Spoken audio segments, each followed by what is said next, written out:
All right, good morning, good morning, good morning. We're gonna get started immediately because we've got a long day ahead of us.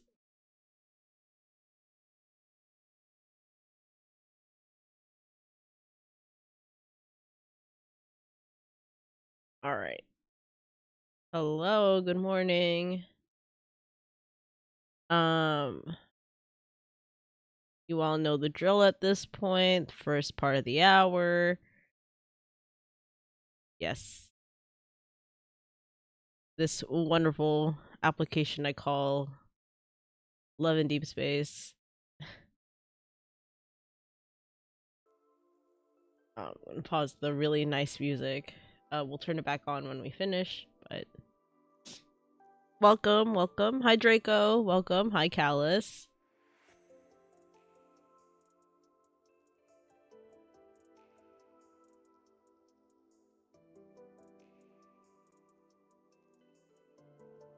Just gonna run through my dailies. Not really do anything big.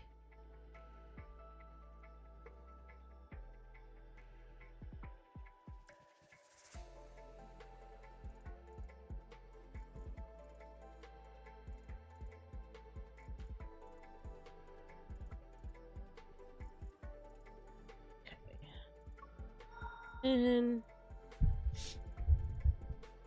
I'm way too tired. I slept late.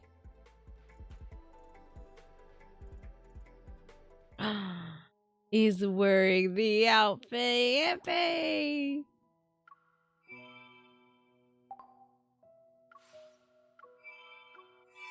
Yippee. I didn't need to do 80 of that, but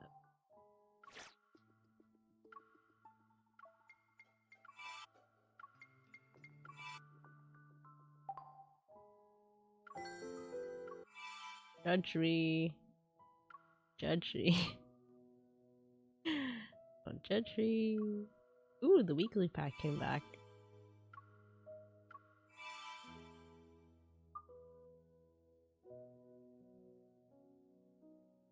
Ooh.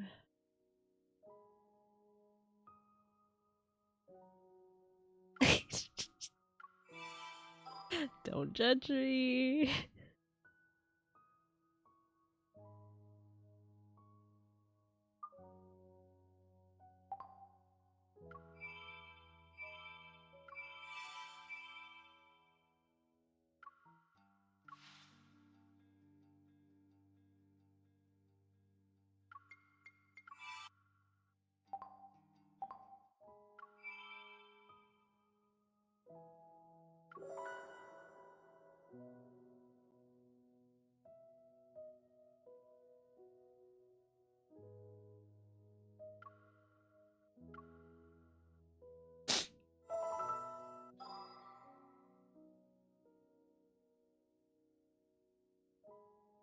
Are you kidding?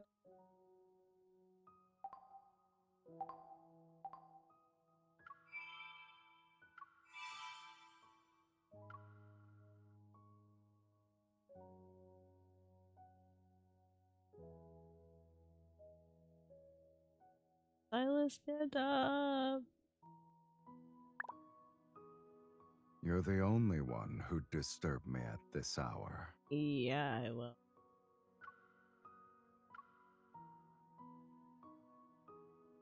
What happened?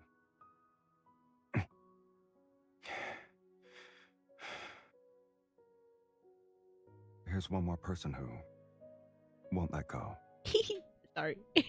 Sorry. I just wanted to hear his voice.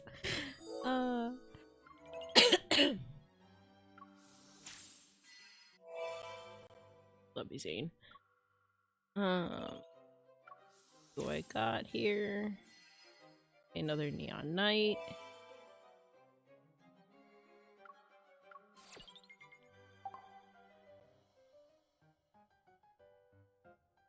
No, I shouldn't. I shouldn't. I should save for the next banner.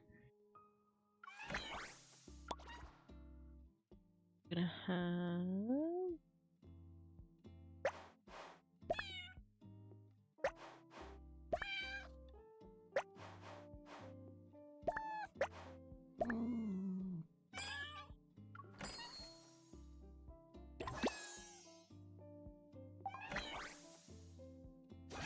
haven't played Meow's Play in like a minute. Do that very quickly.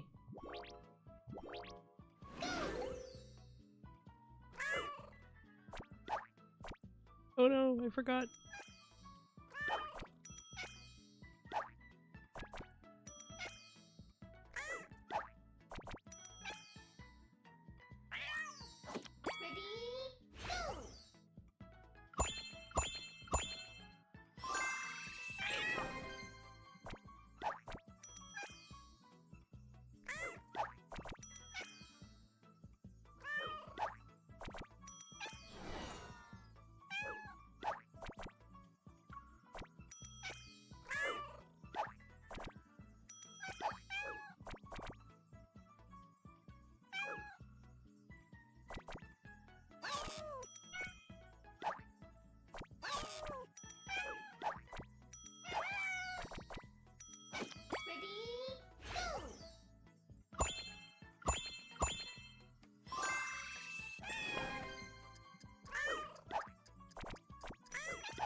No. No. Do that again.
Yippee.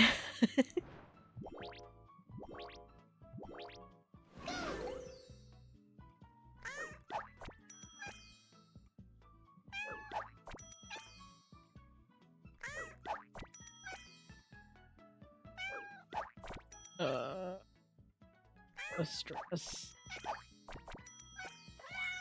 Too many options.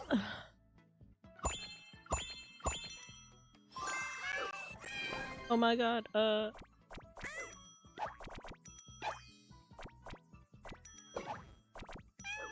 sorry, kitty.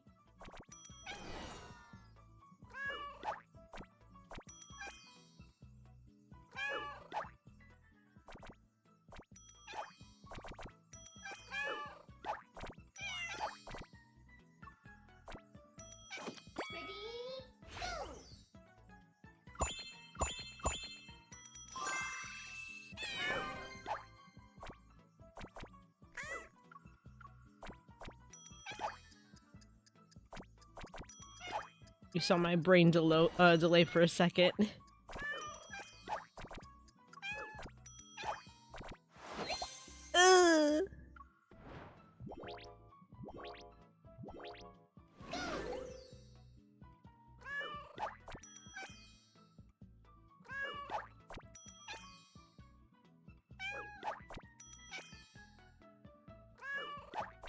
Oh no.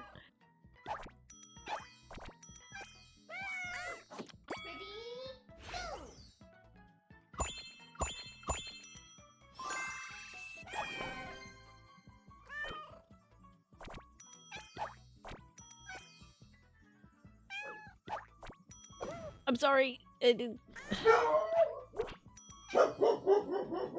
Obi, please.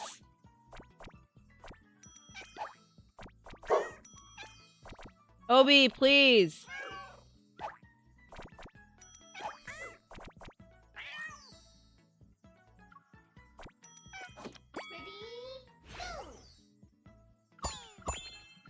I'm sorry, Silas. Fucking Obi distracted me.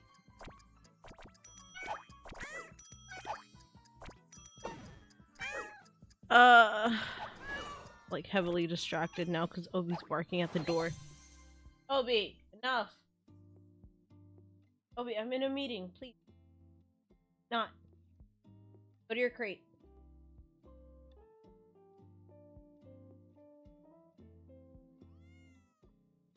Thank you.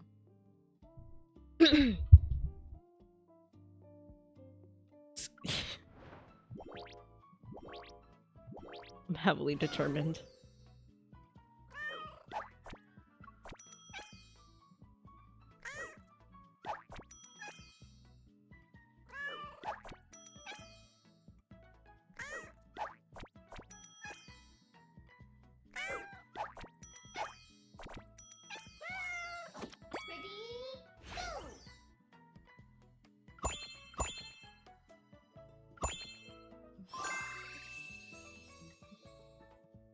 Oh yeah, I forgot.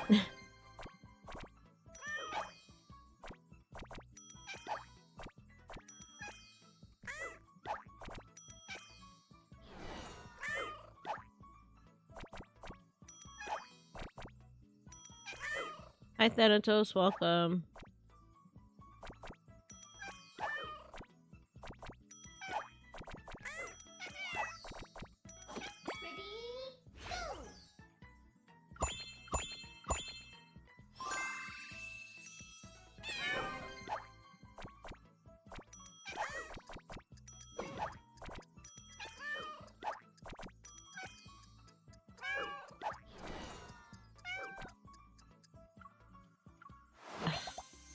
I got distracted again.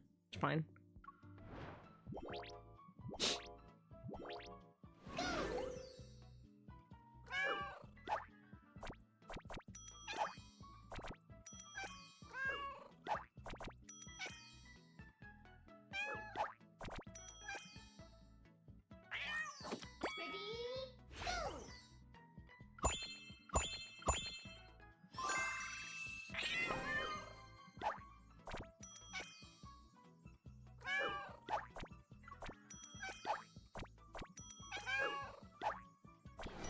Oh no, I'm sorry, Kibby.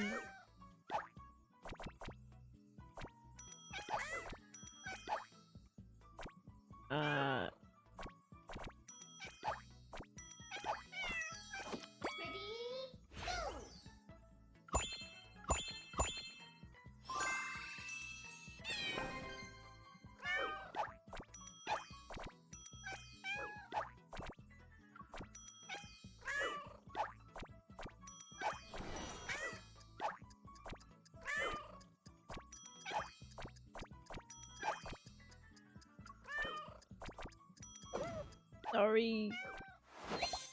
Ah!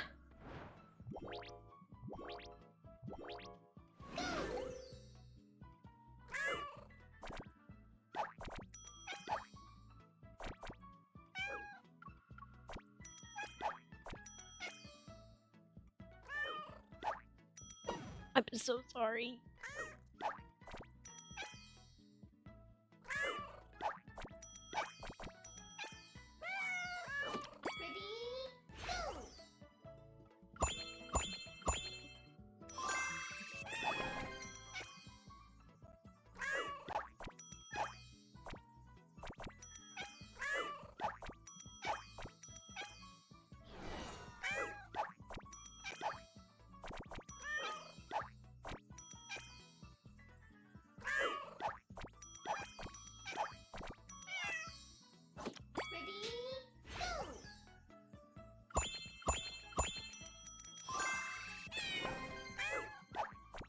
Oh no, I'm sorry.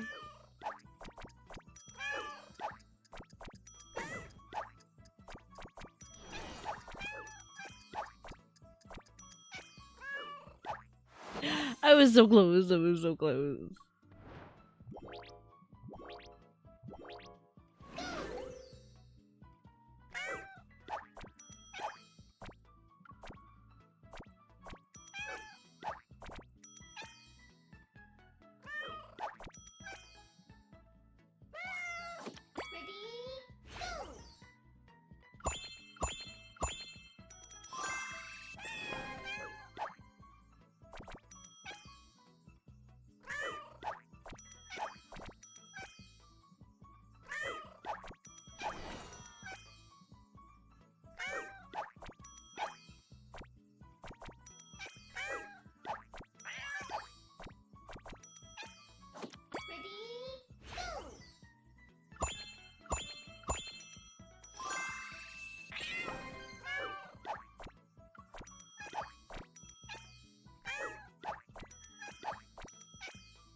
Oh, thank God. I just made it.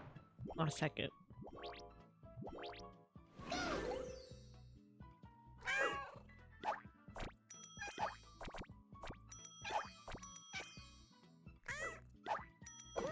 Oh no, it didn't connect. Oh no.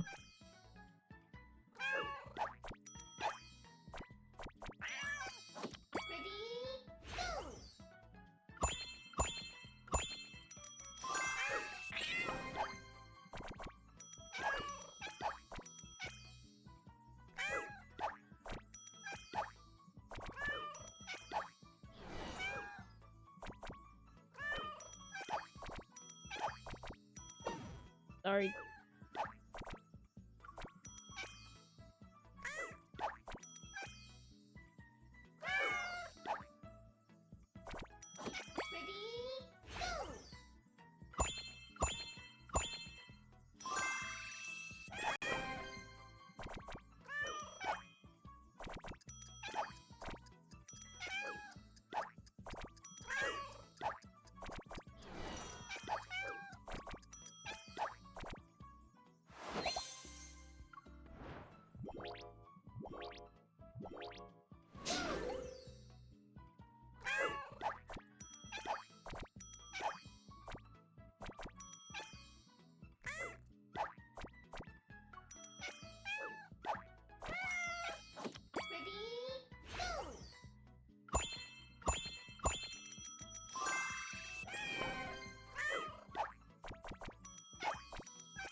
I hesitated.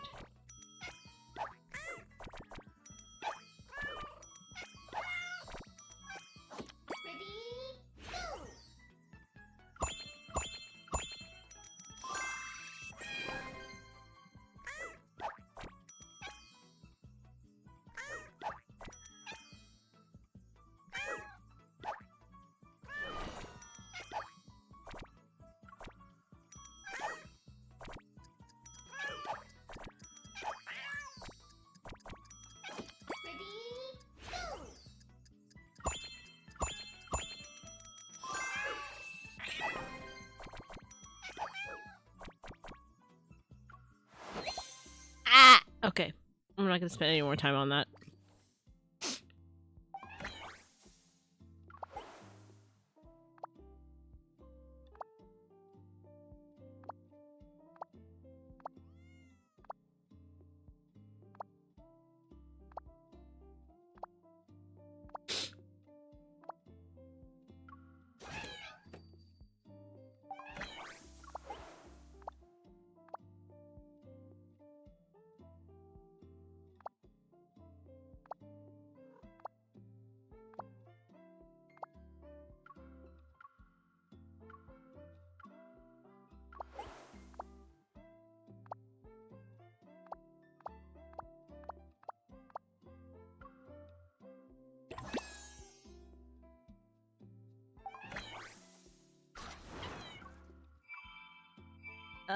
Okay.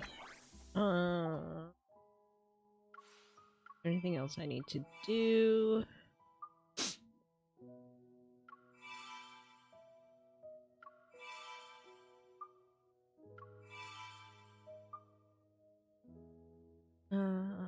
Don't think I need to do anything else really.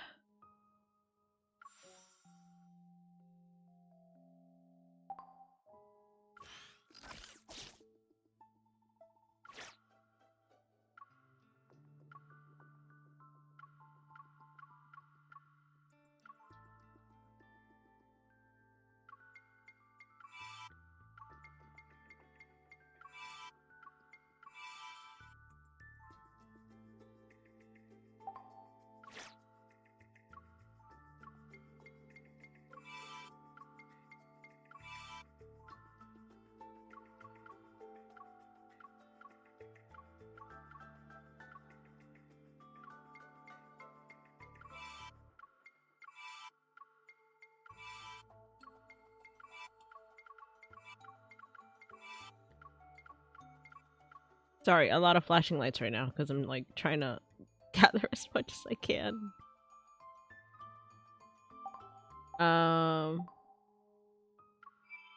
It for that. That is that. Claim that. These.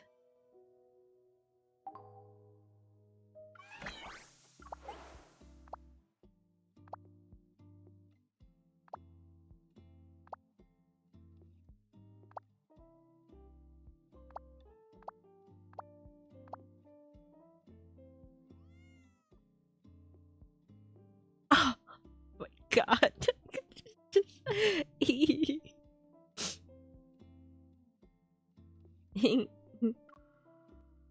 that is not allowed. Okay.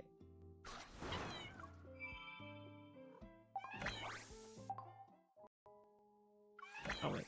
No, that's just kitty stuff.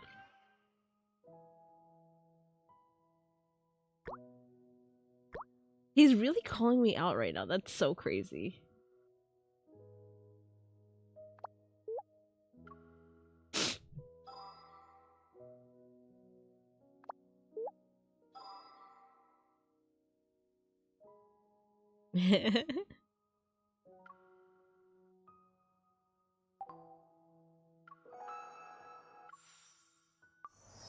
Oh, I'm not doing that today. Okay. Okay, that is it for Love in Deep Space. I've done my dailies. I did what I had to.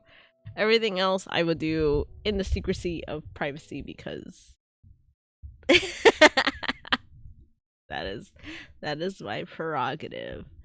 Um like I will close that, move that this way, BS this way.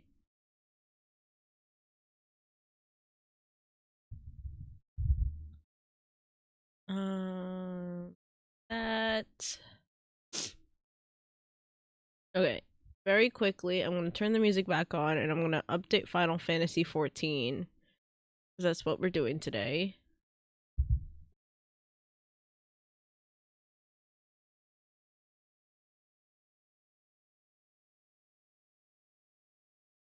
Grab my password. Got it.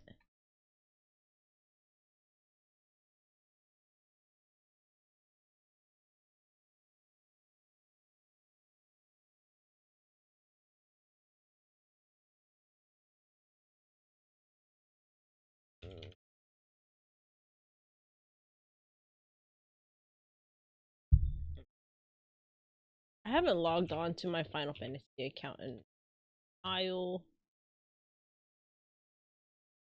Nobody was really playing it but me. Sad.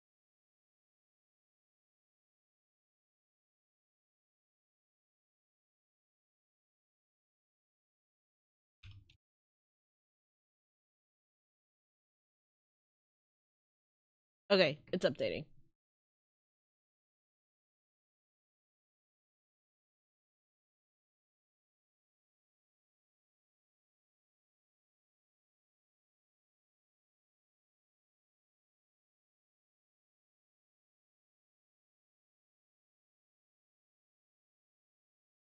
In the meantime, let's see app a little bit. How are we doing today, chat?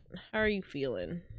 I know some of you were here last night when I was doing not Final when I was playing Monster Hunter, a little bit of TCG Card Shop Sim.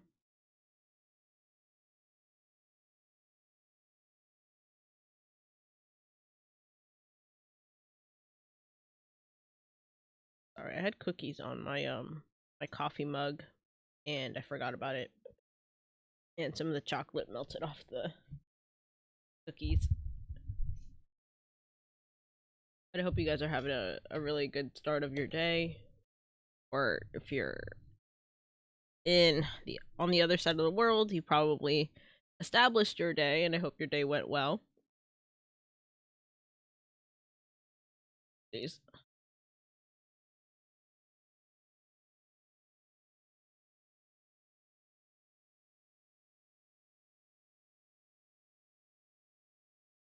So coffee.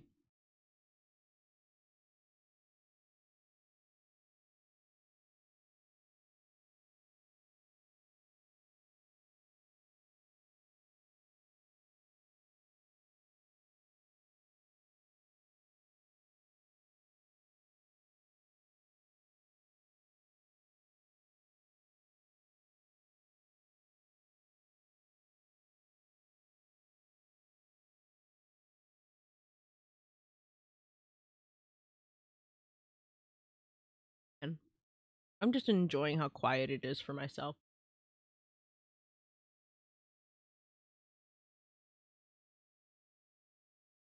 Because I know once I go on my hiatus, it's gonna be super duper quiet, and I'm not gonna have anything to do.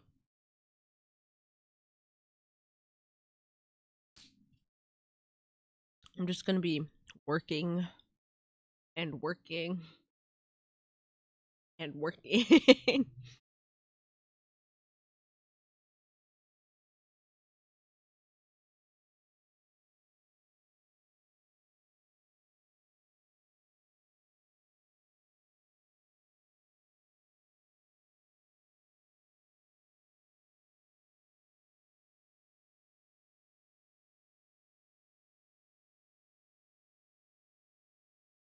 God, just gonna be really good.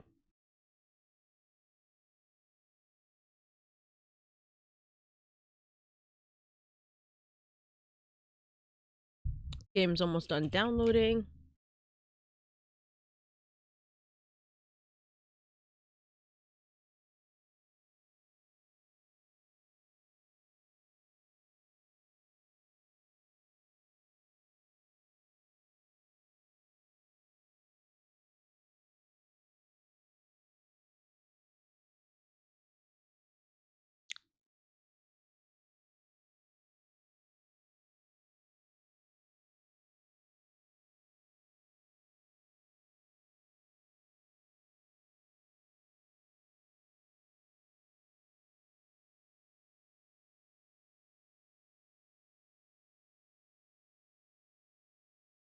Ah, yes.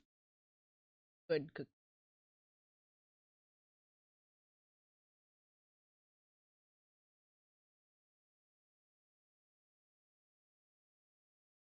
Okay.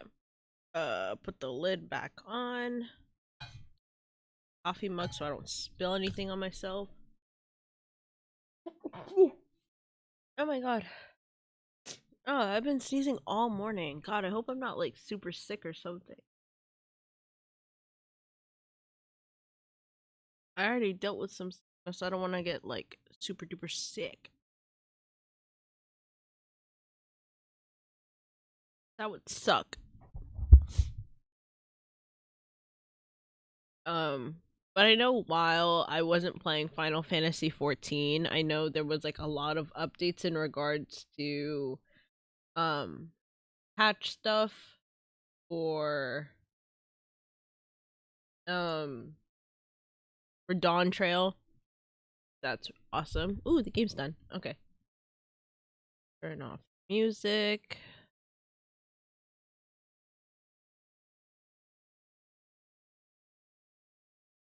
See 14.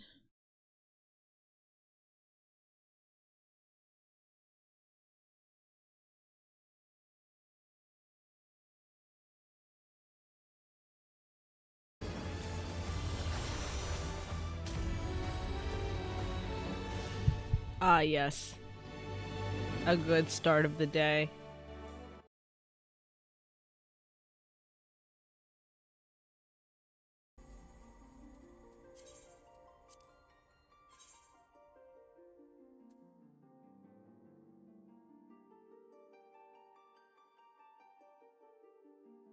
Play. Okay. Um.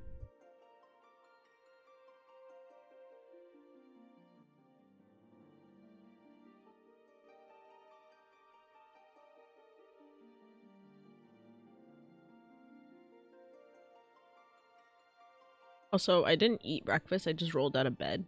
So, if I sound gross, it's because I just woke up.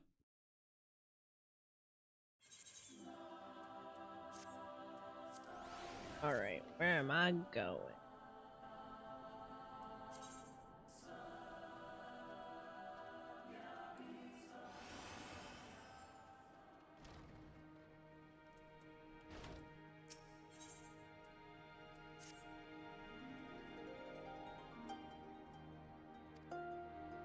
Oh my goodness. Okay.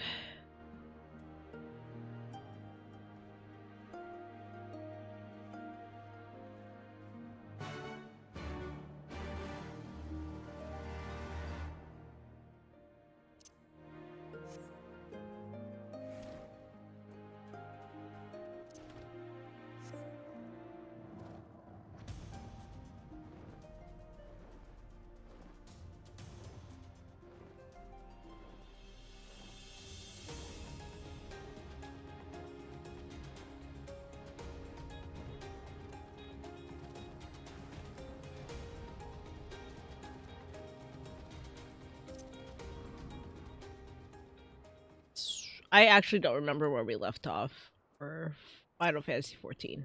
So we're gonna find out right now.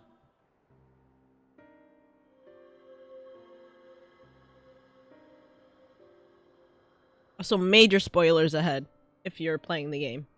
I'm in Stormblood. Such an abundance of ether. Are we in luck? We are. This is an Allegan artifact, most likely built to regulate the flow of ether. I strongly suspect the ancients used it to stem the flow from here to the burn. That would explain how they were able to untether what became Aziz's La from its surroundings. But were we to throw open the floodgates, the resultant deluge would surely be sufficient to raise our wall. And in restoring the flow, we may also restore life to the wasteland.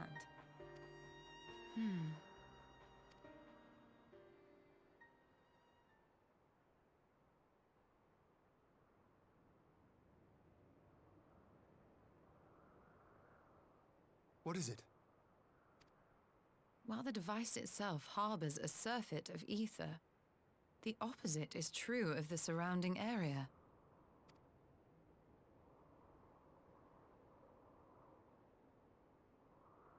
An effect of regulation, perhaps. A similar phenomenon seemed to be occurring in Doma.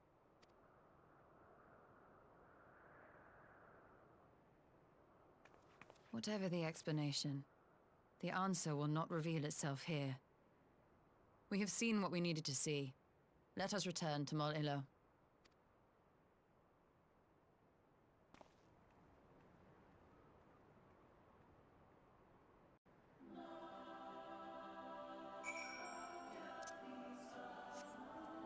Actually, I want this. Yippee!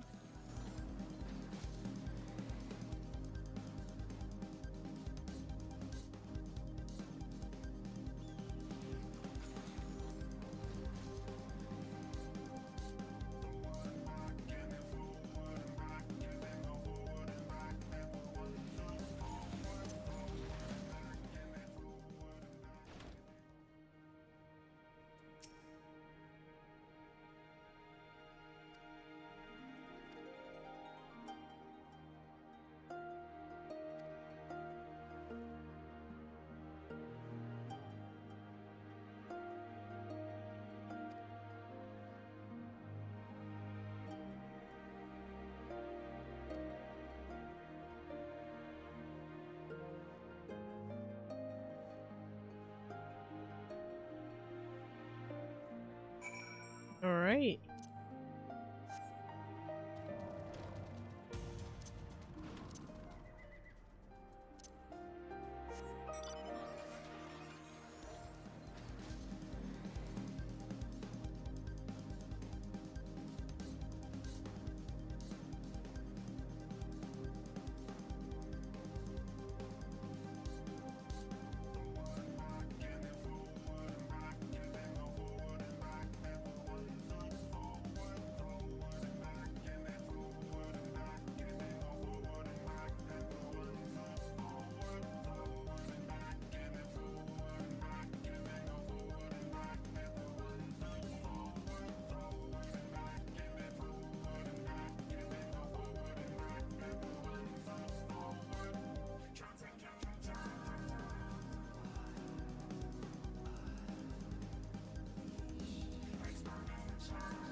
Okay. The person we have to speak to is here somewhere. There you go.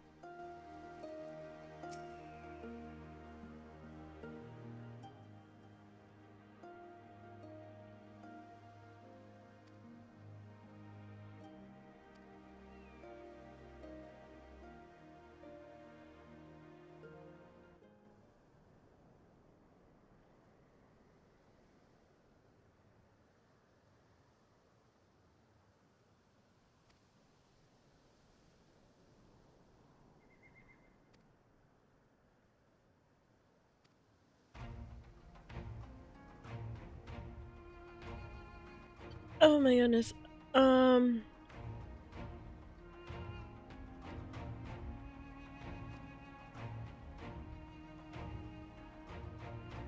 Oh shit. So we're gonna be fighting again.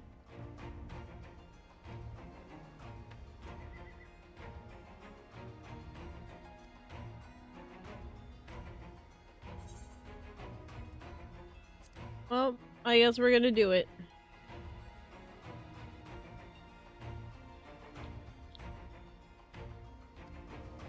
So essentially she just wants like to regain her honor for losing the great traditional battle between all the tribes, because we helped a smaller tribe win. Kinda whack, not gonna lie.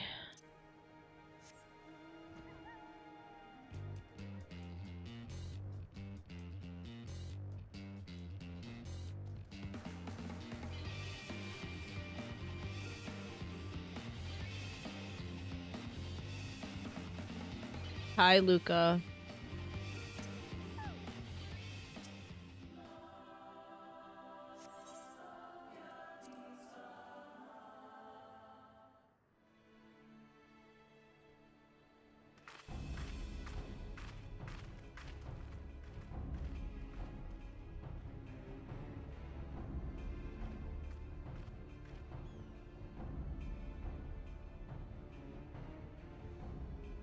Yes! This spot shall serve as well as any. I shall enjoy this harn. I'm just tired. Is this truly necessary? Have you no peaceable way of making decisions? Speak not of peace. You stand before proud warriors of the Dathal. In the heat of battle do our souls burn brightest. Oh, I should probably give you guys some context. So the Sadhu, right? Her tribe believes in reincarnation. So the reason why her spirit is so boisterous and very loud and abrasive is because before she was reborn, in a past life she was a man, and that man's soul got put into a woman's body. So they go like, I don't want to say they're like gendered, but she responds to feminine pronouns but believes like, because of their whole tradition and stuff like that, she carries the soul of a man. So that's why she's like super abrasive, and the only thing she can only think of is like fighting. So, you know. We lay low the strong that we may rise higher. She's still hot. So did I not sleep well? I actually slept pretty nicely. I'm just really tired because I didn't sleep enough. That is our way. The way of might. There is no other. Oh, they do not want for conviction.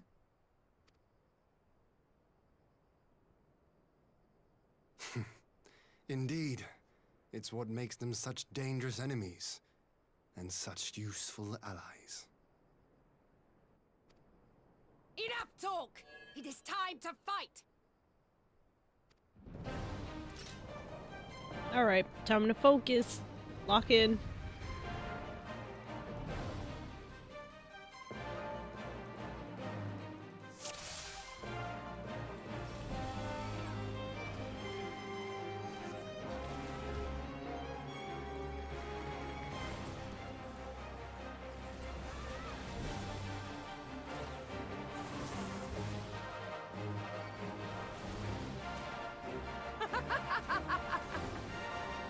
Oh, you a cheating bitch. Ooh.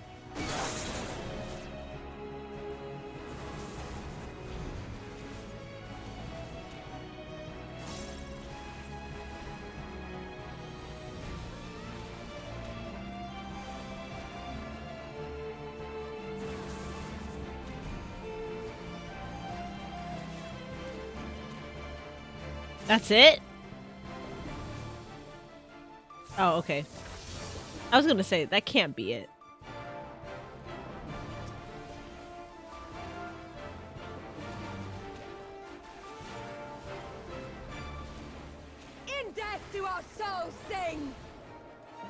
Oh shit. Oh fuck.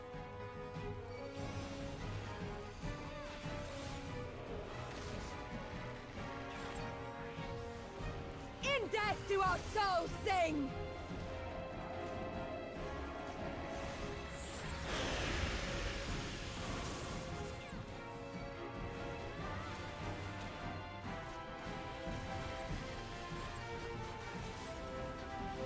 In death do our souls sing!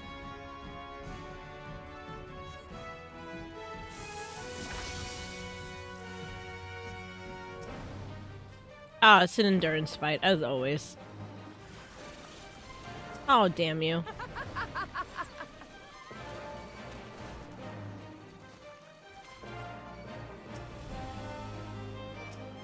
Oh shit. No!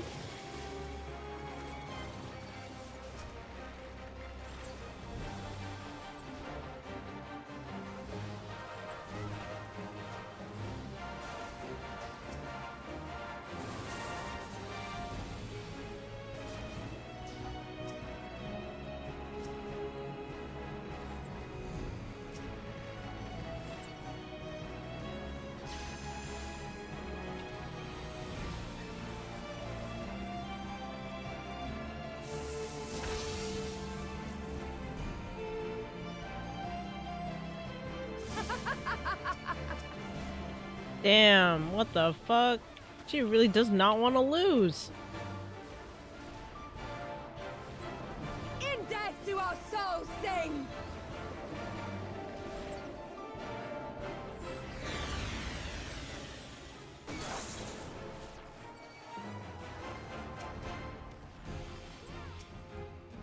In death do our souls sing!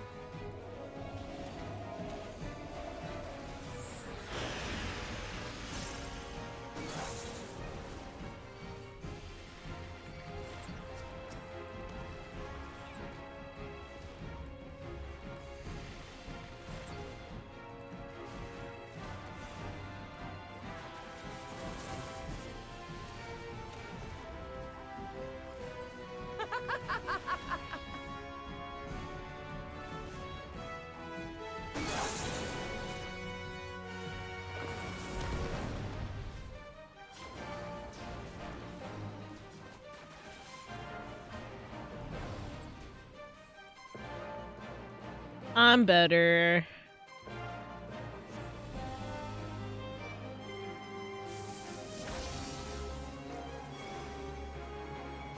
How it burns! Wait, what do you mean?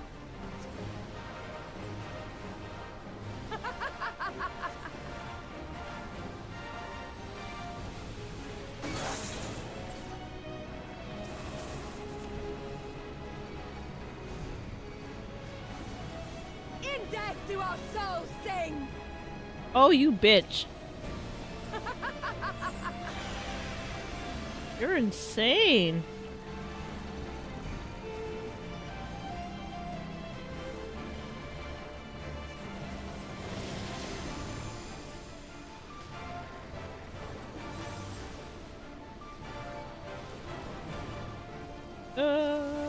Fumbling. Do our souls sing!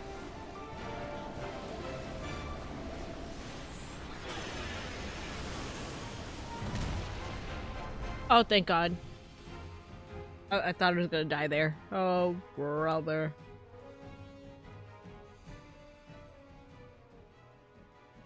Yes! Yes! Not since the Nardum has my soul burned so!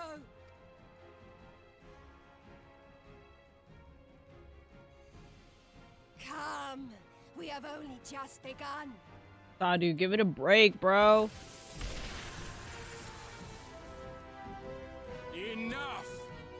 You were not granted leave to set the steppe ablaze. Thank God, somebody with sense. Well, well, the sun has come out to play. Be gone, moonstruck Oranir! I am busy! Fool of a Dothal! Have you forgotten the face of your master already? The sun will never set. From his seat on high, he reigns over all, now and forever. I forgot. There's also like internalized racism here. So Magni is from a race. Well, okay. There's two tribes, the Zayla and the God, forgot the name of the other Aura tribe. Fucking hold on.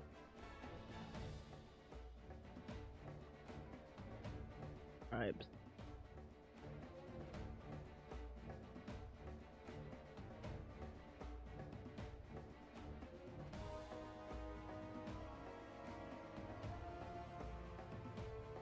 What is the other one? The Zayla and the Rayan. So, the lighter scaled ones are the Rayan, and the dark scales are the Zayla. They represent the sun and the moon. So that's when, when Magni says, you know, the sun will never set and all this stuff, whatever. Of course, he's talking about how, like, the Rayan tribe is superior to the Zayla. I will be the first to say that my first Final Fantasy XIV character is an Aura male, and he is from the Zayla tribe, so he's got, like, the, you know. Wait, he's not Zayla. No. He's not Zayla. He's Rayan. Sorry, my bad. But yeah, he's got lighter scales. So.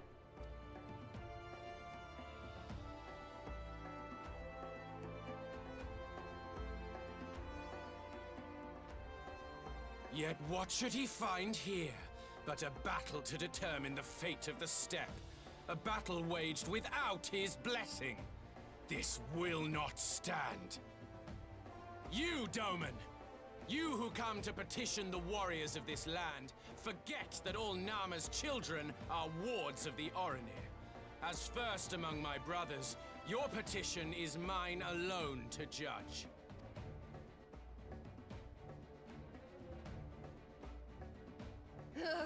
These words are as wind from a horse's backside. Plentiful, but your axe sings more sweetly. Let her speak for you.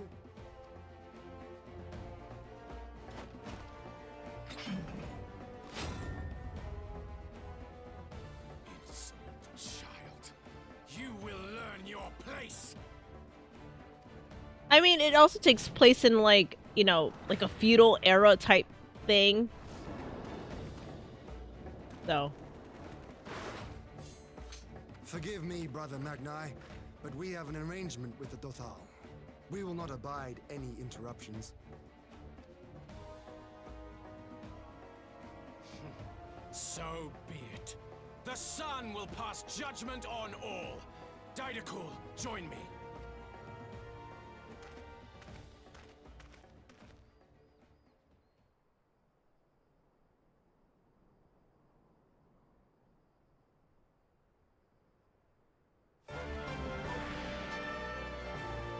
Damn, so we all fighting now. We're all scrapping. Okay. Well. The sun is in good company. We may dance alone.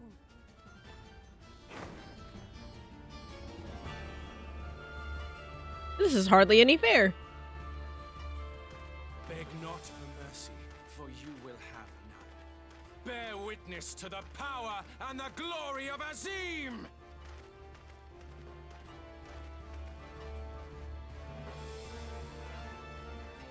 Constantly at each other's throats like rabid dogs.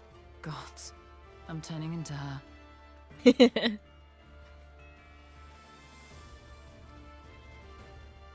I have not the patience for this. But if we must fight, let us at least be brief. Come.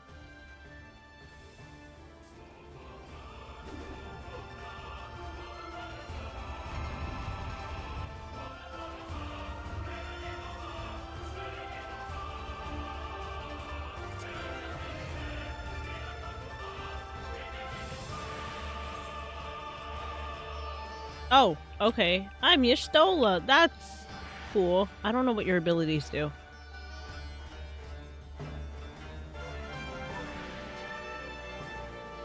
Okay.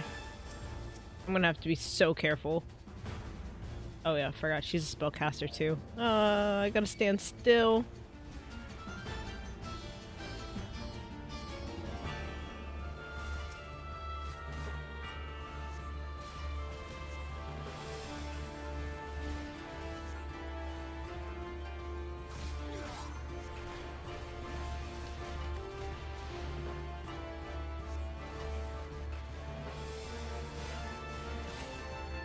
Heal or die!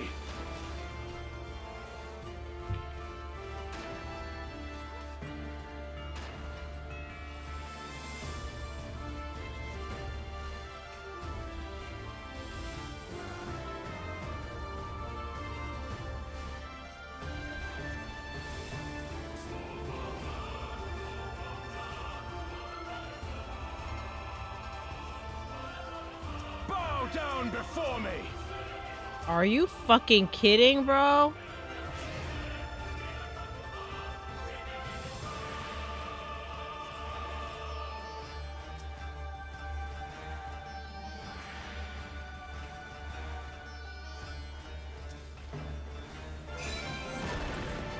Fair enough. All right. Or die!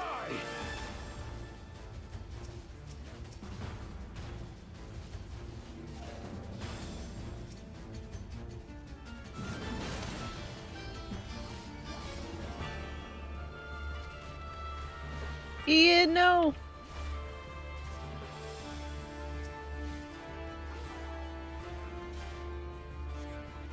Heal or die!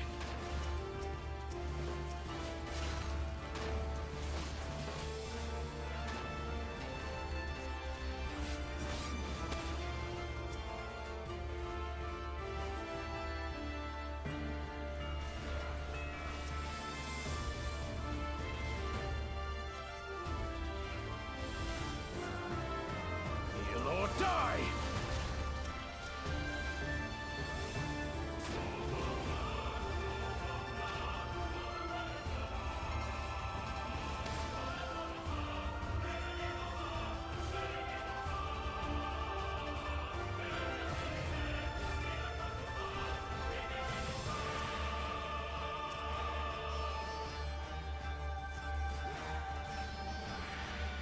Mark well and learn.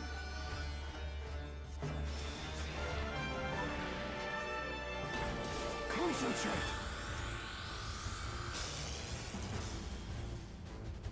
I'm trying. I'm trying.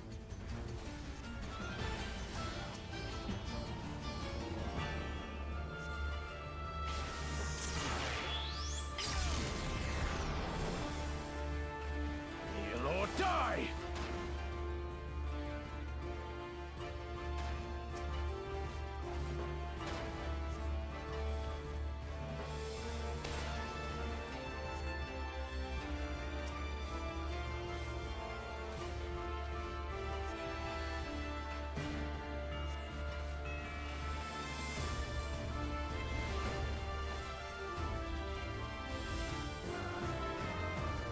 Bow down before me!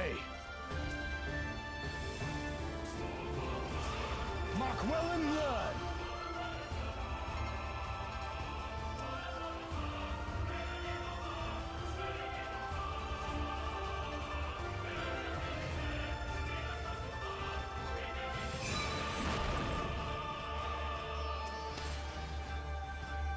Heal or die!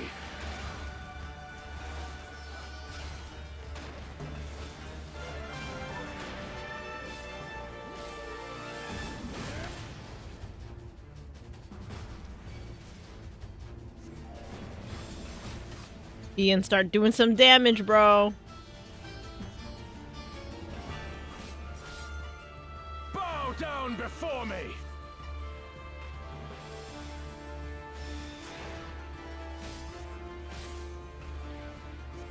Tremble before the sun!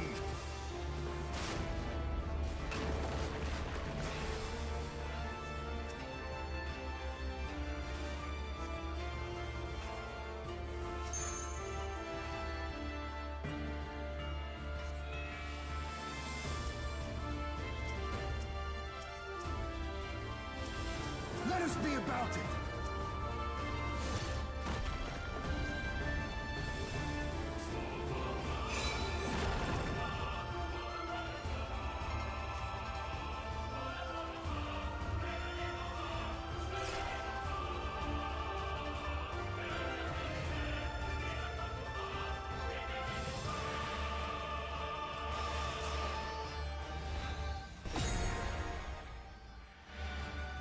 You want what?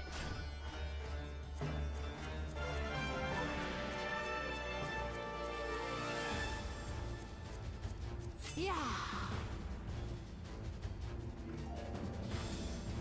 Ether, to me.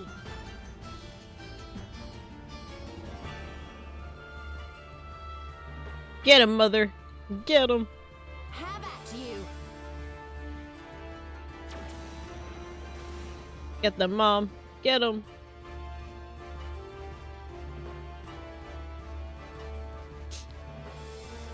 Yeah, that's what I thought. You got him, mom. That is a mother.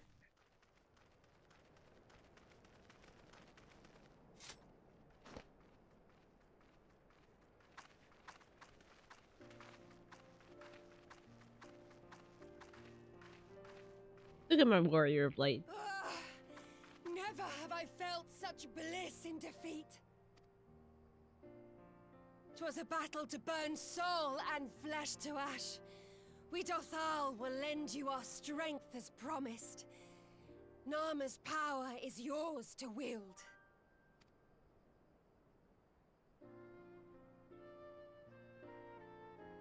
What does the sun say to that?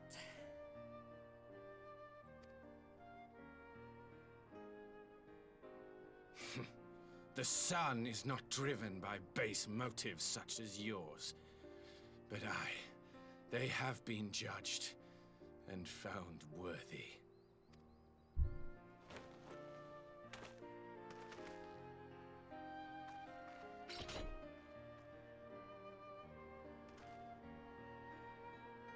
It is the way of the Oranir to accord recognition and respect to the strong.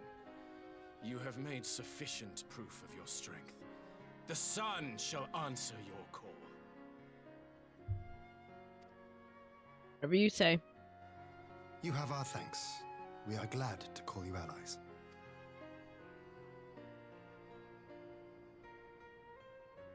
You? By what are you called?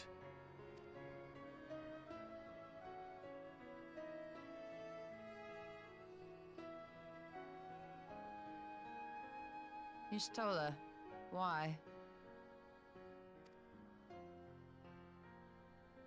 Are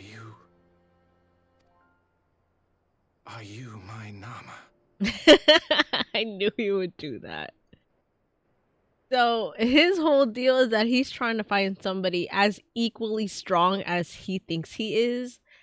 And because Y'shtola is by far, I think, the strongest scion of the Seventh Dawn, of course he thinks she's attractive.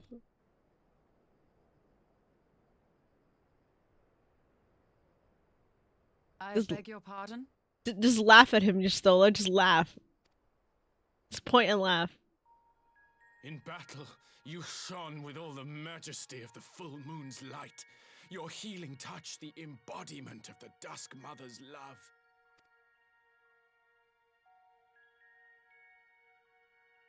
Long had I wondered if my Nama might not be a woman of the steppe.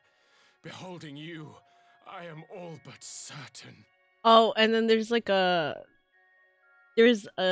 traditional folklore in their tribes where Nama, the embodiment of the sun, not the sun, the moon, and of life, fell in love with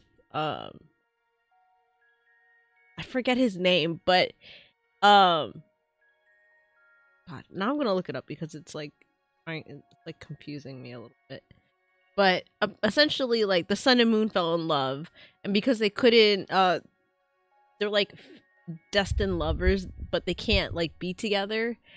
because you know the sun must always set and the moon must always rise, whatever.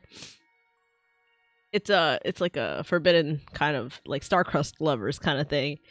And his whole thing was like, I want to find my Nama, because he thinks he's like, you know, top dog out there. Like he's the reincarnated version of the sun.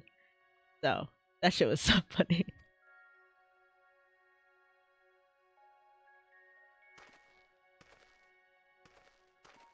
Now, look into my eyes.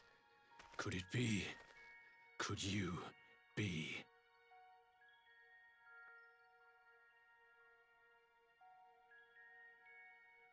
I am. Not interested, little son. Try again when you've become a man. Period, mother. Little?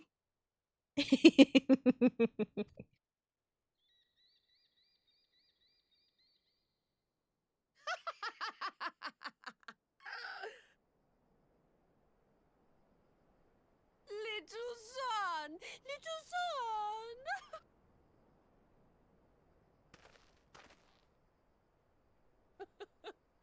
Does it pain you, little son? Crave you salve to soothe the ache? Fire to sear the wound in your heart?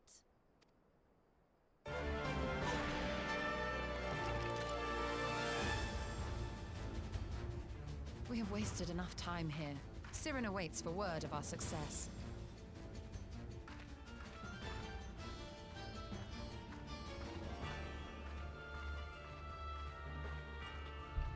That's so funny.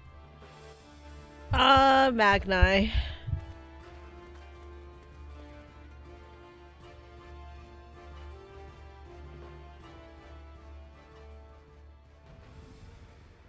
Sweet Magni.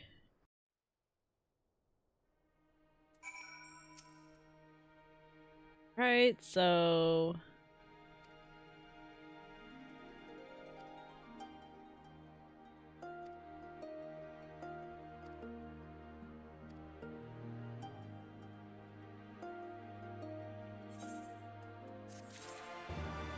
cool.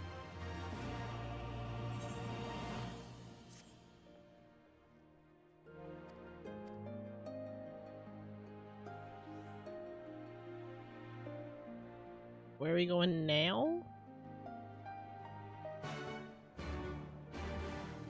Oh, okay, so now we have to go back to restoring the wasteland.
Did it work?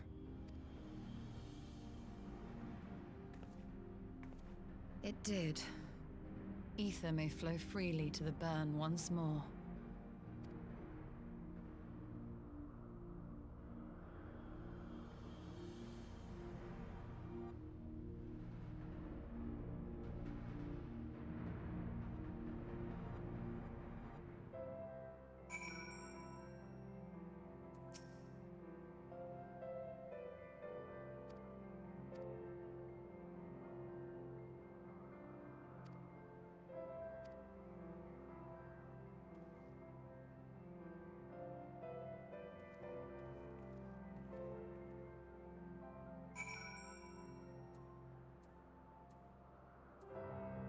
Alright, so we'll just fly there, it's fine. Yippee!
And they go forward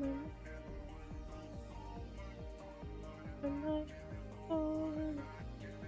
forward and back, one foot forward, forward and back, forward and back, forward and back, and one foot forward.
Yippee! Man, oh my gosh. Oh boy. Man, I'm gonna see it now. I see it now.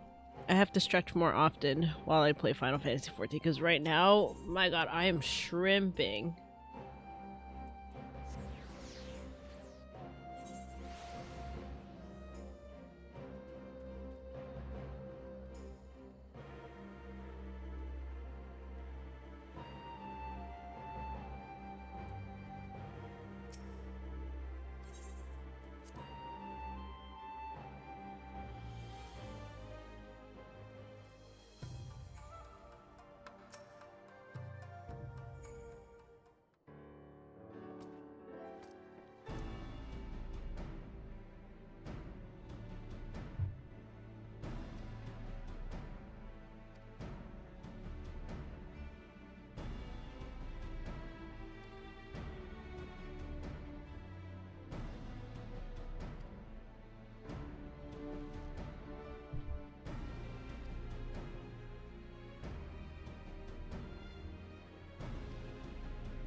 Lovely. Okay.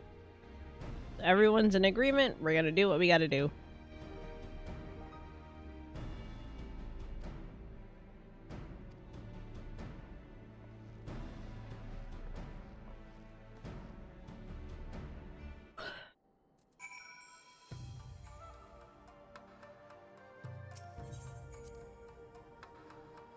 Bye, Thanatos. Have a good one. Alright, so Girabanya. Teleport.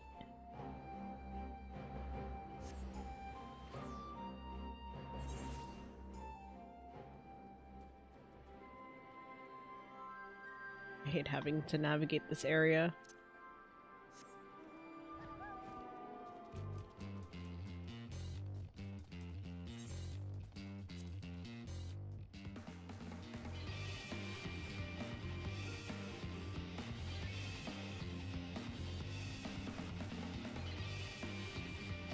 Ugh.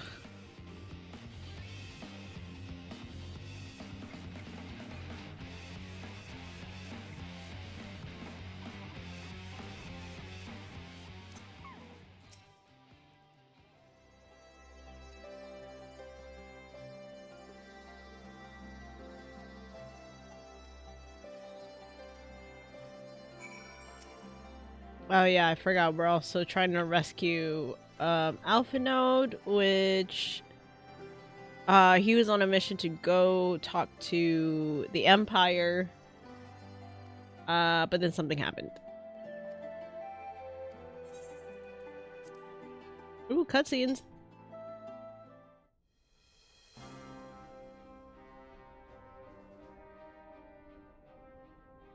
Mistress Lys, Commander Aldin, it gives me great pleasure to formally welcome the city-state of Alamigo to the Eorzean Alliance. The pleasure is ours, Your Grace. I know I speak for all Alamegans when I say that we are glad of this chance to stand with our comrades of the Alliance. And we, for our part, are glad indeed to be able to welcome friends both old and new. Lord Hien of Doma, at your service. Pray, accept my heartfelt thanks for your generous invitation. Nay, 'tis we who must thank you for journeying so far. And 'twould be remiss of me not to acknowledge the part the Scions of the Seventh Dawn have played in bringing all of us together. In times of great unrest, you and yours have been our constant companions, without whom we would not be here.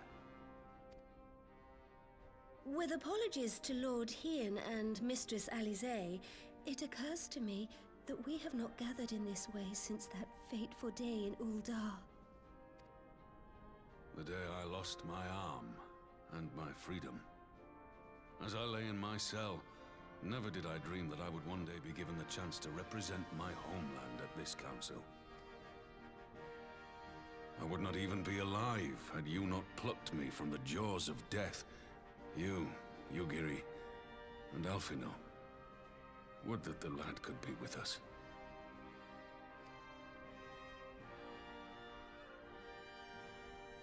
I too owe my presence here to Alphino, in so many ways.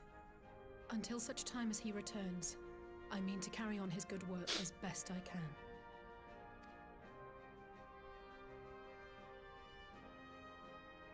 Come, friends. Let us leave the past in the past and turn our eyes to the future. Oh, shit. My bad. I didn't mean to skip her voice lines.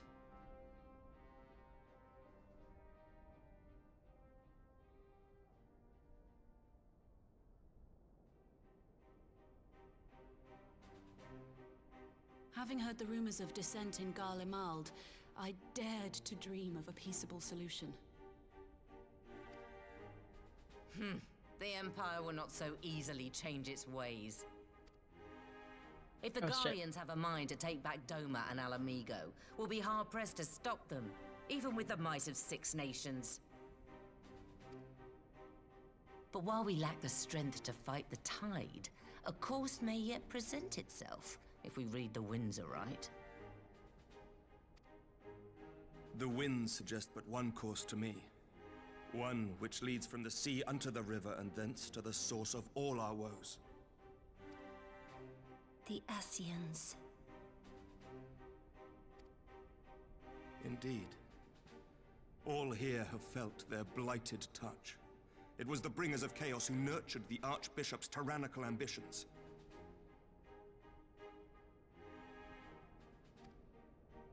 They who bestowed upon him the secrets of summoning, as they have so many others before and since. And while they remain, we shall know no peace. Our objective is clear. The question is how to achieve it. That our enemy parades about in Xenos' skin poses problems in itself, but ere we get to them, how are we to infiltrate the Empire and get close enough to strike?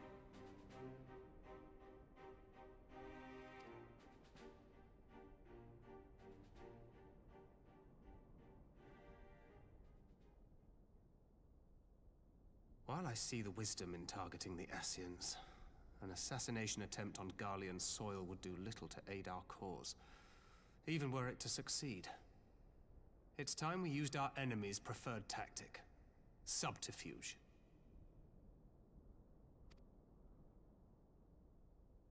You have an idea? Speak your mind, Master Thancred. None here know the enemy better than the Scions, and you mayhap best of all. Whatever it is you propose, we will give it fair hearing. On that you have my word. Very well, Admiral. My proposal is thus. We dispatch the shinobi to Imperial territory. There, they sow the rumor that the Crown Prince perished in the battle for Alamigo, and that the man parading around is in fact a corpse inhabited by a servant of darkness.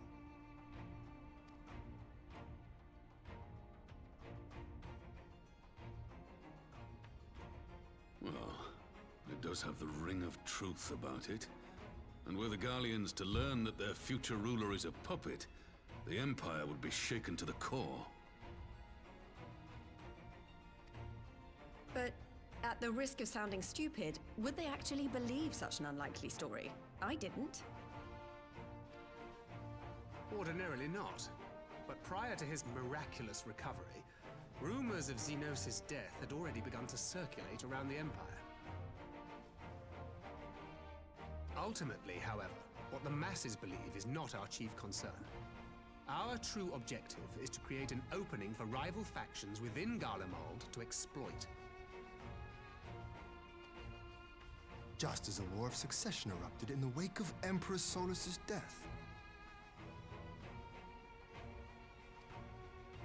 A war which raged until but recently, plunging the Imperial House into disarray as nephew and uncle grappled for the throne. It is no coincidence that one of Varus's first acts as Emperor was to name Xenos heir apparent, family feuds being so tiresome when armies are involved. Not all welcomed his choice of successor, however. There is no shortage of individuals who aspire to the throne, who would jump at any chance to seize power. The news that Xenos is not only dead, but a puppet to diabolical forces would be too enticing to ignore. The Empire would not be quick to recover from a second war of succession.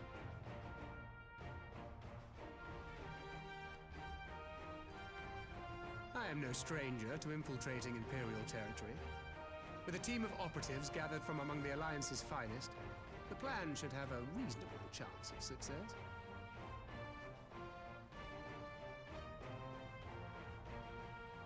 Doma already has shinobi in place throughout the provinces. We stand ready to act, and act we must. What say you all?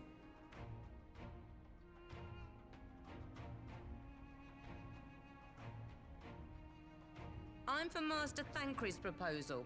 We shine a light upon the Ascian and test the Empire's unity. 'Twas his plot that scuttled Doma's negotiations, was it not? Why then, if we can eliminate him, there may yet be a chance for peace. Let us wage this war of subterfuge, that we may one day lay down our arms. Gods know we never will while the Ascians remain.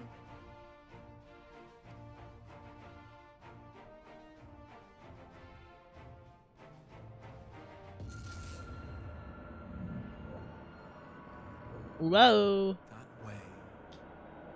Sorrow. This is new.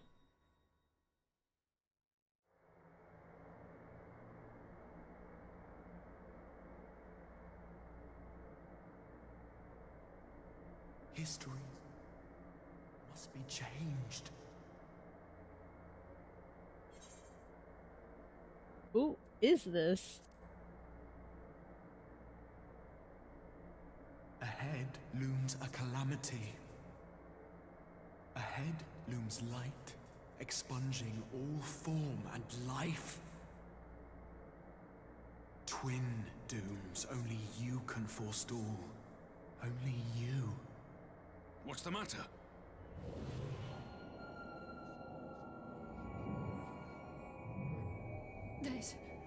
There's a voice. Spies in our midst? Nay, I sense no such presence. Let expanse contract. Eon become instant. Throw wide the gates that we may pass. Not gonna lie, that's actually kind of sick looking. Like on my monitor, it looks so cool.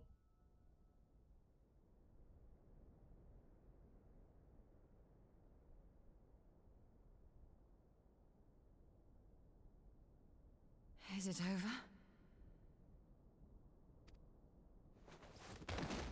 Oh my god, Thancred!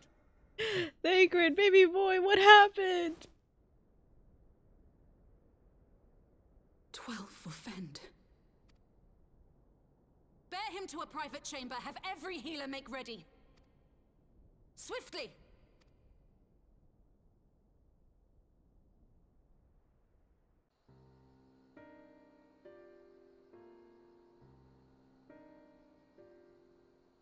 Master Thancred remains in slumber. Though his vital signs appear stable, he's unresponsive. What could have done this? And why just him and not the others? I'm afraid we could not identify the cause, my lady. Our examinations revealed no wounds, nor the presence of any poisonous substances. Gods, that only makes it worse. You're to let us know the moment there's any change, all right?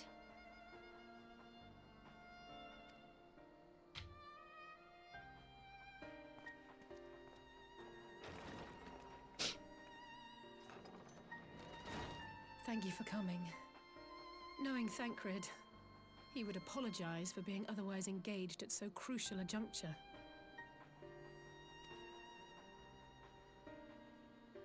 In gifting us a course of action, Thancred sowed the seed of all that is to follow. We have but to nurture it as best we can.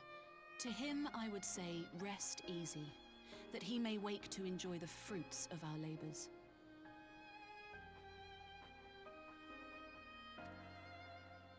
Now, the matter of the mysterious voice must not be forgotten. Will you tell me exactly what happened? Alize and I heard a voice in the moments before Thancred collapsed. It was accompanied by a severe headache, as if something were clutching at our minds. Did you experience the same thing? Hold on, guys. I'm gonna mute for a second because, like, my nose is severely stuffed, but I'm gonna keep the cutscene going.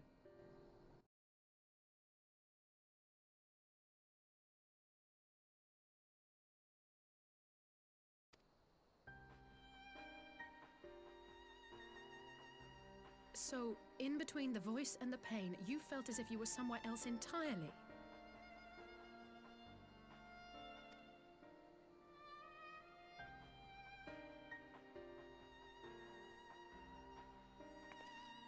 Your testimony confirms my suspicion. That which you experienced was, I believe, your soul being plucked from your flesh. called.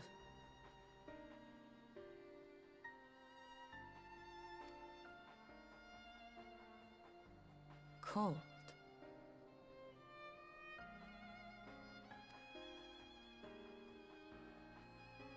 I myself examined Thancred.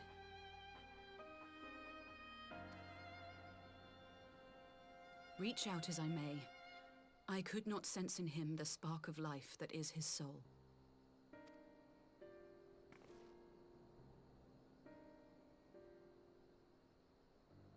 That Thancred alone was stricken so is likely due to his heightened sensitivity to the effects of ether, a consequence of his prior possession by the Ascian La Hebrea. The owner of the voice, whoever it may be, reached out to you, called your souls, and in so doing, caused you and yours such pain. But if that's true, where exactly are we being called to? I know not. Yet one thing is plain. Whoever waits for you on the other side is possessed of a power unlike any I have ever known.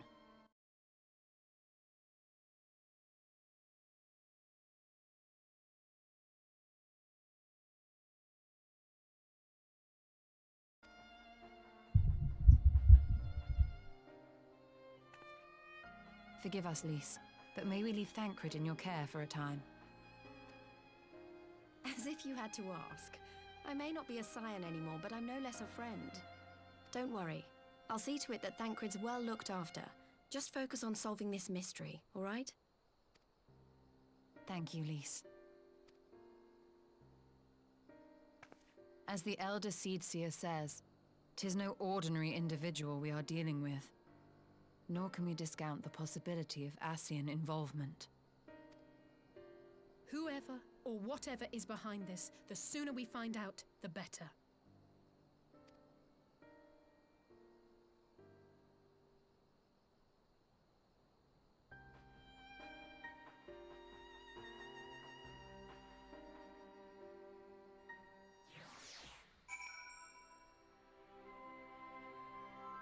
All right. Let's keep going.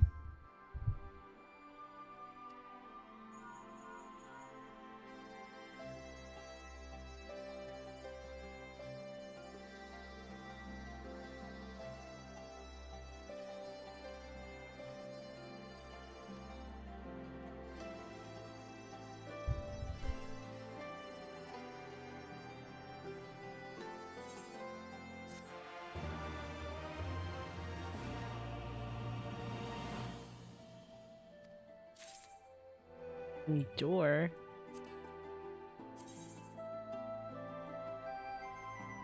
Oh, I unlocked the PvP. Wait.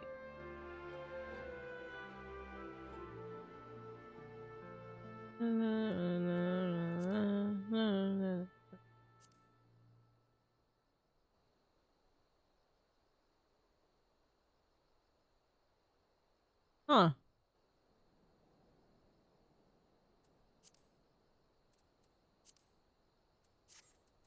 Interesting. Interesting.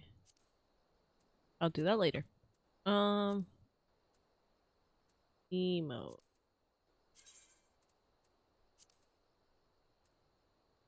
I just want to see what this looks like. Ah, of course.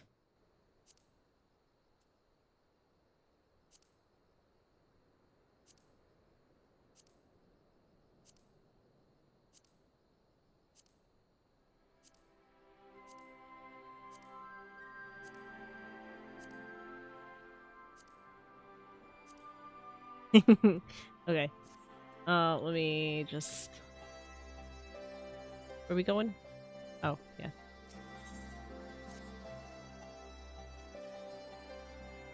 Alright, we're going to Thanolin, I think.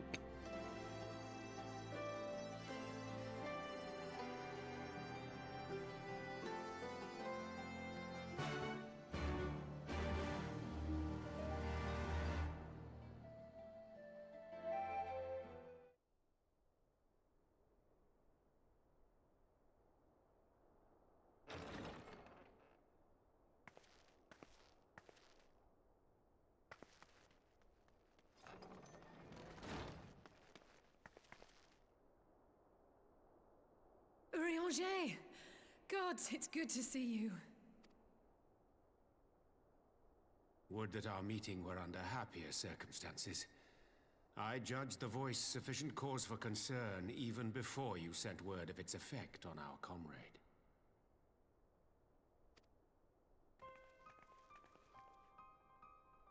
You heard it too, then?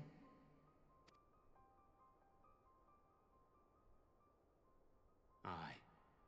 And all but certainly at the selfsame instant. Alas, pained as I was, I could make little sense of what few words did then reach mine ears.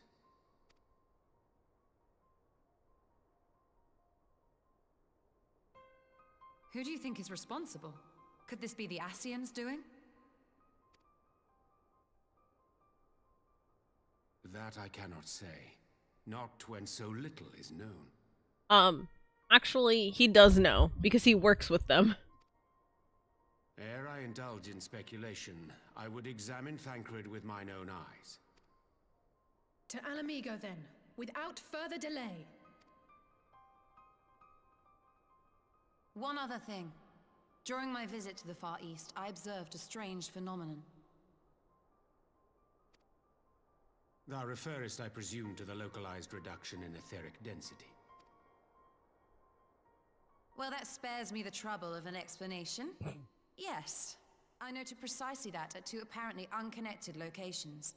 I take it the phenomenon is not limited to the Far East. Indeed not. Of late, our agents charged with surveilling the beast tribes have spoken of little else. In every corner of the realm, they tell of places in which the ether hath grown thin. Naturally, my suspicions first turned to primal activity. Oh shit, my bad.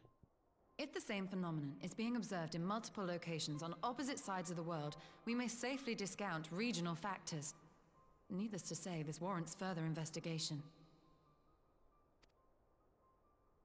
Indeed, I shall make it my task to.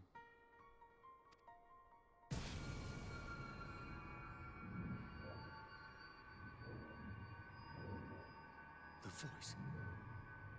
It calleth to me once more.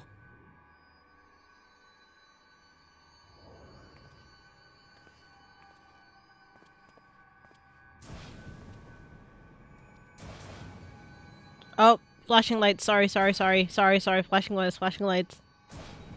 So many flashing lights. So many flashing lights. I hear it too. Okay, hold on, wait. We're gonna take a second to pause for a second so I can put the flash warning up. Content. Flash.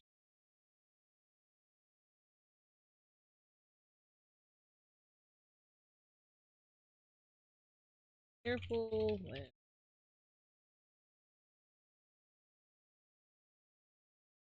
Okay.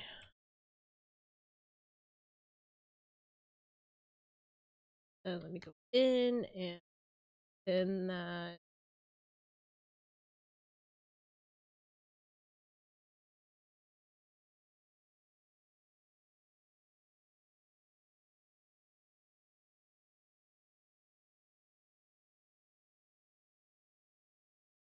Okay, cool. Alright, I pinned it, and let's go back. Only you. Only you. No! Ishtola! Orianger! Throw wide the gates.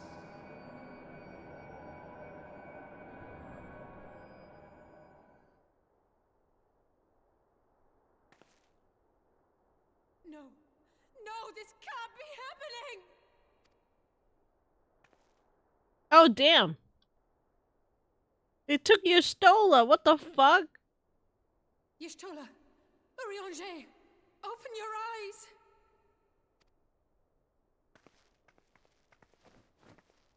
Open your eyes, I beg you! Say something! Anything! Not again. Please, not again.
Damn, that's so crazy.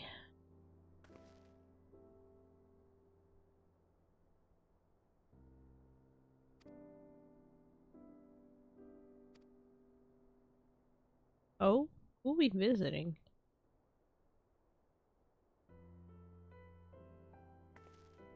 I feel like once we get there, I'll remember who we're supposed to be visiting. Okay. Let's go the other way. Actually, let's go to Limsa.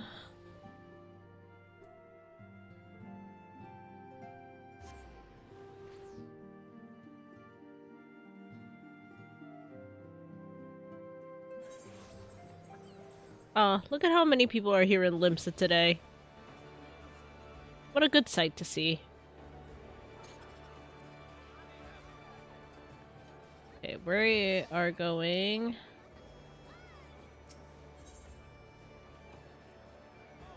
Ethernet. We're going to the upper decks.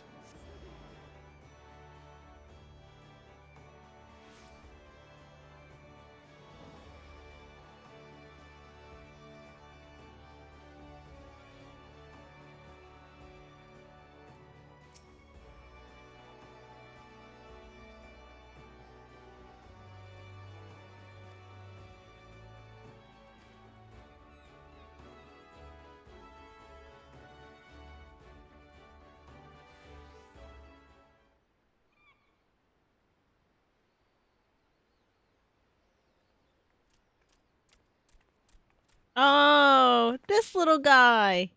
Here he is, my lady.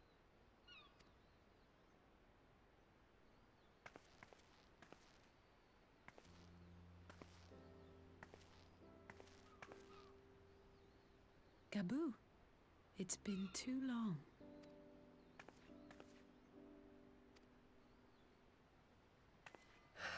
I'm afraid there's been no change. If he can see or hear us, he has given no sign. I see. You're still fighting. I'm proud of you.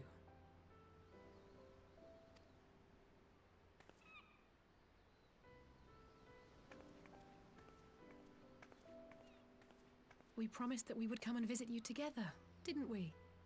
Alphino and I. I'm sorry that we haven't managed that yet.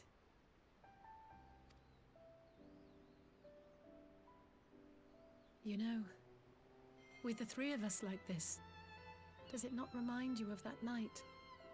Of the stars beyond count twinkling in the heavens? I was feeling pretty low back then. Powerless. But I knew that my brother was close by if I needed him, and that the others would be waiting for me back at the Rising Stones. Not like now.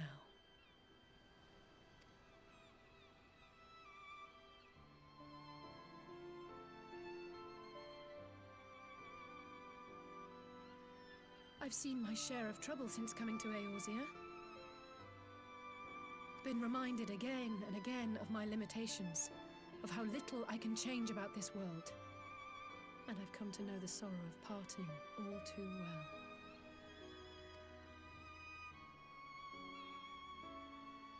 But to have the people I hold dear struck down before my eyes, and be powerless to help them.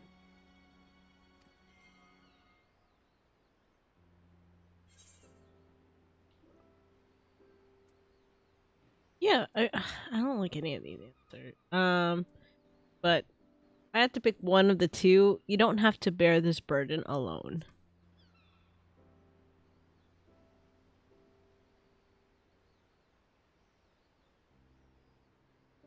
No, I don't. You're right. It's pure arrogance to imagine I can solve everything by myself. You'd think I'd have learned that by now. Thank you.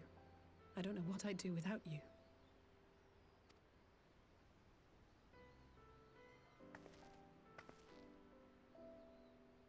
Well, come on. We have friends to save.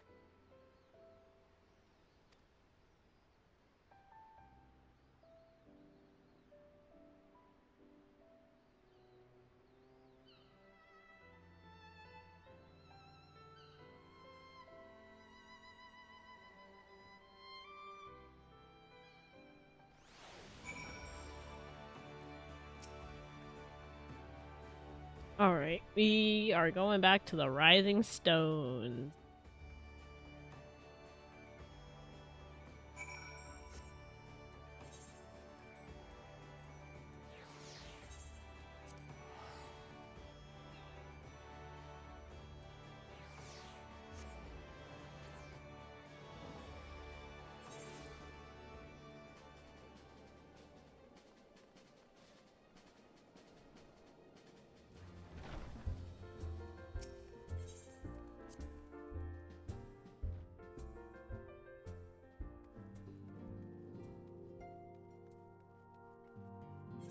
Do I have all my strongest armor on?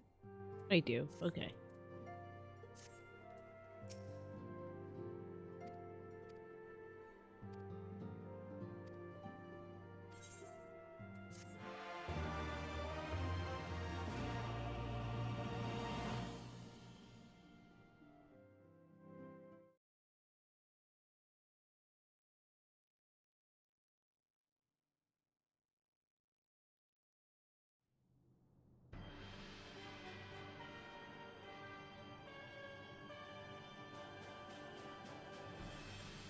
Look at this guy.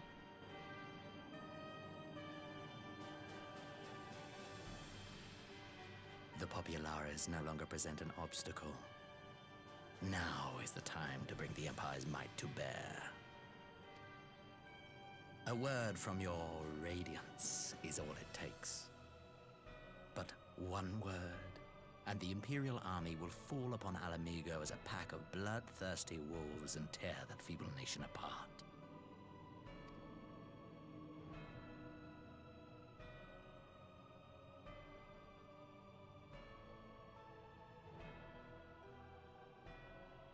Have you no words for me? Despite the lengths I go to, an emissary playing the part of a fool. When first I took this face, I swore to use all of my knowledge, all of my power, to further the cause of the Empire. And with this adamant flesh at my disposal, I could destroy the Icon Slayer as easily as one might swat a fly. Why do you hesitate?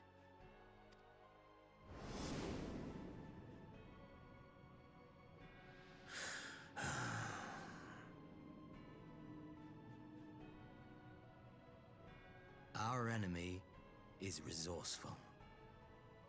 Though victory is certain now, it will not remain so indefinitely.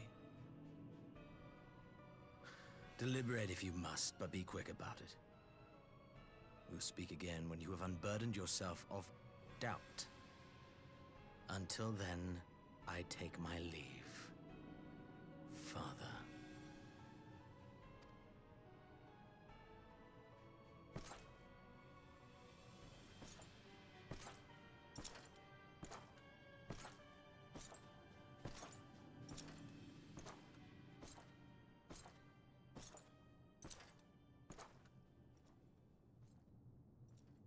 I should be the one to sigh.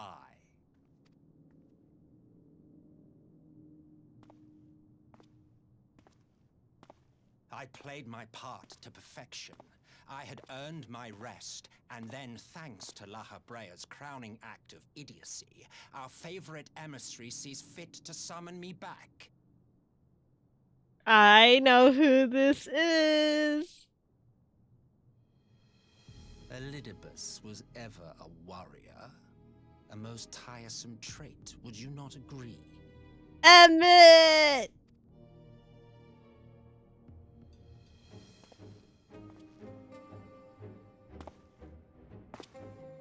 What? Have you no words for me either? No matter. I've long grown weary of this mummery. Now, my dearest grandson, let me remind you of your place in the simplest of terms. Oh my god, Obi. Oh. Obi farted. Oh, it stinks.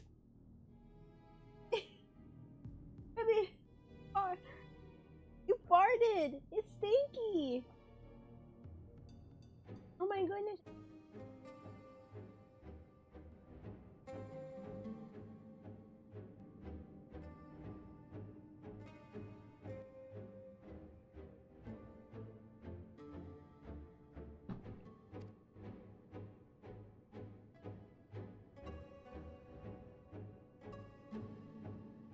You do not make judgments, you administer them.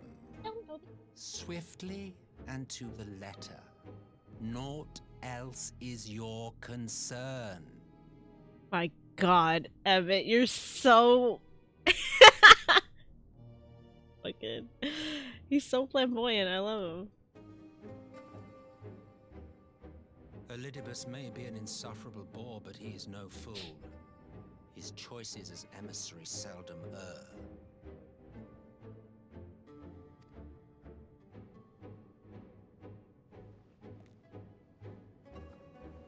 If aught threatens the balance twixt light and dark, it falls to you to remove it.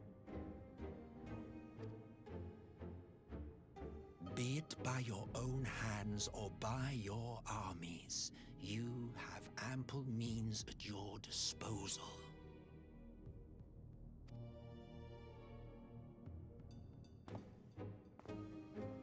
That is why this empire exists, why I built it.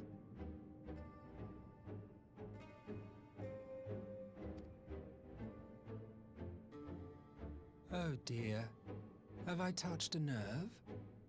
You always were an easy one to read. I pity you, I do. As they say, ignorance is bliss. And I know how much happier you would be not knowing the things you know.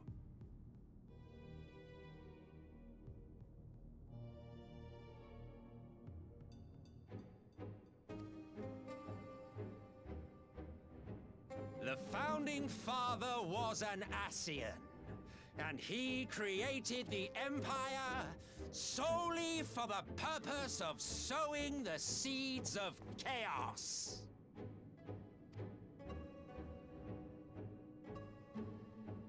Don't take it personally. I merely do my duty.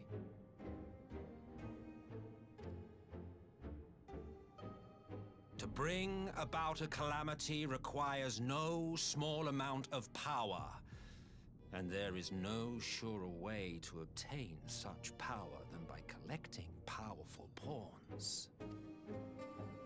To that end, I have labored long and hard, and I must say I am quite pleased with my handiwork, paltry though it seems in comparison to Alec. Oh? What the fuck? What just happened? You fiends are overfond of your own voices. Hold on. Pause. I need to talk to Lynn.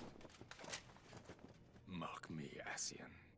Man is the master of his own destiny. Where is Lynn?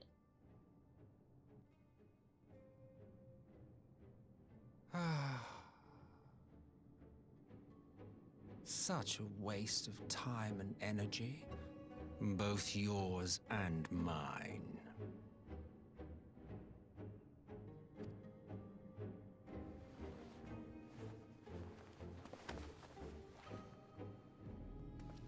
What the fuck just Lest happened? you forget you are Emperor now. If you wish to spout drivel about man's destiny, save it for the masses. It will serve to give them a sense of purpose, and you pliant pieces for the game. What the fuck just happened? There's two of them. One's an Ascian, that's for sure.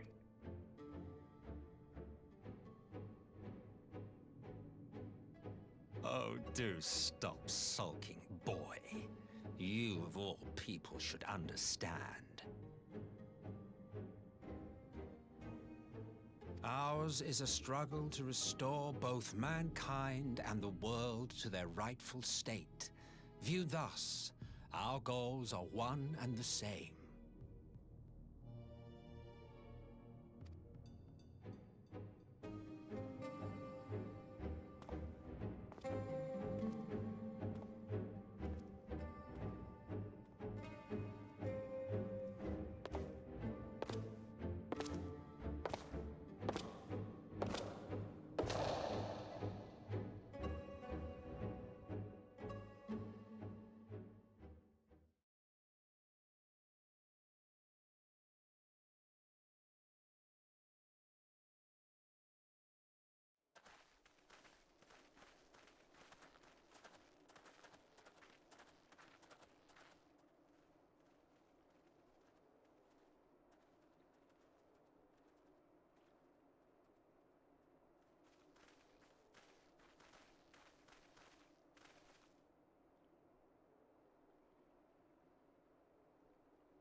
Alpha Node, he's okay.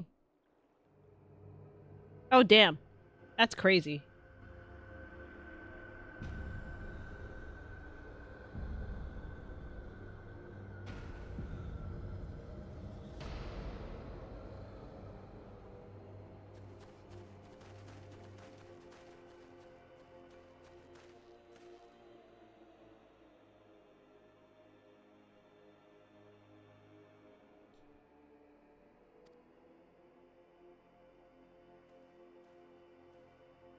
Their souls, they got yanked.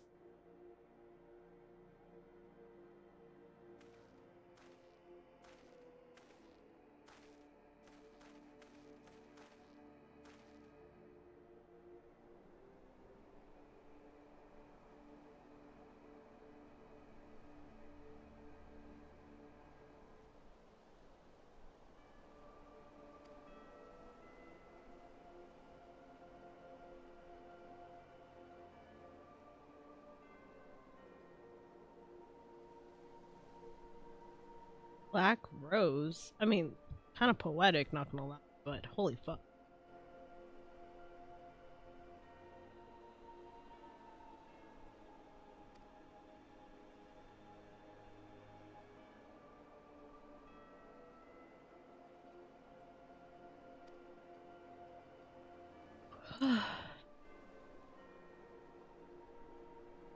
That's kinda cray cray.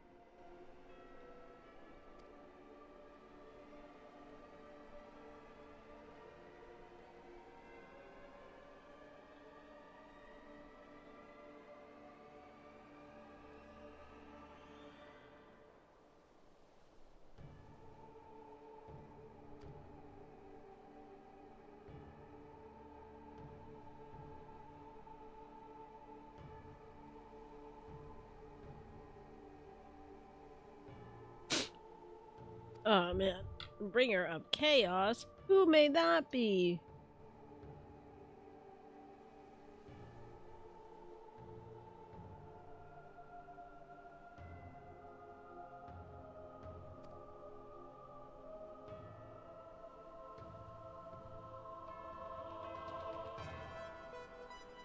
Also, for anyone who's not familiar with, you know, this species of human, they're from Garlemald, and they have like a third eye, which is what that white dot in the center of their forehead is.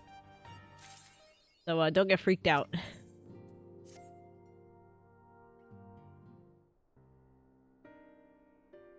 I'm glad you've come, though I'm afraid there's little in the way of good news.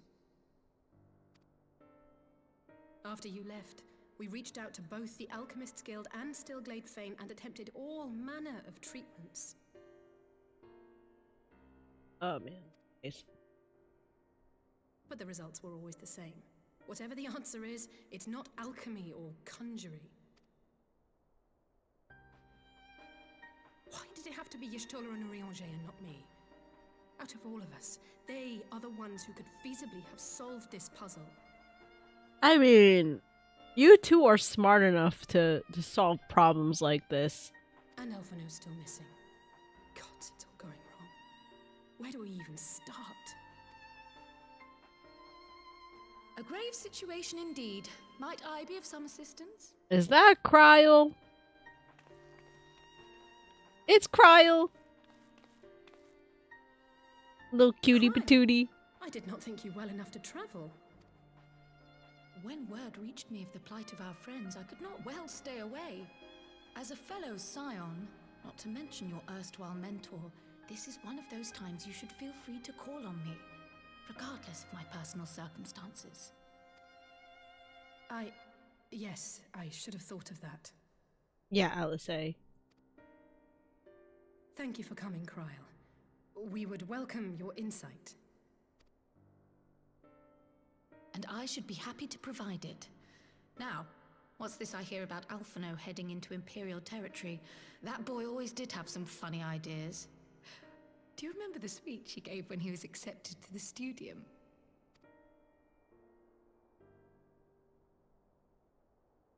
My life's goal is naught less than the salvation of this star.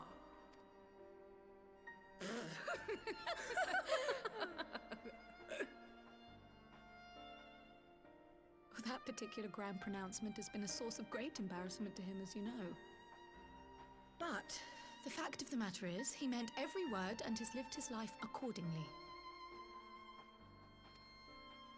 Yes, he remains altruistic to a fault. But I'm worried he was too fixated on his goals to see the dangers, as has happened before. You needn't be so concerned. Though his values remain the same, Alphino is not the blinkered boy he once was. Slowly but surely his eyes have been opened, thanks to a certain someone. A certain someone whom he'd be mortified to learn had heard about his little speech. Mum's the word, eh?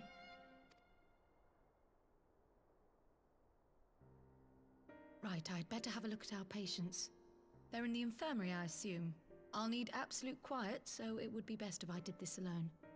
If you'll excuse me.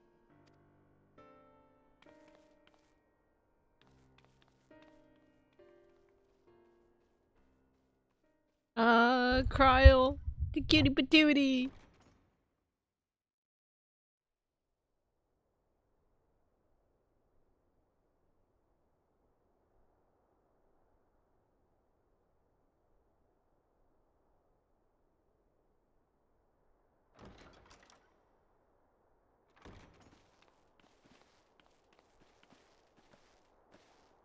All three are in fine physical health. At a glance, I would say they were merely sound asleep. Except for the fact that I couldn't sense the slightest trace of them in their bodies. It's as if their souls have taken leave of their physical forms. Yep. Their souls literally plucked out of their bodies. Ah, yes. The Elder Seedseer made a similar observation. I've read the report. When you heard this mysterious voice, you described feeling as if you were somewhere else, yes? That is correct. If we assume the ether which comprises your essence is being drawn to some other place,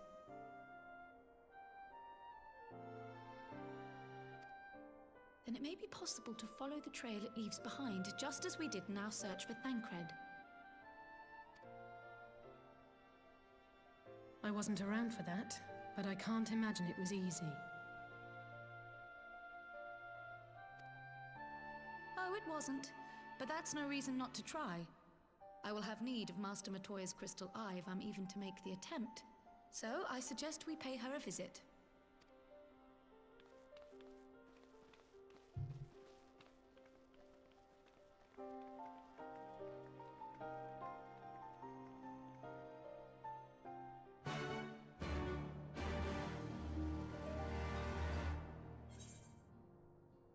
Alright.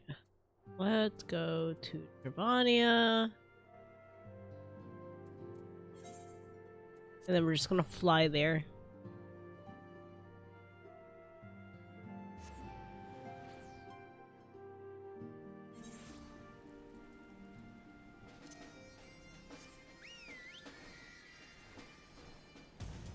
Oh yeah, I forgot I can't fly here yet. Pain. Suffering.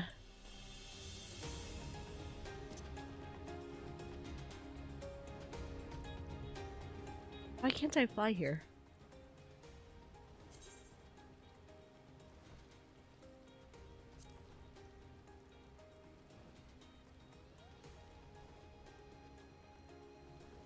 Did I forget a quest somewhere?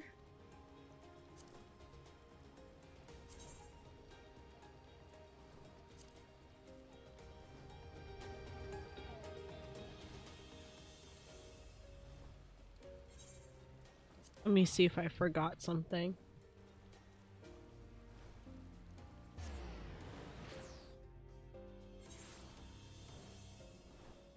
Okay. I think it's up there. Yeah, because all of these are not important.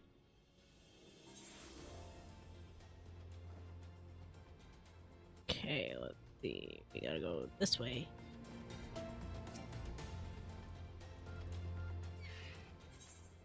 Yep.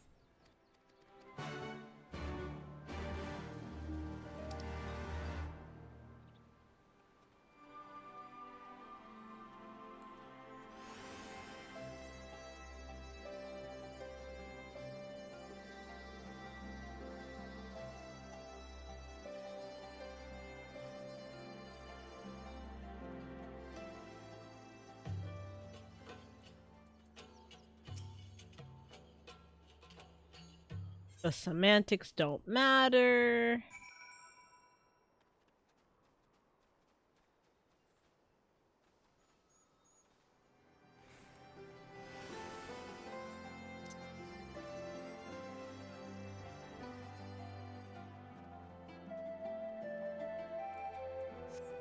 Oh, he was like right there. Well,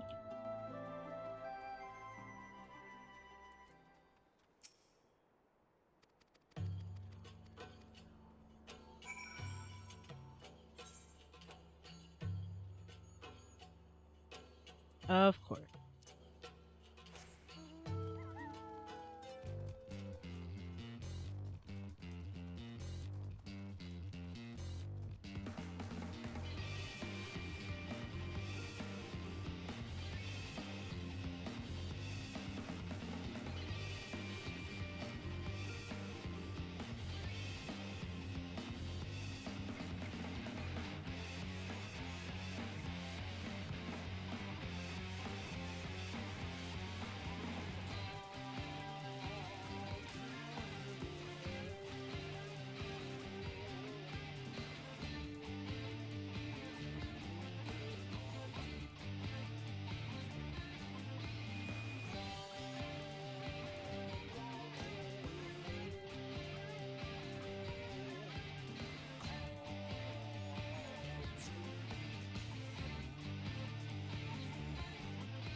God, I forget how bad it is to not be able to fly in certain areas. If you are a brand new Final Fantasy XIV player, I highly suggest doing all of the quests and finding the ether currents while you're out on your adventures, because it'll make everything so much easier.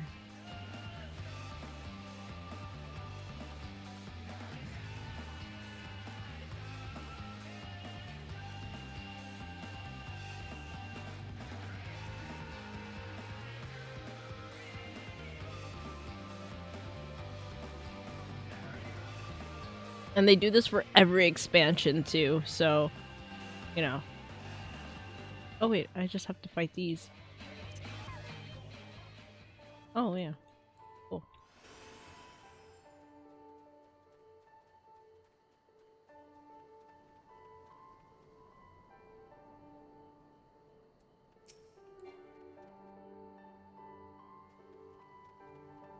Ugh, I think I have to go to the one up there.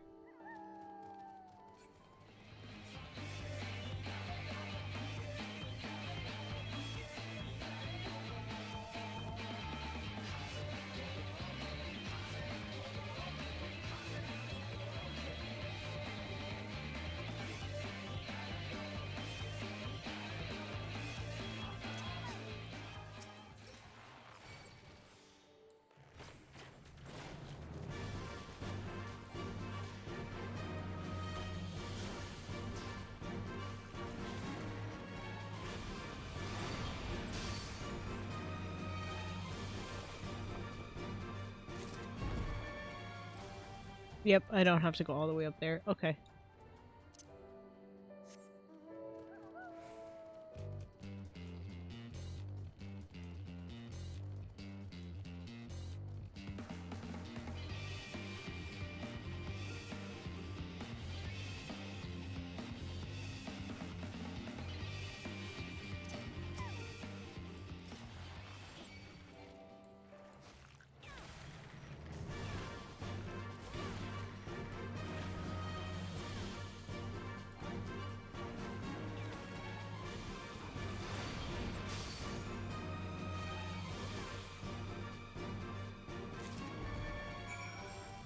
Whoa.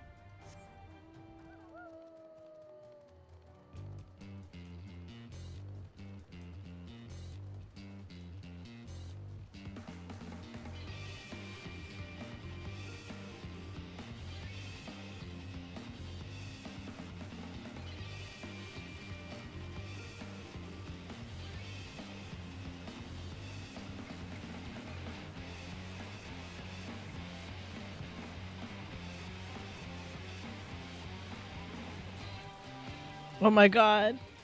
I made it. I lived. I didn't think I was gonna live. That's crazy.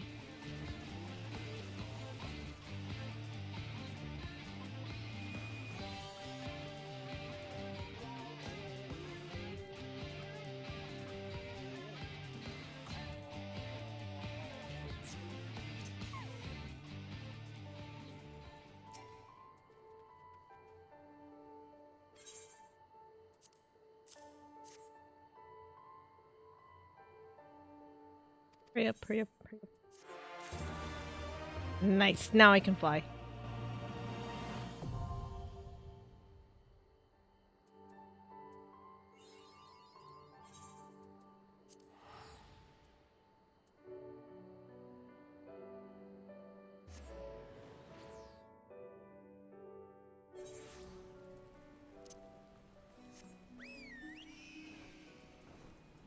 I also can't fly here. Why?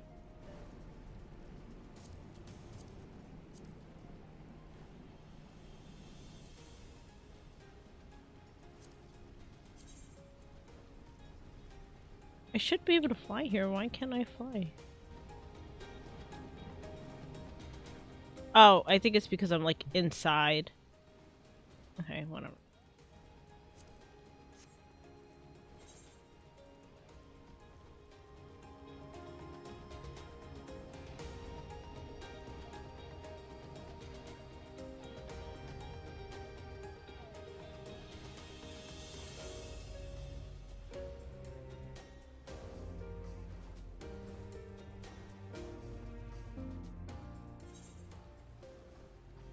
There we go.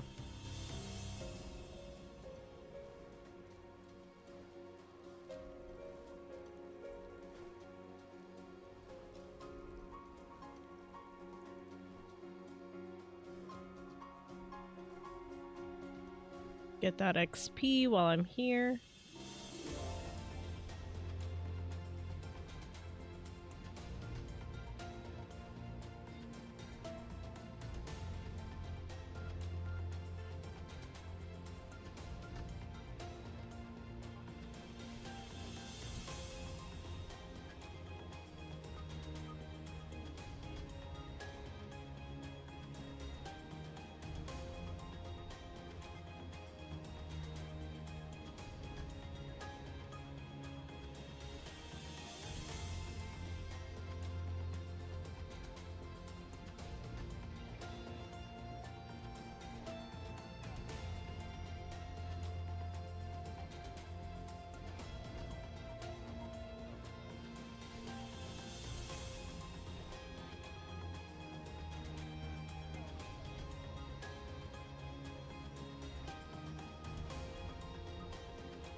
Oh boy. I haven't been down here in a minute.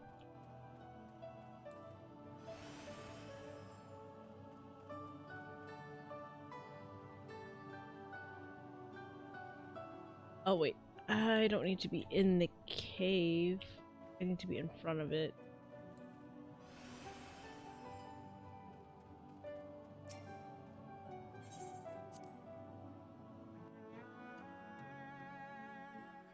There we go.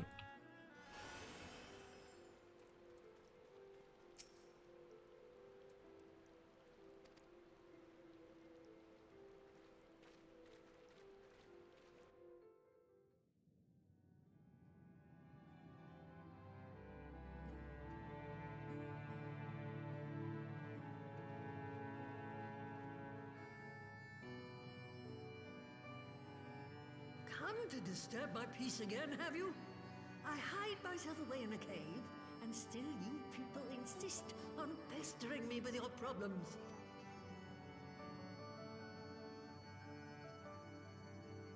Oh, I mistook you for young what's-his-name, but I see now you're the sister. Weren't you supposed to be the lively one? I've seen happier faces at a rain-sodden burial. Well, I'm sorry to dash your expectations, but the situation isn't exactly conducive to gaiety. Ha! That's more like it. Stoller used to spit and hiss like a wildcat too. Better for a young thing like you to be filled with fire and leave the doom and gloom to your elders. Hi Hex, welcome. Now, what exactly does this tragic situation of yours have to do with me? If I may, Master Matoya, we have need of your crystal eye once more. Oops, sorry, I didn't mean to burp into the mic. No, no cringe content. Just Final Fantasy XIV.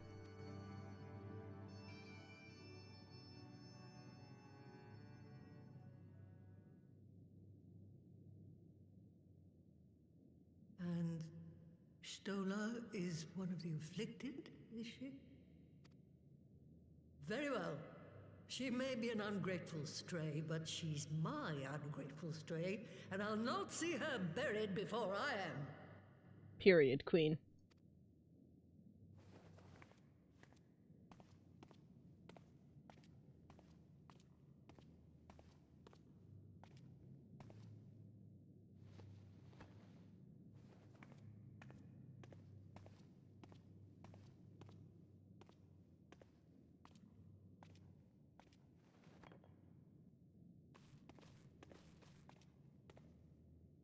Right.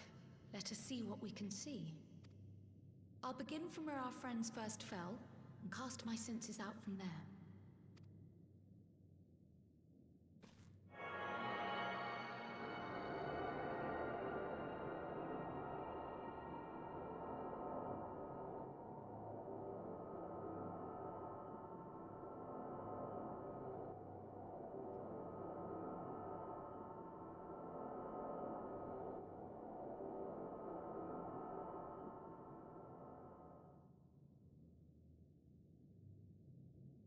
What is it? Did you find them? This doesn't make sense. How is it even possible? How is what possible? Kryl, what did you see? The threads, they just ended. And no, I didn't lose track of them. I followed them as far as they went. It's as if they were cut off. Could their ether have dissipated if it had? Oh gods! Their bodies are just husks. It's like the Broodmother's daughter all over again. No, this is different. The Kalyana girl was already dead, body and soul, when Lakshmi effected her resurrection. Aye, let's not jump to conclusions. If their physical forms yet breathe and show no signs of wasting, then it follows that their souls must still be intact somewhere. But where? That's the question, isn't it, girl? Death has not taken them to the ethereal sea, yet there are no tracks left for us to follow.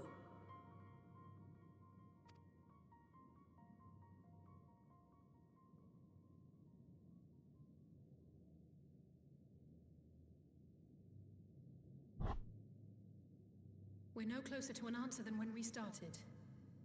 But knowing their souls are still out there is progress of a sort. We just have to keep looking. Pray, excuse me a moment. Yes? I remember, but... What, to Alamigo? We're on our way. That was Lee's.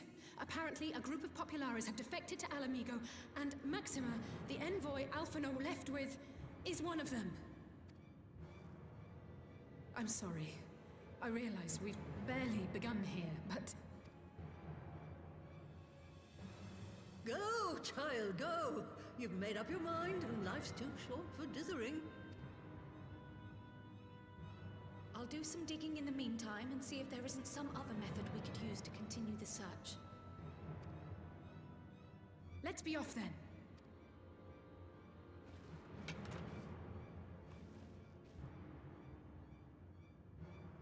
Oh, not again. The enchantment barely seems to take these days. I chalk it up to old age, but I rather doubt it's that simple.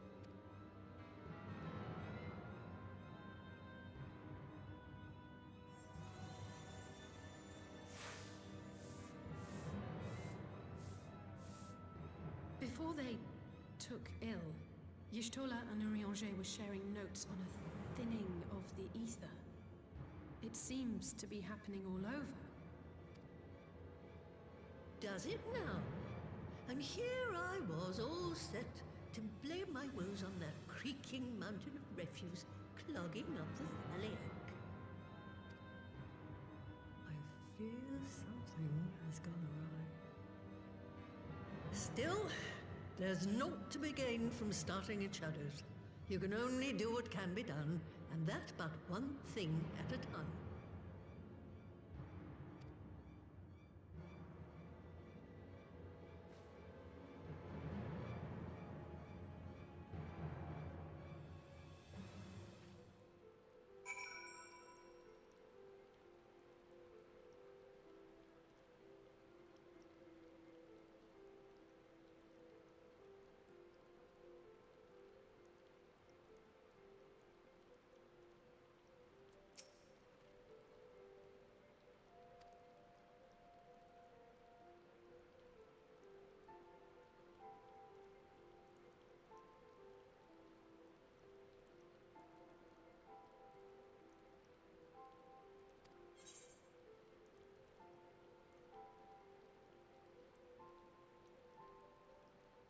Okay.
Yep, let's go inside.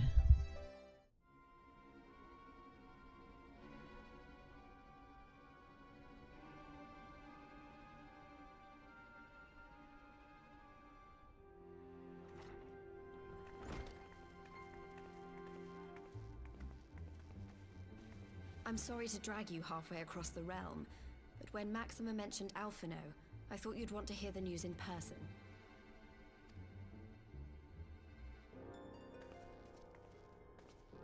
Ah, we meet again.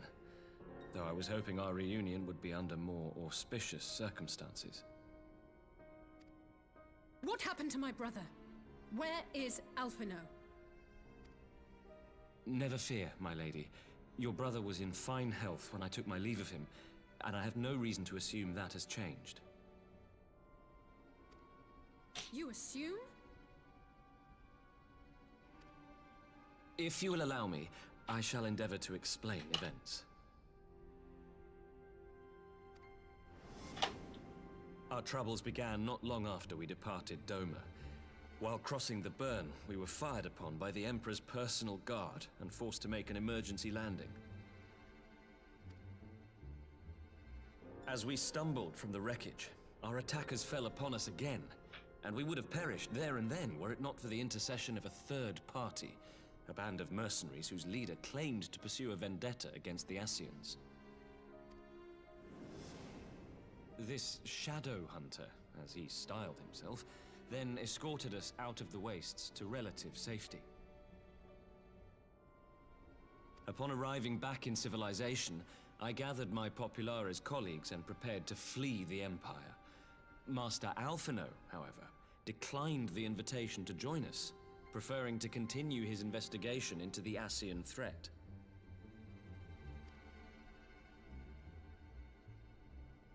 Well, at least he's not lying in a heap in the burn. Tell us more about these Ascian hunters. Who are they? And is Alphino still with them?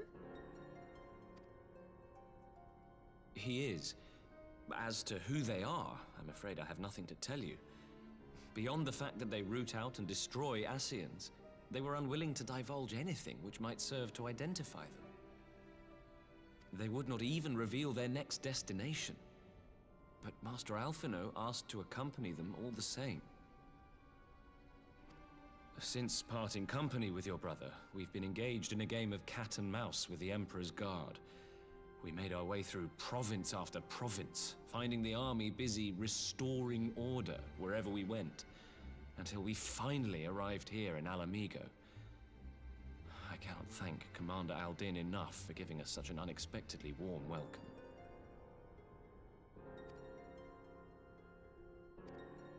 I'm not inclined to turn away refugees, no matter which land they call home.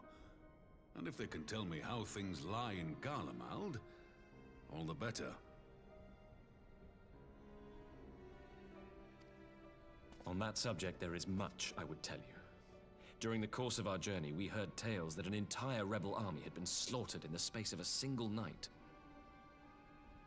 It would seem my former comrades grew tired of putting down uprisings in the conventional manner, and chose instead to bring a formidable new weapon to bear. Details were sparse, but the rumor alone was enough to dampen the flames of rebellion. I have also heard reports that several companies have withdrawn from their designated provinces and begun marching westward. It is my assessment that the Empire's forces are mobilizing for a large-scale military engagement. Westward? You mean they're getting ready to invade Alamigo? We knew this was coming, but not that it would be so soon. We've barely even begun to shore up our defenses. They won't stop an invading army. No, they won't.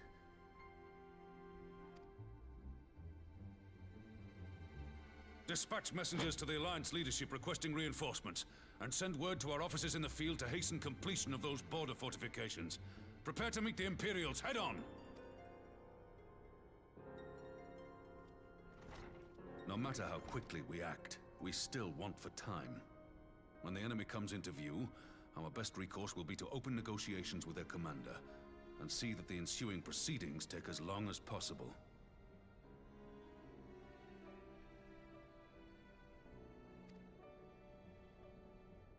Would you and Alize head to Doma and let Lord Hien know about this? I'm sure he'll want to hear about Alphino too. Consider it done. We'll send word when...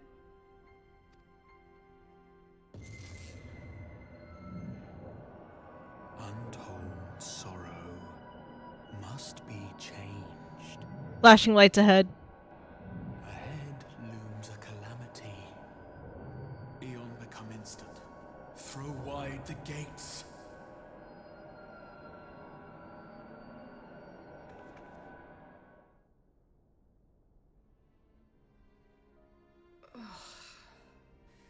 You heard it too. Well, at least we're both still standing.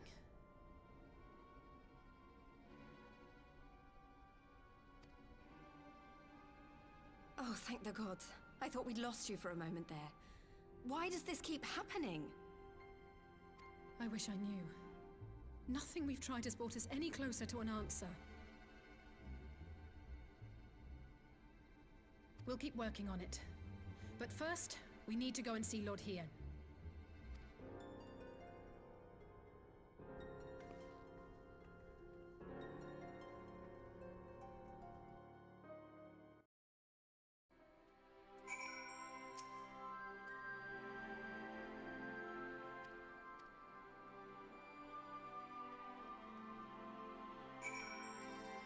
Alright, so we gotta go back to Doma.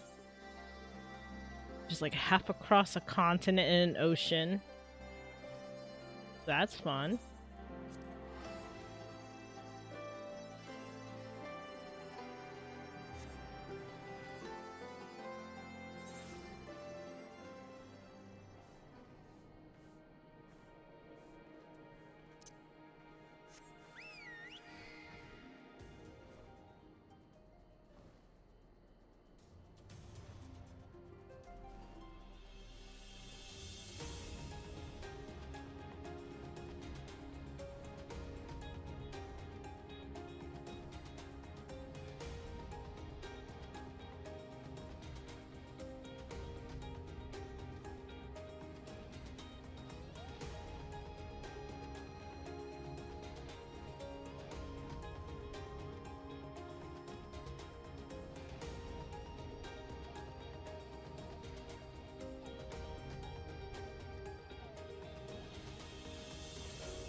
Okay, now take the ether current, or the ether shard, I should say, to the middle, the enclave, and go inside. And remember what direction it's facing in, because I'm a dumbass. There you go.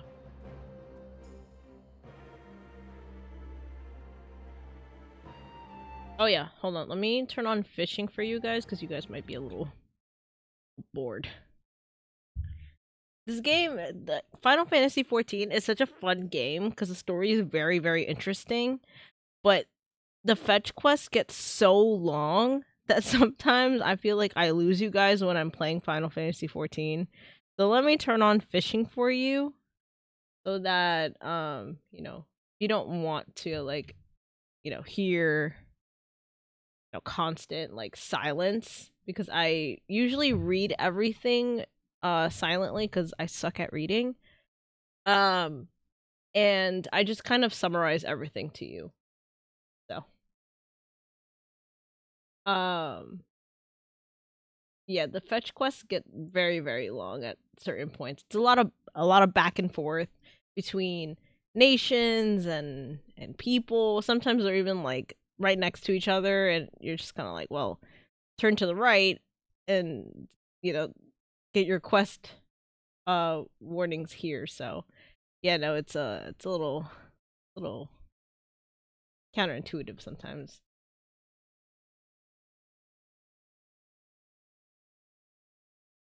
Oh, just going. What do you mean, my Twitch?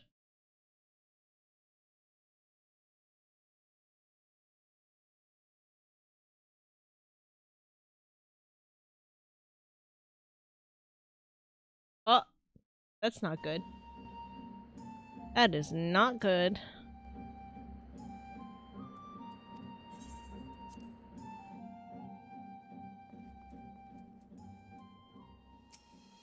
Alright, there we go. Cutscene again.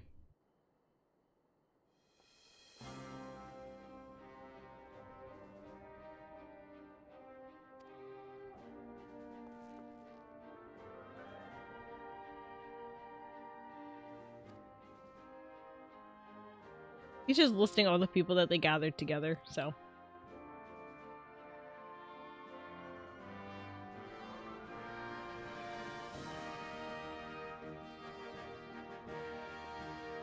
Is it like you need to update your prescription or something?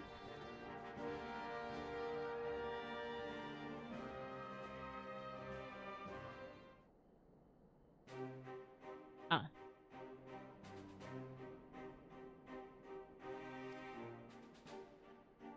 Ian is being updated about Alpha Node's disappearance.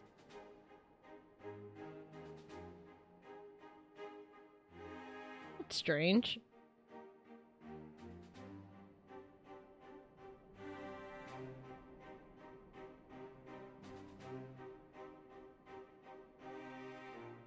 And they didn't just like call you back or anything, so like I don't even know what you can do other than like go to the doctor's office physically and be like, hey, why the hell did you hang up on me and why won't you fill my prescription?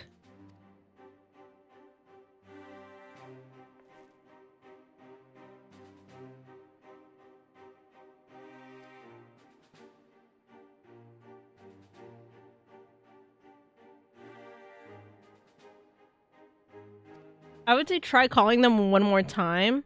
And then if they keep hanging up on you, just be like, hey, like, this is really unprofessional. Why is your, like, assistant, like, hanging up on me? Like, I'm just trying to figure out why my prescription's not being filled and, you, like, your office is hanging up on a phone call. That's severely unprofessional.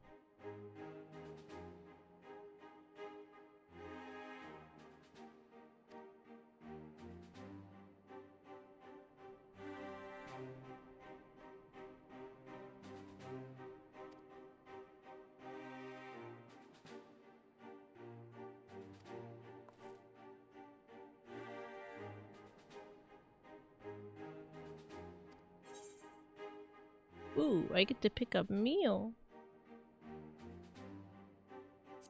I take this one.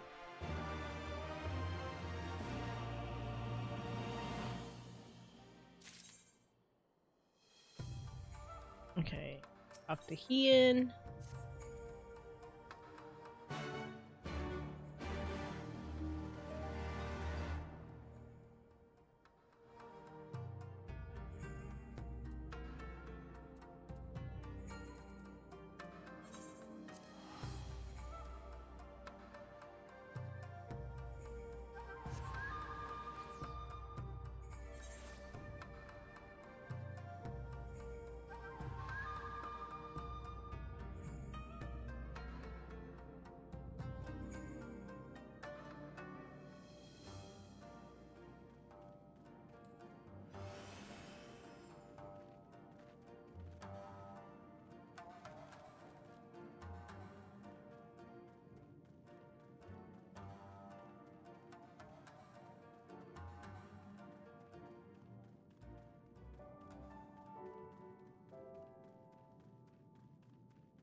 Oh, what the fuck?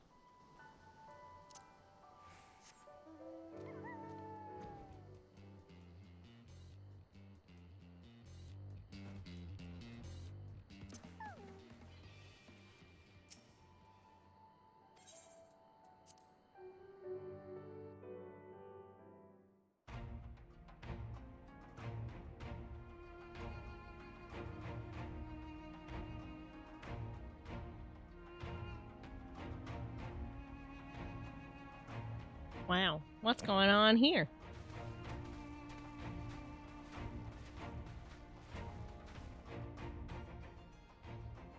It seems the engineers have matters well in hand.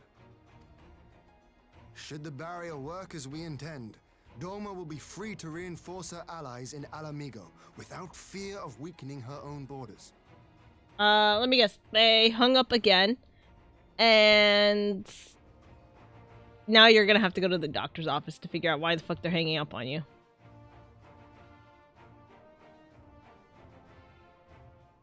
Ah, well, that's not good.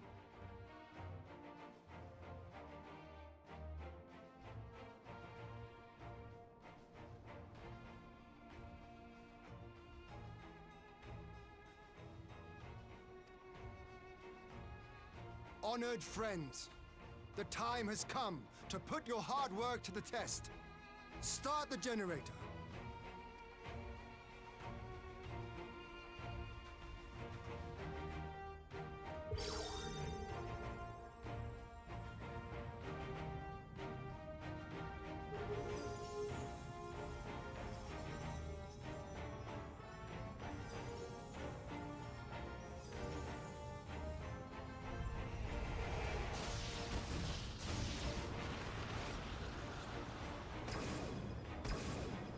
Node 1 is operational. Nodes 2 to 8 are reporting similar energy levels. The barrier is forming.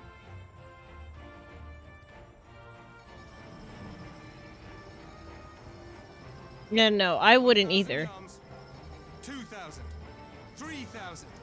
Expansion remains smooth. No fluctuations detected.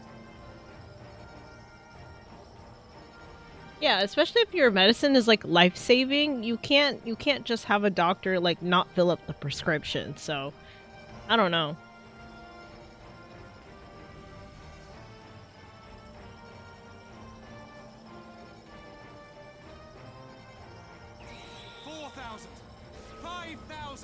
Target altitude reached. The barrier is holding steady at 5,000 yards. We've done it.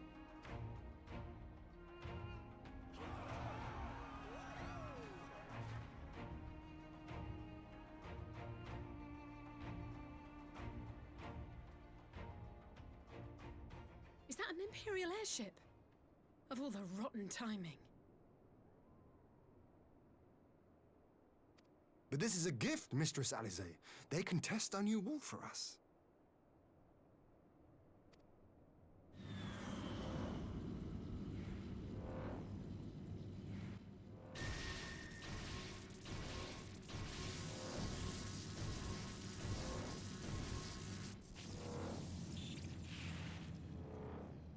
Seems solid enough, though I was hoping for a fireball.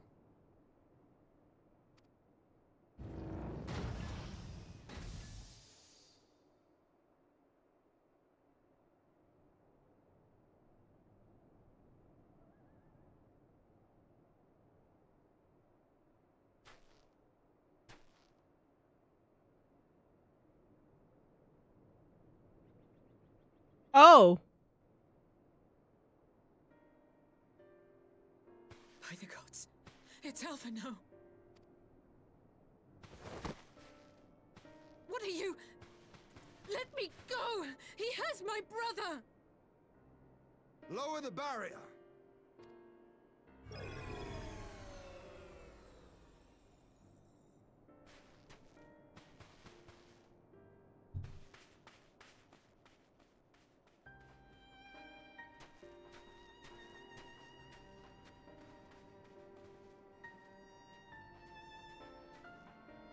Be at ease, girl. The lad is not dead, merely locked in slumber. No, not him too. Why do they have his brother? Oh, okay, so there's something going on between the Scions of the Seventh Dawn, which is, you know, like a compromised of like a group of individuals who are in tuned with like this world's version of like superpowers, I guess, but like to a higher extent. And for some reason they keep getting like hit with a voice inside their head that is trying to take their soul from their body, but not necessarily kill them. So, that's probably what happened to him. But the reason why this guy has his brother is that he was, you know, Alice, the girl in front of us, her brother was on a mission to go talk to the opposing empire to essentially like try and figure out why they're doing the things that they're doing and like to look at the technology and stuff. But something happened where their ship got attacked, and the guy who's holding Alpha No in his hands, he was like protecting him and trying to essentially like understand like what's going on. So, yeah.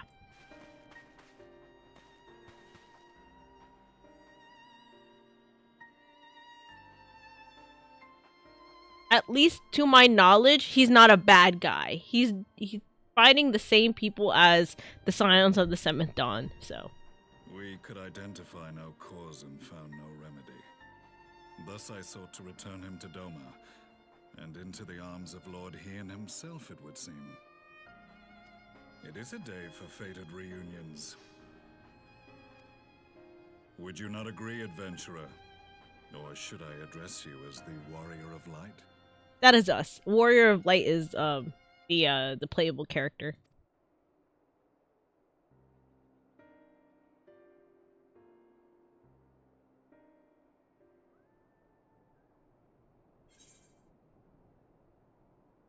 Ah, Gaius von Balsar. Yep, that is to be a name. Aye, Gaius van Balsar, the Black Wolf. That was the title I was given. One I have long since relinquished. That is you! That's who you are! Okay, fair. Stand down. The legatus of the 14th Imperial Legion died in Castrum Meridianum. I am no more than Gaius Balsar, a man without rank or allegiance. Impossible! There's no way you could have survived. Do you remember how it unfolded? How I was deceived by La Habrea? How I was convinced that reviving the Ultima weapon would allow me to bring peace to Eorzea? Okay, so for anyone who is confused, Gaius von Balsar was the guy who was like kind of the main boss at the end of the first expansion, which is a Realm Reborn, and we beat his ass, and we kind of exploded in a research facility for Oh wow. Thanks for the sub, by the way. Hi Sar! Yes, I am a 14 player! Right now I'm in Stormblood, so that is technically the second expansion. A lot of people yell at me for numbering the expansions wrong, but yeah. Anyway, Gaius von Balsar is this guy right here in like the all black armor. He supposedly died, but as you can see, he's not dead. So, yeah, kind of crazy how this kind of like lines up. Also, Sar, I finally fucking met Emmett Selch. That man is so gay coded that it's ridiculous. I mean, he like right now he's not referring to himself as Emmett, but I've met the man. The man is flamboyant as fuck. Like so gay.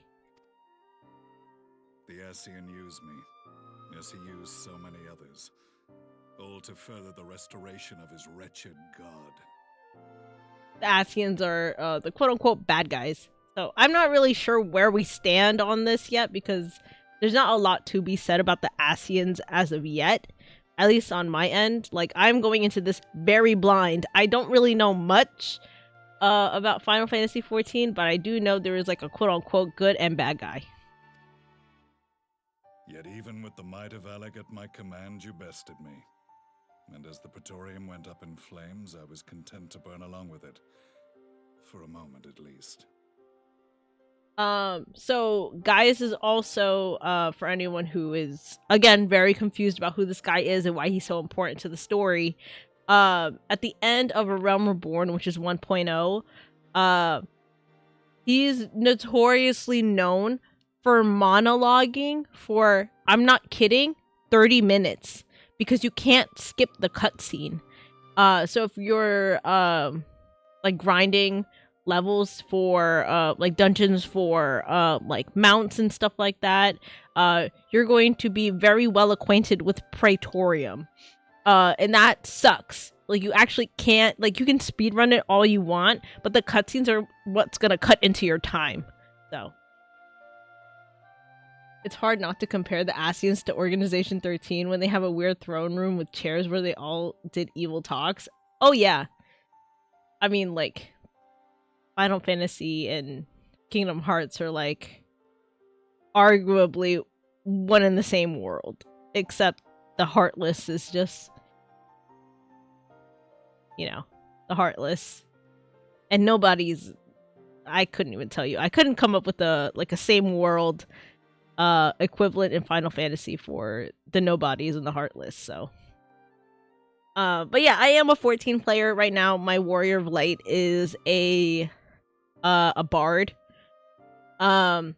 Initially, when I first started playing Final Fantasy 14, I started as a black mage, and then I got really tired of the casting time.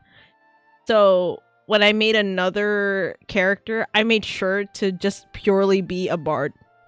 So, oh, and then I have like I'm leveling up another class. I'm also leveling up machinist as well. A moment of folly.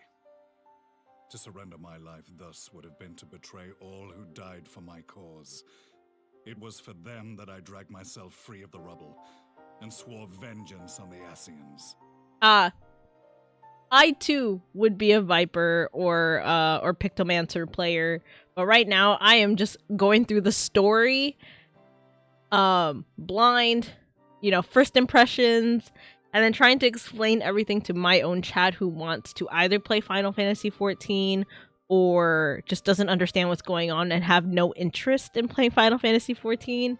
But yeah, this game is one of my favorite games. It's actually the first MMORPG that actually got me to play for a very long time. The only reason why I haven't played it in so long was because, one, I was so broke that I couldn't afford to pay for the subscription anymore. And two, I was the only one playing it for a while because all my friends took a break from it and they had their own lives, and I didn't like playing Final Fantasy 14 by myself. So, yeah. But now I'm playing it again because I can, and I realize that even though my friends are busy, I have other people to play with online, aka randoms, who queue in for dungeons and stuff like that. So that's what I'm doing.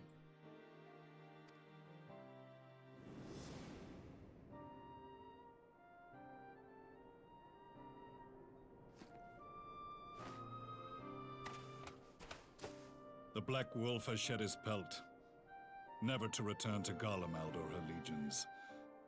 I live now only to exact revenge.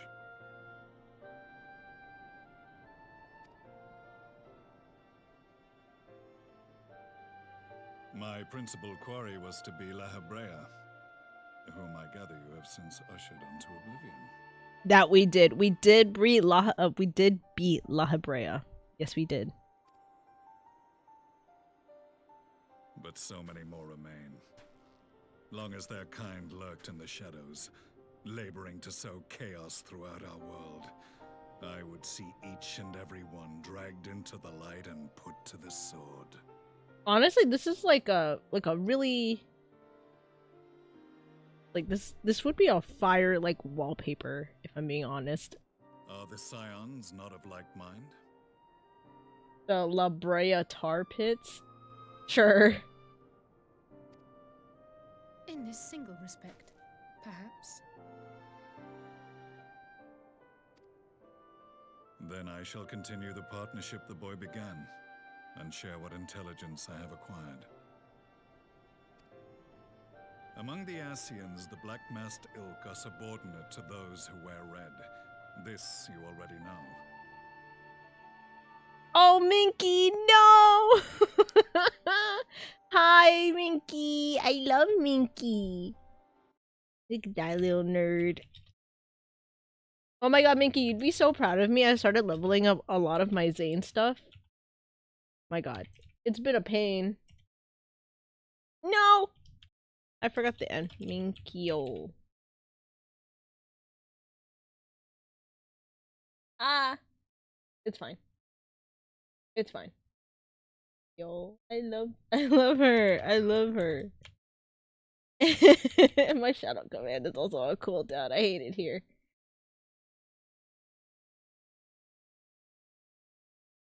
This is what I get for not having mods all the time. But I'm Minky. Yeah. If you're not here, like in Stormblood yet, you know, let me know. I'll help you. I can fly everywhere, so I could just Uber you everywhere.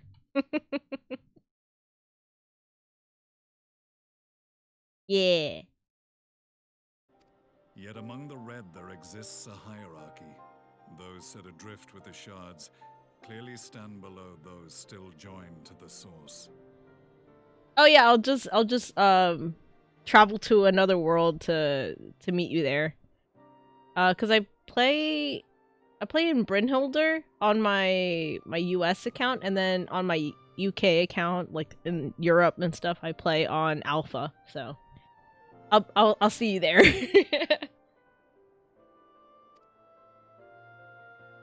Nabriales, who once dared to intrude upon the Rising Stones, belonged to the former group, and while he was indeed a dangerous foe, his powers were inconsequential next to the paragons of the Source. The first was Lahabrea, who plagues us no more. There is also the white-robed Elidibus, and the elusive Emmet Selk, about whom little is known. That's so funny because this literally looks like it would be a really fire like Final Fantasy XIV album cover, like a like a random Final Fantasy XIV like rap cover with like explicit content warning in the middle. Would be kind of cool. We have files on Lahabrea and Elidibus, but I believe this Emmet Selk is new to us? He is new! That he is! As I assume my brother told you, we have evidence to suggest that an Ascian now walks in the body of the Crown Prince. Have you identified this interloper? Elidibus seems the most likely culprit. As emissary, it is his role to maintain the equilibrium between darkness and light. Your many deeds in Hydaelyn's name have upset the balance, and I believe he seeks to restore it by throwing his considerable power behind the Empire. As a leader of the Ascians, he is one of our primary targets. It was on the trail of this very prey that the boy and I came across the scene of a failed uprising. In the absence of a single Garlean casualty, we inspected the bodies of the rebels, and the lack of any external injury drew my immediate attention.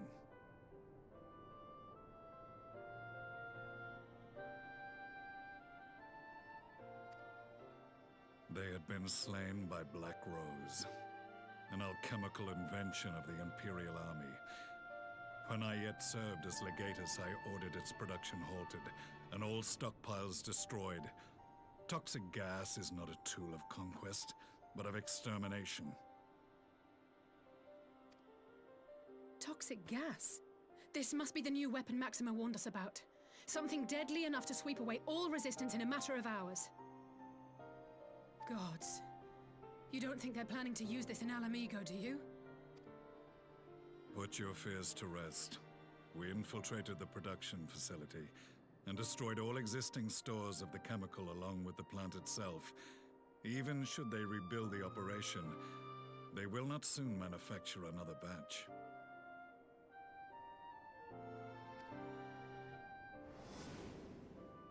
Regardless, I would draw your attention to a directive we discovered in the plant's records.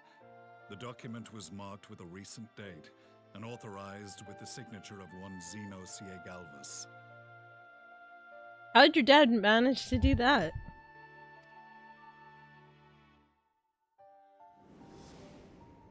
A dead man signing the death warrant for thousands. 'Tis bad comedy.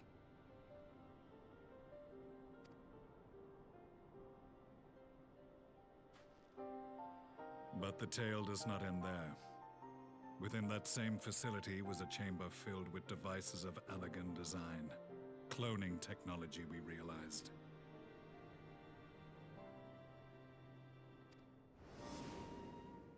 And what should we find in each and every incubator? But a young Emperor Solus. So that's why I saw multiple. Okay, that makes so much more sense now.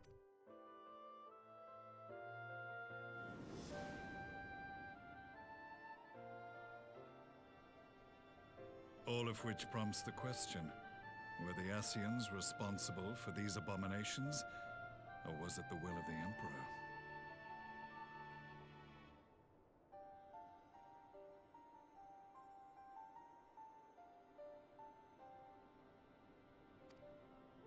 I must know which hand guides the Empire.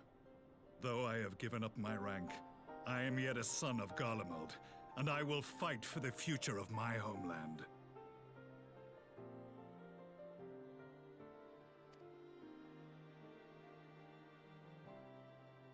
It is time I return to the hunting of shadows. We should focus on our common foe. To reopen old quarrels now would serve no purpose. You saved my brother's life, so I'm willing to let sleeping dogs lie. But in truth, it's not my decision to make.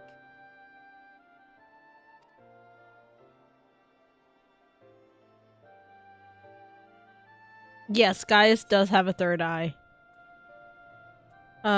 You're right, there are more important matters at hand.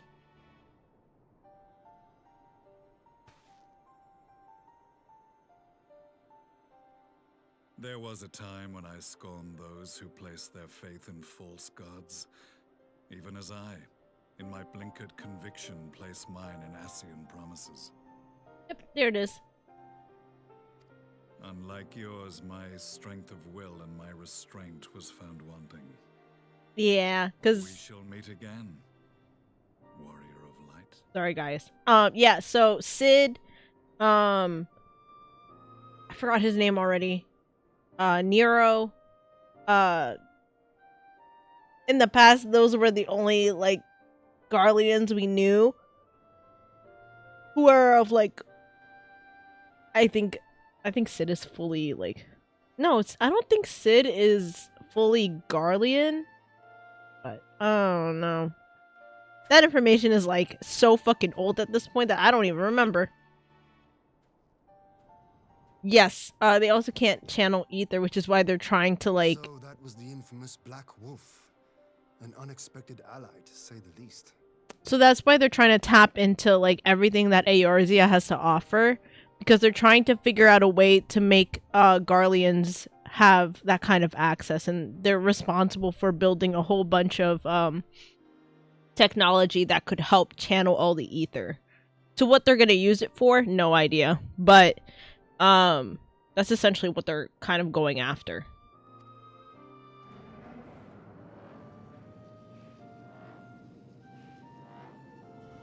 Well, I am content to leave the fine-tuning of the barrier to cleverer minds. Let us bid our friends from the Ironworks farewell, and see what can be done for Alphino back in Dorma.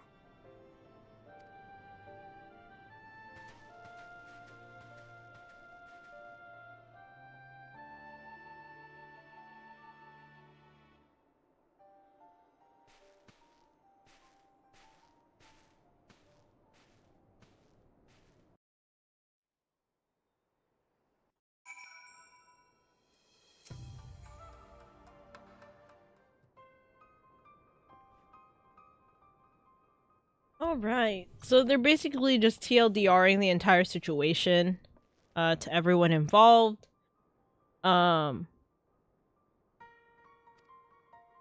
Is Hien really tall or is everyone else short?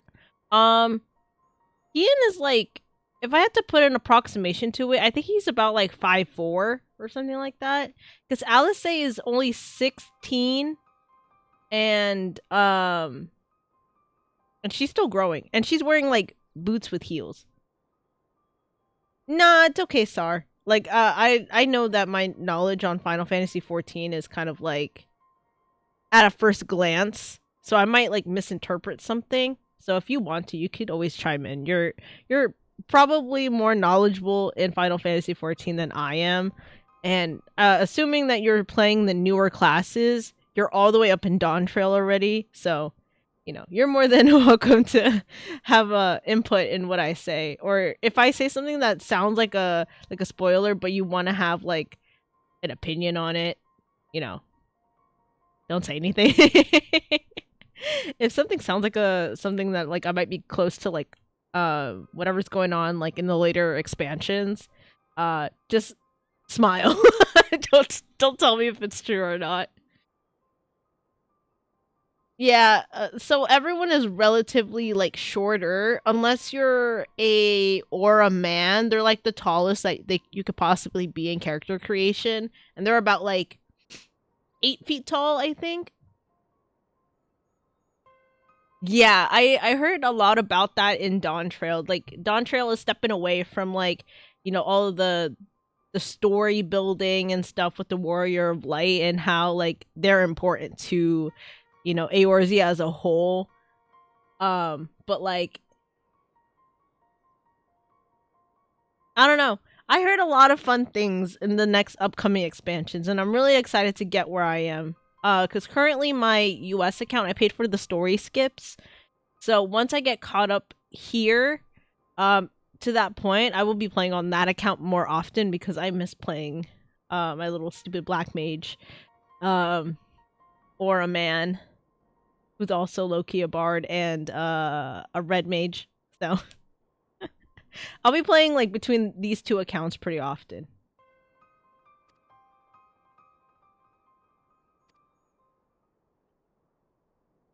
Yeah, I mean, I can show you guys what he looks like just very quickly. I also don't read any of the texts that don't require a voice to it because, again, I suck at reading out loud. So I try and like summarize everything towards the end when people are not talking. So, yeah. But like I said, a lot of the stuff with no voice acting involved, they kind of just TLDR everything, which is essentially what's happening right now. They're just coming up with a plan, you know, reminding Alice that while Alpha Node and like, you know, everybody else in the Signs of the Seventh Dawn, while they're out of commission, it is up to the Warrior of Light and Alice to kind of like step up and be like the Scions until they can come back.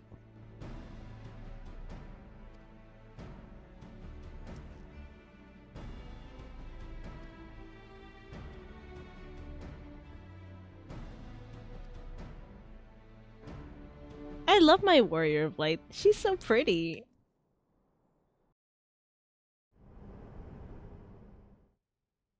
Oh, okay. We're going to see Emmett. As far as I know who Emmett is. I know who he is and like how he kind of plays into the story, but the details leading up to that point is not clear to me, so hee. Our supplies of Black Rose have been ruined, but the new plant is already under construction. We should have the first batch ready in time for the offensive, Your Radiance. See that you do.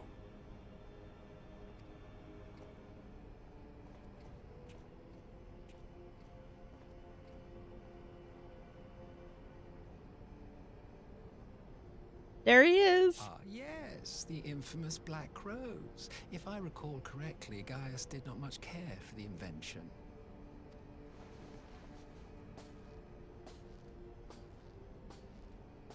He's a handsome man. Indiscriminate weapon indeed, this airborne poison.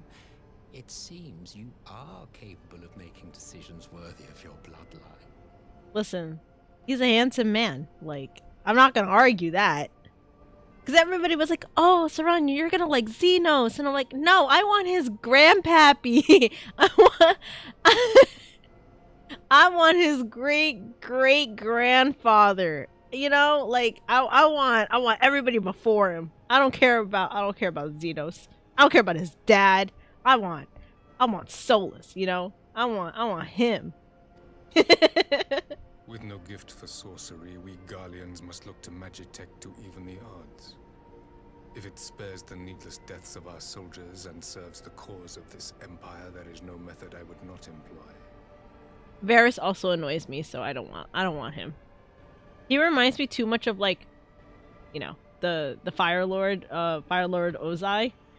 He just reminds me of Ozai. Like, it pisses me off. I also hate Ozai, so.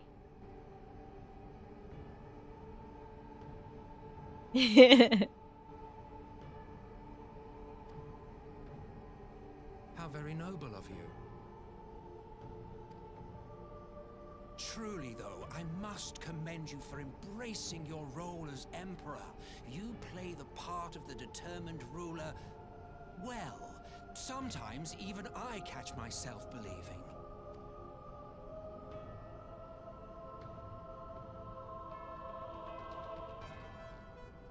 A silent agent of death. Now that I think on it, Black Rose may well possess the perfect aspect. Slowly but surely, the deluge of light has worked upon the ether here in the source, and the gas should be most susceptible to its influence. Well, I shall leave you to your own devices. Go forth and bloody the land with your grand and glorious war.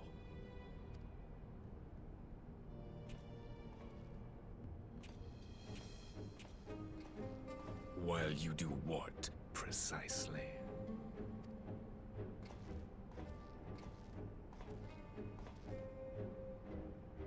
Need you ask? I will be doing what all Ascians do. I am well aware that your kind exists only to usher in the next calamity. But you seem oblivious to the harm your singular agenda causes to the Empire.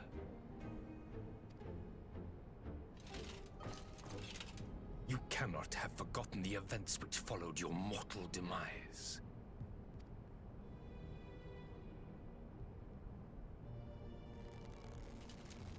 Our homeland was plunged into civil war for your failure to name a successor.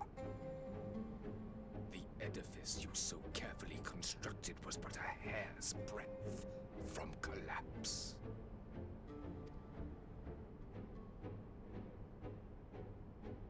Are you truly so naive? I love him. He's just so dramatic. And for what? For why? Like,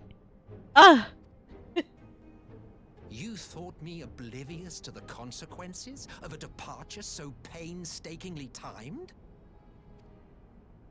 It was by design? Well, of course it was. Though I will admit the resulting panic exceeded even my wildest expectations. But how can you be surprised? Throwing the world into disarray was the very purpose for which this nation was, as you say, so carefully constructed.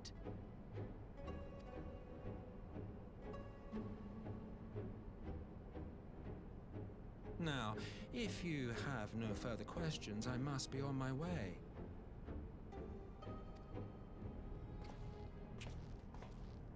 Since we may not meet again in this lifetime, it would be remiss of me not to offer a word or two of gratitude. I really must thank you for this surplus of vessels. I can mold any host into my own image, but having bodies tailor-made for me in this fashion is so much less tiresome. You dabbled in Allagan cloning techniques, yes? It certainly is a compelling, not to mention entertaining, field of research. And of all the options available, you chose the Founding Father on whom to experiment. You have a twisted streak to you, Varus. Like grandsire, like grandson, hey? I love him. He's so theatrical. It's a vibe. If events play out as planned, this will become something of a family enterprise. You will be the capstone of this world, I the anchor and shard, and together we will give the lie to this star's fraudulent existence.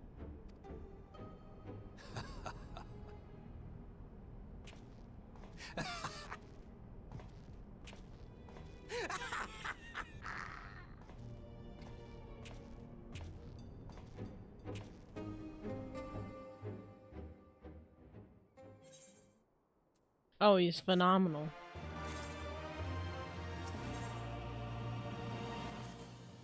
They have no idea what the fuck is going to happen. Oh, this is grand. Hold on. Let me see how far I am from the end of this patch. Right now, I am... Yo, it does. It's a good story.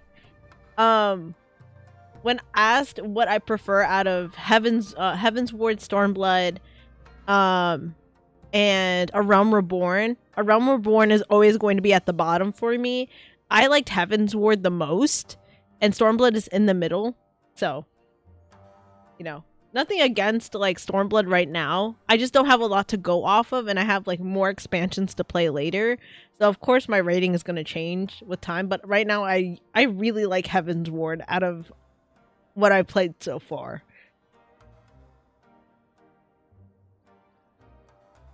I don't know, something about Sir Emmerich that just kind of like it's great. That man is phenomenal.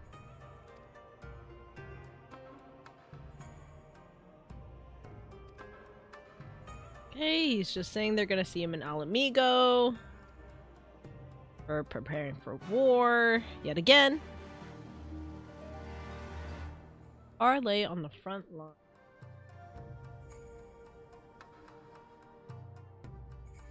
Oh yeah, because this is after Gosetsu leaves and Yotsuyu is dead.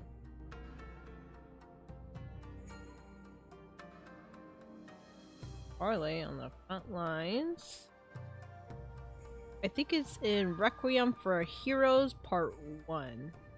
Yeah. So I'm almost done with post Stormblood. That's insane to me. I'm almost done. Because after this, I have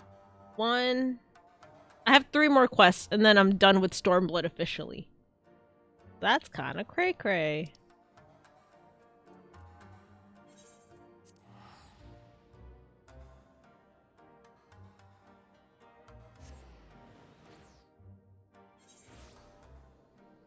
I'm like on the precipice of fucking starting Shadowbringers, and I'm so excited.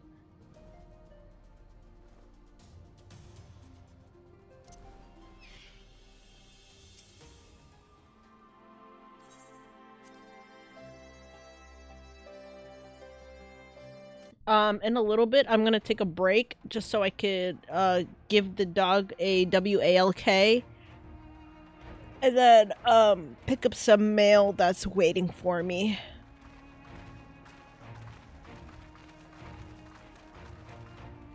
And then I'll also find something to eat because I didn't eat anything yet. Welcome back, you two. Greetings, Lord Hien. Glad you could join us. Glad to be here. I would have come sooner, while our own defense is not in question, but I am pleased to report that our soldiers are assembling for deployment to Alamigo as we speak. We're grateful for your support. Thanks to the efforts of our allies, it won't be long before we've established defensive positions on this front as well.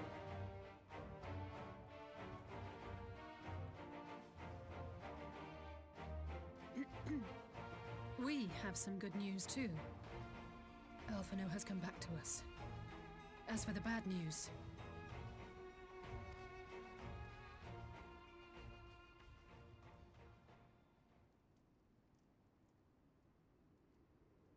So, Alphino won't wake up. Gaius van Baelsar is alive and hunting Ascians, and the Empire is planning to poison us all with toxic gas. Does that sound about right? Ordinarily, any one of those things would have left me in shock. But the way things have been lately, it's all starting to seem pretty normal. Getting back to your report, are we sure this Black Rose is the weapon Maxima was talking about? It fits the description. And it seems we have Alphino to thank for sparing us an early demonstration of its effectiveness. I have a feeling this won't be the last time his bravery in the Empire will serve us here in Eorzea. The threat of an unknown weapon has had us all on edge. But now that we know what we're dealing with, we can take steps to defend against it.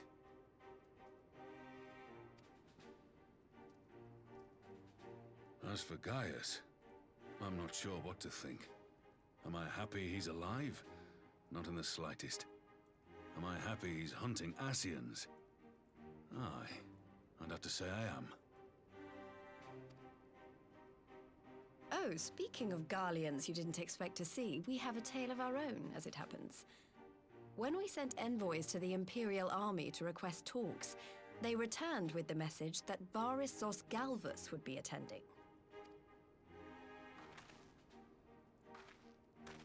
The Emperor himself. Well, Varus did sanction the Popularis peace mission. But knowing that an Ascian walks in his son's skin, I do not see how we can trust him or anyone from that nest of vipers. The Alliance would proceed with negotiations regardless, if only to give ourselves more time to prepare. We do, however, require your cooperation. Right. Yes. So, as a condition for the talks to go forward, the Empire has requested that a member of the Scions be present. There'll be a representative from each Alliance nation, of course, but I'm afraid we have to ask that you come along too. Oh, chat, I'll be right back. I just have to deal with something very quickly. In the meantime, enjoy some music.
Hello there.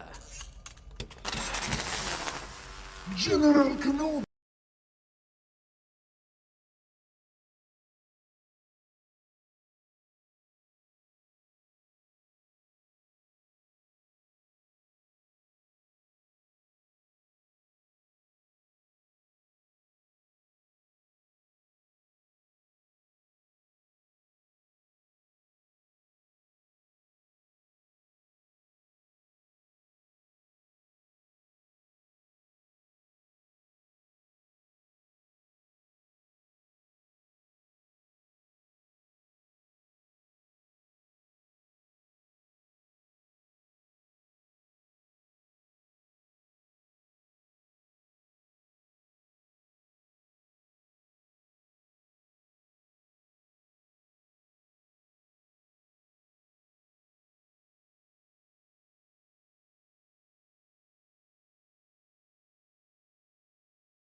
Woo! I'm back. Okay. I also had to change my shirt because I didn't realize how hot it was outside.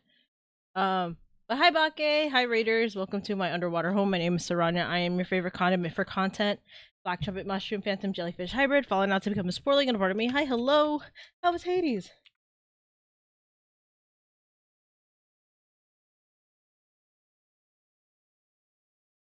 Yeah. For my meal, quote unquote, I pulled out 2 kiwis. Now I'm eating my kiwis. Take a second to just kind of sit here while I eat my kiwi. Oh shit, it's juicy.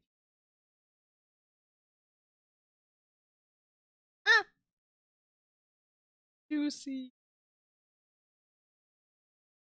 Ugh. Oh, oh, jeez, fell onto my desk.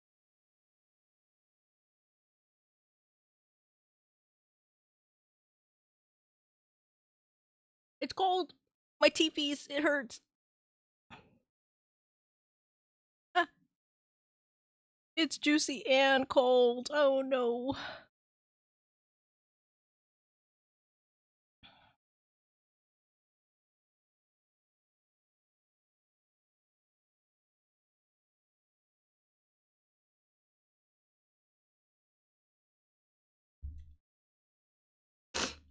Oh man, it's a good kiwi though.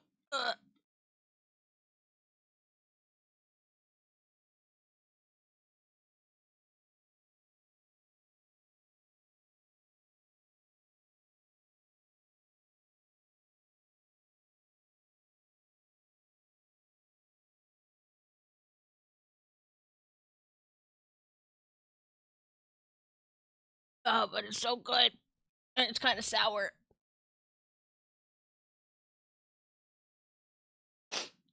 I also couldn't grab my mail because I'm missing my mail key. Like, I actually don't know where my mail key is. That's not good. So I'll wait until my coworker, who is very reliable, is around, so I can ask if they've seen my mail key. And to pull my iPad out of my office because let's be so for real, like I could go into my office myself, but I look disgruntled and I don't want people to see me disgruntled. So okay, let me pause the music and then you can proceed forward because they're just gonna keep talking.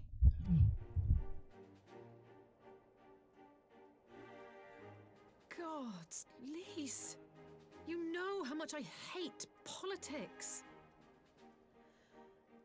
But then, what choice do I have? Alphino and the others aren't going to do it. I work in real estate. Very well. I shall attend as the Scion's representative.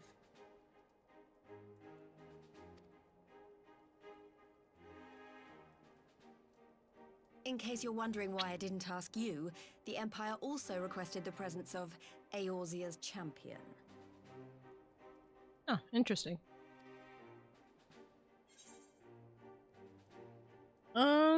I mean, I'll be there. I have no choice.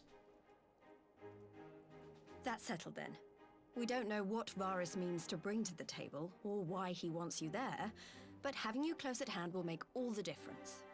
I want to preface that I work in real estate, but on the hospitality end of things, not so much the actual like leasing side of it. So many politics. The meeting will take place on the border. Anticipating an early assault, we mean to position the bulk of our forces nearby.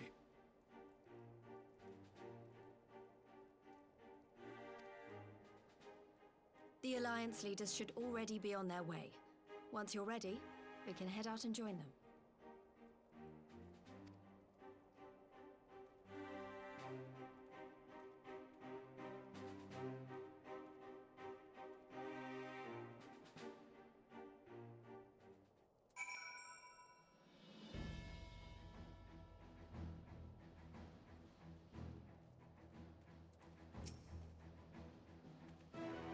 Oh yeah, this game is pretty hefty, especially with the new expansion.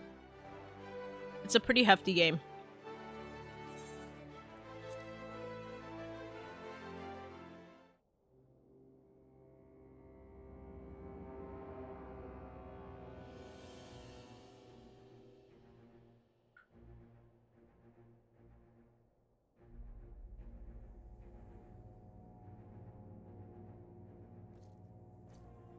Oh my god, Sir Emmerich! Yes, they... Okay! This is like a feudalist era, but not like that feudal. They have technology. Far superior than ours.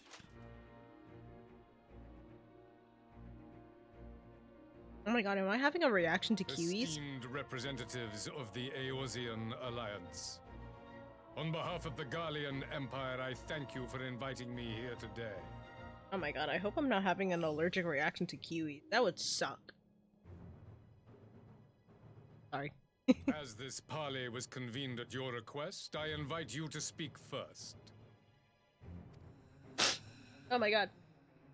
Very well, Your Radiance. I, Nanimo Ulnamo, 17th in the line of Ul, should be pleased to oblige you. You got that, Nanamo. As recent events in Alamigo and Doma have made plain, the subjugation and exploitation of neighboring nations is not a sustainable policy.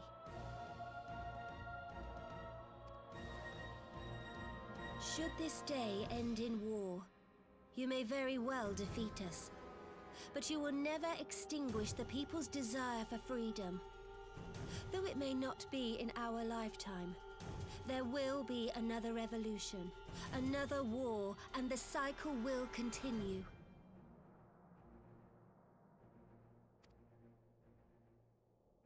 Doma has entered into a concord with the nations of Eorzea, a partnership wherein we recognize one another as equals.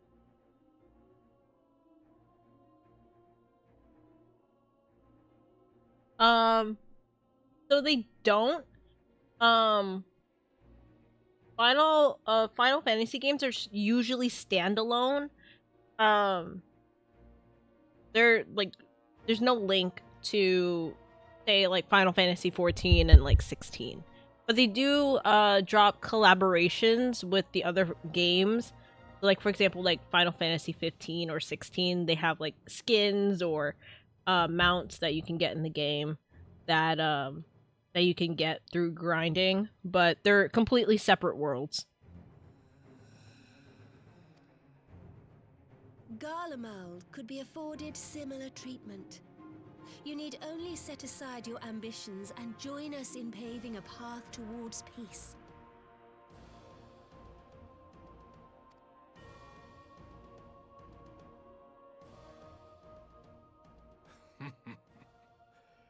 You will not win me over with sophistry, Your Grace. As you know only too well, this alliance lacks the strength to keep the peace within its own borders. Even now, your struggles with the Beastmen continue unabated. Divided, you sow this fertile soil with the seeds of your differences and reap naught but discord and chaos for your trouble. Eorzea must be united under one leader, one purpose. I would offer you both and bring an end to your strife.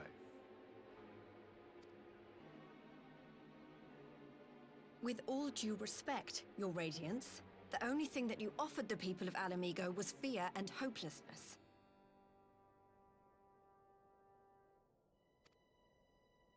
The citizens of Doma can also attest to the meager arms of imperial rule.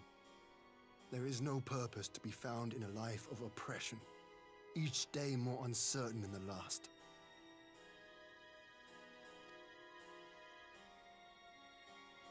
Our people are willing to die for their freedom. A great many already have, and countless more will, if we don't put an end to this madness here and now.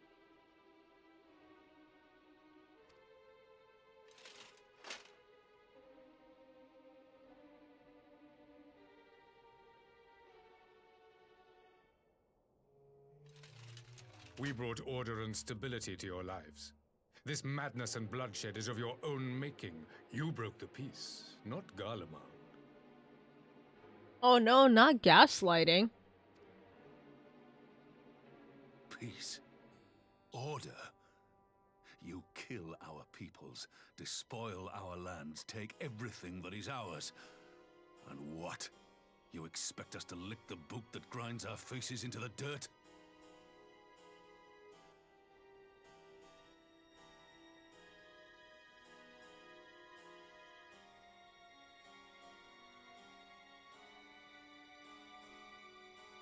So help me God.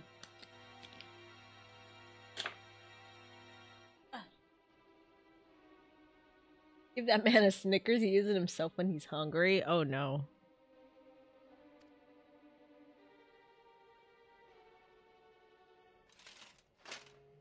I expect you to weigh the costs.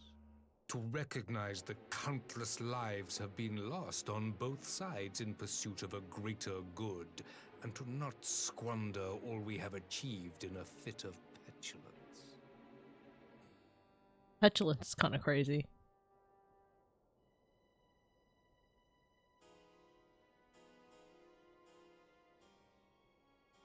Your Radiance. I fear I can personally attest to the dangers of pursuing one's vision with such righteous fervor.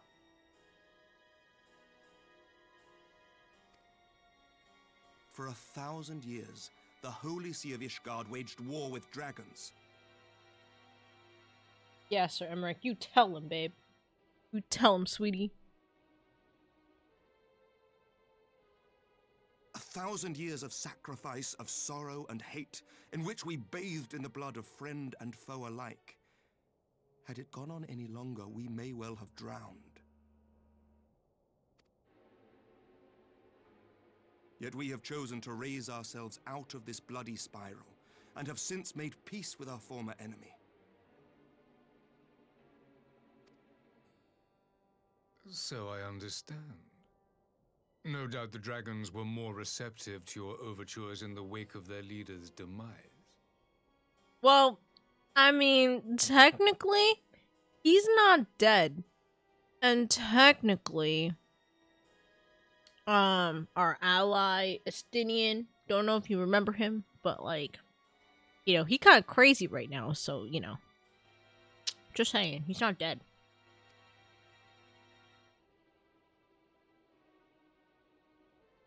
You speak of peace, yet use war to achieve it. Your father would not have bothered to obscure his intent with honeyed words. He understood that strength is all that matters in the end. Well, yeah, now he's dead, so, like, technically, he has no say.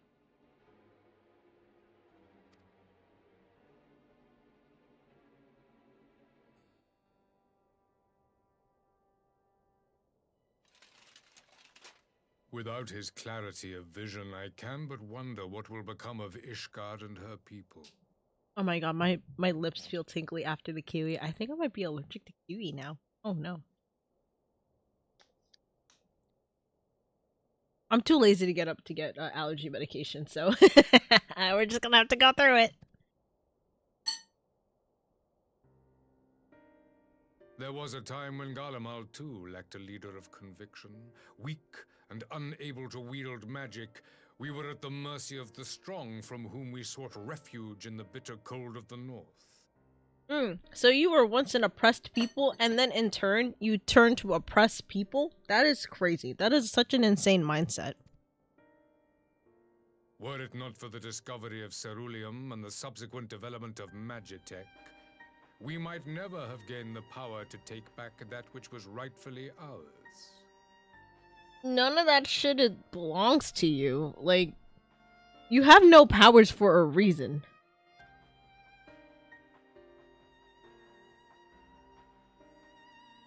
You speak as if your people were the first to have been driven from their homes. Limsa Laminsa was built by wayward souls in search of a place to call their own.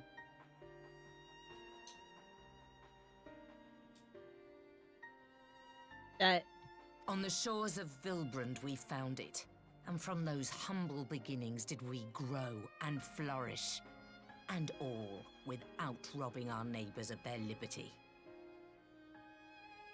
So true, bestie. You tell him. Also, one sec.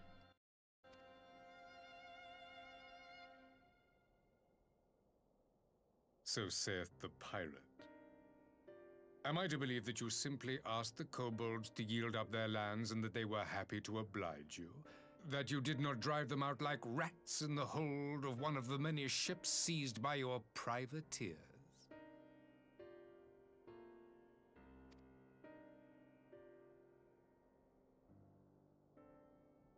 I will concede that after centuries of exile, reclamation may be mistaken for invasion. Nevertheless, it is not. And those who till stolen soil have no right to object when cast out in turn.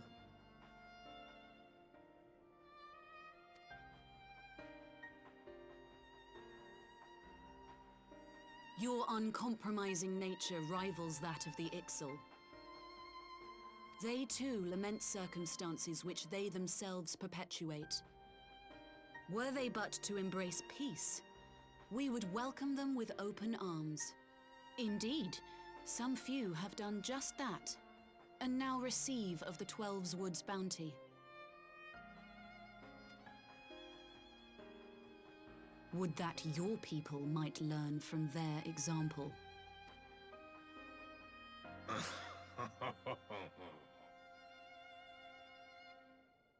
You dare compare us to the Birdmen? You who thought to invoke the 12 and threaten all of creation?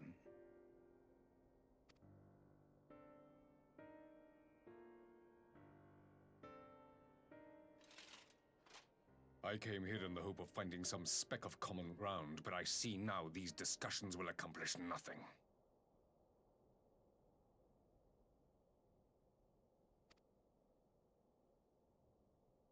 Despite what you people may believe, I am not wont to choose the sword over the olive branch. 'Tis but a pity men are loath to accept one without first being shown the other.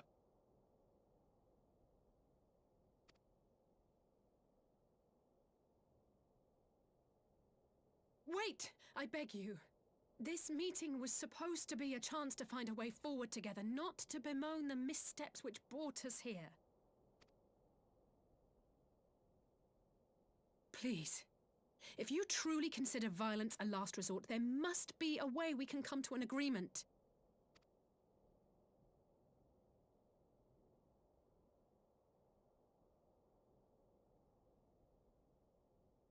As Mistress Alisaie says, we did not come here to bicker over the past, but to discuss how we might strive towards a brighter future. Emperor Varys, may I suggest a short recess, that all present might compose themselves prior to beginning anew?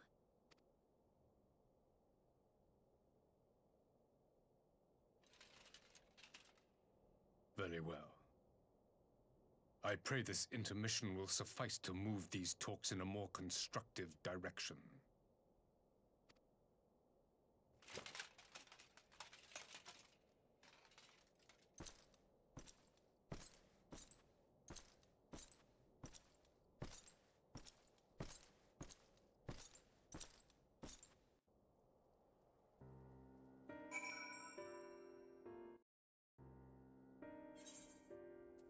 That's kind of crazy.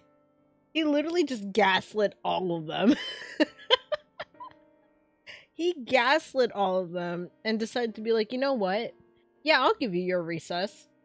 But make sure that when you're done with this recess that you come to me with facts. Like, sir, excuse you. But he's also not wrong either. Cuz what he was saying, that's all true. Like, Limsa rode on the backs of the kobolds for a hot minute. And when they were done with the kobolds, they were just like, well, this is our land now, not yours. So you gotta leave. And I don't know if a lot of you were present when that cutscene was happening with Alisaie, the Warrior of Light, and Gubao. He's a kobold that was rescued by Alphanode. That poor kobold can't speak anymore because he's traumatized. So, because of like the events that happened prior, that poor kobold is traumatized. He currently resides under Merwood's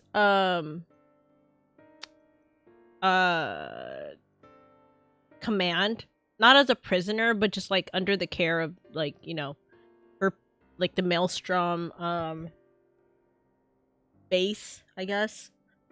And since then, like, he hasn't spoken, he hasn't looked at anybody, like, he's just very mute, and he doesn't say anything, but he's very much alive and well.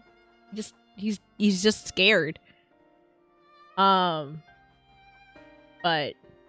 yeah.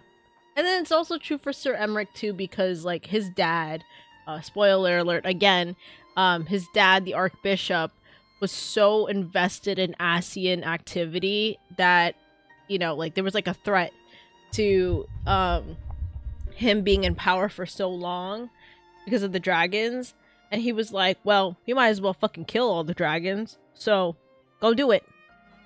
And he literally led the people of Ishgard to believe that the dragons were there to like rain terror on everyone, when in turn he was the one raining terror on his people. and made them turn into sheep to follow. So, you know, Varys is not wrong. When there is war, everything is on the table. So, you know, there are actions that are being, you know, brought into the spotlight. So yeah, like, you know, he's not entirely wrong, but he's not right either, because, you know, in order to win, you know, certain freedoms and stuff, you have to fight your oppressor, and the only way that you can really do that is through war sometimes. So, yeah, it's kind of crazy. Like, this game gets a little crazy sometimes. War never changes. Exactly, Sar. Yeah, but it is kind of crazy that, like, Varus was literally just saying, like, you know, like, you need to, all of that just to say, like, you have no right to come here and talk peace when all of your peace has ended with death, and essentially you've done your own sense of manifest destiny, because the land that you reside on is not yours. You conquered that land. And they're trying to tell him, like, but wait, what you're doing is not right either. So, like, you know, but we're better because we don't intentionally harm people. So, I don't know. But this is where Final Fantasy XIV gets so much more interesting. Because, like, after all this, I believe we get to a point where, like, all the politics stuff kind of, like, die down a little bit. So, it's insane. Alright, Bake, I wish you a lot of luck bathing a dog. It's not fun. But yeah, usually in situations like this, Alphino is the one who's, like, here with, like, you know, the Warrior of Light and the Eorzean Alliance, trying to, you know, speak truth, because he's a well-adjusted 16-year-old boy in the middle of war with his twin sister, who's, like, you know, guns blazing, ready to fight. So, but yeah, it's an interesting time. Because a lot of people were like, man, Alphino sucks. But you, like, a lot of people tend to forget that, like, him and Alice, they're 16 years old, fighting a war that, you know, doesn't really, I mean, it does concern them a lot. It messes with, like, personal freedoms and stuff like that. But, like, it's a war that they were born into. So, I don't know. Kind of crazy.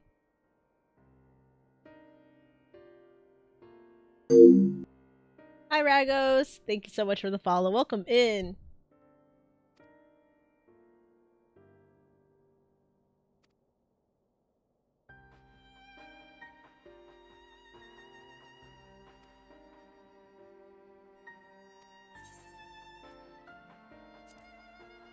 Hello. Welcome, welcome. I'm good. How about you?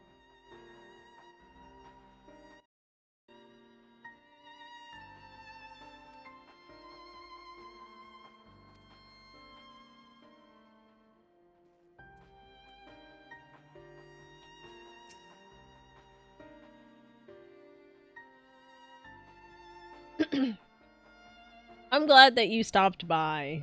You are about to bear witness to Final Fantasy XIV politics. Kind of crazy. It's getting heated.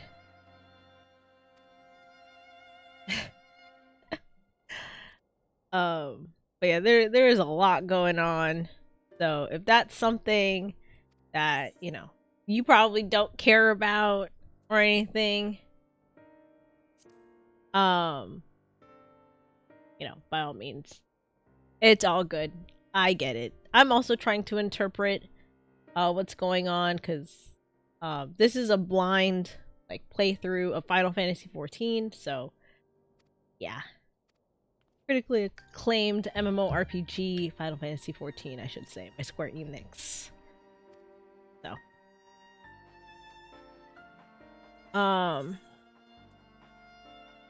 So they're all just trying to game plan what they're gonna say to Varys, the Emperor of Garlemald, to stop him from, waging war on the Eorzean Alliance again. And they're just kind of like, well, we kind of need to know about the Ascians first. So, like, how are we gonna do that? So, getting a little hefty here. And here we go, voice acting. Now then, who would have the floor? Before we resume, I wish to offer you an apology. After you graciously accepted our invitation to discuss an armistice, we have done naught but rebuke you at every opportunity. I believe I speak for all of us when I say we are deeply sorry for our discourtesy.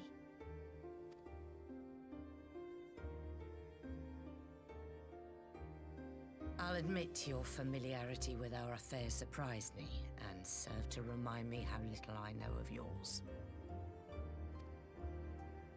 I think all here can understand the desire to reclaim one's homeland. But why expand further? That is my question. If I may, the answer can be found in the Imperial doctrine they took great pains to impart to my people. Recognizing the threat icons pose to the world, Solus Zos Galvus decreed that they were to be eradicated. To this end, he began a campaign to unite all lands under the Garlean banner. Or so we were taught.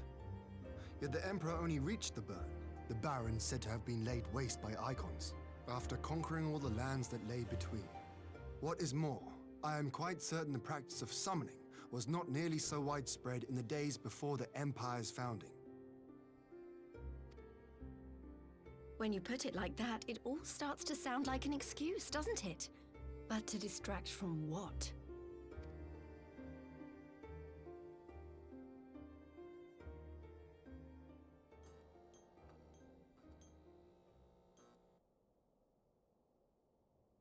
Finally, you ask the right question.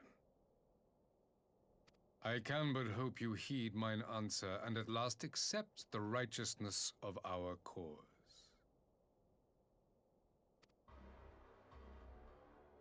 My goal is this: to return the world to the way it once was, the way it was always meant to be.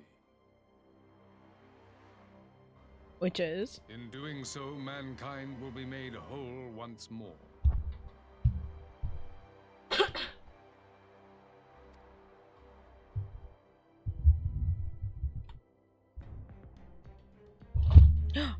Starion, please don't fall. No longer will we suffer from the dissension born of our differences.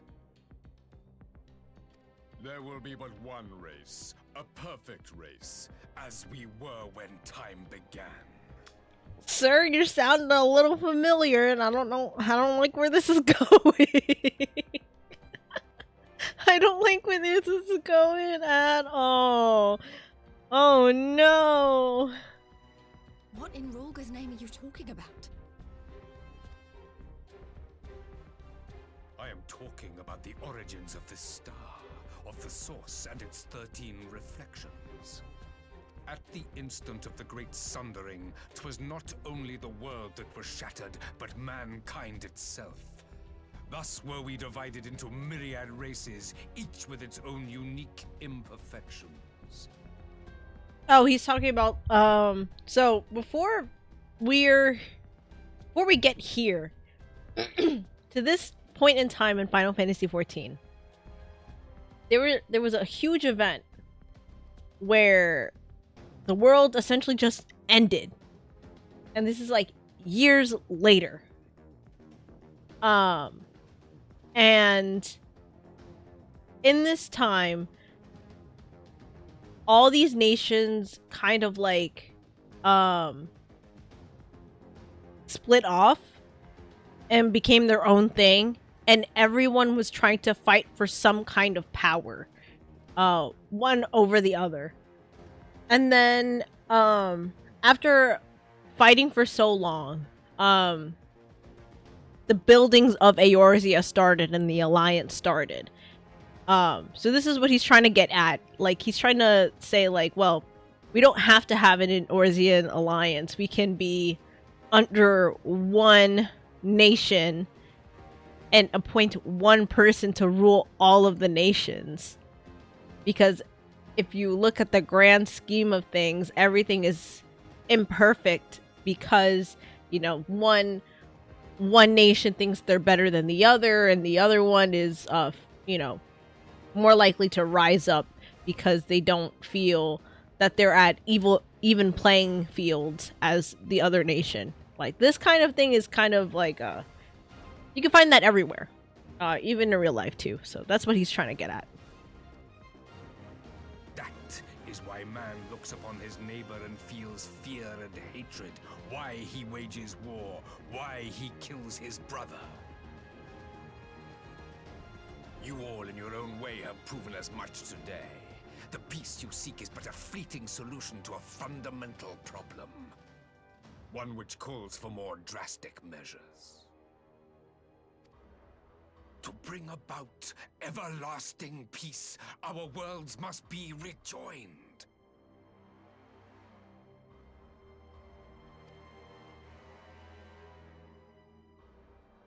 That is the goal the Empire would see realized.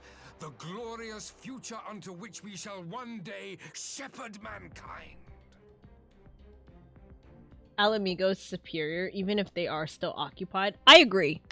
The people of Alamigo have, like, such a strong fighting spirit.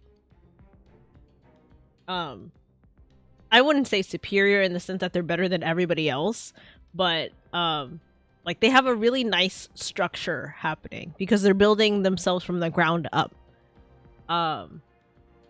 So that might sound a little America for some people, but I don't know. Seems kind of fun. But Varus also isn't wrong. I agree. He's not entirely wrong, but the way he's going about it is wrong. So. A rejoining of worlds. I have heard this tale of the Source and its reflections before.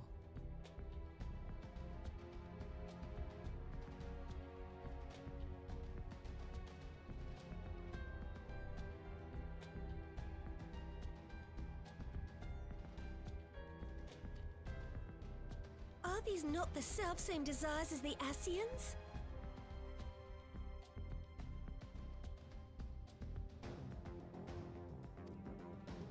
Emperor Varus, do not trust in their words.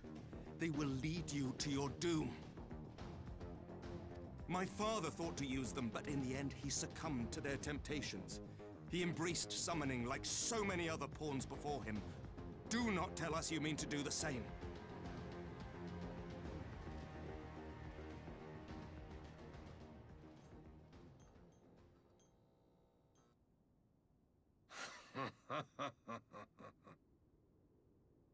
To be a pawn, free from the burden of choice, would be a blessing.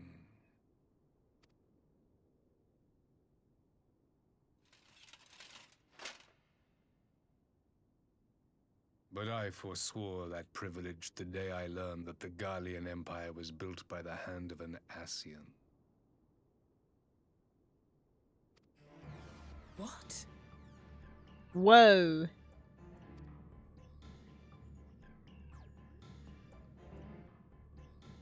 Yes. My grandsire, the former emperor, is of their number. And who better to build an empire capable of bringing about the calamitous change we desire? He's basically just saying that his grandfather's still alive and he's an Ascian because, well, an Ascian took over his body. I don't even know how I could explain the Ascians without, like, potentially spoiling myself. But, hold on. So essentially, the Asians are kind of like...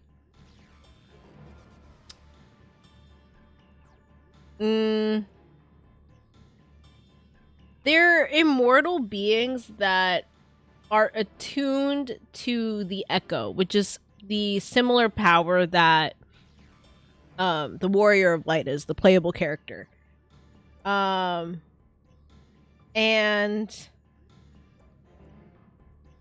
their alliance is within themselves. And they literally teach people how to, like, bring chaos into the universe. I don't know how else to explain it. It's, like, kind of confusing for me, too. So I'm like, ooh. But yeah, he essentially is just explaining that, like, the backings of the Garlean Empire is built on the Asians and their play and everything, so... Would you condemn me for this alliance? For bowing to the will of these shadowy masters when the prize is true and lasting peace?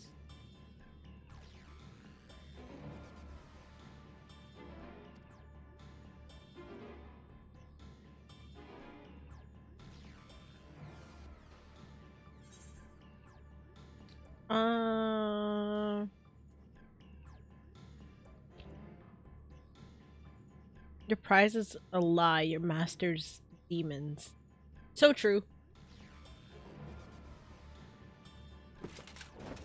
I come not to conquer, but to liberate. To free man from the prison of divergence.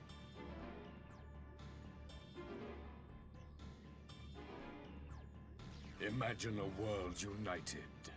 One perfect race beneath a single standard.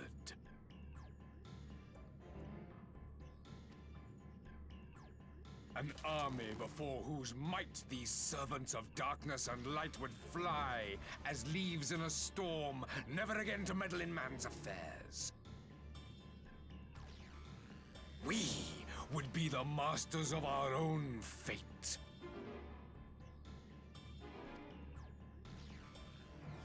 I bid you join me, not as subjects of Garlemald, but of a new nation. And together we shall win freedom for ourselves and generations yet unborn. You want to trigger another half-dozen calamities? You can't be serious!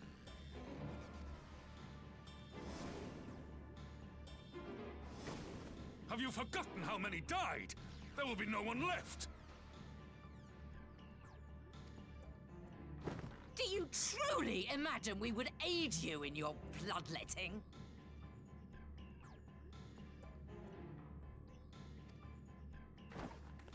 It is unthinkable, unconscionable.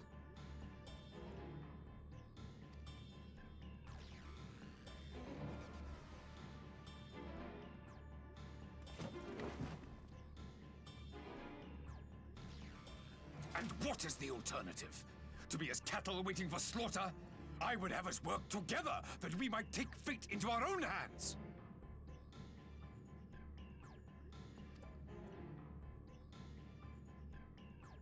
Into your hands, perhaps.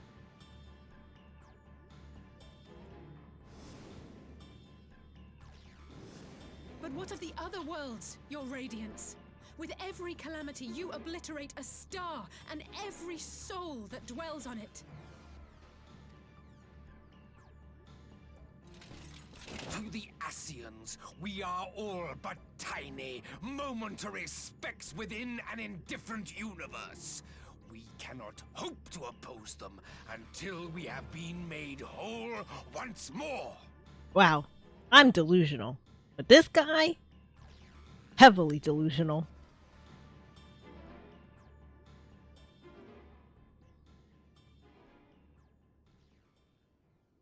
Are these truly the words of Garlemald's ruler? The flaws and foibles which you so abhor are what make us who we are. Every nation, even yours, Emperor Varys, is made whole through the combination of these imperfections. The strengths of one compensating for the weaknesses of another. While it is true that man succumbs all too often to anger and avarice, he may yet overcome his baser instincts through the forming of bonds with others, fostering community and cooperation. I love Nanamo. Ooh, queen. That the protector of an empire should not only reject these fundamental truths, but seek to change them at so dear a cost to life is indefensible. So true, bestie. Such a man is not fit to govern. Perfect timing. Perfect timing.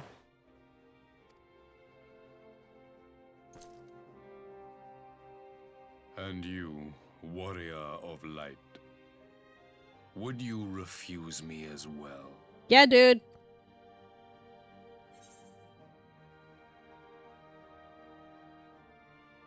Yeah, I can't condone such a loss of life.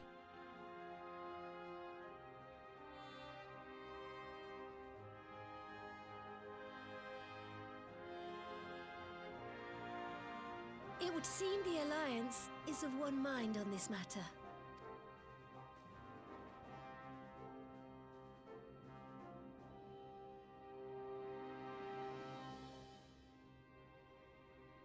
You Eorzeans never cease to disappoint me. Though I suppose I have only myself to blame for expecting more from savages. That's crazy because every time a Garlean talks about like Eorzea as a whole and its people, it's always savages, which is crazy to me. Like, why are you calling people savages? If anyone are the savages, it's you. This discussion is at an end. I bid you make ready for our next meeting. It will not be at the negotiating table.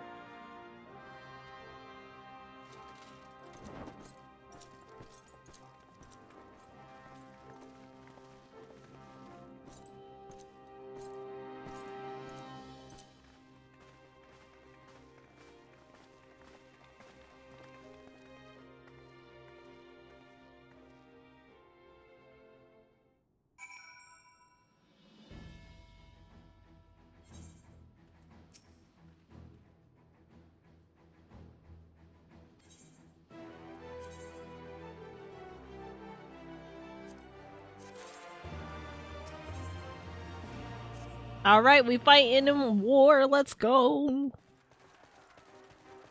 Prepping for war yet again.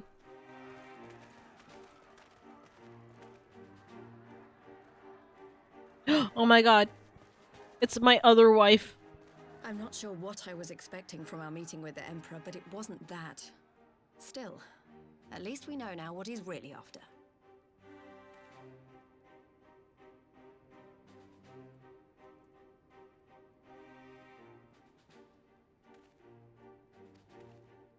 Aye, a future built on a mountain of bodies. I too want the Ascians dead, but not at any cost. No, Lisa's not my other wife. It's... I forget her name. One sec.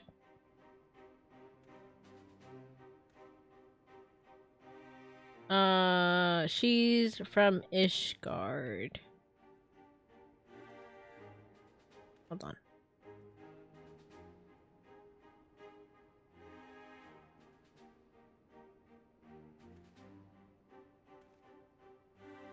There we go, Lucia. Oh my god, that's my wife. She's ooh. She's ooh. She's awesome. I love her. The last of the reinforcements from Dorma arrived not long ago. I pray it will be enough.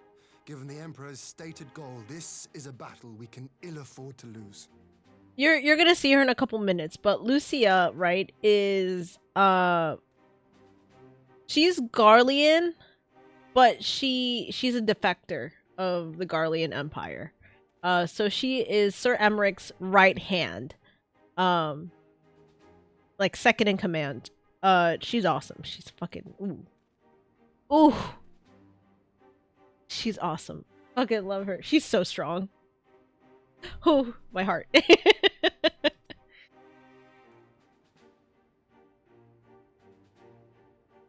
Garleans come in force, we may not have much say in the matter, even with our combined strength.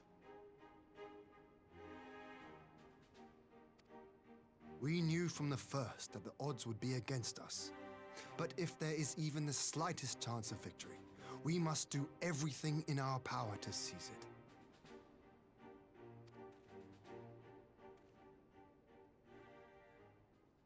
We must seize it, full stop. Here!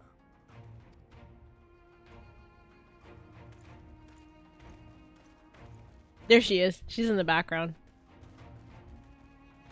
My wife. The two of you are to join an irregular unit and support the main host. I won't bother asking if you're minded to fight.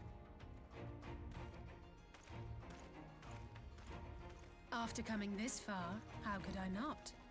And for once, there's no one around to count 'em on me. Not. Oh, sorry. But we all know who really make the difference. Ah!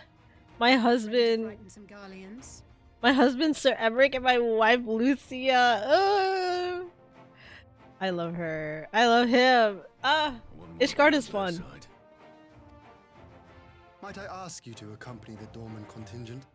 They are strangers here, and your presence would do much to raise their spirits. Oh my god, there she is. We would be honored. When our people stride out with you in their midst, I dare say the Eorzeans will feel an ilm taller themselves. High spirits have a way of spreading. What I wouldn't give to join you. But my duties as field commander will not allow it. I'll leave the front lines in your capable hands. It's my stream. I'll goon if I want to.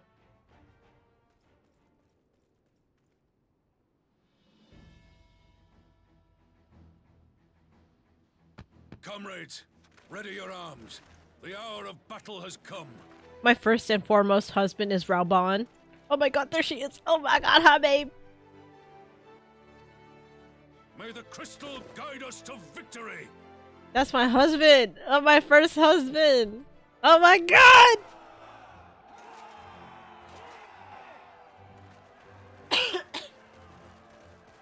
November has always been non-stop.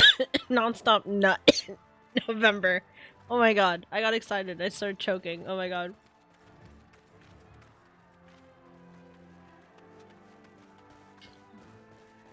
I ran out of water. No. Since the others couldn't be here, we'll have to fight twice as hard. If Alphinaud wakes to find the Imperials have won, I shall never hear the end of it. On air, you nasties. It's strange. I thought I would be terrified when the fighting started. I should be terrified. But with you at our side, I can't help feeling everything is going to be all right.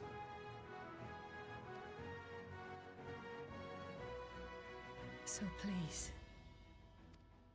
don't you dare leave me alone. I won't. You're still but a child after all. Sure, Ragos, sure. No matter what happens, we have to survive together.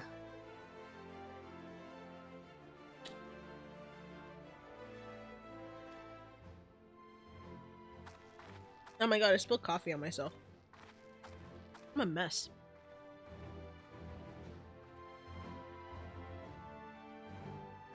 Okay, coffee's done. Water's done. I gotta drink more water though.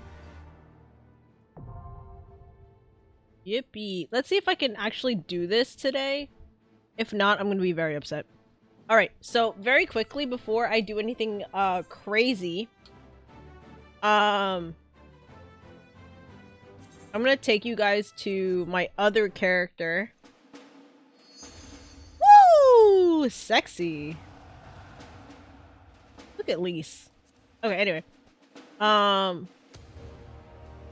Let me take you to my current, my first ever character.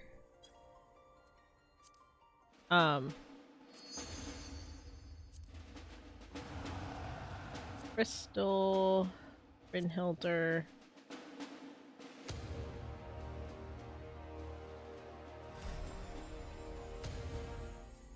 This is my boy. This is Sauron. I'm a sexy man. Ooh, look at my man. He's just ooh. Hold on. Let me log in and show you where what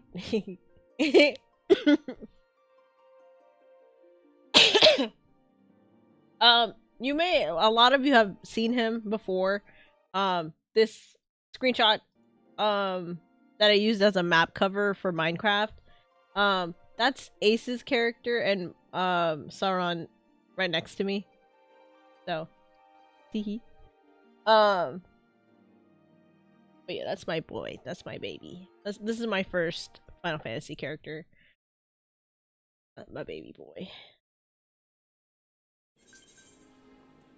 That is certainly a guy. Yeah, very much a guy.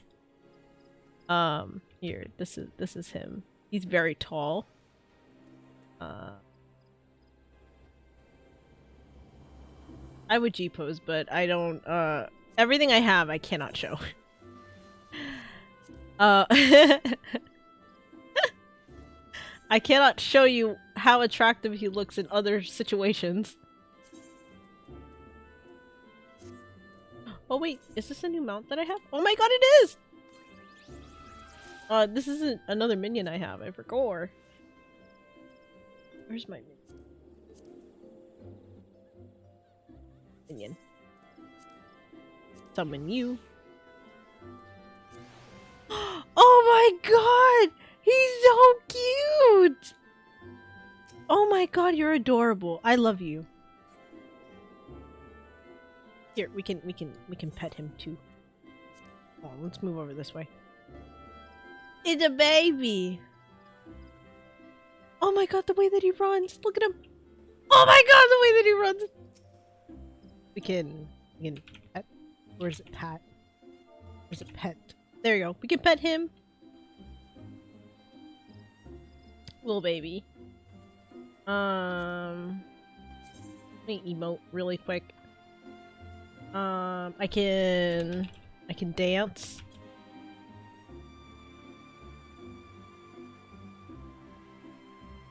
That's him dancing.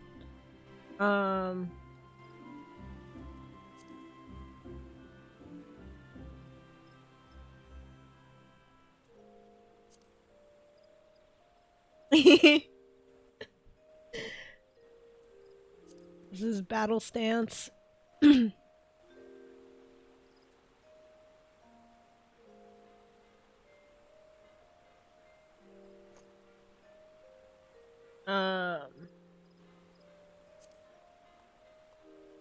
Little slow clap for you.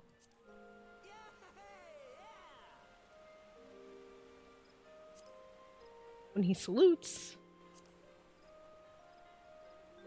He's a gentleman. Oh my god. I forget. He's such a gentleman. Here. He can ground. He can sit.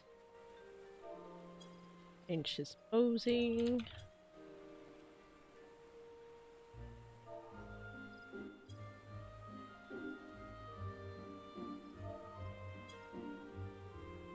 Yeah. Then he can...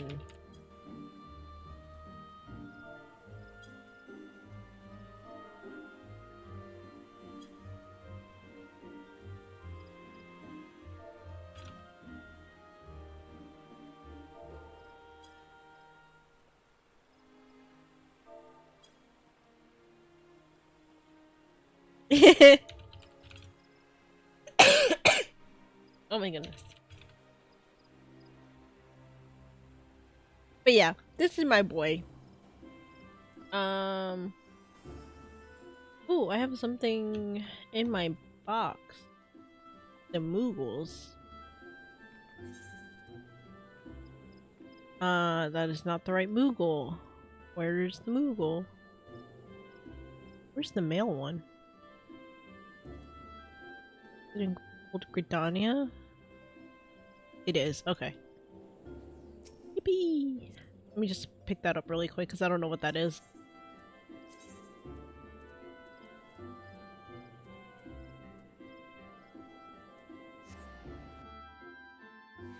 I know I could run there, but I'm so lazy.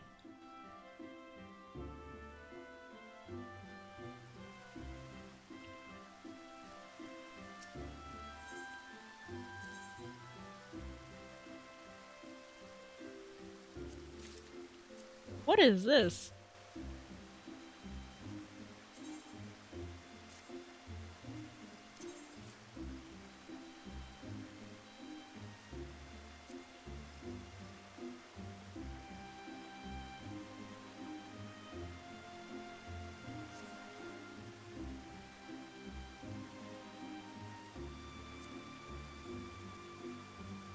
Okay. Anyway, but yeah, this is him. Makes me happy. I'm pretty sure there's an ether current here, so I can just leave.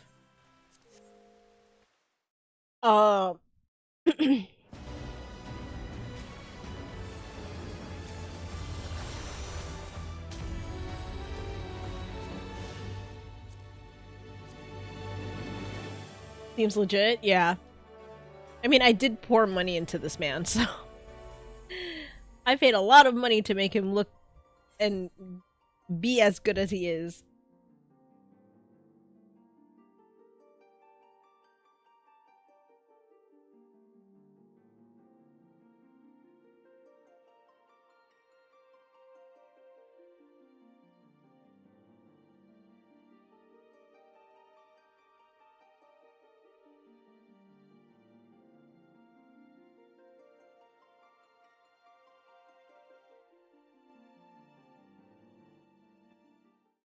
Just said hi to the carpet. Okay, never mind. Alright. Let's quickly see if we can do this. If not, we'll move on to something. Oh, yep. Wait. Hold on, wait.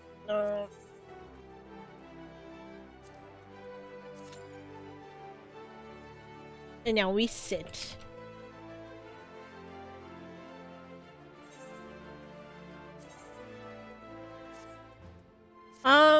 I don't really have an opinion on any of the classes yet because I've only played like some of them. So as you can see on the bottom right, right now this account is this character is a bard and a machinist. On my other account with Sauron, he's a black mage, also a bard and a red mage. I haven't touched it since I paid for the skips, so that's why he's like super leveled up and jacked up. But from the small times that I've played with friends who are struggling to get to a certain point with Sauron, it's been really nice to play red mage every once in a while. So yeah.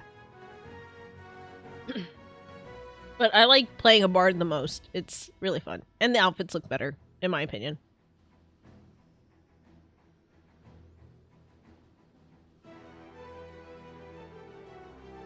My goodness. I'm kind of scared to leave my desk because if the queue up sound starts, I'm gonna like panic. But I definitely need to grab water because I'm dying.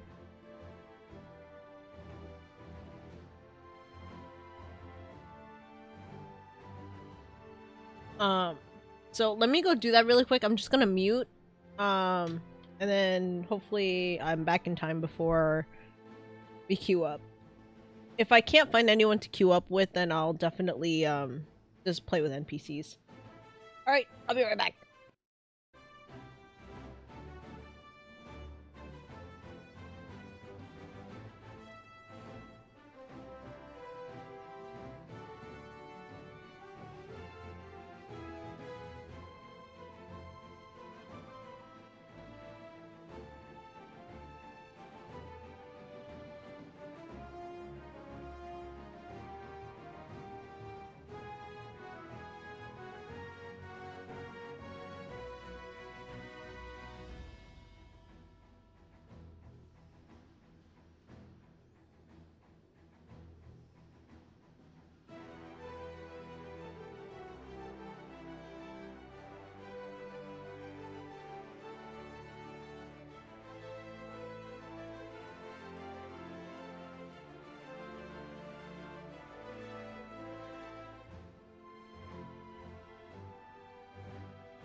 Alright, cool.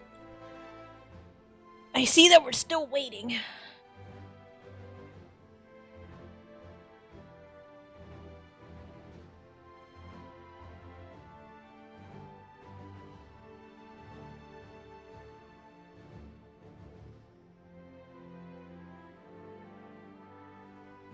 Yeah, while I went to get water, I went to go find my my mail key. Turns out it's not at my desk. I don't know where my mail key is.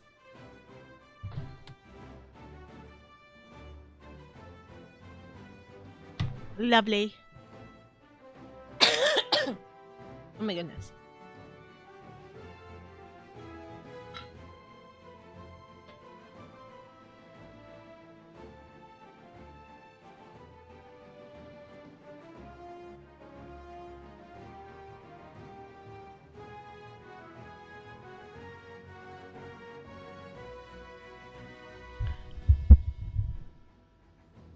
Anyway. Oh, we're here.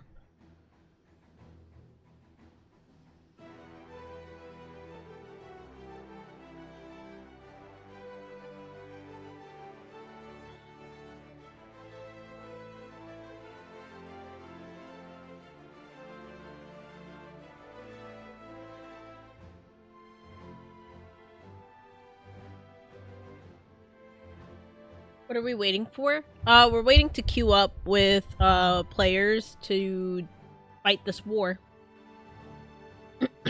As you can see on the right side of the screen, it says it's an average wait time is 13 minutes. So yeah. By the 13-minute mark, if we don't queue in with people, I'll just play with NPCs. So.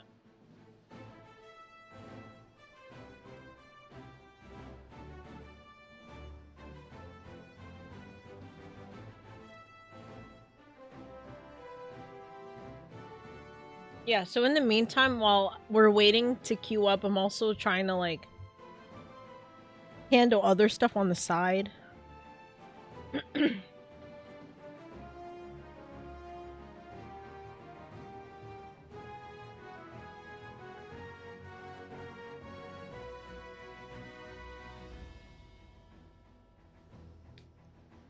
Um...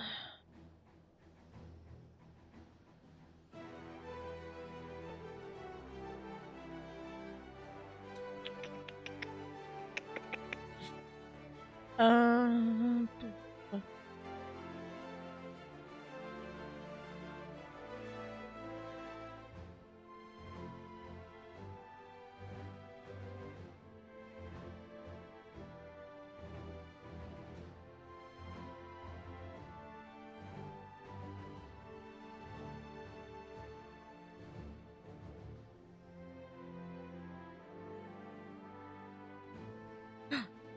Hold on. Sorry. I was sent some, like, really nice fan art. Not of myself, obviously, but, like...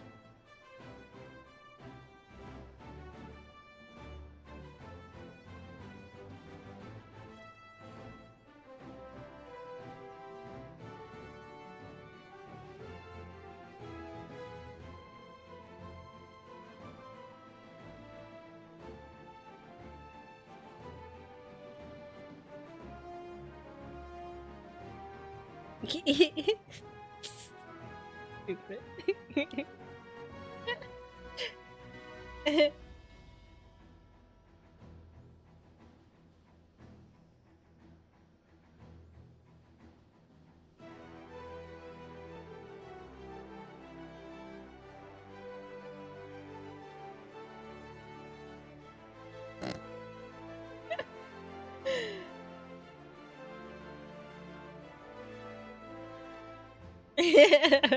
Just stupid.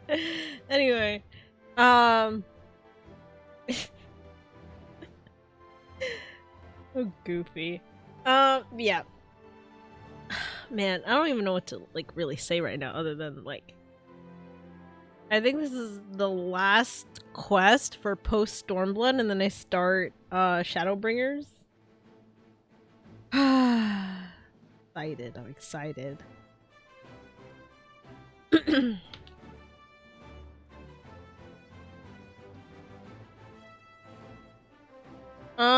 I haven't really looked at the Discord recently. Mostly because I was either sleeping or streaming. So, I'll take a look at it after stream. I don't want to like take time away from you know, talking to you guys and just being present.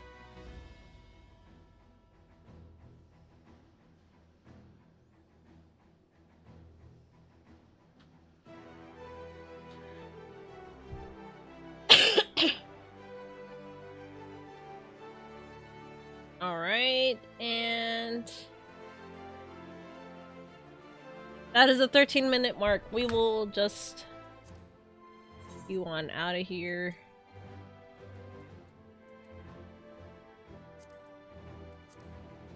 We'll just join it with NPCs. I think that's fair. Commence.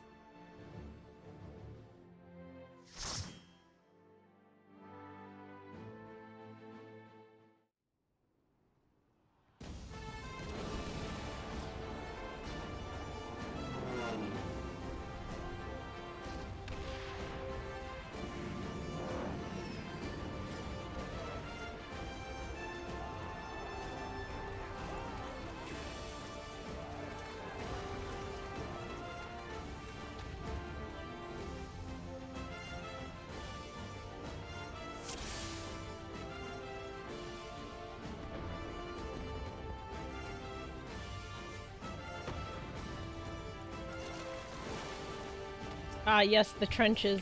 My favorite place.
Yeah, shiny buttons. Let's go! Yippee!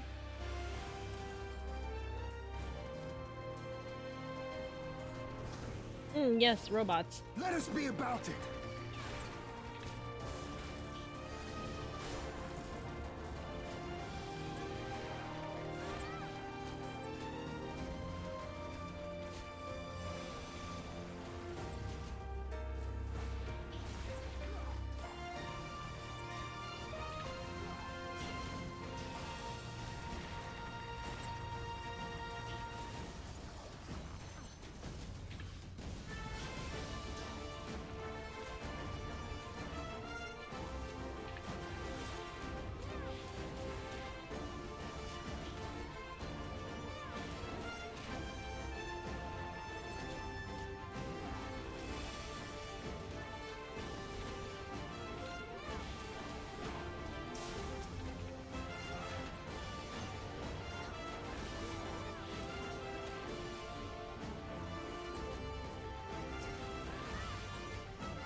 Yeah, this is literally all it is, mechanics-wise.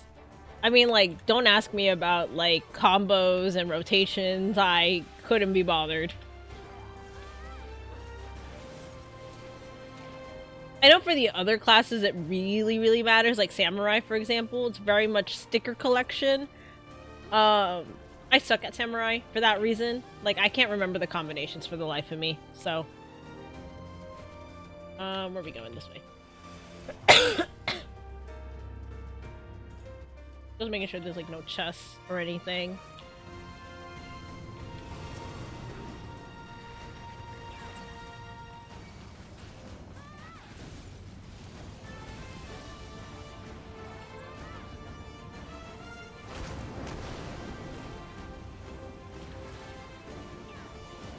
Team Button Masher, yup.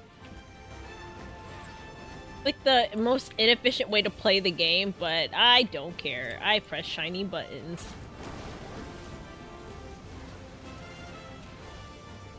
You shall fall soon enough.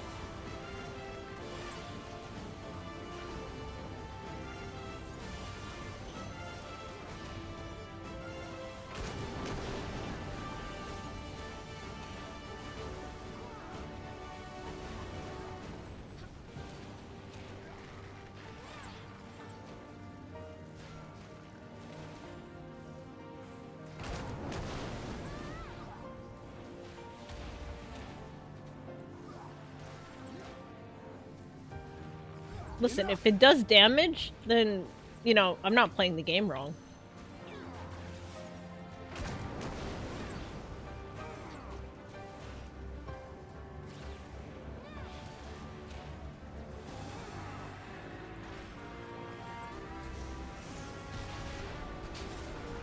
Okay.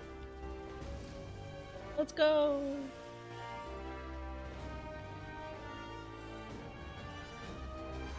Hi, big boy. Oh my god. All I know is that I would suck as a tank. I would be garbage.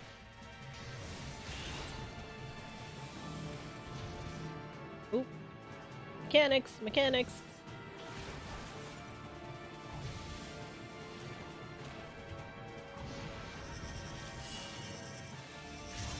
Ooh, ooh.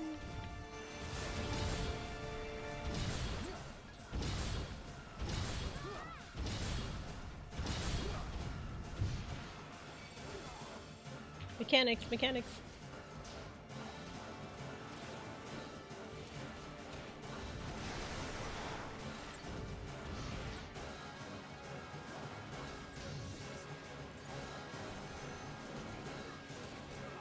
You shall fall soon enough.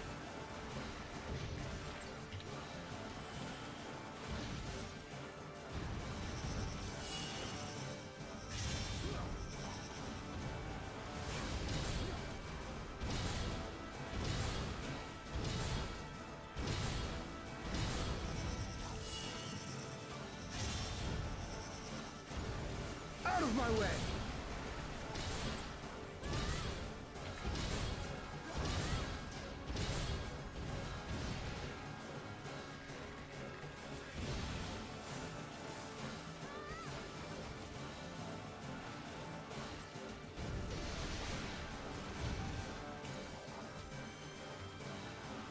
Out of my way!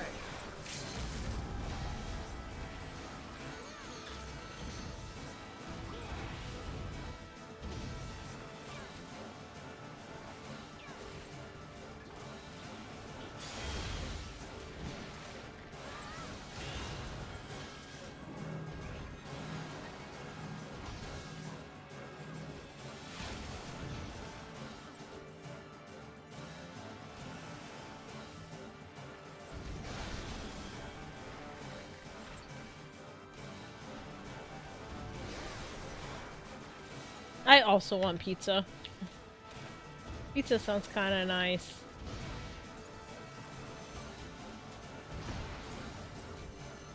You shall fall soon enough.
Let's go. I beat him.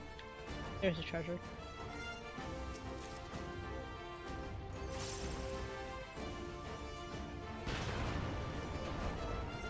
That is just one part.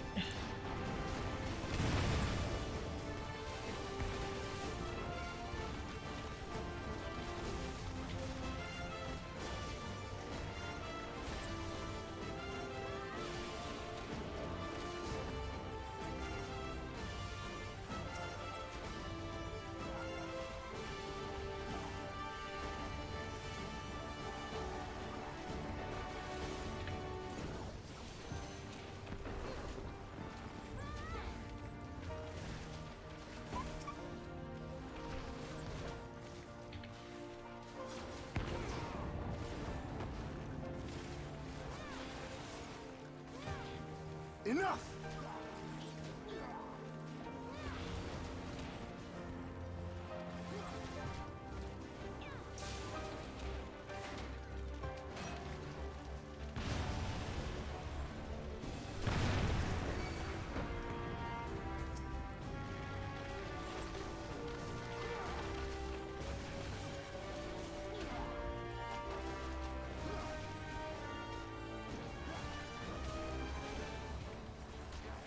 My favorite pizza is pineapple on pizza with chicken.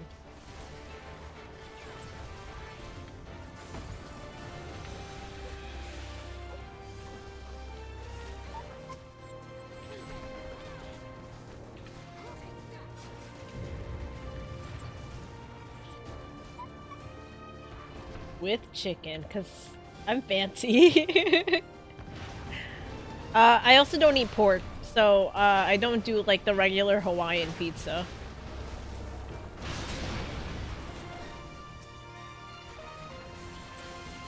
Ooh, spooder. Mechanical spooder.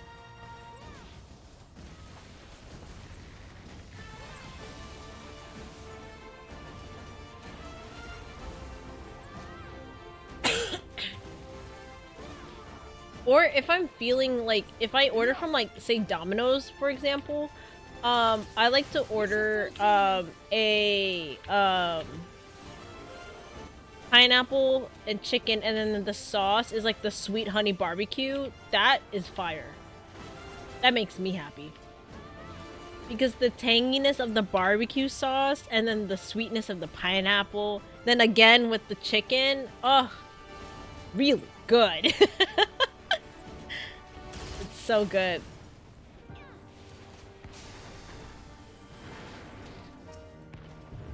If I'm ordering from like just a regular like pizzeria nearby, I just get a regular pineapple and chicken. I don't want to freak them out. Do I jump? I jump. Okay. Ready? Please. Get him.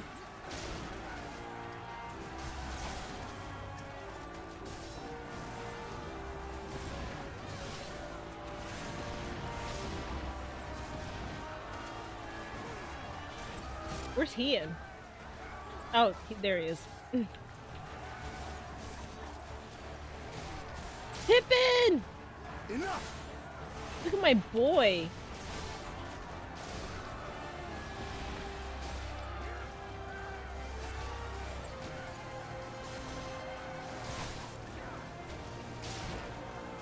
You shall fall soon enough. Actually, I might order pizza tonight.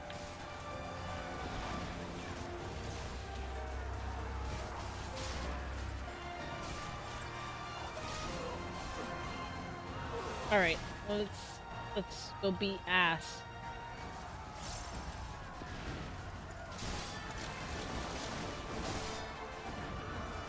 I shan't hold back!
she'll fall soon enough.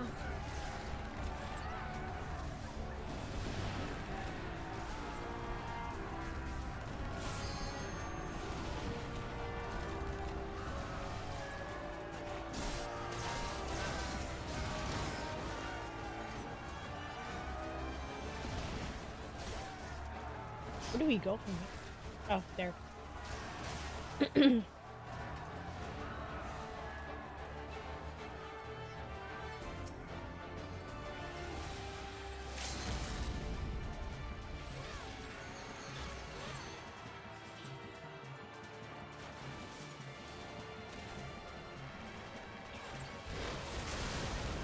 That's crazy.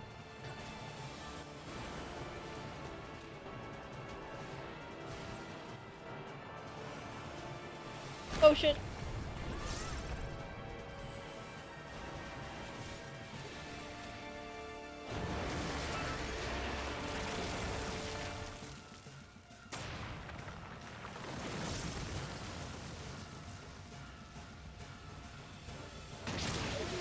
Oh. I wasn't ready for that.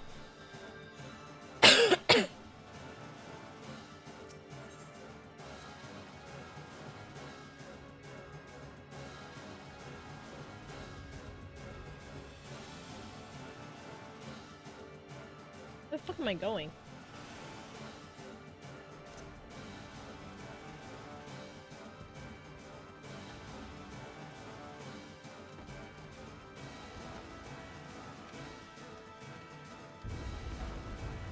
Run, bestie, run!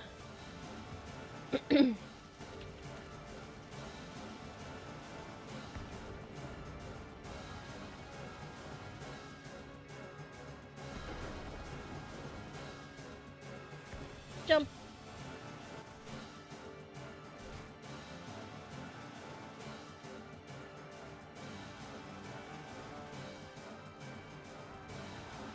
Get him, Lise.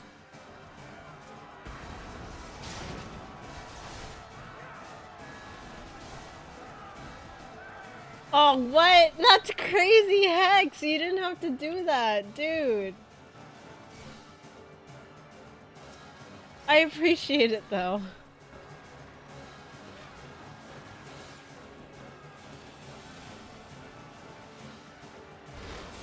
You've been spoiling me as of recent. I feel like this is going to be a normal occurrence. And that I should have my phone always at the ready. Enough! I watch VTubers, man. You're right. You're right. I don't blame you. I don't blame you. I watch VTubers too. And just run off this way with Alice so I don't get hit. That's crazy.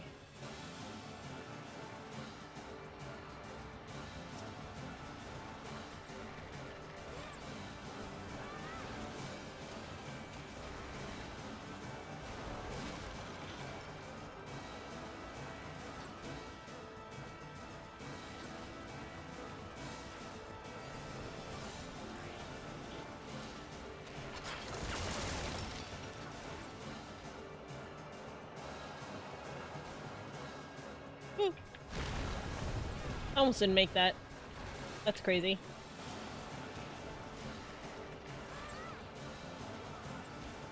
Yeah, it do be a car.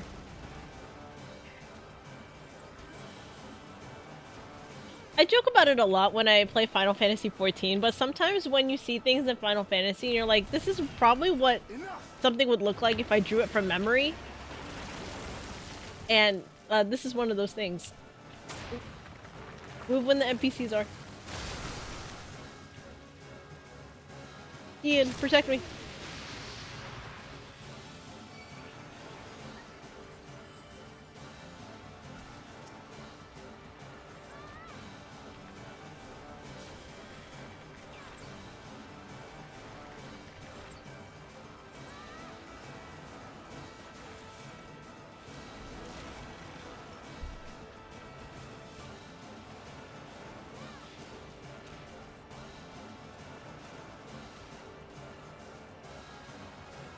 I'm gonna stand right behind Alice, cause She's gonna lead me to the direction that I need to go later.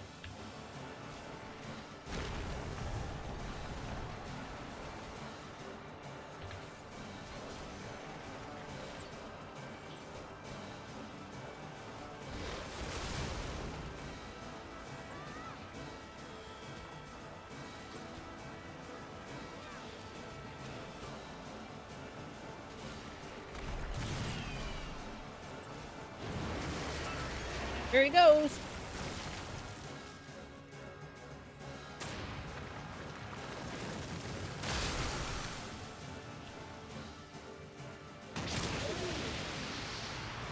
Man, that was scary.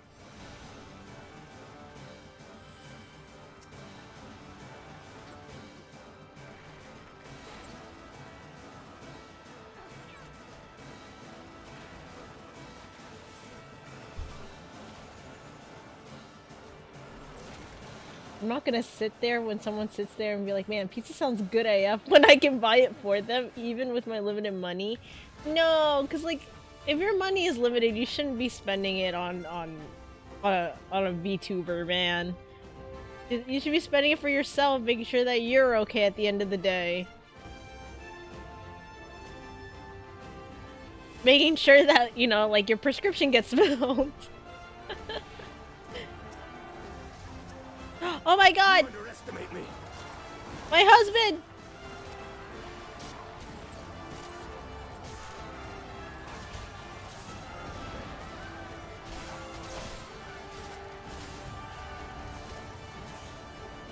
Because the worst thing that I could ever experience as a streamer is having somebody in chat be like, yeah, I used the last bit of my money to subscribe to you on Twitch. That would break my heart.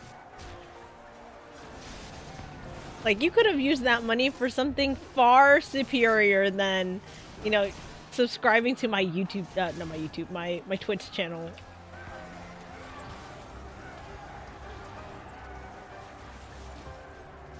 I'm just saying.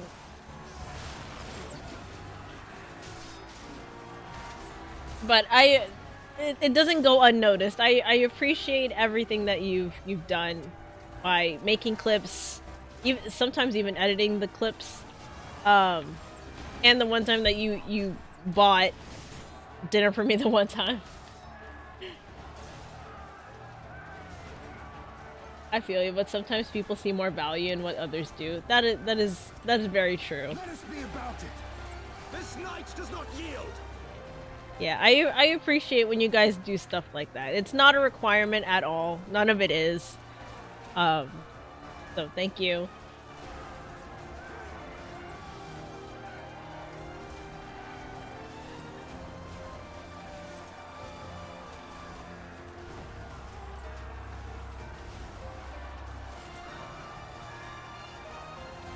Aw, thank you. That means a lot. Thank you so much. I'm glad you think I'm entertaining to watch. I would say quite the opposite.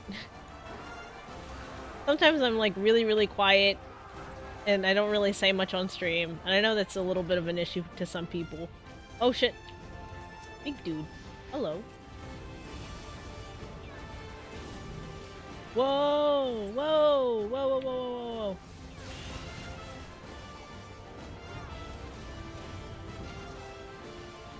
Oh my god, my husband!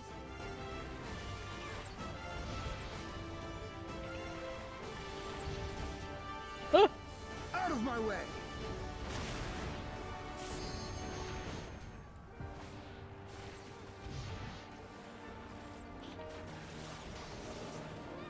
Yeah, it's even funnier when like I know you guys just got stuck in the ads for a sec, but I'll repeat it again when you guys are out of it. But it's even funnier too, cause like when, say for example, like when Ray is, oh my god, when Ray is here, my mod, you know, he's super sweet. He says he literally welcomes everybody. You know, tries to be like, as welcoming and supportive for everyone in the chat. Says a lot of nice things to a lot of my regulars. I never told him to do it, but he does it out of the kindness of his heart, and like, and he truly means it. He's super genuine when he says stuff like that. So it means a lot to me when you guys, like, you know, are nice to each other. You're nice to me. You're nice to like other people who come in. This is the kind of thing that I was trying to like build from day one. Building a community from ground zero is not the easiest. Even after you know, like major exposure from, you know, a lot of outside forces. Some people say it's disingenuous, but I appreciate everything despite that. Yes, paratroopers, yes. There's a lot of that. We're in the middle of war. Oh shit. They're all running that way. Ah shit, almost died.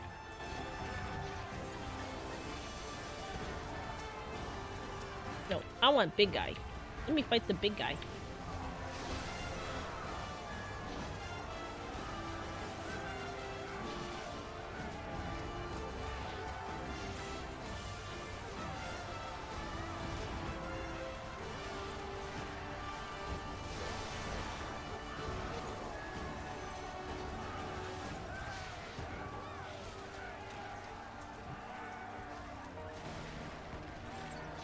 Oh my god, no, wait, hold on, don't do that.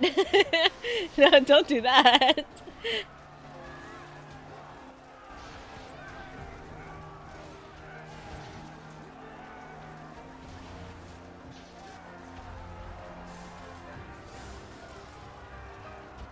Oh my god, there's another one. Oh, yeah.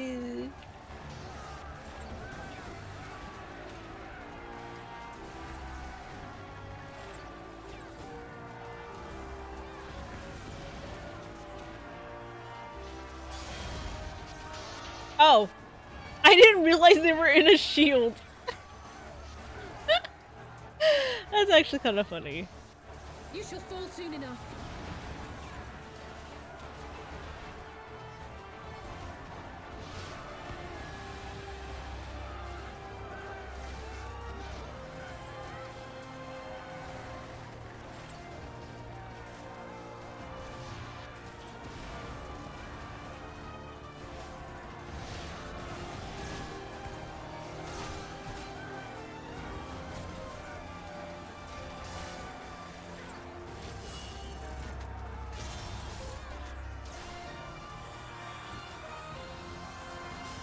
Time to get serious!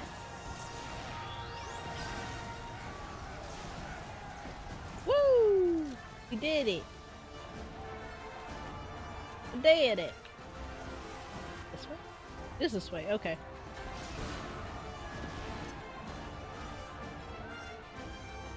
No, it's not this way. It's the other way.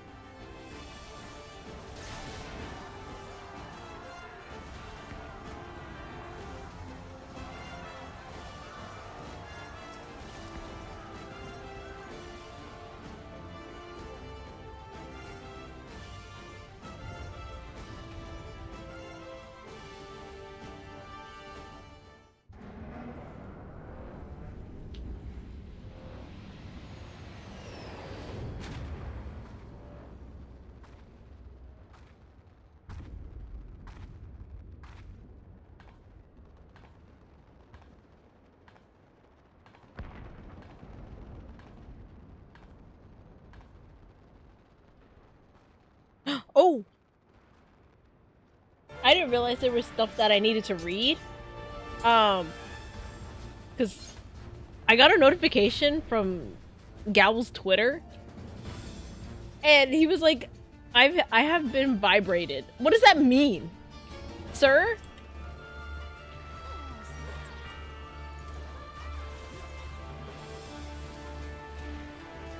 What do you mean you have been vibrated? What does that mean?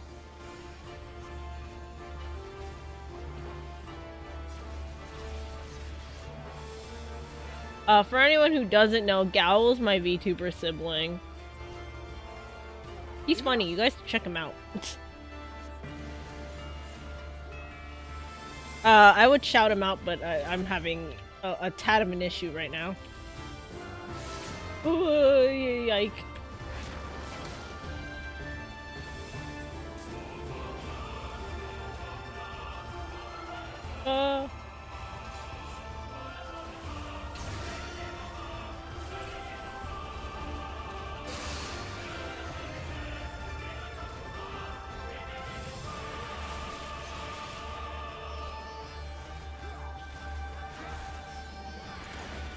Enough!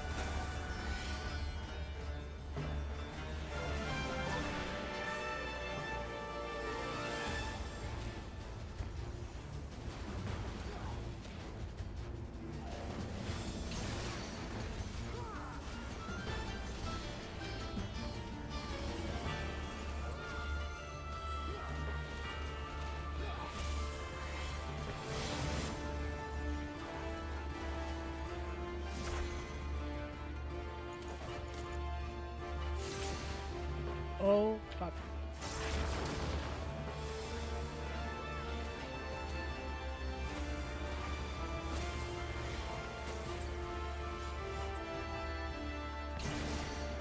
Oh.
What the fuck?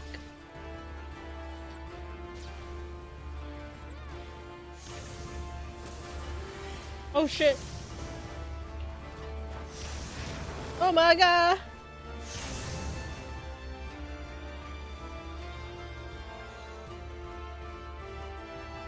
No, that's not Anna. No, guys. No, no, no, no, no, no. That is not Anna. That is not my Anna.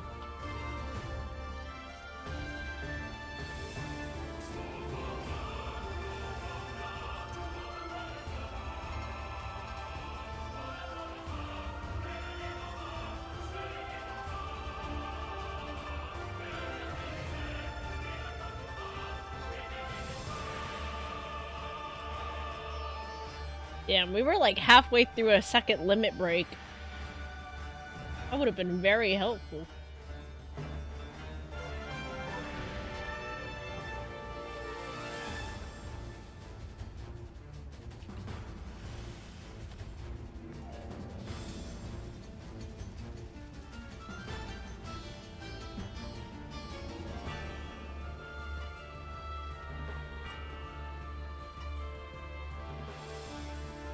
Yippee!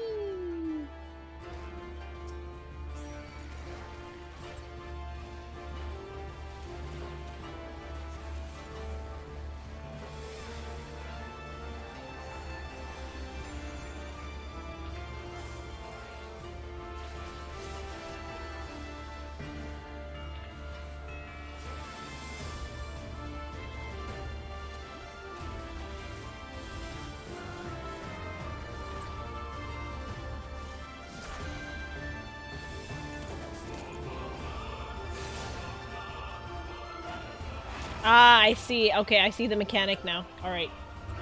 I got it, I got it.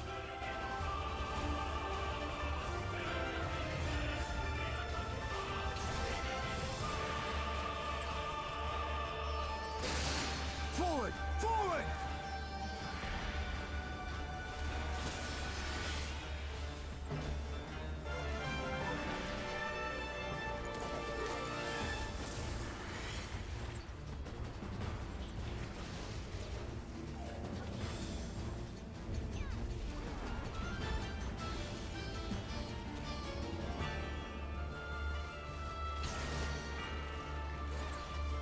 of my way!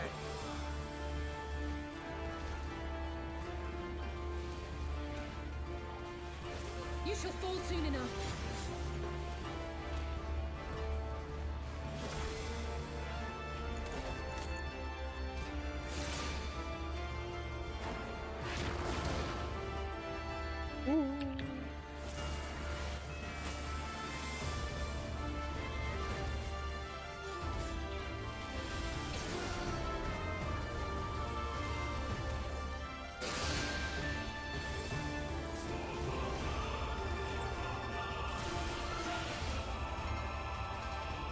Enough! Gimme! Okay, phase 2.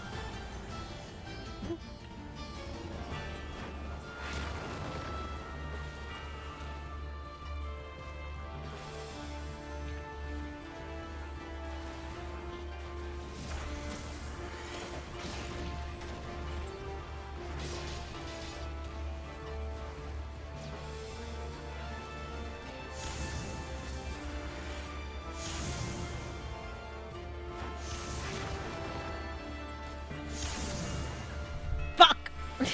I wasn't paying attention! God damn it!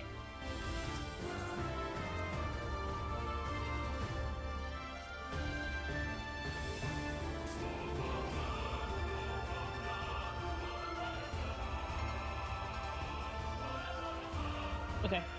Sorry. I got distracted.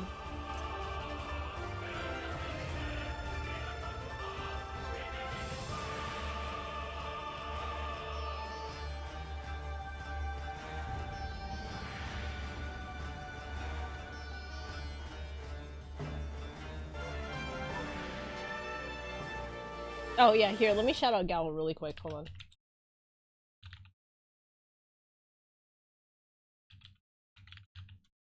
There we go. You can follow Gal there. Get it? Because it's Gal there.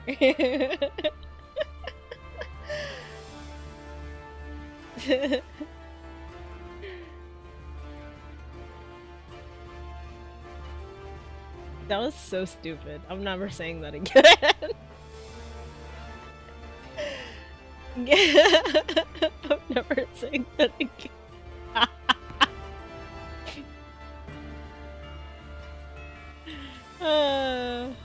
So stupid.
Fuck! What was I supposed to do there? Okay. I gotta put run right there. Actually, let me put it Control Z.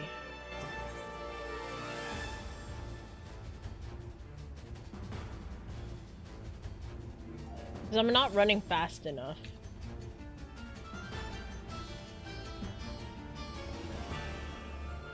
Damn, that's a little awkward. I'll put it at... Yeah, E to T, that's fine.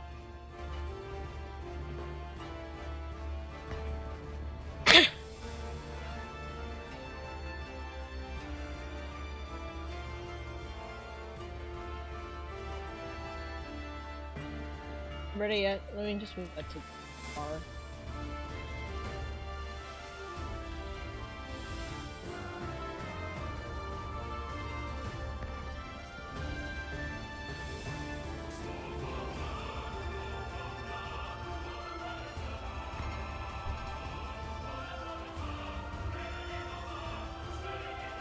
Yippee!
I can't. I'm gonna have to... Obi!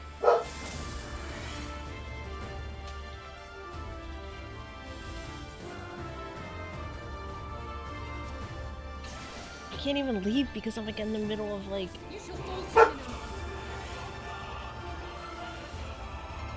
Hold on, Obi.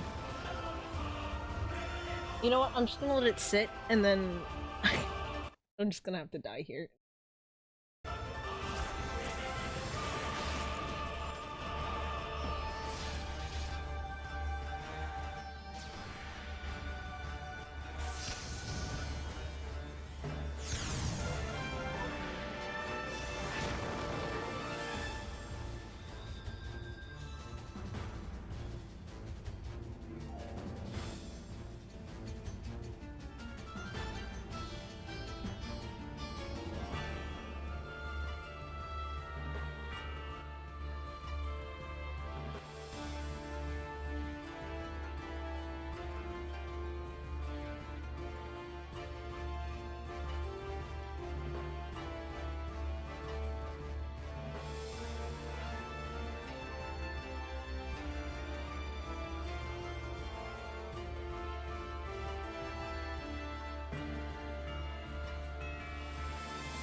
It's pizza time.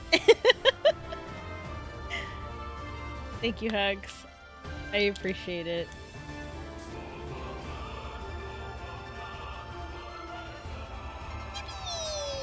Pizza! Hold on. We'll... okay, we're gonna quickly finish and then eat pizza. I'll eat with you guys. Yippee! Pizza time!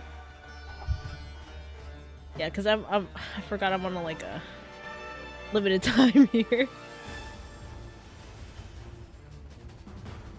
I really need to finish this. Otherwise I fail the entire thing and I'll have to start over, so I don't want to do all that all over again.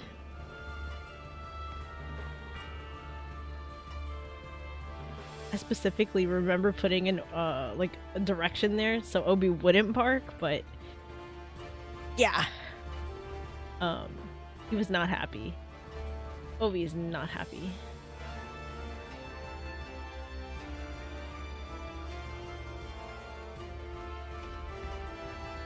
No, it's fine.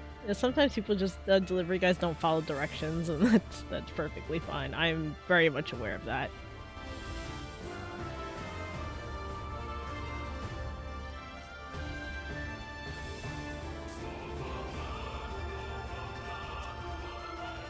I'm really sad though that I had to start this over. I was doing so well too.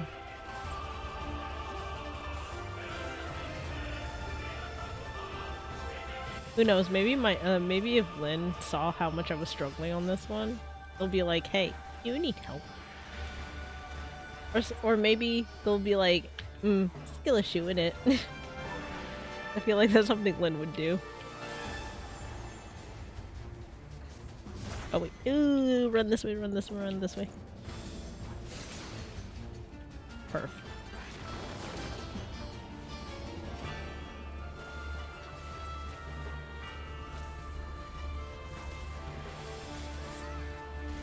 You shall fall soon enough.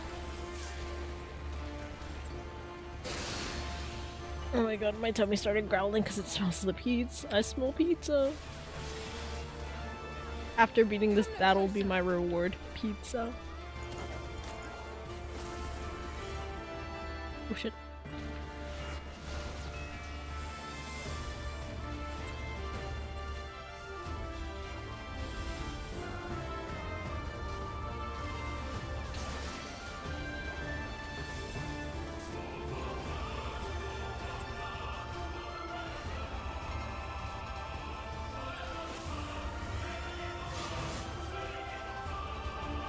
Enough!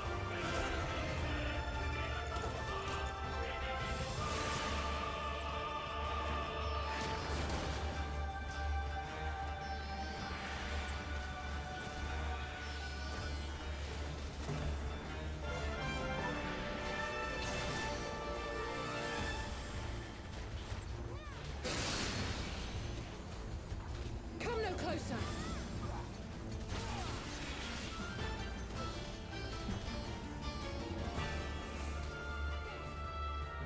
Okay. Whew. Right behind this guy.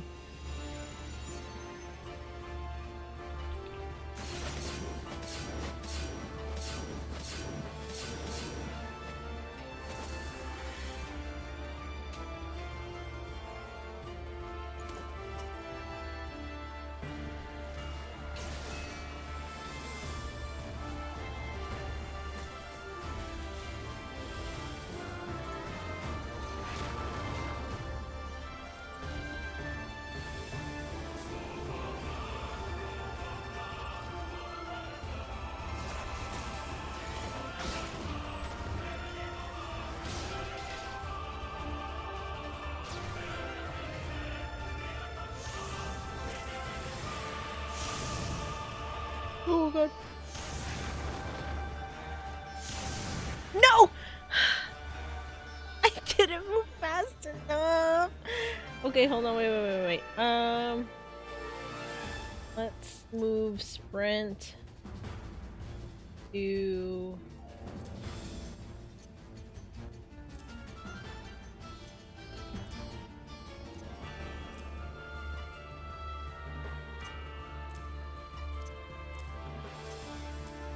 okay.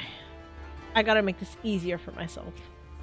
I really gotta make this easier for myself. For one's gonna be an easy reach. Fine.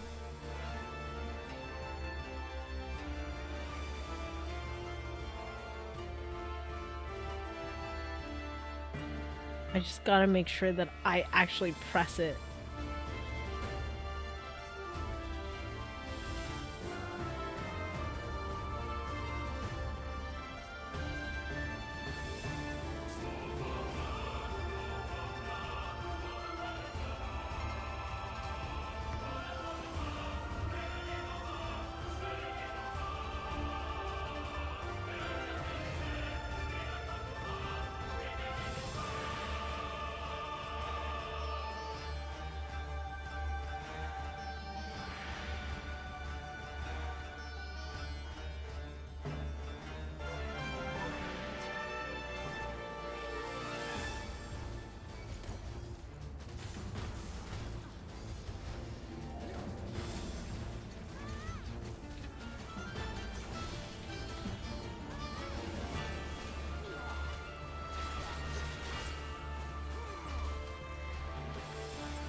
Enough!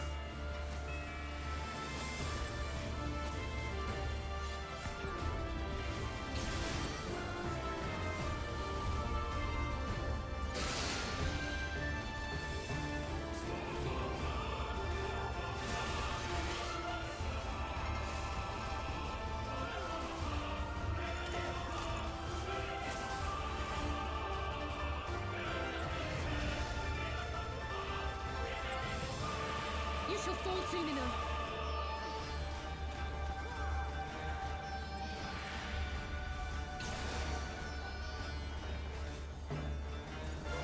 Forward! Forward!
my way.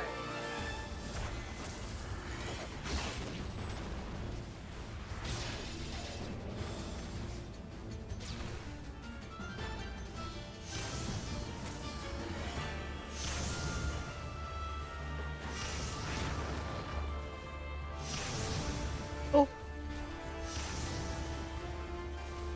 I did it, chat, I did it.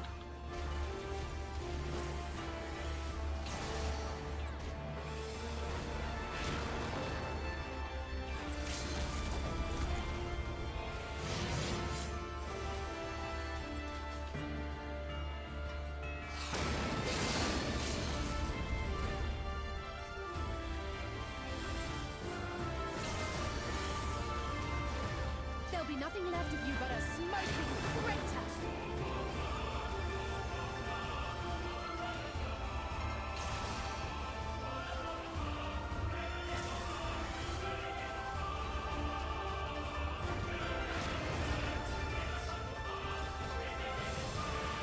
Oh.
Oh, thank God.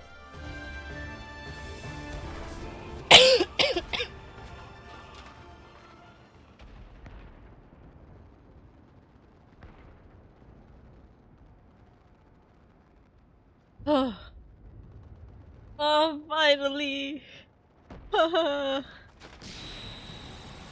my God, flashing lights. Pizza. Pizza. Yippee! Yippee! I did it! I did it! I locked it! And I deserve it! Yippee! Yippee! Yippee! I did it!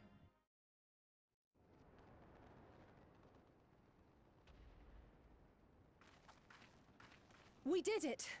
I dare say they'll be reeling from this.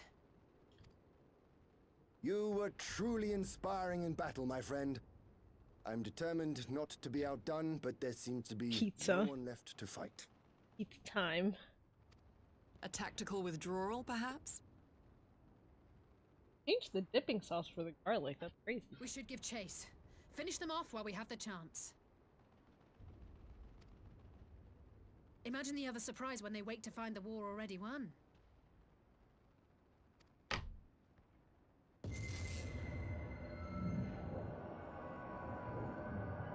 The light will expunge all life. Only you can forestall the calamity. Throw wide the gates. No! Like...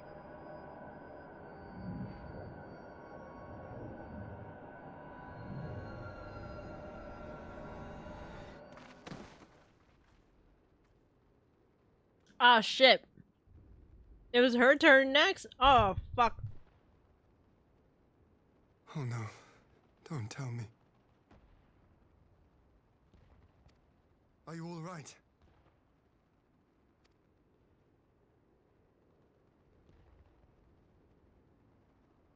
Quickly, we must get her back to the encampment.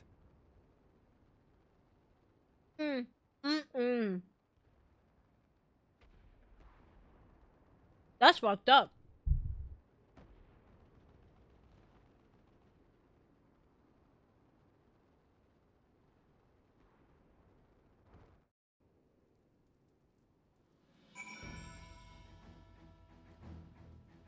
Man, that is so fucked up. Okay. Very quickly, we're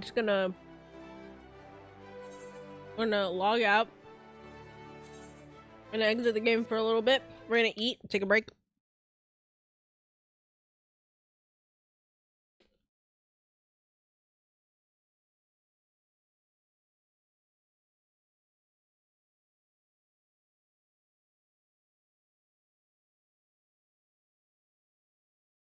Oh yeah, my free company?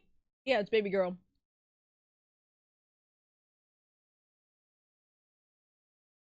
All thanks to Ari.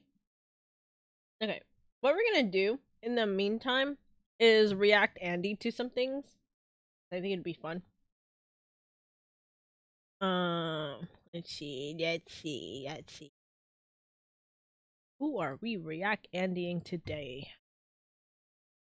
Do you guys want to react to more Homestuck? We don't have to. That's perfectly fine if you don't have to.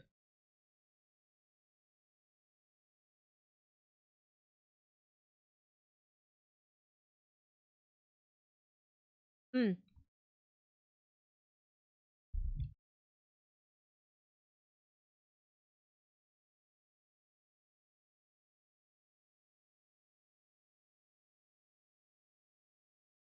Hmm.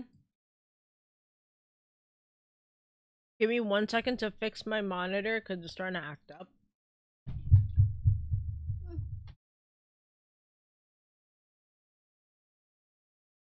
We can react to Rotten Mango. It's one of my favorite YouTube channels to watch. We can react to their recent video about the American streamer, Johnny Somali. You know, that's something that we can watch.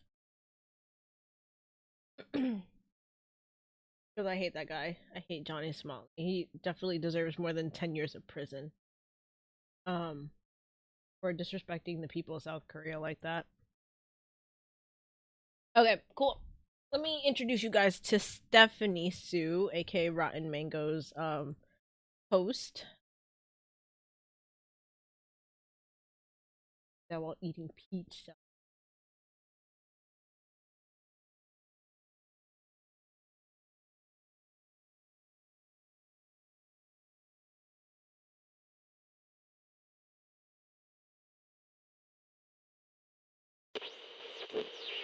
Oh, you guys can't see shit. Hold on. There you go. Bada bing, bada boo. It's the middle of the day in South Korea. South Koreans are busy. They're rushing to their next place. They're heading to work. They're grabbing lunch. They're picking up the kids from school. Everybody's minding their own business, except there's this one man, an American guy named Ramsey. He's looking side to side. Maybe it's hindsight. It just appears that he's up to no good. He's live streaming on his phone, and eventually, when he puts his backpack, he puts his phone down and props it up, the live stream viewers can see this female figure in front of Ramsey. And he pulls out his portable speaker, and he just starts blasting a song in the middle of a public street in broad daylight. The lyrics of the song go, "Last night, I couldn't even get an answer. I tried to call, but my pride wouldn't let me dial." It's a song titled Last Night by Diddy, P. Diddy, Puff Daddy, whatever you want to call him. The American man, Ramsey, he starts slowly walking up to the figure of that woman, and he starts stripping off his shirt until he's shirtless in the middle of the street, grabbing a bottle of baby oil. And he just starts smearing it all over his chest in broad daylight in the middle of Seoul. A whole crowd of Koreans form, passerbys. He's trying to rub his butt up against the female figure. He's trying to dance all up on this female figure, rubbing baby oil onto her. And the Koreans are screaming at him in Korean. And he's screaming back in English. He doesn't stop dancing. He just screams back. And it seems like he's screaming more towards his live streaming audience. I think these people are about to call the police on me. But for what? For what? What did I do wrong? I'm just trying to show her love. Because of what? I'm trying to show my love to her. Like what Diddy always says? Like, yeah. Show some love? Yeah, well, I think KVD said that mainly, but yes. Oh, okay. Yes. So eventually the crowd becomes very angry that he stops dancing with the figure of the woman. He puts his shirt back on and he sits down. This is all live streamed, and all of it would go viral in South Korea, making it to the news, making it to a congressional hearing, making him the #1 target for all South Koreans. Because the figure that he's rubbing baby oil on whilst playing Diddy's songs, I mean, the implication being very clear there, the woman that he's doing this to is a bronze statue. She is there to memorialize the hundreds of thousands of girls and women that were essayed and tortured during the war. Girls and women that were essayed 40 to 60 times per day for years for the quote-unquote comfort of soldiers. This video will go viral, and Ramsey will be hunted on the streets of South Korea. By day 35 in South Korea, Ramsey will have been beaten on the streets multiple times with busted eyebrows, busted lips. And the very interesting part is, he's not free to leave South Korea.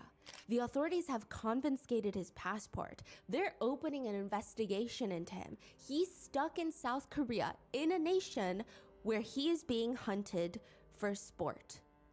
This is the story of Ramsey Khalid Ismail, otherwise known as Johnny Somali, the most hated American guy in South Korea.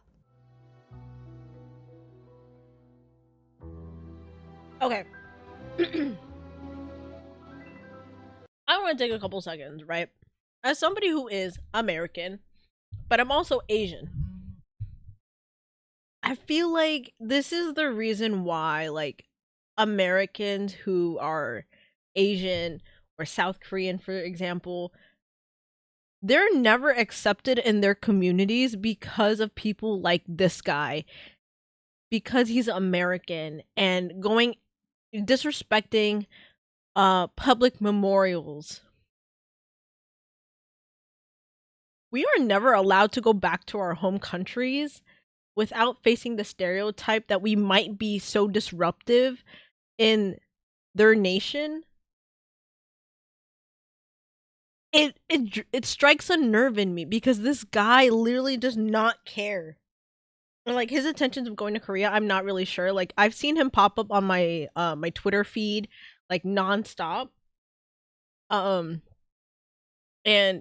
every time he gets beat up on the street, I root for the South Koreans because I'm like, yeah, like, literally beat him up because he's so disrespectful.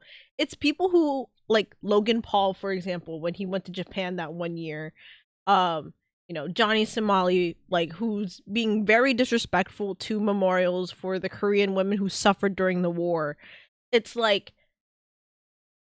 I feel like I could never step foot in another country without, people looking at me and closing their doors because of people like him. It makes me so mad. So mad. Like, there are reasons why in Japan, foreigners are not allowed in certain places anymore. It's because of people who are very, very disruptive. Like, there's another example of this too, and not just Logan Paul, but like there was a lady, and her race is very important to this because, it's very important. But there was an older white lady in Japan, and I can't remember where the video was taken, but she was being very disrespectful to this geisha that was just walking, and the geisha was trying to be very nice and very courteous and trying to step away because she felt very uncomfortable. But this lady was like chasing her with a phone, like right up in her face.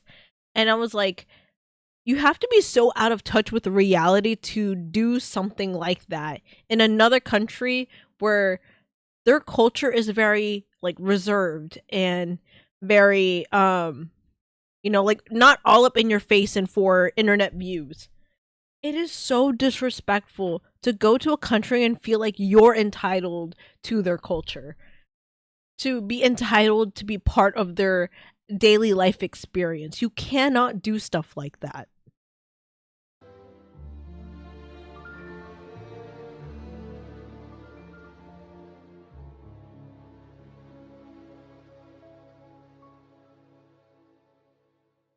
We would like to thank today's sponsors who have made it possible for Rotten Mango to support Palestine Children's Relief Fund. They are a volunteer-based group that provides free medical care and humanitarian aid to thousands of injured, abused, and abandoned children.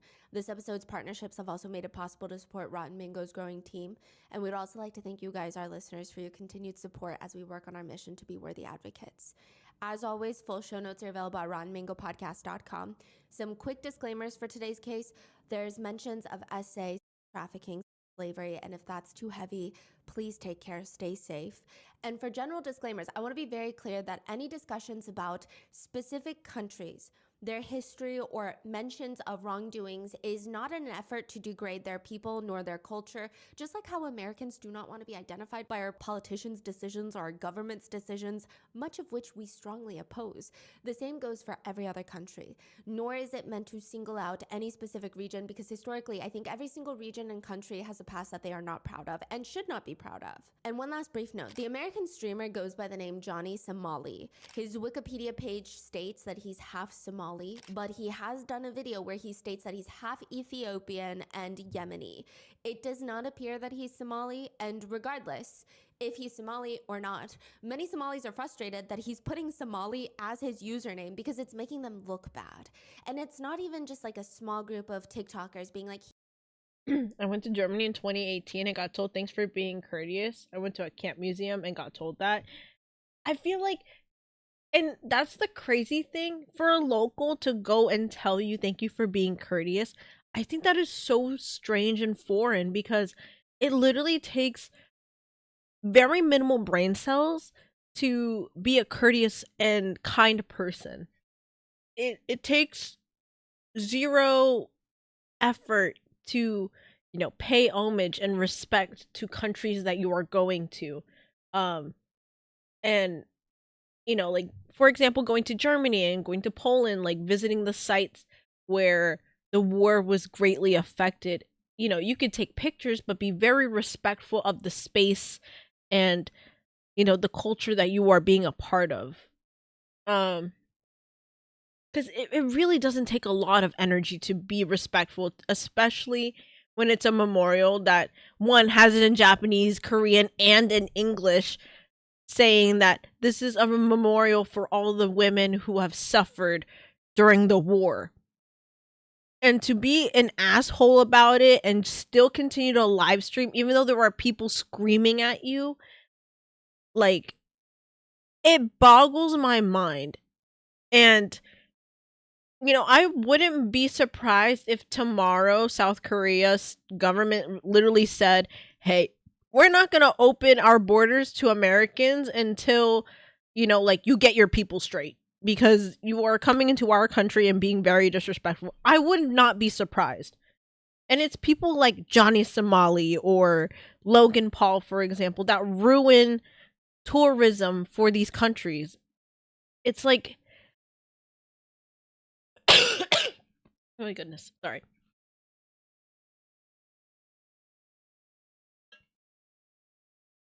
Like, literally use your brain. You, like, common sense. Do, like, you are not a majority in this country. Like, South Korea, Japan, China, they're all homogenous countries, which means, you know, there are very minimal, like, white people, for example, like black people, for example. The majority are people of that nation, Chinese, Japanese, Korean, etc. So, you know, you can't feel entitled to something when you're not part of that demographic. And I feel like that's where a lot of people start to lose the concept of common sense, because when they go to another country and they're like, oh, well, I'm a majority in this country, so, like, you know, why not carry that ideology with me when I go to other places? It's the same reason why I don't understand, like, Christian missionaries. Like, your religion is not popular in that country for a reason. Don't push that on other people. They don't want that. They want to be whatever they want to do, whatever they feel is comfortable and culturally accepted in their country. Don't force people to be who you are. That's so rude. Like, big brains. Like, use your big adult brains to not be an asshole. And it literally doesn't take so much to be an asshole. And I feel like I'm gonna keep saying this throughout, like, this hour video that we're watching. But, like, yeah, literally, don't be an asshole. Look at this guy. It's becoming an international issue. So for this purpose of this video, he's Johnny Salami, if we're talking about his username. Salami? Like the meat. Because he's not Johnny Somali. I don't think that we should keep using his username. Additionally, I will be referring to him as his real government name, which is Ramzi Khalid Ishmael. His name is Ramzi, and he is an American national. Perhaps he immigrated when he was younger. Honestly, I can't be too certain, but he does hold a US passport. He's a US citizen, and he's an American. We will be calling him by his real name, Ramzi Khalid Ishmael. So with that being said, let's get started. Do you know the game Where's Waldo? You look for a certain figure in a busy crowd, and when you find him, you win the game. It's like a big game of hide and seek. This is taking place in real life right now in South Korea. But instead of looking for Waldo in the red and white striped shirt, South Koreans are looking for this American streamer named Ramzi. One netizen comment reads, Ramzi's biggest mistake was that he let South Koreans turn their anger into a game of Ramzi catch. When anger and gaming skills are combined, there is no country in the world that can beat South Korea. And Ramzi's trying to be discreet, or at least he's thinking he is. He's wearing all black, which during the colder months, most Koreans do love an all black look. It's sleek, it's subtle, it goes with everything, it doesn't make you stand out. Ramzi's gone ahead and he's paired it with a black beanie. He's in a quiet part of Seoul, near a bunch of alleyways with his two friends, but that doesn't stop him from being hunted. Two friends, are they American too, or they're Koreans? One of them is an American, the other one is, I believe, a Korean national that got deported from America and was arrested in America for firearms violations. But he's ethnically Korean. The other one is American. But they're all from America, so they traveled here together, right? I think the Korean now lives there because he's been deported. Wow, okay. Now, every single day that Ramzi is staying in South Korea, there is a bounty out for him. Albeit it's a rather small bounty, $770 for his whereabouts, but perhaps that's more insulting than anything. He's walking down an alleyway when he hears them. They're coming for him, the Koreans. He starts running for his life because the streets are relatively empty. Nobody's out. There's nobody that he can scream to save him. And even if he did at this point, who's to say that they're not just going to jump in and start beating him too? Honestly, maybe he's thinking that. Maybe it's radio silence up here while he's running away. I'm not sure. But there's this big Korean man that's chasing after him, just running down the alleyway after him.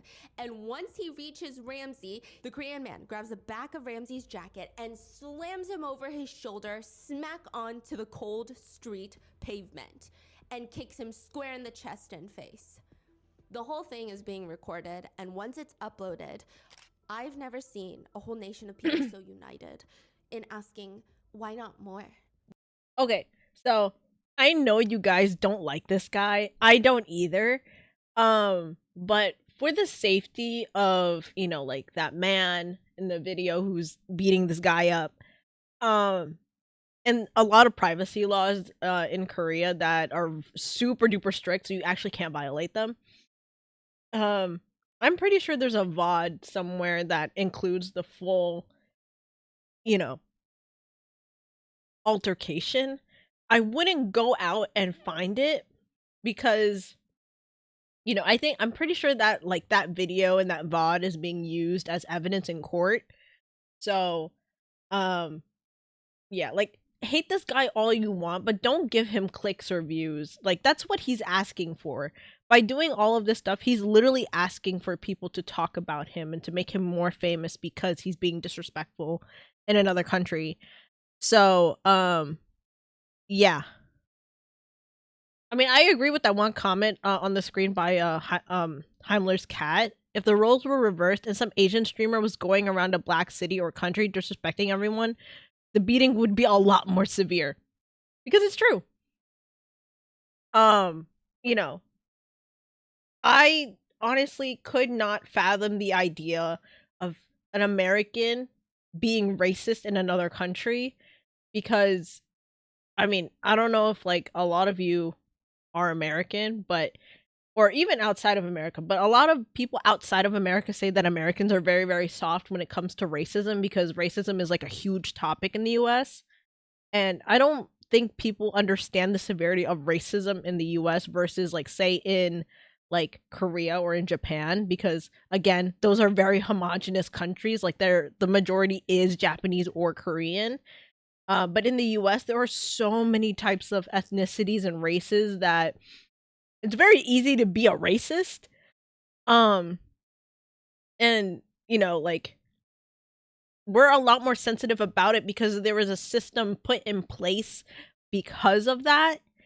Um, so, you know, an American being racist and disrespectful outside of the US is like mind boggling to me because, you know, like some Americans still like, you know, don't like when people talk about 9/11 or the involvement of the US in any war possible, right?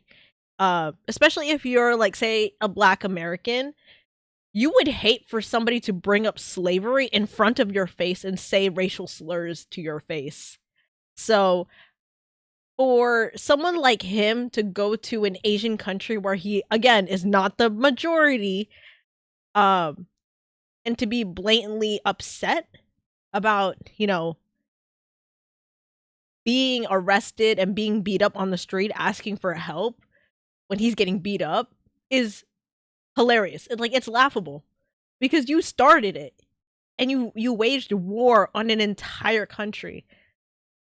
Like, and there is another clip that I saw that he was flashing his US his emergency US passport because he went to the American embassy to try and get one. But as soon as he gets to the airport and he shows that, because they have his like government, like they have his official US passport in police custody. So if they see that and they're like, this man is wanted in Korea, he's just gonna remain detained until like the Korean government can figure out what to do for him. So I don't know, like, you kind of asked for it by being disrespectful, not being aware of, you know, privacy laws in Korea because, you know, privacy is very, very big there. Being, you know, quiet to yourself. You could be nice, but you just gotta be like, you know, aware of where you are. You know, it shouldn't be a surprise when you're getting beat up on the street and you're asking for help and nobody's gonna help you because, duh, you did it to yourself. You desecrated a memorial. You flaunt being American and you're a streamer. Like, you're walking on the street being very disrespectful, not respecting people's privacy. You know, you kind of asked for it for being an asshole and being Korea's #1 target. So, and playing a P. Diddy song, no less. Like, you're gross. Do it some more. Yeah. What is happening right now? Why is violence being condoned? What is happening to the American Ramsey in South Korea right now? I mean, South Korea has a notorious bullying problem, and one netizen comments, finally, Korean bullying problem pointed in the right direction. The whole nation is pretty much unanimously angry at Ramsey. He is the nation's punching bag. There's clips of Ramsey and his friend Gino, another American streamer, and they're walking down this other alleyway. They're both in real life streamers, IRL streamers. Are they streaming on like Twitch or what's going on? They got banned on Twitch, then they went on Kick, or at least Ramsey went on Kick. He got banned on Kick. He got banned from YouTube. He's on Rumble now, I believe. Oh. He just keeps getting banned. Whoa. But they're both IRL streamers, meaning they like to go around and explore new towns or countries while streaming on their phones, using, I think, Starlink to get cell reception. And they just like walk around different towns. I mean, most of them just have these long selfie sticks in their phones streaming in real time on the street. It's interesting because they're both streaming together. So you get two perspectives of the same incident. They're standing on the side of the street in South Korea and it's nighttime, but it's still fairly early. So there's people everywhere. When out of nowhere, Ramsey's stream takes a tumble. It's like he dropped his phone and it goes black for a moment. What the hell just happened? Just mid-sentence, he's gonna cut out his stream? But you can see it on his friend's perspective, Gino's stream. Ramsey did not just randomly decide to drop his phone. He was standing on the side of the street when a man walks up to him, a Korean man, and just punches him, decks Ramsey in the face before walking away. Not even running away. He is walking away in the most calm manner, hands in his pockets, like nothing just occurred. given zero context at all. If you don't know what's going on, you could say, if we live in a contextless, nuanceless world, just judging by this clip, this was an unprompted, unprovoked attack. You could say that, but the comments would read otherwise. Top comments read, Captain Korea. That's the guy's name now. We love him. Someone buy the guy a beer. Perfect landing, good execution of punch. Now do it again. Translated comments by South Korean netizens read, because of patriots like that, the dignity of the country shall be maintained. Others read, he should have hit more. He should be honored with the Brave Citizen Award, actually. So what the hell did Ramsey do that would warrant all of this? Is it just because he danced with a statue? What's going on? Prior to coming to South Korea, Ramsey had gone on this world tour of sorts, just making Americans look bad. That is his whole thing. But his antics really start in Japan. He live streams himself out in Japan, harassing citizens, doing the most obnoxious, racist things, and because the world is depressing, he actually gains so much attention doing that. Versus when he's just out vlogging and showing off what he's eating, nobody cares. And when was Japan? end of 2023. Was this the one that we saw? Was On the guy subway station? went to like an all-female subway and then? Oh, or that's was a that- different man. Okay, okay. No, some of these IRL streamers are ruining Japan. That is crazy. So Yeah. there's like this is a trend that people do. And there are Japanese citizens protesting tourists. They're like, we actually despise you. Please never come. Wow. Yeah, it's so bad. It's so. I'm telling you guys, like, it's getting really, really hard to pick a vacation spot because you ruin it for everybody. Clearly, like, if we go back just a couple seconds, right? Oh, wait. Sorry. Streams himself out in Japan, harassing citizens, doing the most obnoxious rape. Versus when he's end of 2023. Was this the one that we saw? Was On the guy subway station? went to like Clearly, right? This guy is Australian. White Australian man. Sorry, I am blocking this for a second. But you see that, right? It says women only, right? And clearly not a woman. And I'm not gonna stand here and, you know, be disrespectful because, again, gender identity is another thing that is very important to acknowledge, but you can tell, like, you know, he's not supposed to be there. He's looking in anyway, and he stands there but then leaves, you know? Like, he knows he's not supposed to be there. So why do it? Why? Like, reading comprehension, like, reading is so fundamental. And it's ridiculous how nobody, like, puts that into perspective. Like, literally, I say this all the time. Especially at work when, you know, like, I have a delivery guy being very disrespectful to me. I'm like, sir, reading is very fundamental. If you look at the paper in front of you, you will understand what's in front of you and what I'm asking you to do. Reading is fundamental. Okay? And if you cannot read women only on the train, right? There's a pink sign that says in English, plain English, women only. Then I cannot help you. Like, you deserve to get beat on the street for that. Like, you can't be surprised if somebody beats you up and there's a sign clearly saying, like, this is an area restricted for a certain demographic of people. Like, same thing when I went to Comic-Con and I had that issue with that guy because, again, there was 3 big blue signs that said it was a gender-neutral bathroom, and, you know, men being men are really fucking disgusting and literally say, why are women queuing up for the bathroom? This doesn't make sense. When did women get permission to go to the men's room? Excuse you, it's a gender-neutral bathroom. Like, you know, reading comprehension. Reading comprehension.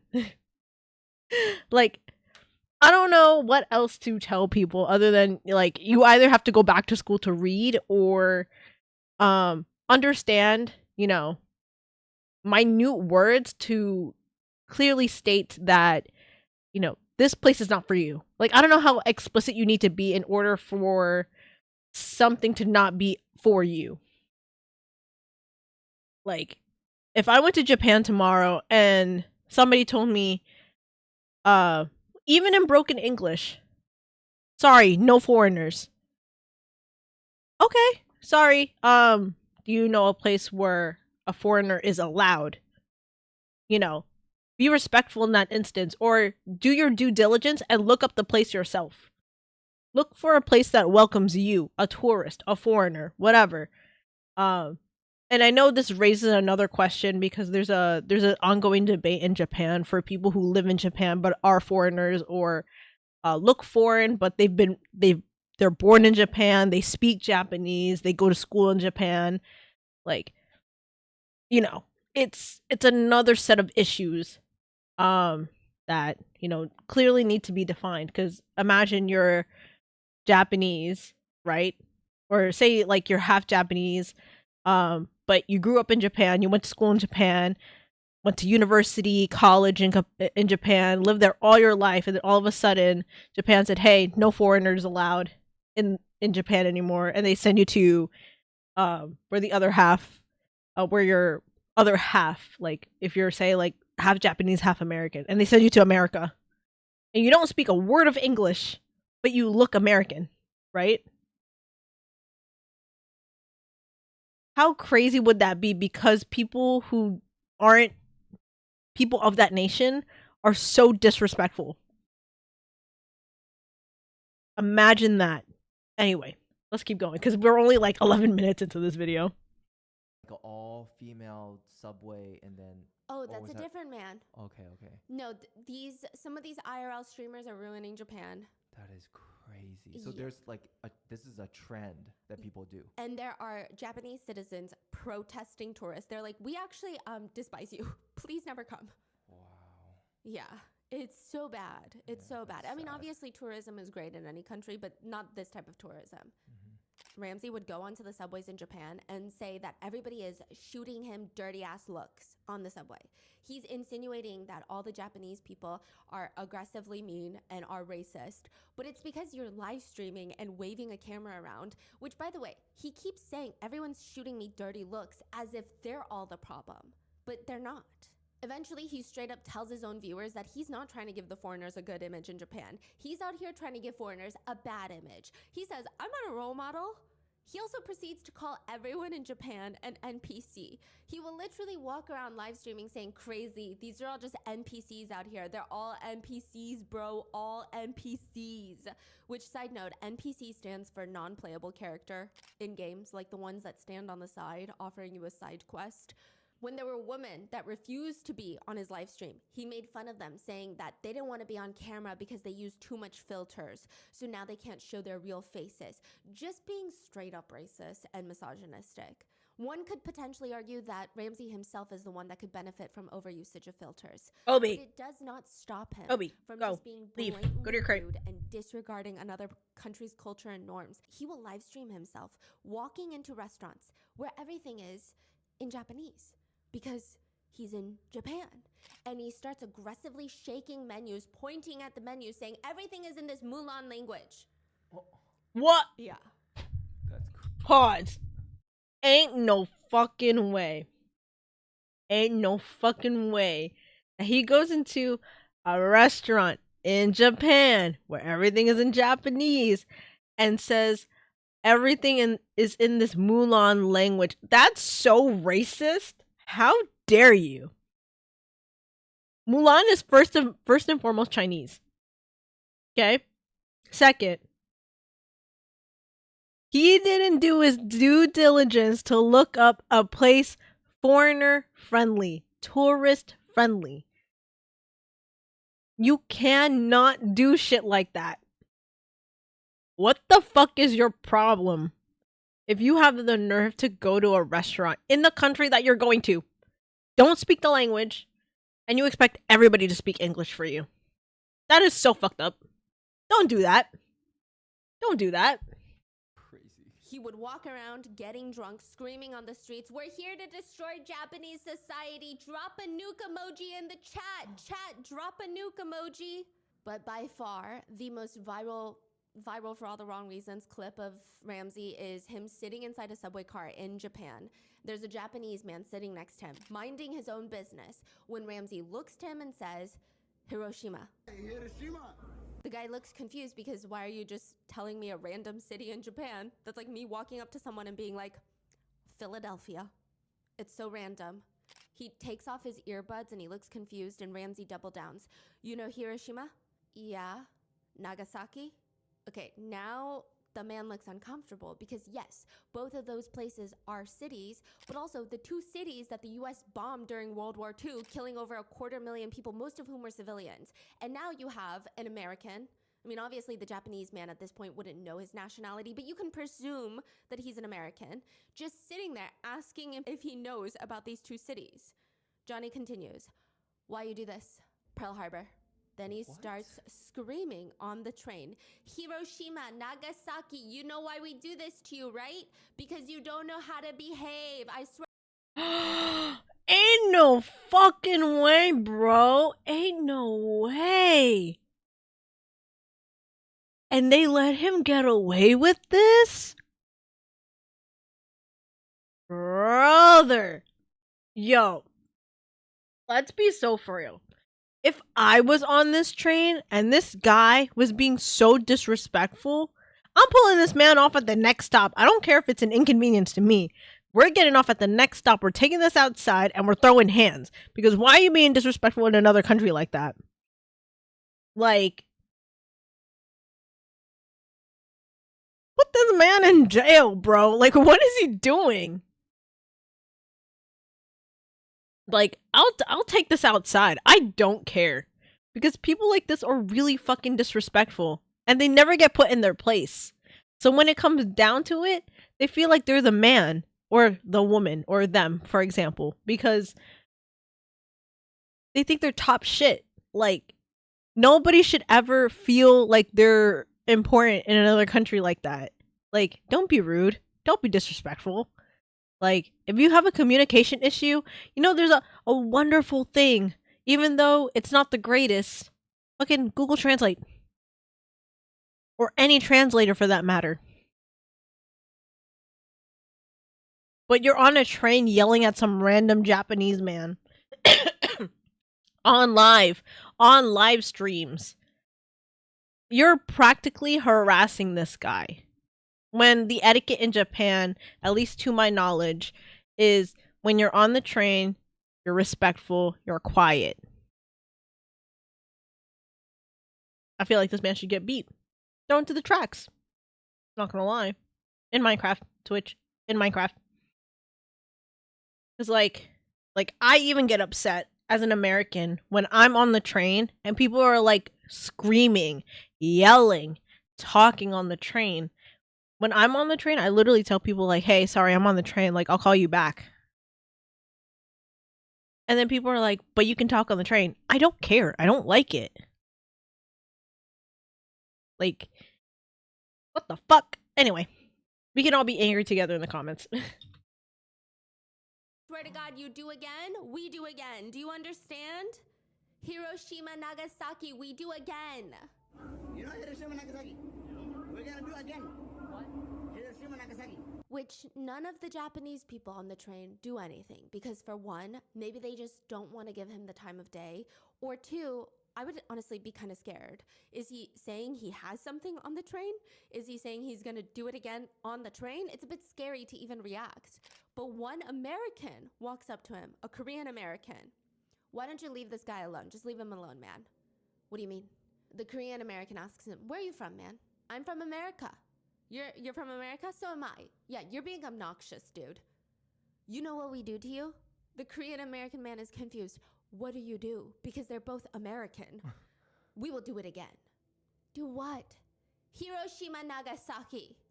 Which is just racist on top of racist at this point. But Ramsey keeps questioning him that he's from America until the Korean American man says, I'm from Texas, buddy. But Ramsey continues asking him what his ethnicity is. I'm Korean. Then sit down, brother. Why don't you sit your ass down? Okay, then Korean War, you know what happened to you. freaking crazy. The Korean American man just tries to tell him, come on, you're being obnoxious. Leave the guy alone. Speaking about the Japanese guy. Korean War, North Korean War, you know what we did to you. Korean War, North Korean War, you know what we did to you. This is one of the first clips of Ramses to go viral, and once he realizes that everyone hates him, he starts live streaming angrily in the streets of Japan again. So prior to this, he's not getting much attention. This is the clip that blows up. Everyone on X is talking about him, and he's upset. He's live streaming. Everybody's mad at me. I don't give a shit. Don't take shit too seriously. More haters is more views is more money. More haters is the more eyes watching. More eyes watching is more money. You know what I mean? Just keep screaming and get rich and get super rich, and just that's gonna piss everybody off. That's how you fucking win over these normies. Haters are my motivators, you know? The more haters, the better. And I can just tell you, as someone who also posts on the internet, when you hear someone say that, that means they are very bothered. He says, the more haters, the better. The more viewers, the better. I love every single one of my haters, bro. You know what I mean? We don't know what you mean. Which is good, I guess, because Johnny will meet many of his haters. After that video clip of him screaming Hiroshima, Nagasaki, screaming at employees, calling the Japanese language Mulan language goes viral, he's still in Japan live streaming. Naturally, he starts getting confronted. A middle-aged man flicks him off and starts ramming his bike into Ramsey. Another time he gets confronted in an alleyway, completely alone at night, by a man on a motorcycle. Suddenly, big bad tough Johnny Salami on the subway, he's gone. Hey, chill out. He's live streaming? Yes, he's like, chill. I didn't even say anything. I was just saying what the chat told me to say. You know, I'm trying to make money. I'm just trying to make money. I'm just trying to make a living. The guy gets off his motorcycle and starts stalking him. Ain't no way. Did you guys see? You probably did not see because I'm in the way. But behind me is his chat, right? A few seconds ago, somebody in the chat was like, something dog eater. And I'm like, brother, when are people gonna be so original about like shit like that? Like I'm bothered as an Asian person because, again, it's not the first time I've heard it. It's not the first time that I've, experienced racism in America because I'm not, white or a man. Obi,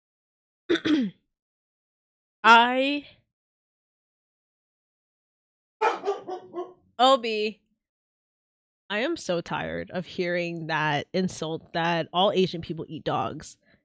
Okay. Well, Americans, coming from an American myself, right? Americans have eaten so much worse.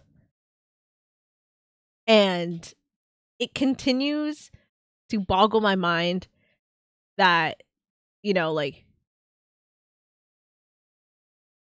this is still an ongoing, threat or insult. Because where did you hear that Asians eat dogs? Where did you hear that Asian people do weird shit like that?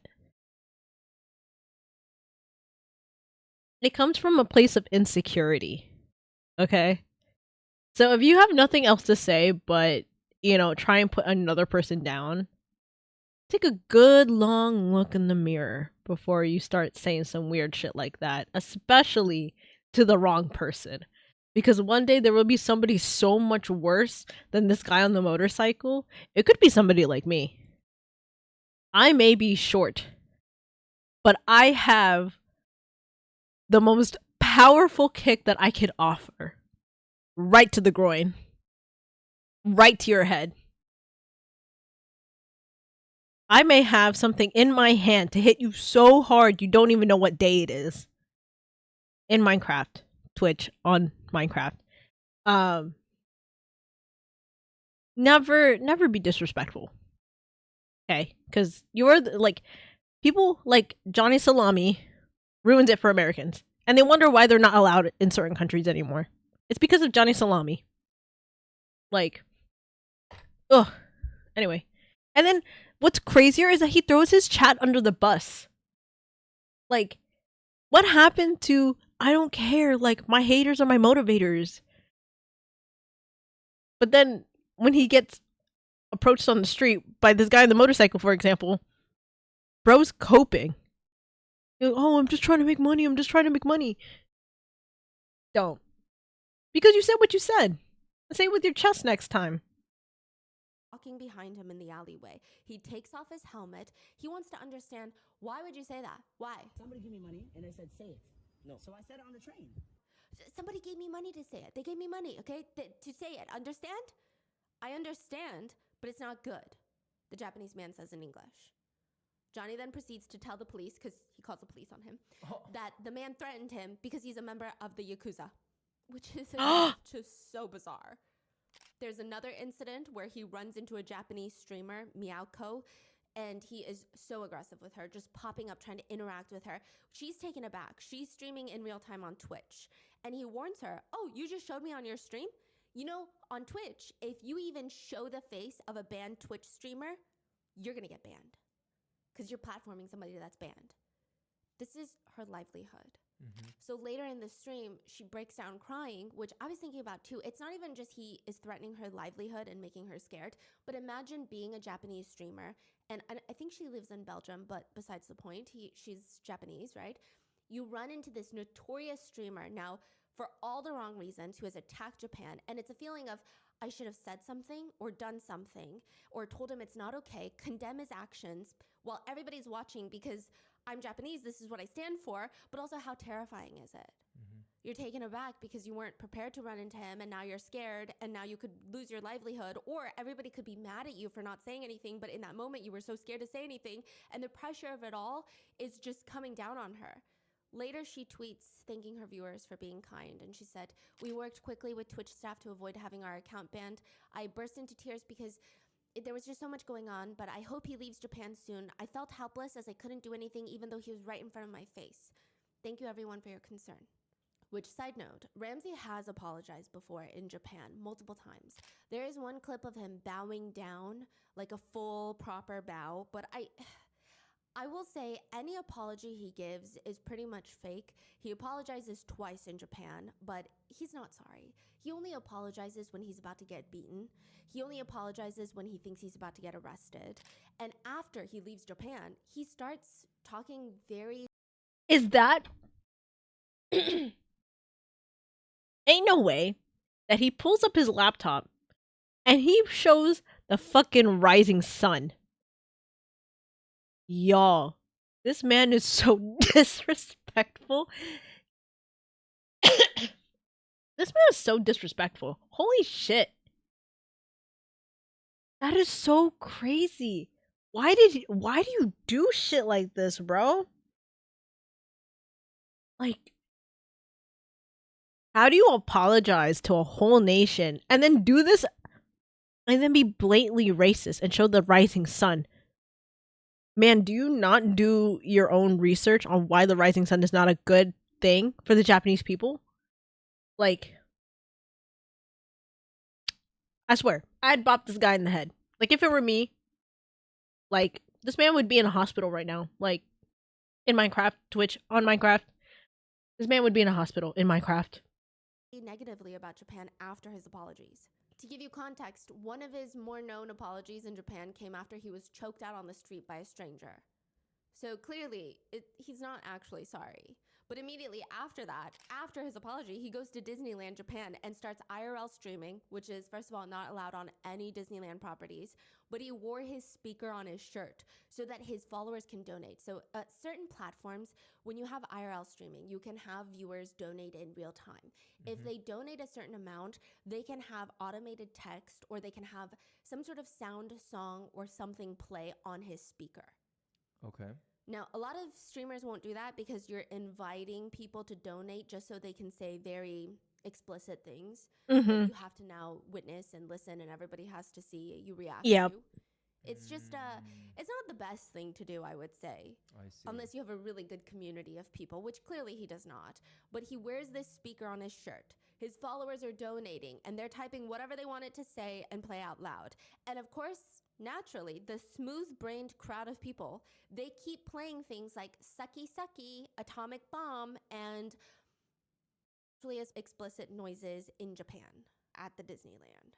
He would also go around moaning, quote, anime sounds, like stereotypical anime, really explicit type of noises, I guess. He's making that noise himself out of his own mouth? Yes, just aggressively making those noises in public while At Disneyland is so fucking crazy to me because there are children present. There are children at Disneyland. And you're being disrespectful by not only just moaning like the wow and like the anime. Like, why do you do this? Why? Like that is like the number one thing I'm gonna keep saying. Like, why do you do this? Like, are you not embarrassed? Because for me, like, even when like you guys, for example, like I give you guys access to sound redeems too, and I know like some of my sound redeems are very, very awkward to listen to, and if I did an IRL stream, I would probably turn off the voice redeems. But like, are you not embarrassed when your chat just does shit like that? Or like, I even get embarrassed because like I don't turn on TTS for the sole reason, like Stephanie said, like, it depends on like your community, and I know you guys are very good people, but it only takes one person, and it might be a random or something that absolutely ruined the fuck out of TTS for everybody who wants it. Like the good people in my chat, like it'll take a random stranger to say a slur on my stream using TTS to completely eliminate TTS altogether. Like I have no words because I keep repeating myself, and I'm like, my god. Like, and this is an hour-long video. We are only 21 minutes and 35 seconds into the video. I went to Disney World this July. The number of self-absorbed people who weren't giving any respect to anyone else was too many. I believe it. I believe it because I've been to both Disneys. I've been to Disney World and Disneyland. And the amount of respect that people give to children it's drastically different than the respect people give to other adults. Because some people just feel that entitled to Disneyland or to Disney World, and it's not fair at all. It is not fair to the people who paid to go there. It's not fair to the people who are experiencing it for the first time, or it's been too long and they're finally going as an adult with their own money, their own time, and everything. Like, be a nice person.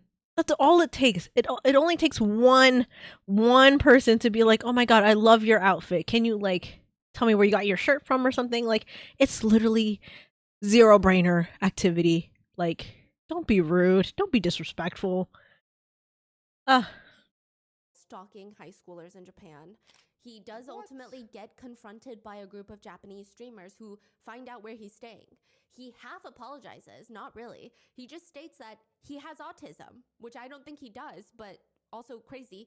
And because of the language barrier, they believe that he's apologized and they walk off.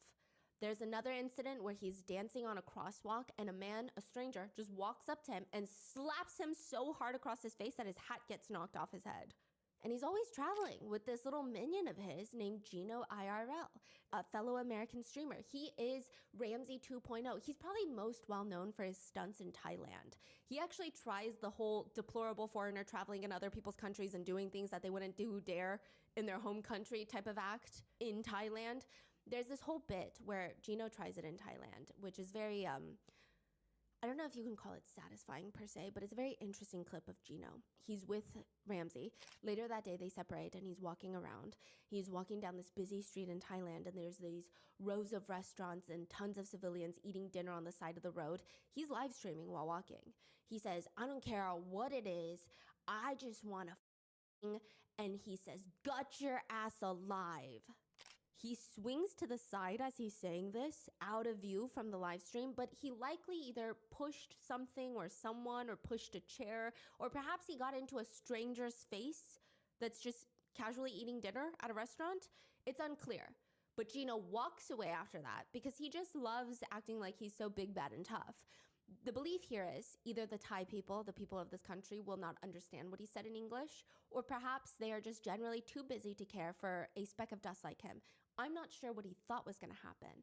I've only known my Thai friends to be very patient and tolerant, but not until you disrespect them, which I find this very disrespectful. He keeps walking, thinking he's this big bad boy, and when you see a glimpse from the screen, it's like the whole restaurant came out and they're following him now. There's like 20 people walking out after him. So they fully understood what he said. I mean, I don't know if they, I think so. I mean, most of them were speaking English, but also you just don't do that. Even if you said something very nice, I just want to love you. It's the body language, the tone, it was bad. It's like you want to fight. So he's walking away knowing that there's a bunch of people following him. He doesn't know until he finally looks at his screen, sees a bunch of them just following him, zoned in, zeroed in, staring at the back of his head, and he turns around and he starts. Yeah, I didn't mean to destroy property. We don't do like. I know. I'm sorry. We don't need money. You don't do like this. I'm sorry. Gino then starts apologizing. They give him a lecture and they let him go because they're good people. This is his little sidekick. This is his minion. The two of them, they travel from country to country together, IRL streaming. And now Ramsey and Gino are walking down the street when they're confronted by this woman. This is in Japan now. And she's asking him to answer for his racist comments. Ramsey and Gino, they turn around and they start calling the woman racist, accusing them of being racist on their stream and on the middle of the street. Eventually, they start walking away from the woman, and you see another foreigner who's standing there. He looks like maybe European, I'm not sure. He's standing there witnessing all of this, smoking a cigarette. He kind of side-eyes Ramsey and Gino, and then out of nowhere, he just decks Gino in the face, decks him out so hard that immediately Gino gets a donation from a sub. What? Yeah, so, okay.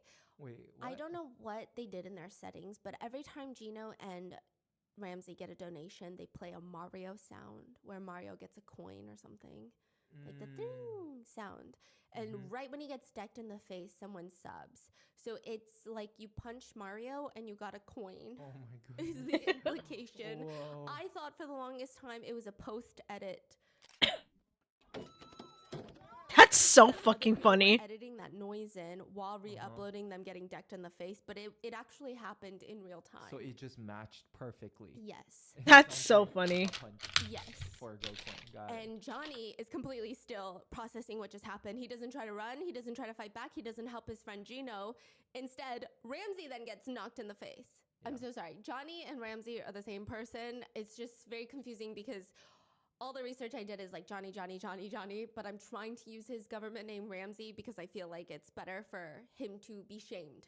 And then he comes and decks Ramsey in the face. Ramsey, by the way, was not even trying to hide, was not trying to run, was not trying to help his friend Gino, was not trying to fight back. Ramsey just waits to get punched in the face.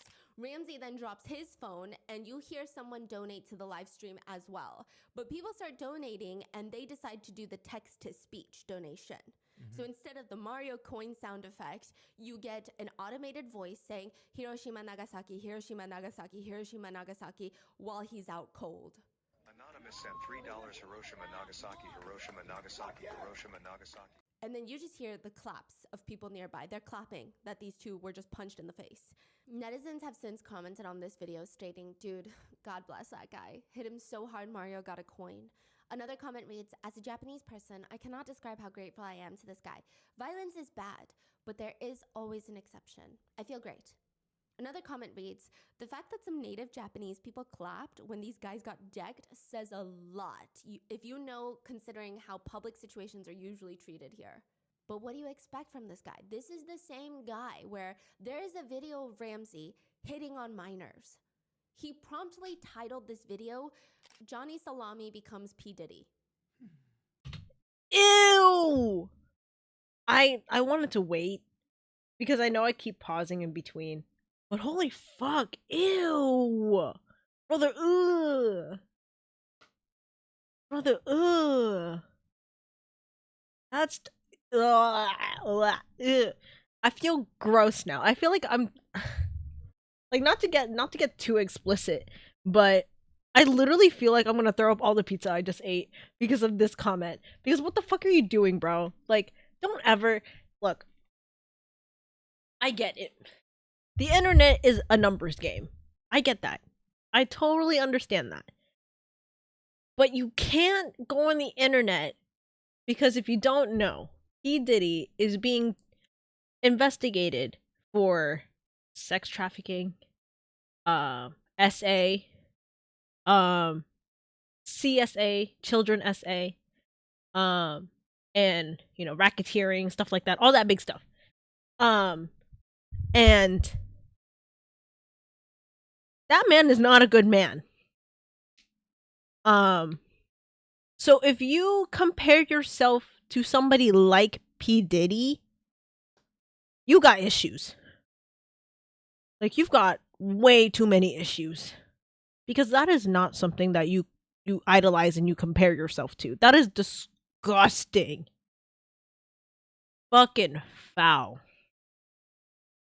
And then on top of that, to post your crime on the internet, you deserve to get beat on the street for that in Minecraft Twitch. Oh, you're disgusting. Yes. And it's him live streaming on the street, hitting on girls. Finally, they ask the girls how old they are. They are 16 and 17. He lies to them that he's 19, but he's actually 23. And he says it's fine because... Brother. Ugh. It comes to show that even women your age don't even want to be with you. You have to stoop so low. Ooh, brother, ugh. The age of consent in that area is 16. He straight up tells these girls he doesn't care how old they are because he's ready to go to jail. He doesn't give a He tells the girls, I'm gonna groom you. He literally says, I will groom you. I go to jail. I got wife number 1 and wife number 2. I don't give a Do they fully understand what he's saying? Yes, and they're getting freaked out. He's kissing their hands. He starts trying to get their numbers and says, hey, call me Johnny 16, call me Johnny 17. I don't give a I'm like P. Diddy, I'm like Epstein, I'm like R. Kelly. I don't care. Age is just but a number. You need an older man with some money. I'm not from here, so I'll take the chick and leave like Diddy. I'll get on a plane and leave like Diddy, and I'm out. I take a plane, I leave like Diddy. Like Diddy, like Diddy. Side note, he has also said about women before in the past that they are, quote, they are lower life forms only to be used for breeding. Shouldn't vote, shouldn't speak. Regardless. I'm laughing because I'm uncomfortable. But like, wow. The insecurity is beyond human comprehension. I'm just gonna keep it going because this is crazy. By the end of 2023, Ramsey is arrested in Japan. When he is finally released, he is deported from Japan and has a travel ban so that he cannot travel to Japan for the next 5 years. Eventually, he ends up in South Korea, where some would say that there are certain things that you just don't poke fun at. There are certain boundaries that just cannot be crossed. And for each country, those boundaries are different. For Korea, that is the plight of comfort woman. Side note, I know that comfort woman itself is a very strange term to those that are unfamiliar, but it is the most recognized term in South Korea for what happened to these women. There are comfort woman victims and survivors in places like China, Philippines, Taiwan, Malaysia, Indonesia, just pretty much all over Asia. There are victims and survivors from all those countries, and many of them have decided that they don't like to be referred to euphemistically as comfort women. They like to be labeled as slave victims or survivors. In South Korea, many of the comfort women have spoken up and said that they kind of prefer the softness of this term. And many of Koreans know this terminology better, so to change the terminology in Korea, it would just cause more confusion rather than anything. But they are literal victims of repeated torture and SA. This term is not used to make light of what happened, obviously. The comfort woman refers to the hundreds of thousands of girls and women who were forced into slavery by the Japanese military during World War II. It's stated by many sources, like I said, that many of the victims were Korean, Chinese, Filipino, Indonesian, Malaysian, Taiwanese, Thai, Vietnamese, amongst other places. It is probably one of the most painful parts of South Korean history, but it's also one of the most controversial because somehow it becomes politically divisive. Certain leaders of Japan have tried to rewrite history with one big excuse being, where is the evidence?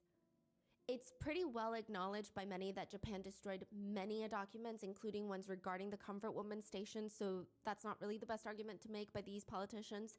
If you destroy the evidence, then you ask where's the evidence, it's not going to go over well. It's just not. It's also hard when 90% of the Comfort Women were killed so that they could not live to tell their tale. And most of them are very, very, very, very old now. Yes, most of them have passed. Yeah. There's only like a handful of them throughout Asia, and they're in their 90s.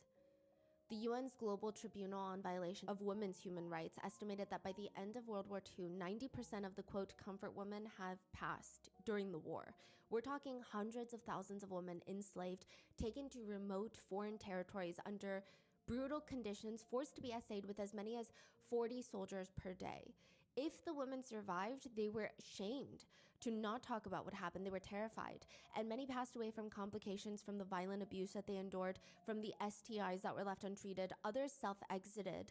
One of the survivors, Lee, she was running an errand for her parents when out of nowhere, a car pulls up on the street, stops, every door flings open, a group of uniformed men drag her into the car. She's 14 years old. She is then taken to a, quote, comfort station in the Japanese-occupied China, where she's forced to, quote, serve Japanese soldiers. Another Korean survivor, Kim, she was 15 when she was forced into a, quote, comfort station. She states that she was taken to a station in China for Japanese soldiers. So side note, a little bit of history, because during World War II, Japan occupied a significant portion of China as well as most of South Korea. She gets to the station. She's asked for her age. She states she's 15. They don't care. Army medics come to examine all the girls that are brought there, and they thought they were coming here to work to create uniforms for soldiers. Not that they had a choice even then. Japan is occupying Korea. During the war, they were forcing Korean men, just pulling kids, male kids, students out of schools to fight for the Japanese Imperial Army. They were pulling girls out of their homes to work in factories. Many of them were not taken to factories. They were taken to comfort stations, and even then, they had no choice. There was no such thing as no. They would strip the family of everything and exile them from Korea. Where would they go? They have no belongings, no money, no resources. Where do they go? The world is in a war. Nobody wants to take anybody. After the examination by the army medics, she tries to fight back, but they beat her. They essay her. There was blood everywhere because she was so young. She and a few other girls huddled together that night and thought, we can't live like this. Wouldn't it be better to not live? They tried to gather all the money that their parents had given them to buy one bottle of liquor, somehow smuggle it in, and they tried to self-exit. One of them was left unconscious for days, but they ended up surviving, and they thought, if we survived, that is a sign that we need to live and we need to tell someone what happened to us. She says every day they were essayed, sometimes from 8 in the morning till 6 p.m., noon till 6 p.m. There would be a line of soldiers outside. She says, quote, if there was a delay in one of the essays, the guy next in line would start banging on the door. It was continuous. It happened so many times a day that I lost count. By 5 p.m., I couldn't even get up. I could not walk properly. My entire lower body was in pain. At the end of the night, the medics would come and treat us where they felt we needed to be treated, and they would inject us with random shots. This was their lives for 8 years. When she was finally reunited with her family, she said, how could I have told them about my experience? I mean, Korea was in shambles after World War II. As a woman, I had things done to me that were unfathomable, so I couldn't say anything to anybody. They all thought I had worked at a factory. But eventually, because I didn't want to get married, my mother wanted to find out, why don't you want to get married? She pushed me to be honest with her. And the survivor devastatingly states, I confess that given all the abuse done to my body, I had a rotten body, and I didn't want to screw up another man's life being a rotten body next to him. It should just be my problem alone.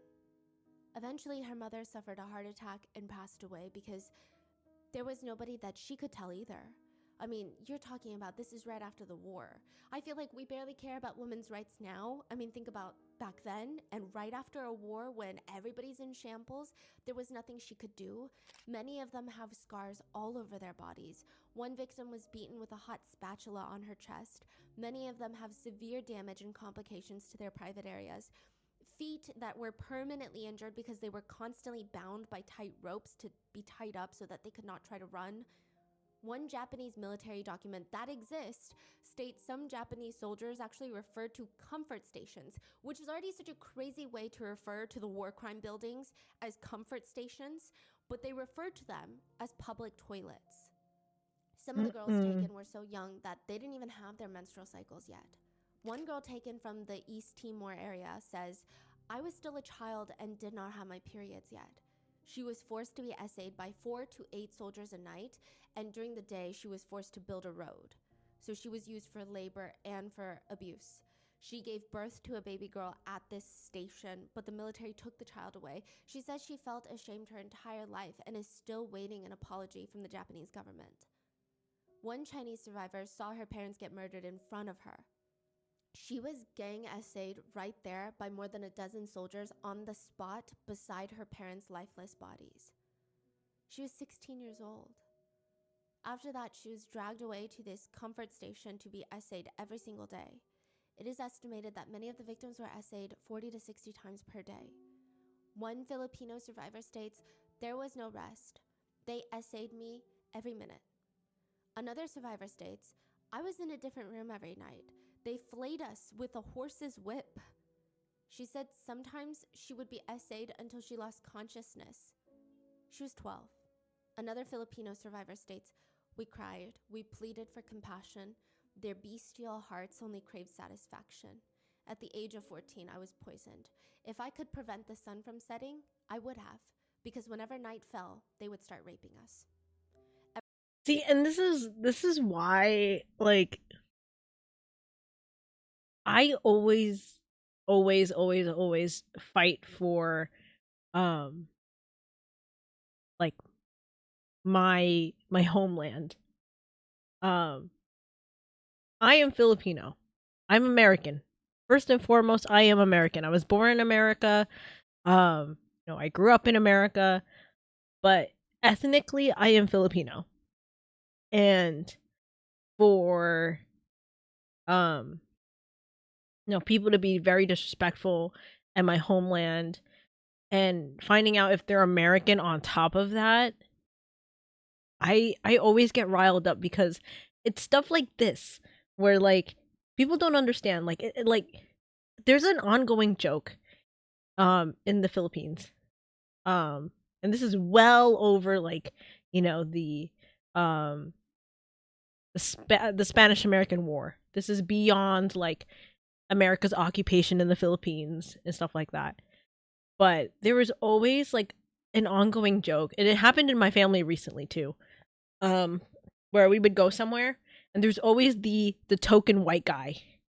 Because the joke is that like for every one Filipino girl there's always a white guy right behind her because, depending on the guy, she's exotic. She's beautiful. She's not like other white women. She's different. And I hate that joke because like I don't want to be looked at like, even though I am born a woman, I'm non-binary by the way. I don't want to be looked at as quote unquote exotic. And I've been called that before. And I've always had to argue with people. I'm like, don't ever call me that because that is disrespectful to my people, my lineage, my heritage. How would you like it if the roles were reversed and like Filipinos were the majority and you're the one person that is so foreign and so exotic that you can't help but stare because you're different, and that's what makes you attractive. Like that's rude. It's disgusting even. And it's like stuff like this because like I learned the hard way that like Filipinos are always on the back burner of things because like comfort women is one of them. Like when the Japanese took occupation in the Philippines as well, like women were used and abused in more ways than one, whether it had to be physical labor or sexual. You know, It's stuff like that that really gets to me. And when I see like Americans be disrespectful, especially to women in other countries, especially Asian countries, it strikes a nerve in me because it kind of triggers that like it's 2024 and women are still at the forefront of, like being objectified. Like there's nothing that I could do, um especially in like recent events too, with the whole um your body my choice stuff. Like there's nothing I feel like I can do at this point where some guy will never stop saying shit like that. And if I retaliate, I'm the problem. So, if you are somebody who is strong enough to handle yourself in a fight or have the resources to you know, say something and do something about it, step in. Because, you know, women never stop fighting to have rights, to feel like they belong and they're at an even playing field to men. So, yeah. It's, you know, again, be very respectful when you go somewhere because you never know who you're going to be dealing with. Somebody might just break your ankles one day because you are very disrespectful. Everything is still so clear to me, ingrained in my brain, even if my body is now weak. Another victim states, even with the passage of 75 years, the question of women in the war is not solved at all. After all the suffering that I have been through, I have to stand my ground until I get the justice that I deserve. Side note, Japan did acknowledge the atrocities in 1993, but it gets very complicated later on because South Korea and many other countries did not feel like their apology was adequate, considering the gravity of the war crimes committed, but Japan condemned the request for more apologies. They're like, we apologize. What more do you want? You're also not a perfect person. There's a lot of whataboutism that they bring up. Like, what about what South Korea did to blah, blah, blah, and so and so. Additionally, the two countries are already quite in contentious predicaments over territory, amongst other things. But Japan states that they believe that the comfort woman issue was, quote, finally and irreversibly settled. But South Korea believes that's already not good enough. And additionally, because it was settled does not mean anything. It does not erase what happened.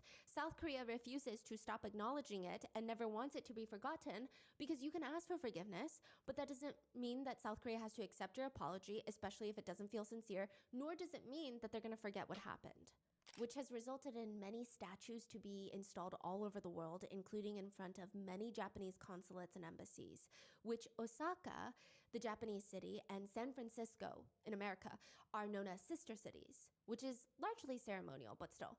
Japan cut those ties as sister cities after a comfort woman statue was installed in San Francisco. They have a heavy Asian population, and Japan stated that the comfort woman monument destroyed the two sides' relationship of trust. The statue depicts three young women from Korea, China, and the Philippines, the areas most affected, standing in a circle and holding hands. The inscription reads on the side of the statue, "The monument bears witness to the suffering of hundreds of thousands of women and girls, euphemistically called comfort women, who were actually enslaved by the Japanese Imperial Armed Forces in 13 Asian Pacific countries from 1931 to 1945. A Japanese official wrote a 10-page letter stating that inscription, quote, presents uncertain and one-sided claims as historical facts. Side note, I do want to mention from what I can see online, even in Japan, it appears to be a divisive topic. Many younger Japanese netizens have stated they didn't even know that the Imperial Army did this because it's been wiped from their textbooks. They don't teach this in school, or they kind of make it seem like, yeah, women were tortured during war, but like all war, every country does it, of course. It's just what happens, it's the nature of war. But many of them did not realize how bad it was. The older generations they're pretty split. I would say most of the older generations think that it's bad and think that it should be resolved, but there are still other contentious arguments between certain countries that also need different types of handling. But a big group of Japanese right-wing politicians and their supporters believe that South Korea and the world needs to get over it. They deny Japan's role in it, and when that doesn't work, they just list all the things South Korea has done wrong. They also dispute what happened in Nanjing, China. Yeah, which we have a whole episode on. So I would say it's definitely a small group of Japanese netizens who know everything and still deny it. And then I would say like the younger people in Japan probably haven't even heard of it really. One survivor states, I want a formal apology. They should say what we did was completely wrong and we will correct our history textbooks and say to us we sincerely apologize. If they wrote that kind of formal apology, then we can forgive them. This is not about money. I mean, first of all, they're like 90 years old. This is not about money. They keep trying to make the issue go away, and we are the ones that are constantly fighting so that doesn't happen. It's history. She says, because Japan's government keeps dragging it out, I have to keep talking about it over and over again, and each time I'm heartbroken beyond belief. This age in my 90s, I'm supposed to be in peace. This is a comment from a comfort woman? Yes, and she's in her 90s. And she just wanted a formal apology, and she didn't get one. And in 2019, she passed away at 92 years old. 다른 건 없어요. 일부서 사죄 받는 것밖에 다른 도리가 없어. One Chinese survivor states, the longer I live, the worse it gets. And she is also in her 80s. Decades later, the survivors have still not received justice. But here is Ramsey, an American visiting South Korea. He's on a live stream when he shows a picture on his phone. He says, that's my next target. Where can I find this one? The picture on his phone is of a comfort woman statue. The statue shows a young girl in traditional hanbok sitting on a chair because most of the victims were taken in their teenage years. The statue is very detailed. Even her bare feet, her heels are lifted because it's a symbol of unrest. You don't feel grounded. You don't feel settled. Your heels are raised. It instills anxiety. Under her is a mosaic of an older woman, which represents comfort women now, growing older, and it's shattered with all this trauma, no way to cope, no way to find peace. There's a small bird on the girl's shoulder, which represents her fight for freedom. And next to her is an empty chair. It's supposed to represent the deceased victims, but it's also a place to invite viewers to sit and reflect and have a moment of silence for what has happened and how we can all be better people, and also to ponder, how do people have the strength to fight this long for so many decades? That's what the creator of the statue said. Her hands are clenched. She said she works so hard on the little girl's face because she doesn't want to seem depressed, sad, or angry. She wants to look dignified and determined because this statue is going to be staring right at the Japanese embassy in South Korea. Just to give you an idea of what this statue means to Koreans, during winter months, you'll commonly see people place scarves around the little girl's neck. And on super rainy seasons, usually people will place umbrellas over her. They'll place it over her shoulders so that she won't get wet. Well, one day, an American live streamer, Ramsey, decides to go live stream the Comfort Woman statue. One of them, I mean, there's many of them, but he decides to go live stream one of them. He's already been kicked out of Japan and he's come to Korea. He finds the Comfort Woman statue and he states this on his live stream. So this indicates to us he knows exactly what this statue means. He says, Japan hates this thing. Japan hates this statue. There was a lot of discourse. Anytime a statue pops up in front of a Japanese embassy, they'll pull the ambassadors from that location. And there's a whole fight that happens. Sometimes they come back, there's protests, there's people guarding the statue to make sure it doesn't get pulled down. It's a very big deal, yeah. A lot of activists say it works in their favor because every time Japan makes such a big deal, it draws attention to the Comfort Woman statues. Right. The little minion, Gino, that he's with asks him, oh, tell them why, tell them why. Tell him why, tell him why. Let me sit down with this. Put it, hold it. Like the story behind the statue is so hee hee ha ha, so cute, so funny. Ramsey hands the camera to Gino so he can hold it in place for his live stream. He then sits down on the empty chair next to the little girl and he says, I stand with the Korean people. I love Korea and everything I did in Japan was for the Korean and Chinese people. Then he proceeds to blow a kiss at the camera. Then he turns his cheek to the side and he kisses the little girl on the cheek, which really angers a lot of South Koreans and really everyone, because think about the symbolism of what this statue means. This is not the statue of a little girl who's just having a good time.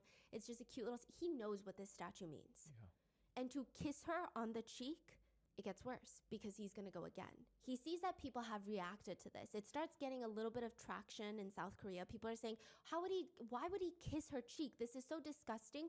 But they're not angry to the point of like, we gotta do something about it. It's just, this is really disrespectful. Do you think he meant it as disrespect?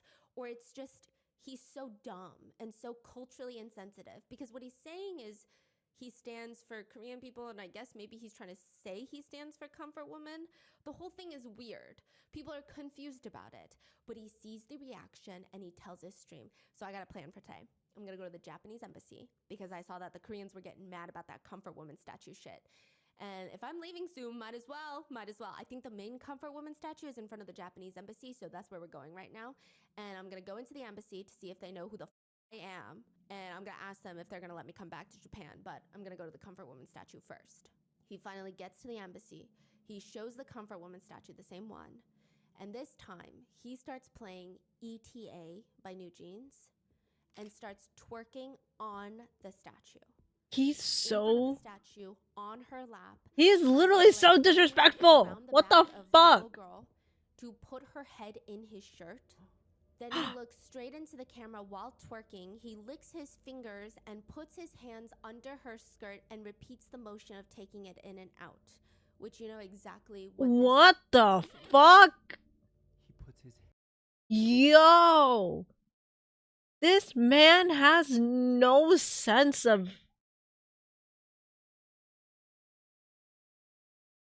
I swear to God. I swear to God. If I ever find this man, I'm gonna end up on the news, guys. Like, it's gonna be so bad. Zero decency. Zero respect for himself and for others. I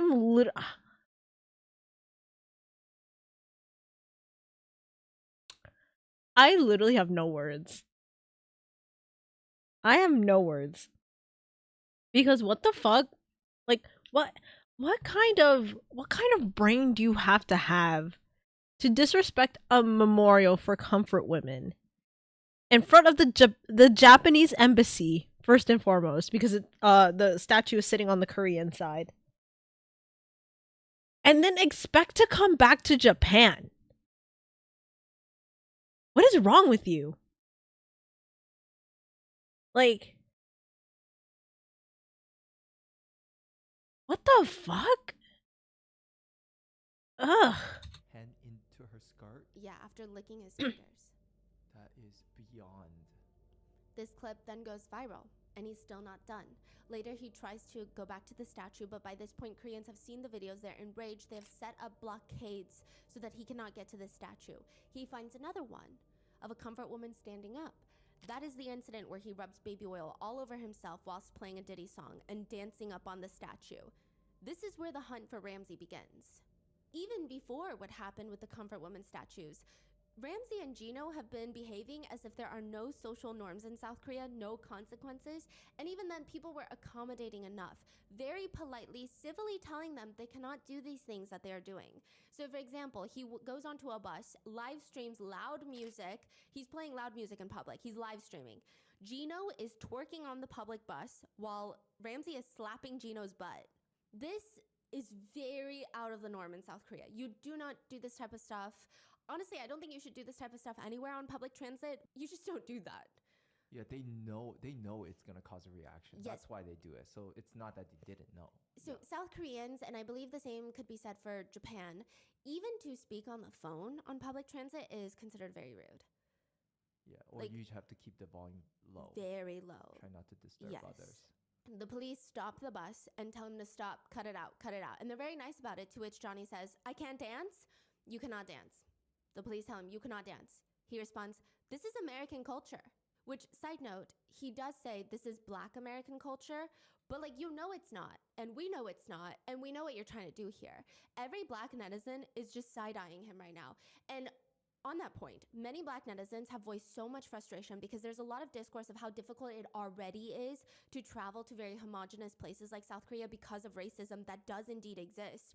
Johnny could potentially be making it even more difficult for other netizens who just genuinely want to travel the world and enjoy other cultures. And might I add that he also makes a mockery of major issues in America. He's American, but on a subway train in South Korea, he screams because people are side-eyeing him and it seems like they're about to call the police. He gets very worried. He's like, oh, I think they're about to call the police. So he starts screaming, Black Lives Matter, George Floyd, I can't breathe. In this mocking tone. George Floyd, I can't breathe, I can't breathe. Like just walking down the subway saying, Black Lives Matter, George Floyd, I can't breathe. So truly, nobody wants him. Japan doesn't want him. Korea doesn't want him. Americans don't want him. But he continues, I'm a dancer in America, American culture. And the police are like, we don't care. You're a dancer? We don't care. This is Korea. He says, this is a free concert. Get off the bus. And they escort him off the bus. Other instances include, as no shock to any of us, that these are the types of guys that get upset when girls don't find them attractive, which naturally makes them hate every woman alive, because I personally can't fathom how anyone could find them more than a clump of cells and flesh that take up space. There is no brain operating there. The elevator does not go all the way up. Lights are on, but nobody's home. They proceed to just harass women on the streets, live streaming it. At one point, they run into foreigners also visiting and living in Korea. They're regular foreigners who are abiding by cultural norms. And out of nowhere, Gino, the minion, starts just calling one of the girls, just standing there, minding her own business. Move along, dirty bitch. Dirty emo bitch. Get the out of here with your stank ass. Your looks like roast beef. Stank ass sashimi bitch. Get the out of here. Suck my dick. You better move along. I bet your smells like fish. It stinks. Oh, I'm so sick of this. It's always the foreign nasty white bitches. Oh, I hate them. I can't stand them. I can't stand these bitches. What? What in your right mind thinks you're going to ever, like, find love? Ever. Because you can't find love somewhere, you gotta tear women down for that. That sounds like a you problem, not a woman problem.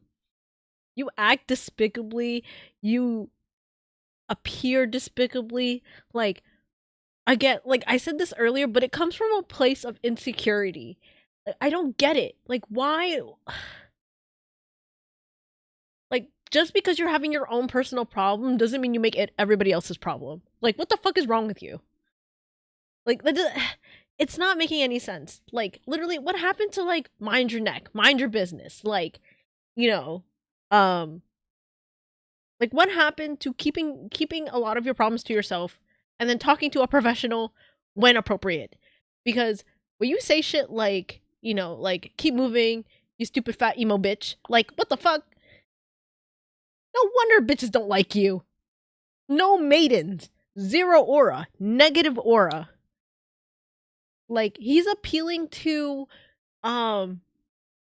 like, the Nick Fuentes of the world, like, the Andrew Tates of the world. Like, he is appealing to a misogynist audience because they equally cannot get bitches. And it's annoying. Like, you wonder why people call, like, men like Johnny Salami pygmies. Because they are.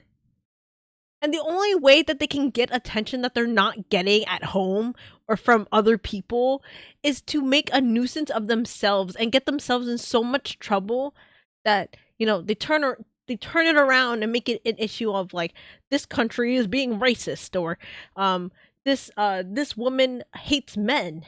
Like, ew. Brother, ugh. Like, stop. Get some help. Like, you make everybody look bad.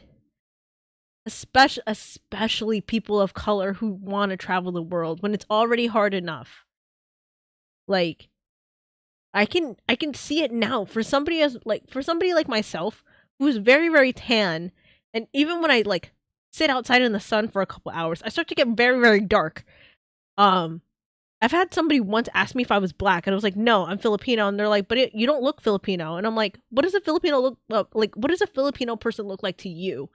And they're like, well, they look like fair skinned. The fact that you told me that a Filipino person looks fair skinned to you is beyond me, because Filipino people do not look, I mean they do, but majority of Filipinos are tan. They're a very degree of tan. They could be very dark tan. They could be very light tan. Yes, there are fair people, and yes, there are like black Filipinos. But like, what the fuck is wrong with you?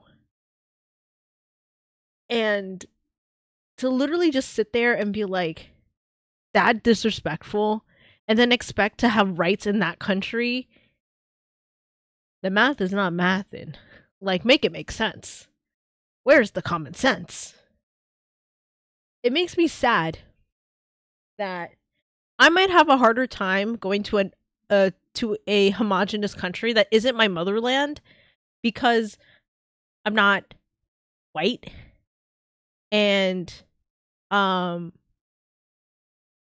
I mean that's probably one of the main reasons that I'm not white, and I not of that variety. To be told that I'm American and I'm not going to have like a chance to go to, say, Japan, because Americans continue to make it very hard for other Americans to travel to Japan, or now in this instance, Korea, because, you know, fucking Johnny Salami and his little goon, Geo, like, what the fuck? Like, make it make sense. Like, how do you have the brains to travel somewhere and then still be very, very disrespectful to that country and its people, and then get beat up and then start crying on the internet about how you getting beat up in this country? Make it make sense. Like, as soon as he touches ground in America, I feel like a lot of people in America should also just start beating him up, because, like, he's gonna be disrespectful there. He's gonna be disrespectful here too. So it doesn't make sense. Like, why do you get to walk the ground that people walk on when you're that rude, disrespectful, and first and foremost, misogynistic, and clearly not sorry about anything that you're doing? Like, it doesn't make sense. Like, none of that shit is okay in America. That is not American culture. Like, yeah, it's like, I feel like there's a line to, you know, making jokes about America, right? Because, you know, haha, Americans eat burgers and that's all they eat. Like, you know, they eat processed foods and chemical food. Like, it's funny because some of that is true. Like, some Americans do eat a lot of burgers, or some, I mean, not some, but like a lot of Americans eat a lot of highly processed foods. Semi true. But my God, Americans don't just pick random places to live stream and start twerking on memorials that, you know, like, nobody goes to, like, say, like, the 9/11 memorial and start twerking on the 9/11 memorial, right? Nobody goes to the 9/11 memorial and listens to the voicemails that project into the 9/11 memorial and, like, start doing, like, K-pop dances in front of it. Like, you gotta be a different kind of stupid to do shit like that. Like, there's a line that they're already like, Johnny Salami is already tiptoeing on, and I feel like it's getting to a point where, like, people who don't care about, you know, other countries and want to spread the idea that Americans don't respect other countries are just using that as a way, like, they're using their American citizenship as a way to be like, well, you can't touch me because I'm American and America is powerful. No, it's not. If anything, America is like a third world country. Let's be so for real. If he does that in America, he would get wrecked. Yeah, it doesn't. I don't care what city you go into America, you're gonna get wrecked.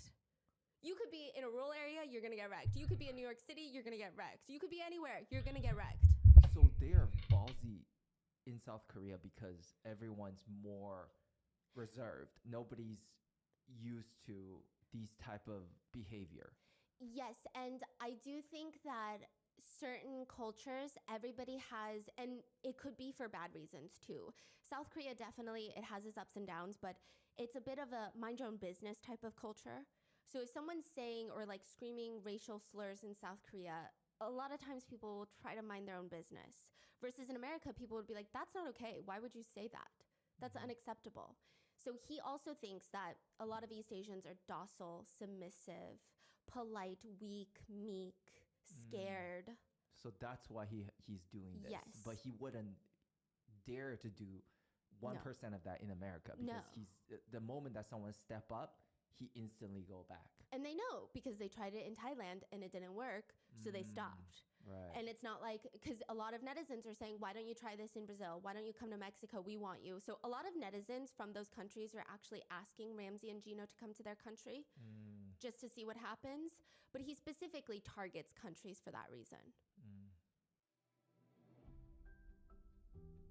Okay, I'm just gonna skip a small portion of this because it is like advertisement and I don't want to advertise really. One sec.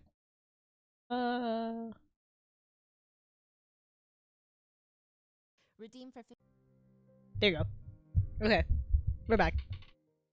In another instance, he walks up to a Korean woman, minding her own business. This is Gino the minion, and asks if he can eat her private part. Can I eat your She does not understand what he's saying, but then he proceeds to stick his tongue out and try to crudely show how he would do it, which is just straight up harassing women on the street.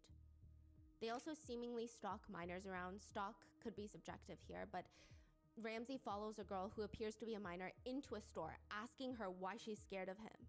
Because she avoids him by going into a store. And he's like, why are you scared? Why are you scared of me? Why are you scared? Which you're chasing her into a store, shoving a camera in her face. I would say that would induce some level of fear. The employee tries to help the girl, and Ramsey starts screaming, don't touch me, don't touch me.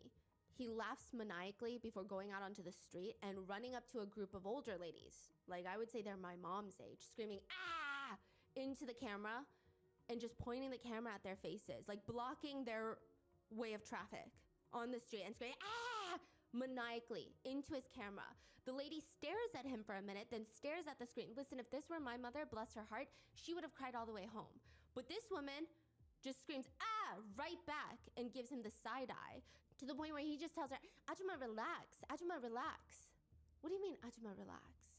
Johnny also walks around asking girls if they want to be on his stream, and one group of foreigners informs him, no thank you, but also could you delete the video since like you caught me on your video when you were asking.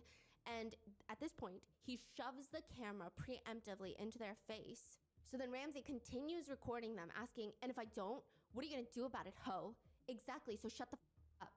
In another clip, he spots a cute little band performing outside on stage, which, by the way, this whole performance is cute because it's small and it's intimate in real life, but it's being televised on national television.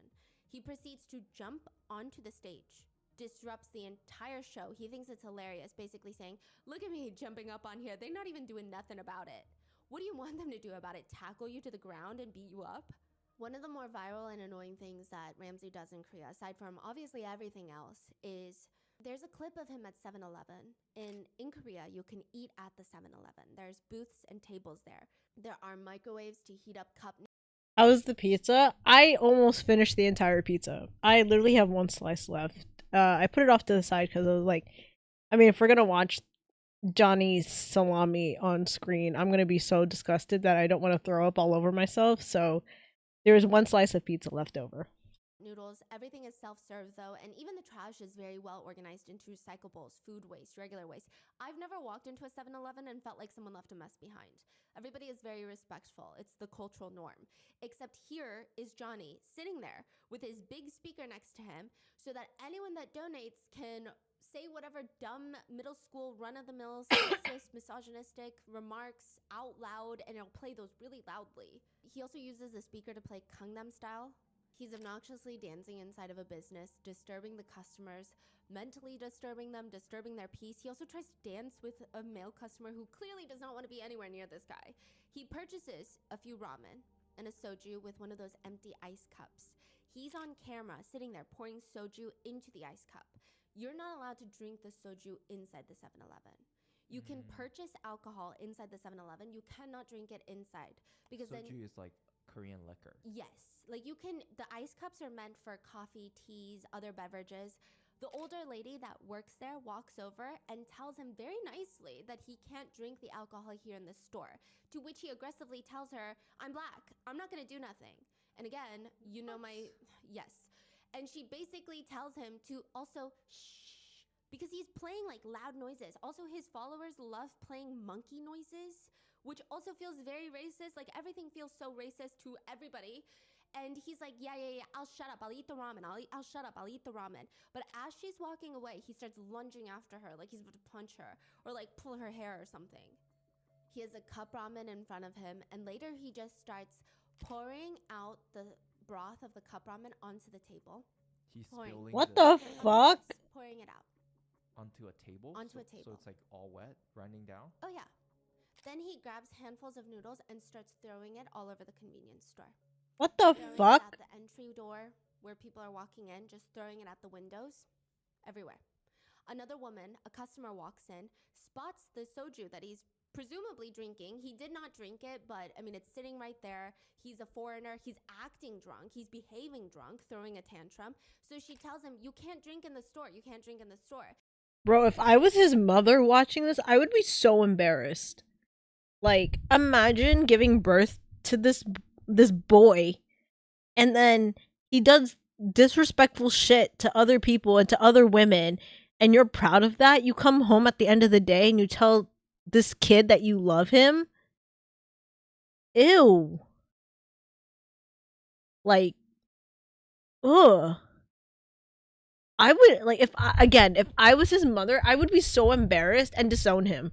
Because what the fuck is your problem that you have to act like this? Like, did I not do enough as a mother to teach you that this is wrong? Did I raise you to be like this?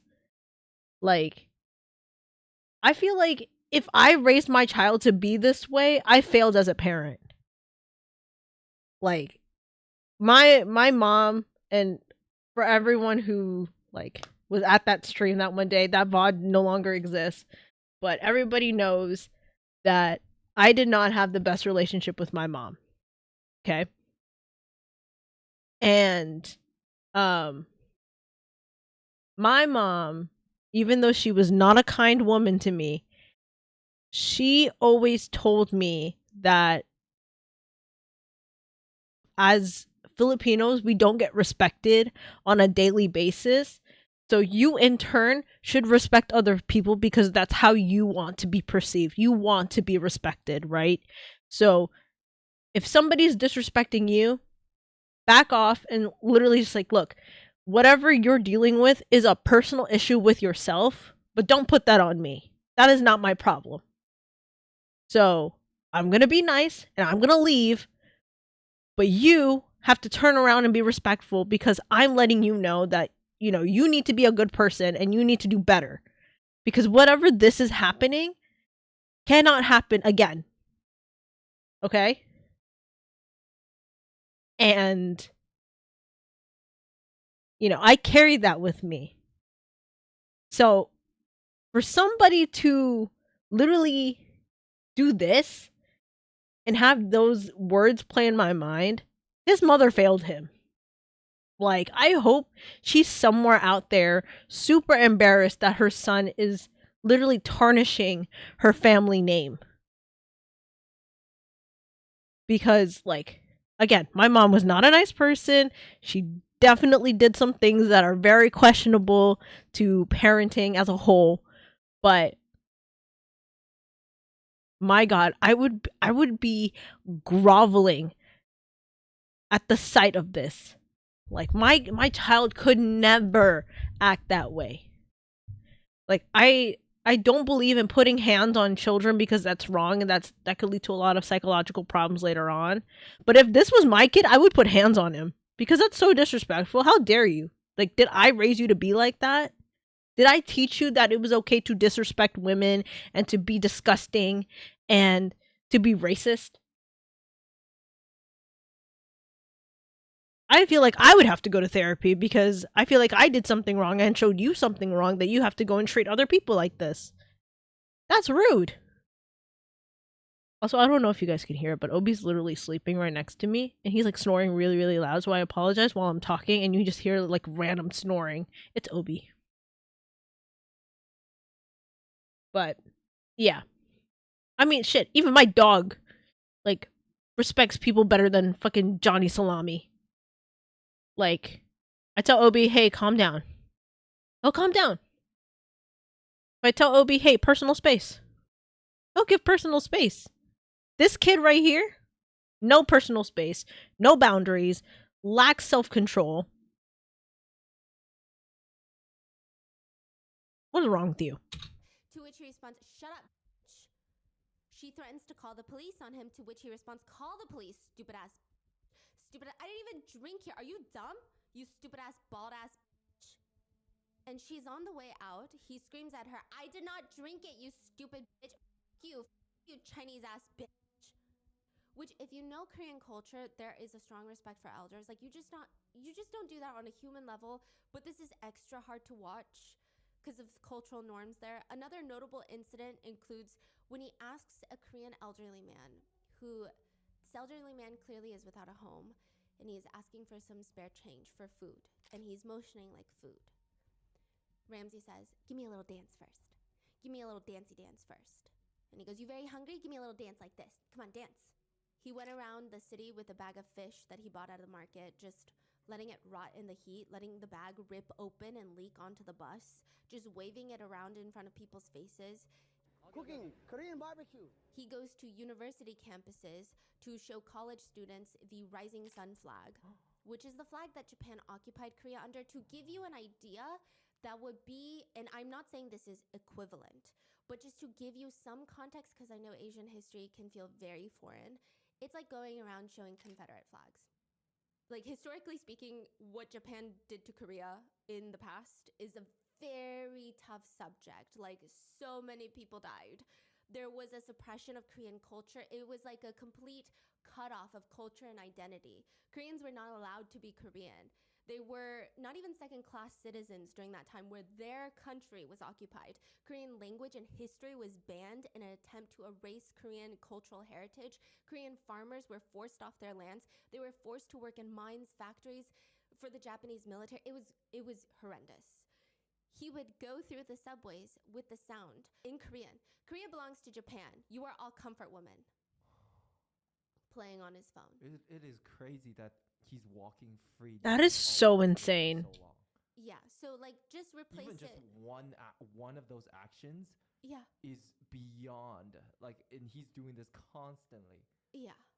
It just, again, replace it with American history. Just think about how that would play out and what kind of disrespect that is. Another one playing the words, I hate Korean people. I wish Koreans would get a nuclear weapon from Kim Jong-un.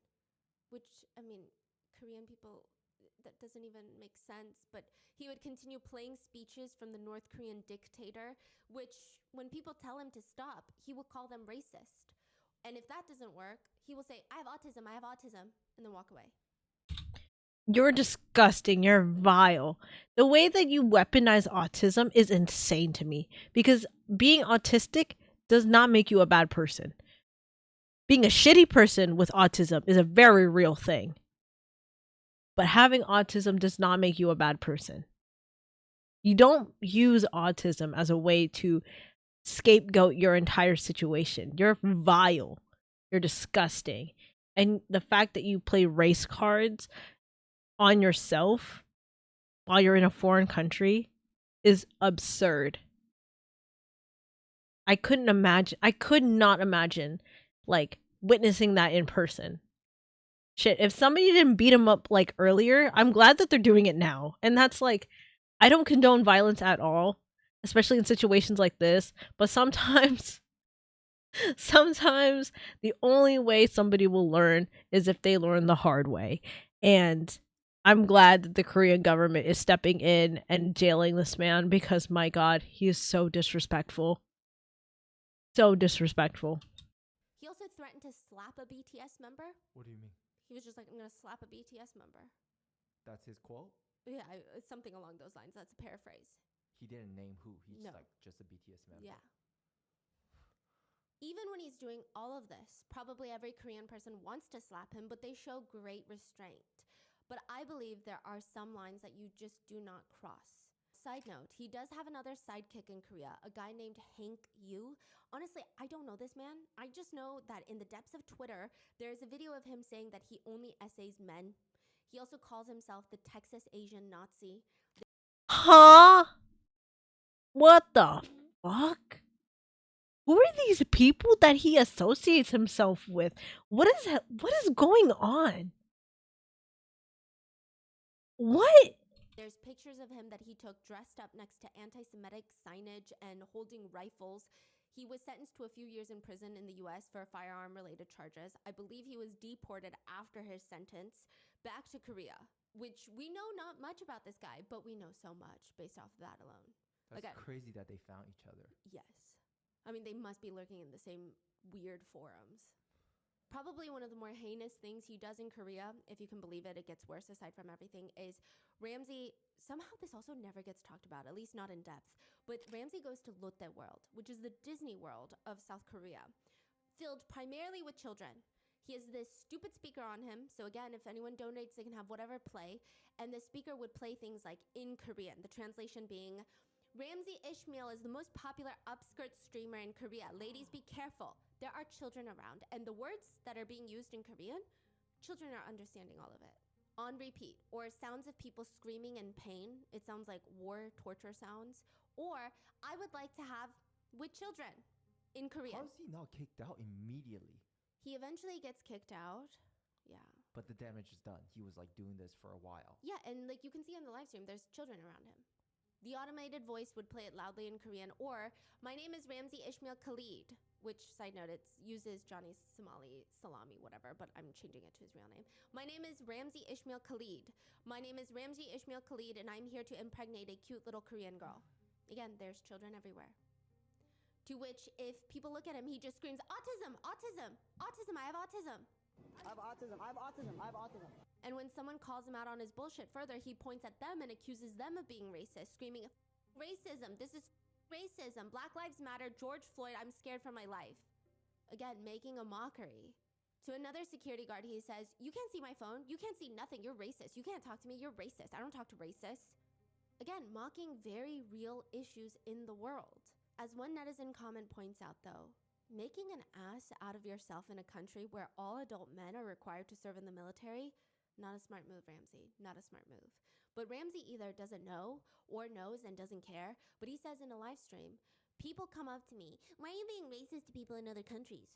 For money. For clout. I said it many times. I don't give a put this in your next YouTube documentary. Because people are making YouTube videos about him. I don't give a we're here tonight and we're not scared.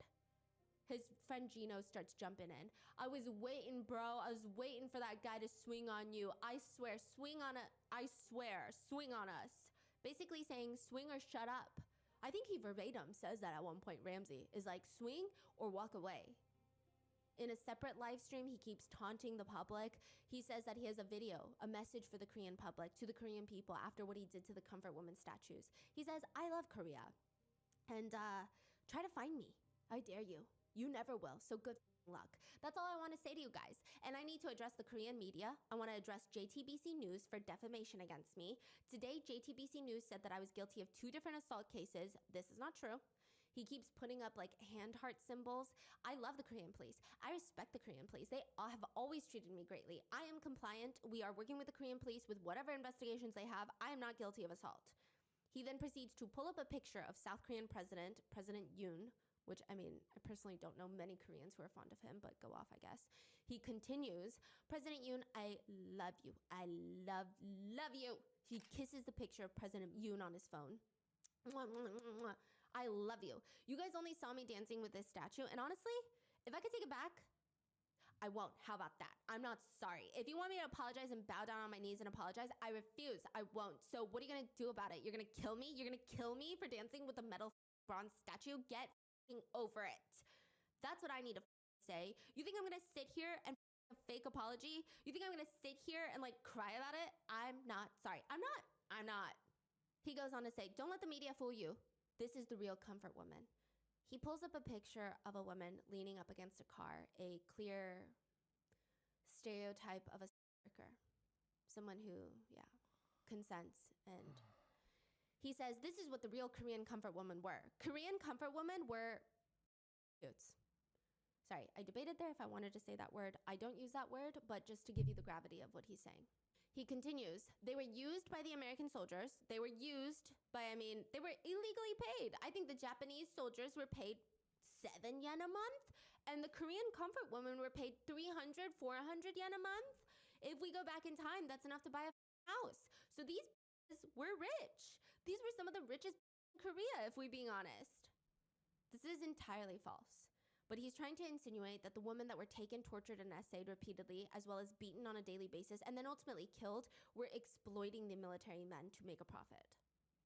He then welcomes people to come hunt for him. He says, I'm out for Halloween. Come catch me. I'm outside.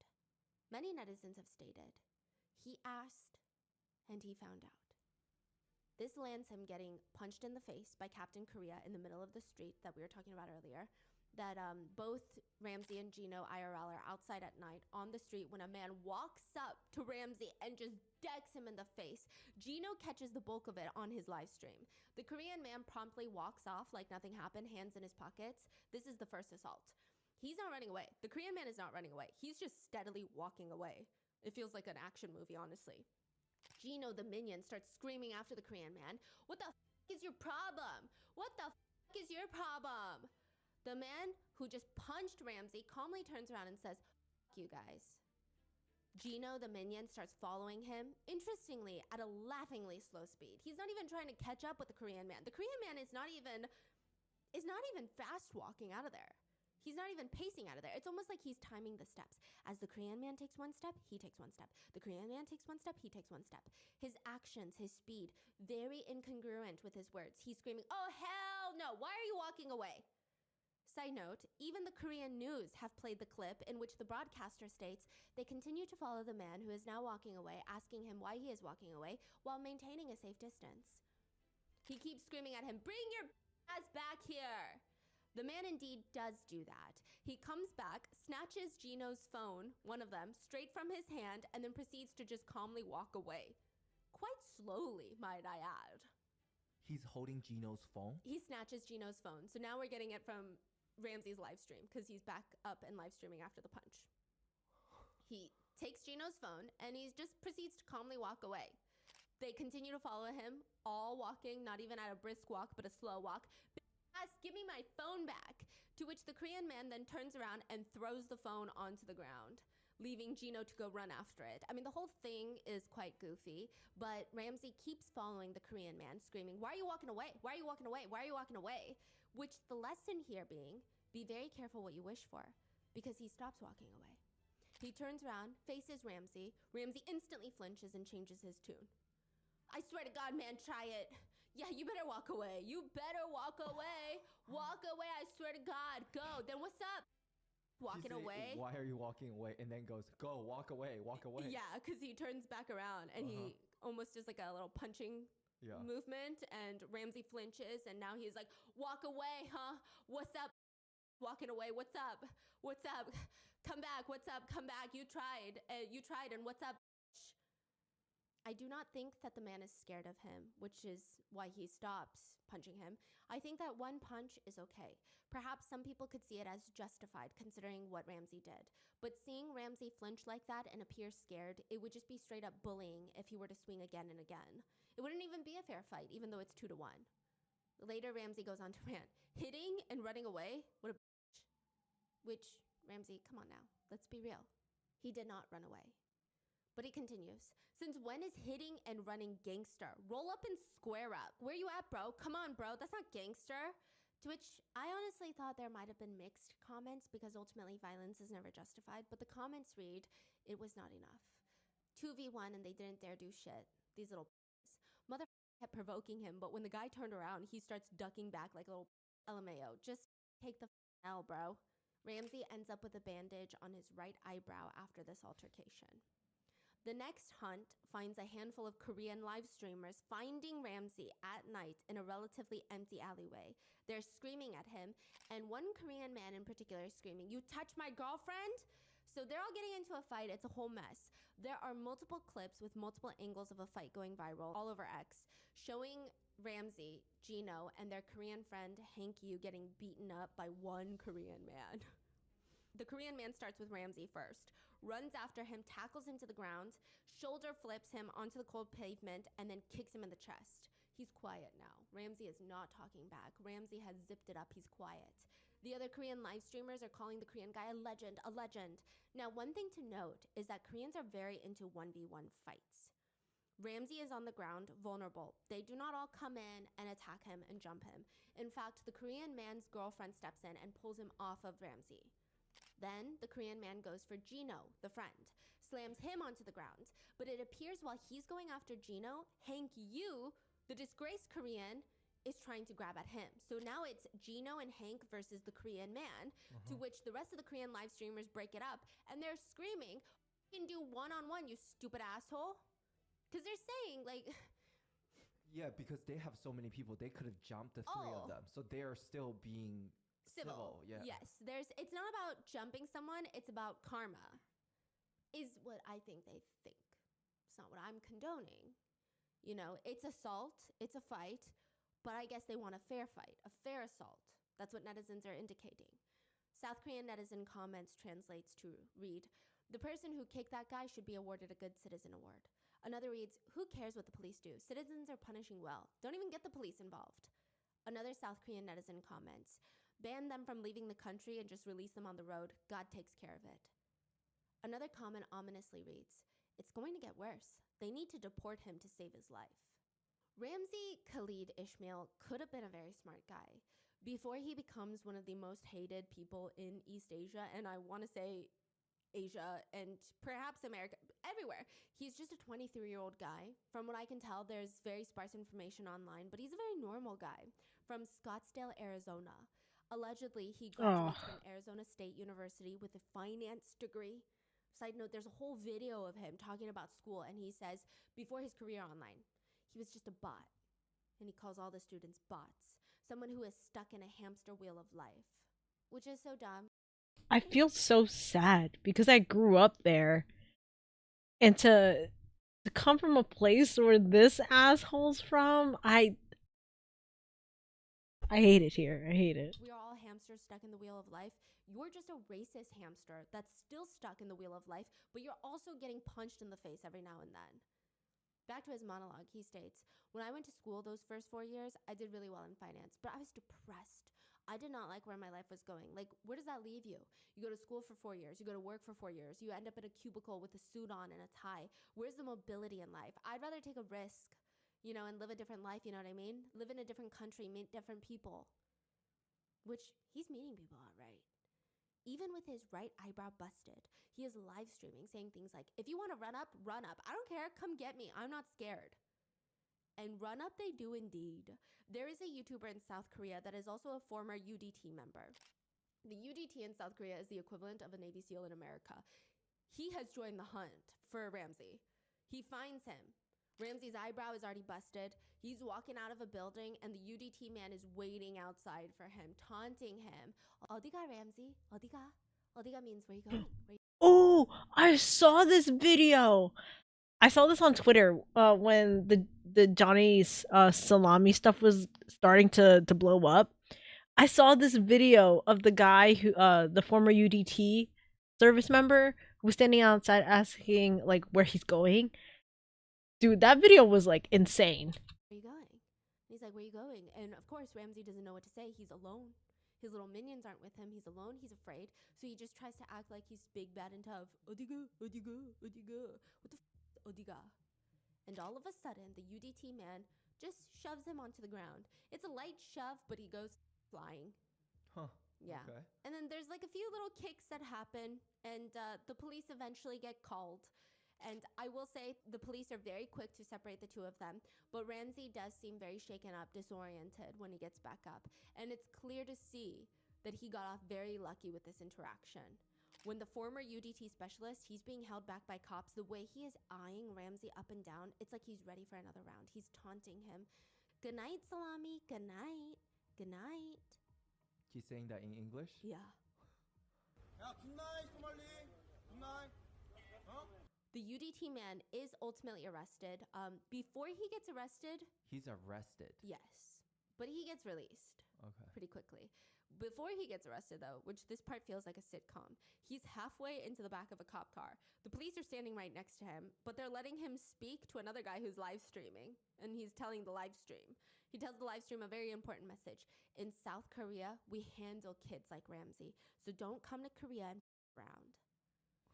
To which netizens were enraged at him being detained. Though it was only for a moment, really, they comment, let him free, he did nothing wrong. There was brief outrage in South Korea over the incident. Well, for two things. For one, in Japan, Ramsey apologized multiple times. Once he even got down on his knees. Was he actually sorry? No, because the minute he gets deported and leaves Japan, he's already talking badly about Japan. But some South Koreans felt offended by the fact that he does far worse in South Korea and does not even offer up a fake apology. It feels extra disrespectful. For example, it would be like the equivalent of making 9/11 jokes in the New York City train loudly, aggressively, nonstop, then getting on your knees to fake apologize versus rubbing baby oil and completely disrespecting the 9/11 memorial in New York City and going, I don't give a come find me. Does that make sense? It just feels, yes, both are bad. Yeah, he's ramping up. He's getting worse and more and more aggressive. Yeah. Yes. Okay, the comparison alone is pretty insane, but I'm just trying to give you context of what it would be like in it. Yes, okay. It helps, yeah. Yes, so the South Koreans are very upset. I see some Americans commenting things like, why do you even want an apology? Even if he gives one, he doesn't mean it. It almost feels though like he cares more or is scared more of the Japanese government and does far worse and gets away with it in South Korea. So a lot of Koreans are like, we just want the same, at least give us a fake apology and we'll see what we do with it. We're going to get into it. He does give a fake apology later. But this was one big point of contention. The second being the cops kept showing up in every altercation and almost shielding Ramsey from the Korean citizens. Which, side note, I can see why the police have to do that per se. I get it. But it's honestly infuriating for Koreans to see. Yeah. I get the Korean netizen perspective. And Ramsey keeps taunting Korea with it. There's a clip of him saying that he's a VIP in South Korea. That's why the police protect him. He's like a VIP. He also says America made South Korea. He's American, so he owns this place. Which is not how it works. Yeah. I just don't understand how he can get away with this. Yeah. And he said that the cops told him he's a VIP, which I think is highly doubtful. And if they did, they probably meant vile idiot particle that happens to have limbs. But Ramsey taunts Koreans, and there's a clip of him saying in the back of a cop car, Americans have way more freedom here, protecting us. We in the back of a police car, come and get us, come and get us. The UDT man was released after being detained. It is stated that he was set up with a 5-star hotel afterwards, and he donated $1,000 to the pizza place that led him to discovering Ramsey's location and treated everybody to pizza. He also read out a public statement, a public apology for his act of violence. In it, he states, quote, without me even realizing, my fist just left. Basically saying, okay, I'm not laughing because violence is not laughable. But he's like, I'm sorry that my hand just did something. Yes. Okay. And many Korean netizens received it as a very admirable apology. They have accepted his apology as sincere and genuine. Other netizens point to how at one point a group of Korean men surrounded Ramsey and his minion Gino and keeps yelling at them. Gino, the minion, keeps yelling at them. I will sue the of you. I will sue the of you. Which feels, I mean, sure, okay, but netizens point out it's not what someone big, bad, and tough like Gino should be saying in that moment. Isn't this the same guy that will gut your ass out alive, that's doing all these things, and he's now just saying, my daddy's gonna call a lawyer? It's just people point out the weird juxtaposition. In regards to those finding and beating Ramsey, one netizen comments, where can I donate to this great cause? Vigilante justice is the future. The world needs Batman. Others find it hilarious. Some have commented, bro became the ultimate Asian Pokemon. Bro's not living long doing crap like that. Or many, again, point out the interesting aspect of Korean culture that people forget about, which is Ramsey doesn't understand the uniqueness of South Korea amongst other Asian countries. Almost all adult Korean men, from college students to the elderly, are military veterans. They also point out the fact that he believes that East Asians are docile, submissive creatures, and yet here's a picture of him on day 5 of his South Korea trip looking like very normal. Here's a picture of him, day 35 of his South Korea trip. He's got a busted eyebrow, he's bleeding from the lip, a busted lip. He looks like he's went through it. Another comment reads, just ban him from leaving the country and pretend not to notice every time he gets beaten. The strangest part in all of this is he's not even really making money. I mean, I'm sure he's making some money, but he's not making much to ruin his life over. He's getting banned from countries. He's facing potential legal and criminal trouble. His entire reputation as both his online persona of Johnny Salami, but also as Ramzi Khalid Ishmael of Arizona is completely tarnished. Sure, he may or may not have a finance degree, but who would even hire him now? He's not even really controversial. Controversial would imply that he has some sort of fan base that supports him and is willing to fight for him. He's just generally a hated person. Nobody likes him. He doesn't even have a strong fan base. The only reason that people are donating is, in my belief, they're just donating because they get to see real life reactions and consequences on Ramzi in real time. You pay a few dollars and watch someone get beat up in real time. It's like a game. If anything, his fans are excited at him getting punched, which would mean that they're not really his fans. Can you really call them supporters at this point? He also has a few streamer friends, whom again, just want to associate with him because he's getting some attention right now, but I highly doubt they will still be around later when it dies down. One tries to defend Ramzi, stating, Koreans want to assault Ramzi because he dared to twerk on a World War II statue. The same streamer also posts, Korean thugs chimping out and attacking Johnny because they have zero emotional regulation. Who cares that he twerked on a statue? That's not an excuse to lose control of your anger and kick someone in the head. Yeah. Wow. Okay. People are so out of touch. Twitch, suspended from YouTube, to which he says, I'm appealing the suspension from my channel, which I believe was a mistake. He has since taken to Twitter to ask people to send him crypto, stating, I created these today if you want to support free speech. This is the best way to support me continuing the fight. It does not appear that he's making much money off of all of this, but Koreans are. Yeah, Ramzi has been nicknamed the Golden Goblin. It's a game reference. A Golden Goblin is a game character that if you find and kill them, their pockets explode and you get all the loot. Meaning if you find him, you stream yourself screaming, yelling, degrading him, and perhaps punching him. Your viewership, fan base, donations, everything skyrockets. You make a shit ton of money. That's crazy. Yeah, so many news networks have even stated, perhaps everyone is making money off of Ramzi, but Ramzi, one news network states, quote, he came to Korea for clickbait, but he gets turned into clickbait. Yeah. Some netizens have stated that crime goes unpunished every single day. There's violence that does indeed go without consequences. People get away with crimes all the time. If this is one of those times where he gets punched in the face and justice is not served, we're not going to be crying about it in our rooms. Ramzi has said, I think I was just born to be evil. I don't know. I don't like being good. If I make content, I like to make content that makes people violent. Someone in the chat says with him, I would rather self-exit, bro, than let an Asian kill me. Yeah. Because I guess we're just so below them. That one person, I mean. To which Johnny responds, bruh, I hate Asians. Honestly, I think all Asians need to be exterminated. The only Asians I respect are the Chinese. And the thing is, Korean N-words are Chinese. Japanese are Chinese. That's why I only respect China. They're all Chinese, but with different writing scripts. That's crazy. Asks him, what's your favorite neighborhood in Seoul? Which, like, what are you doing? He responds, shut your chick ass up, you dirty Asian slur.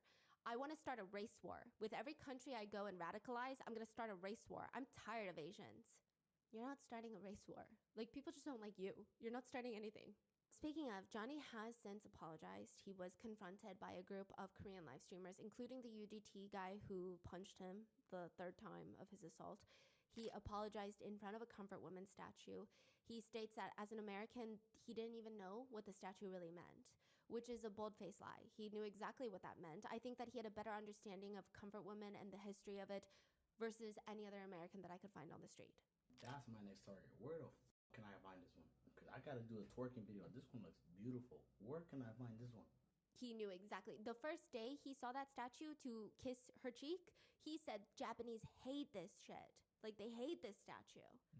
So he even know the ongoing political, yes, contentions between the two countries. So like more than you know exactly what you're doing. Yeah, everything he said is very, very.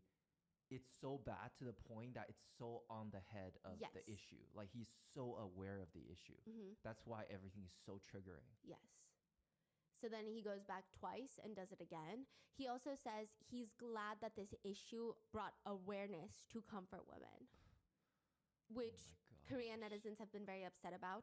Those Korean live streamers that made him apologize accepted his apology, but I will say Korean netizens are very upset by this. Most of Korea is upset by this. They're actually very upset with those Korean live streamers saying, "Who are you to accept the apology?" Oh, they're upset that the Korean streamer accepted his apology. And they all like took pictures smiling with each other. And it's one thing to accept the apology of like, hey, I'm sorry for things I've said about you. I'm sorry for that altercation that we personally had. Yeah. But they cannot accept the apology for what he did to the Comfort Women statues. And also, you know, a good chunk of the live streamers were men. Yeah. So a lot of people are like, also, what is the irony in that? Yeah. Yeah, he did apologize. I don't think he's sorry. 어느 플랫폼에서도 너가 한 번 더 이런 일이 대한민국에 있다라면은 나는 네가 어디 있던 무슨 일을 하던 다 찾아낼 수 있어. 그러니까 절대 그런 일은 하지 마. Well, look, I moved on from it. I'm cool. Like, I already apologized. I got him over 20,000 subscribers on YouTube, so now you have a career. So I can't believe that he's actually like while he's apologizing and he's with the former UDT serviceman, he's like, "Oh, well, I kind of did you a favor by giving you like 200 plus subscribers. So like now you have a career and you can do something with it." Like, fuck you, dude. What the fuck is wrong with you? I mean, just listen to him talk about Asians. He wants them all exterminated, whether that's just for rage bait or not. I think he's just saying that so that he can walk around and try to make money without getting his face beat up every 2 seconds. Now, there are speculations that if he is able to leave South Korea, he is either headed for China or India next, which I think both would be very fascinating to see him in. I think both would be very interesting. He says about China, "You will see me in Beijing, in Shenzhen, and a Chinese megacity, Chongqing. Japan will pay for what they've done to you, China, for what they've done to the greatest country on earth, the Communist People Republic of China." Which I don't think he's going to be allowed into China. I do know that there are certain areas that have now a visa-free, like 144-hour in certain cities in China for American citizens. But just based off of American passport laws, going into Japan and Korea are relatively easy, if not usually a guarantee. Getting into China, there is a harder visa process, even just for visitors. And if they see that he's banned from Japan, I just don't see how he's going to get in. He's also talked about how he wants to go to India, which is easier to get a tourist visa as a US national. He has his reservations, though. He says, "I'm not going to lie. I want to go to India and crash on those for content. But they're going to do like a if you thought Korea was bad, wait till like a mob of Indians comes after me. That shit is gonna be bad. Maybe it's the next journey, guys." Which is already so bizarrely offensive, but he goes on to say, because people look at Asians as like meek and like an easy target. So if I start attacking countries and races that people don't like already. Oh, he's saying that people don't like Indians. Whoa. Yeah. And he says, maybe I can win some of the haters back over. Which, if nobody knew this already, Indians are also Asian. But like, the fuck is wrong with him? He's like so unhinged. Which again indicates he believes people don't like Indians, but also India is not a race. Also, Indians are Asians. Okay. To which his co-host on the group chat says, Asians are seen as this kind of like passive robotic people. Like they have this weird, people like them for some reason. He goes on to state that if you can get India to hate you, everyone else in the world will love you because they don't like India. Which is such an unhinged take I've never seen before and so stupidly mistaken. And also, no, you would just have more people hating you and giving them more of a reason to deck you in the face. I'm so confused by this logic. Honestly, I would like to see him go to North Korea and try this. That's what people are saying. Yeah, right? Deport him to North Korea, try this. See, dance on one of their statues, Just see what happens. Dance, like remove one of the paintings and see what happens. Yeah. Play a Diddy song. Yeah. Do it. To which I thought there might be more meaningful insight in the comment section, but alas, netizens will be netizens, and all the comments are like, don't go to India.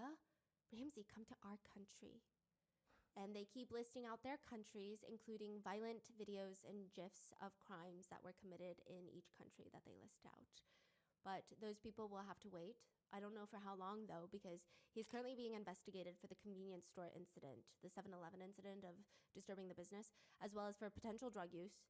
And though not confirmed, he could potentially be investigated for creating sexually explicit deepfakes. He had this thing where he tried to reason that he only came to Korea because he has a Korean girlfriend who told him to come, which is, side note, she's another Korean IRL streamer. He knows that every Korean hates him, and for him to lie and say that he is dating this Korean IRL streamer and she invited him to Korea to do these things is heinous. That puts a huge target on her back. But then he goes on to state that he's getting great private parts from her. It's weird. He shows a video of them kissing at a park and in a car. While it is true that he and the Korean streamer have hung out in the past, they are not dating, and the videos of them kissing are not real. So creating and or spreading explicit deepfakes in Korea is quite a sensitive topic, I'm sure, anywhere. But with the new Enthrim case especially, it's a very touchy subject, which people believe he could be investigated for. The other streamer in question is currently suing Ramsey for defamation. In retaliation, it's alleged that Ramsey doxed her information to try and get her to stop. If he is found guilty of creating and spreading explicit deepfake videos, he could be imprisoned up to 7 years in prison. I think honestly he should be more careful about the drug charges. You would do whatever you want in certain countries, but like drug is also a line that you don't cross in Korea. Drugs are a line you just don't cross. I believe 4 Korean YouTubers are filing charges against him alleging assault. It's alleged that the Korean authorities have confiscated his passport, but Ramsey is either putting up a fake brave front or he just doesn't know how serious it is. I don't know. I imagine worst case scenario, he'll be deported with a re-entry ban for a few years, similar to Japan. Best case scenario, perhaps he can see what Korean inmates think about comfort women statues and his dancing on them. Under Article 2 of the Korean Criminal Act, foreigners who commit crimes in Korea are subject to local laws. So we will just have to wait and see what happens to Ramsey. What are your thoughts on this case? I originally thought that we were going to talk about this topic in a Mott's episode because when I was coming across it, everybody was talking about it in like a very lighthearted manner. This guy is just a nation's punching bag. He's so racist. He's so bad, but it's more shocking to the point that it's so unserious because he's so unhinged. But when you actually look into what he does and the things he said and the act of what he did, and a lot of times many of the American streamers and the YouTubers, and I don't blame them because it's part of Korean history, I'm sure they don't want to get it wrong and they don't want to step on anyone's toes.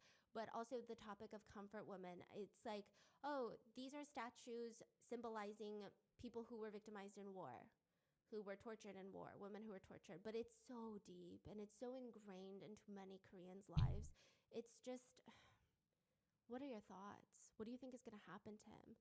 Do you think that this is vigilante justice, or do you think ultimately violence is bad? What are your thoughts? Leave it in the comments. And please stay safe, and I will see you in the next one. That is the end of the video. I've never been so upset in my entire life. Like, at some point, I just had to stand up and start walking because I fucking hate this guy. Like, other than seeing him in a Rotten Mango video, I've seen his picture all over social media. I've seen him on Twitter. I've seen him on Instagram. Seen him on, like, Blue Sky every once in a while. But this guy is so, like, out of touch with reality that it literally makes no sense to me. Like, why does this guy still have a following? And, Stephanie made a good point. Like, the only reason why, like, people are reacting to his content is because of, like, you know, they want to see him get beat up, like, because of real-time consequences.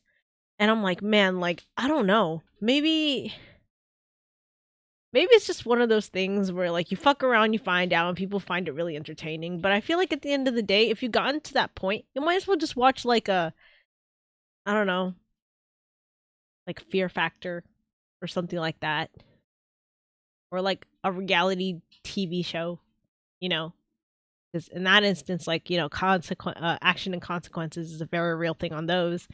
So, I don't know. We're gonna go back to Final Fantasy, but I just need a couple minutes to run to the bathroom. And take Obi out again. this time I'm gonna go pick up my package that arrived because my coworker's like, "Hey, I have something for you. Can you come pick it up?" I'm like, "Yeah, sure, I can do that." So give me like 15-ish minutes, and I'll be with you guys. I'm gonna go turn on some music, but I'll be right back. All right.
All right, I'm back. Um,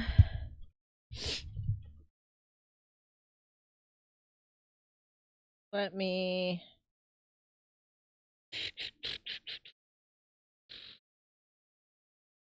Okay, cool. Music. Oh my goodness. Man.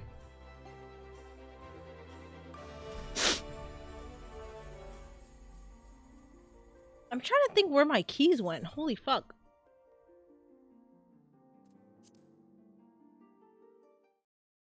Yeah, I'm really trying to think where my keys went. It's kind of crazy. How's Obi doing? Obi is Obi. He, doing a eats right now. Okay, so we just finished fighting a war a little bit.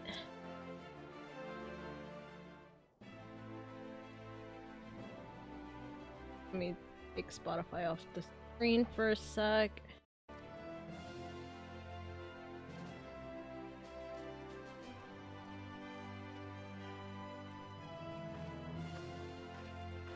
They're just TLDRing right now.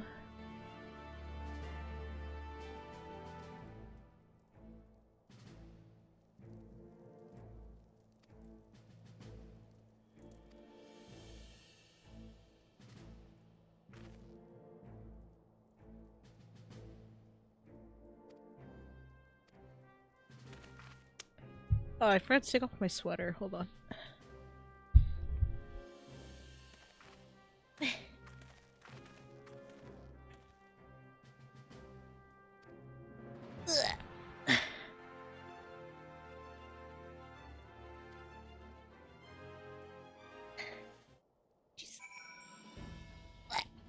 Yeah. Okay.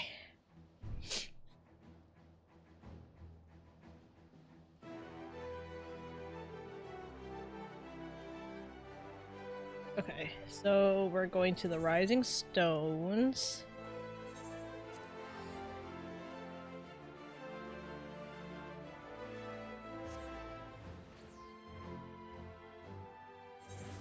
I checked all of my pockets, at least the ones that I think that it could be in.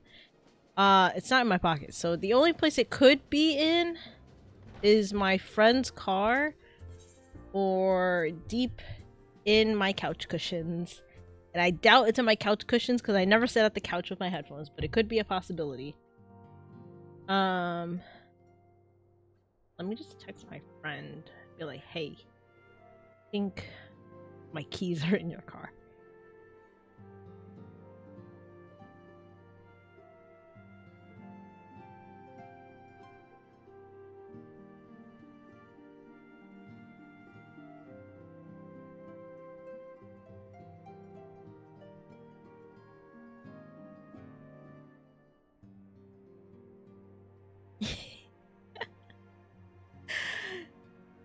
I just literally said, hey, I think I left my headphones in your car with this smiley face.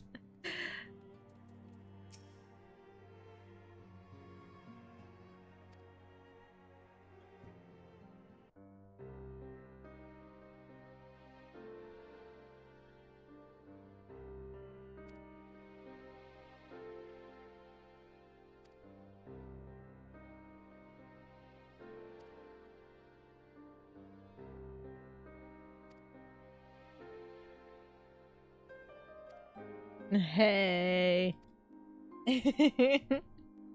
Yeah, I mean, it's not that big of a deal. Like, you know, it'll be a while before I can get my mail. There's something inside that's really important that I have to, like, double check, so it's fine. It's fine. Oh yeah, here, let me change the category.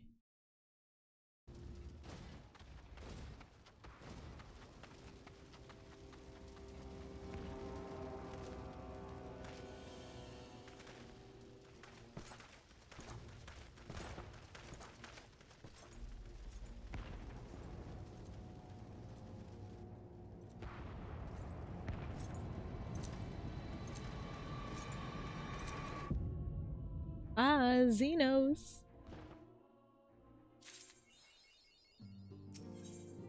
What was I got for absolutely? Wow.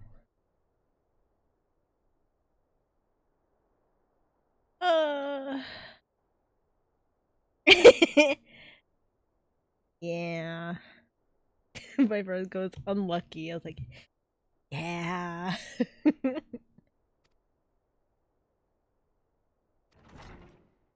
Yeah.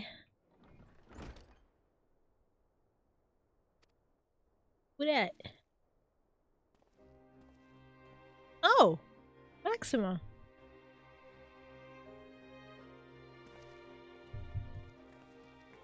Look at you in your Eorzean attire.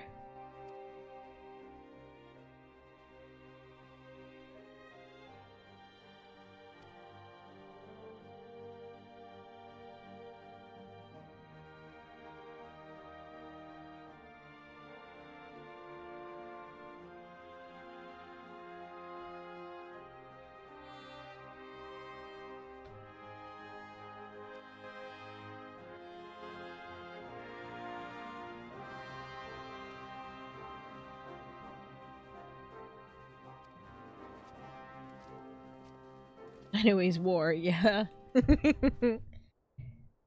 Obi, going.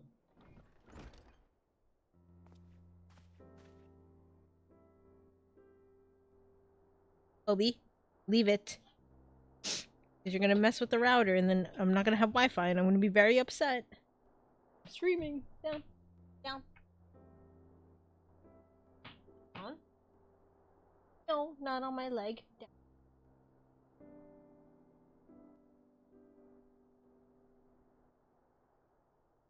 Down. We won. Down. Down.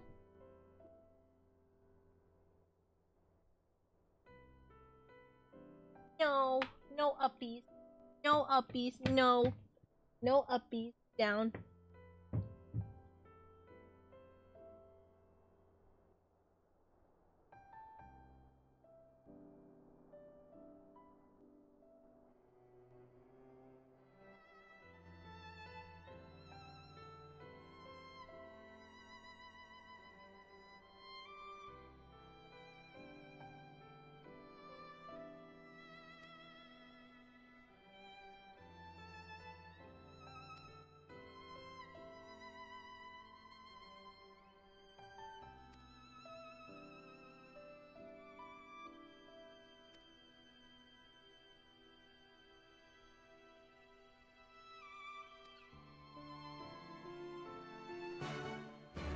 Ah. Okay. So we're doing another mission.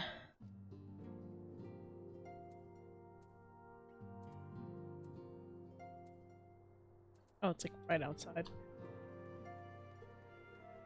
Okay. Let me scoot everything back over.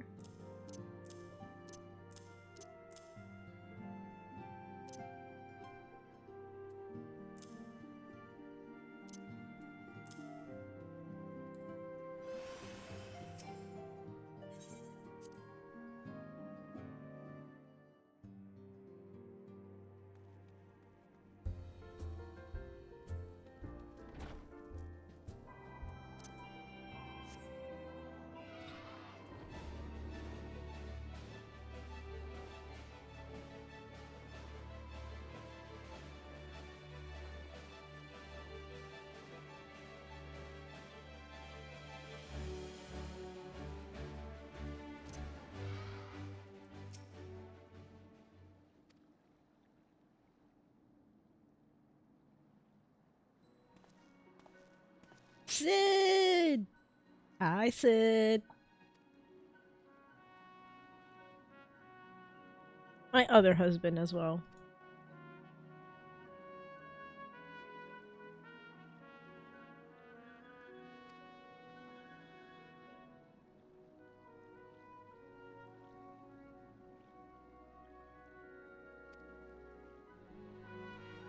They're literally stroking each other's egos.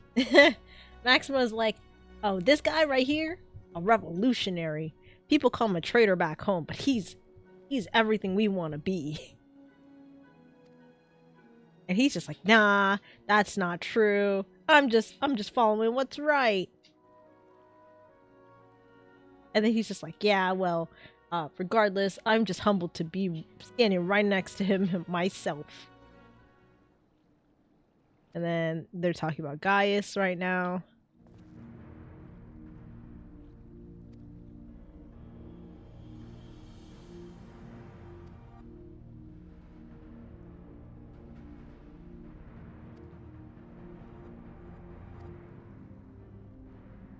Oh, they really want to go see him. Okay.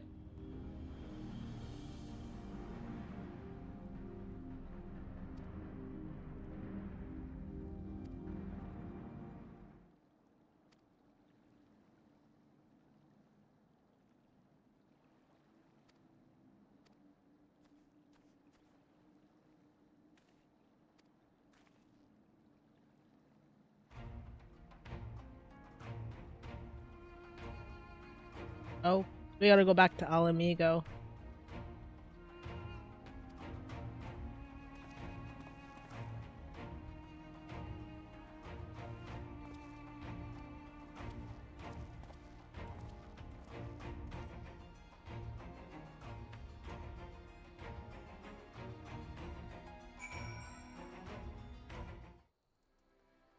Oh my god, Daddy.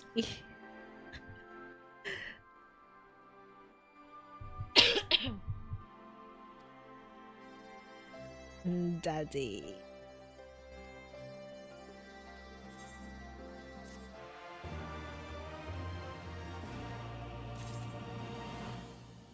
Where are we going? Oh, right here.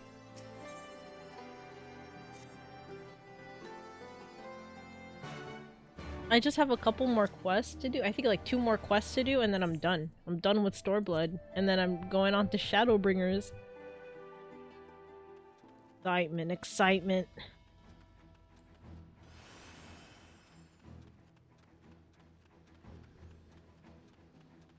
I'm zooming. Yep. Go ahead.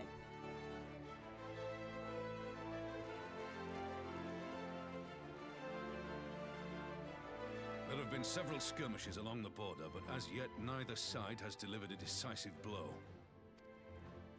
We had long assumed that the Garleans would overwhelm us in a straight fight, but we seem to be gaining ground, albeit slowly. As to why that might be, the most likely explanation is that they have yet to commit all their forces. Still, we're winning, and our latest intelligence suggests the Emperor has retreated back to Garlemald.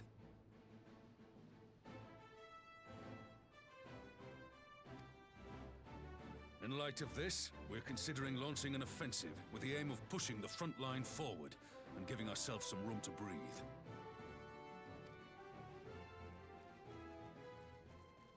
Commander! The Imperials! They've broken through our defenses to the east! What?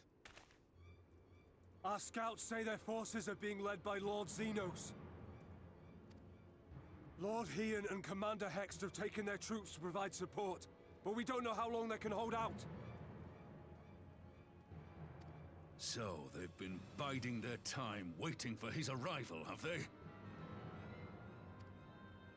Very well. Send word to our allies, requesting reinforcements for the front line.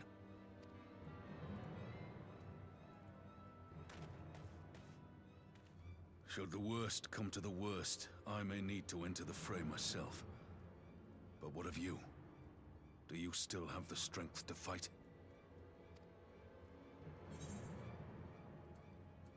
You need only say the word.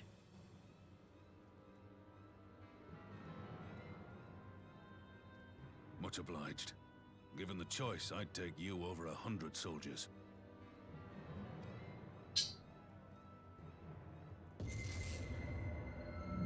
Why won't they open? Please, I bid you open.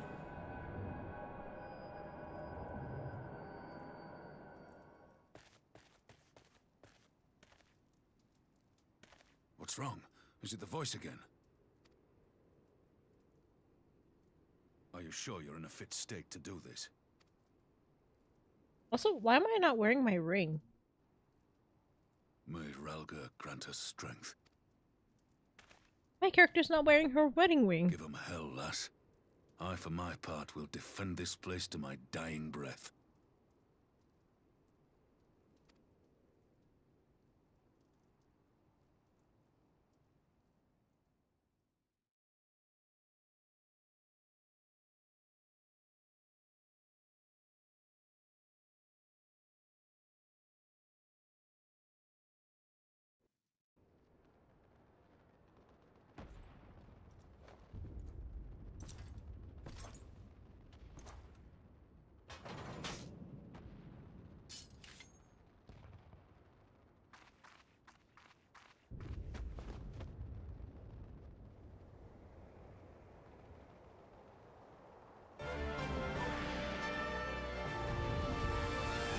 Ah, shit.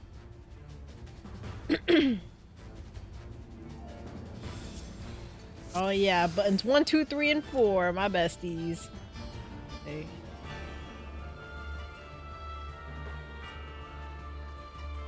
Okay. Ready?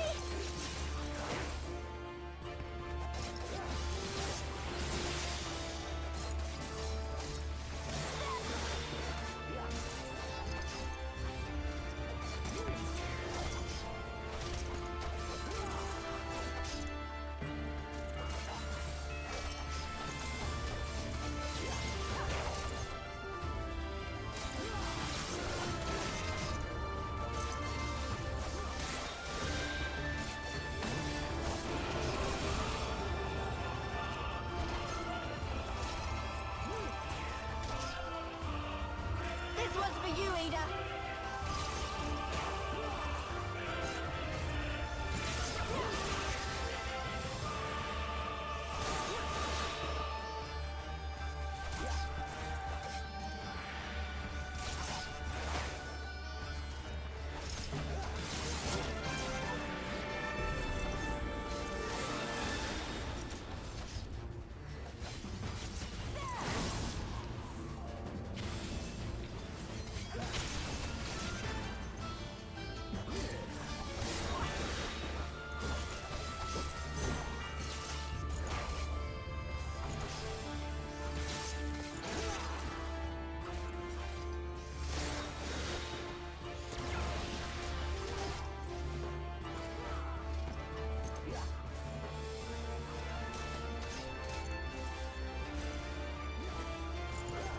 Suck my nuts, Xenos.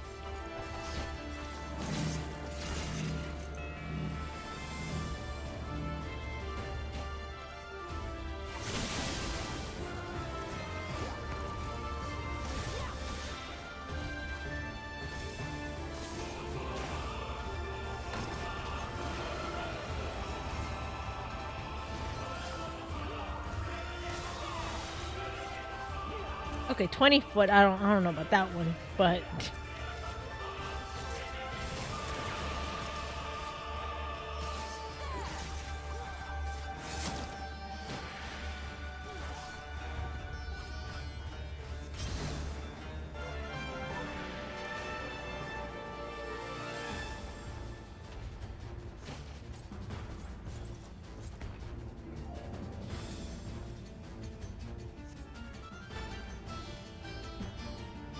Here it comes.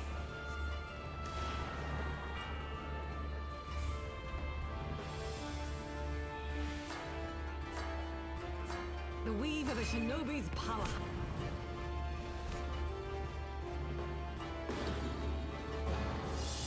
The art of my forebears.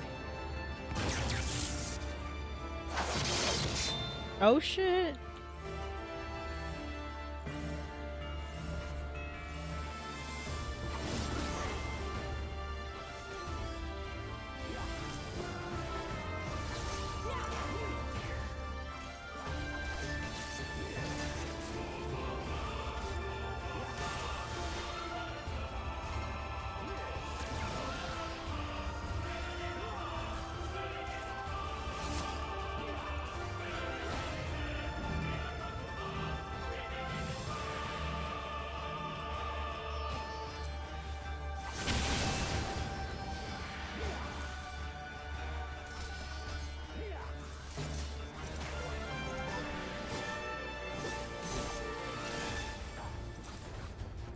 I really wouldn't know.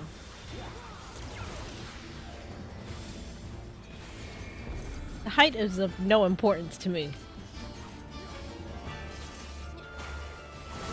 Big cock is a lifestyle, not a thing to flex.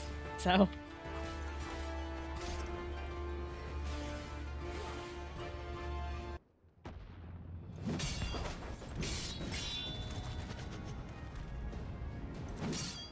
swear to God, if he dies here, I'm gonna be so upset.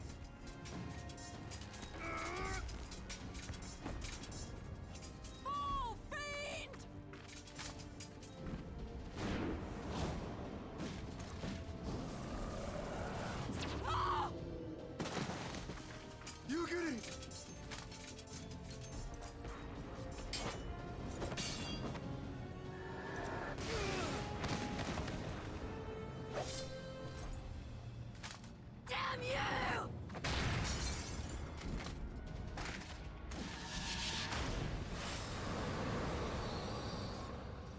Wow, that hurt my eyeballs.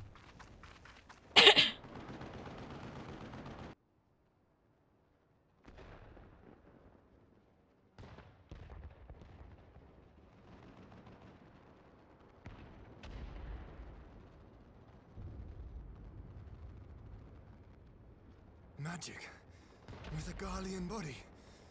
That's hardly fair. Nope. Not at all. They don't even have magic in them.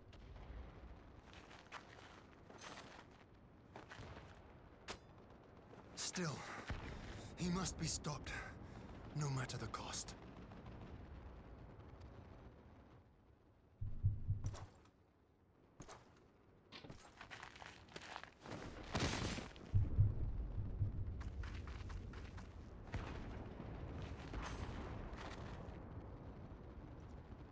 You get them, baby. That's my warrior of light right there. Ah, bringer of light. It has been too long. You're right, damn straight.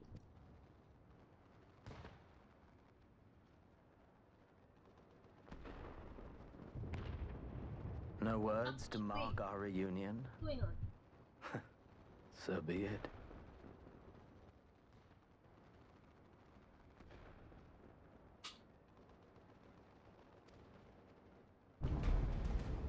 Equilibrium must be restored. And only your death will redress the balance. No, it's your death.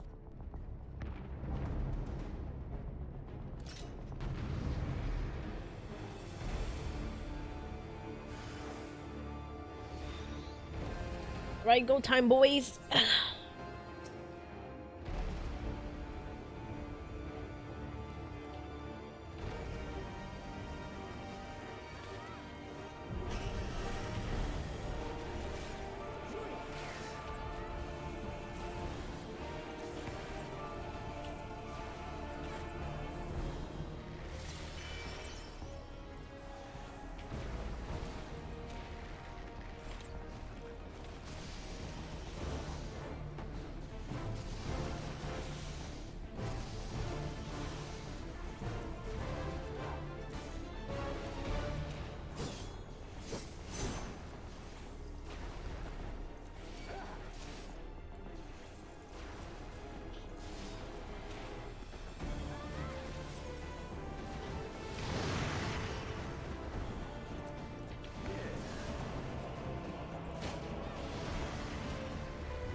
Yeah.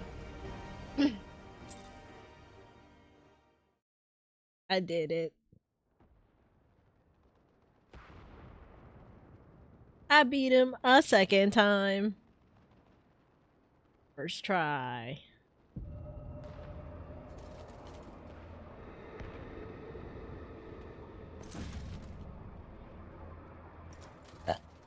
Sorry, burped into the mic. Your mother chose her champion well. Yeah, Heidelin? Yeah. Yeah. Yet, for all your strength, you will still fail. Your mother.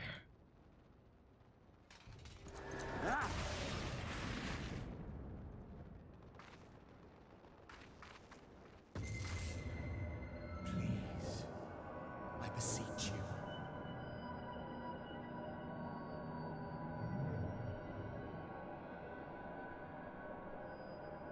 Ah, someone calls to you.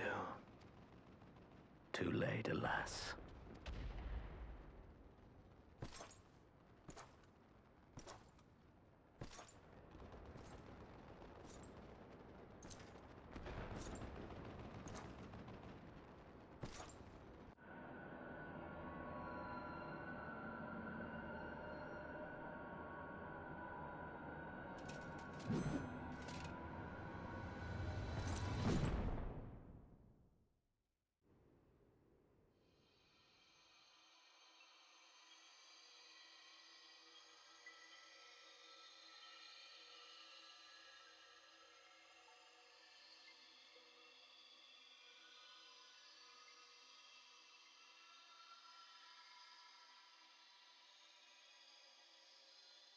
At last, I found you. Who are you?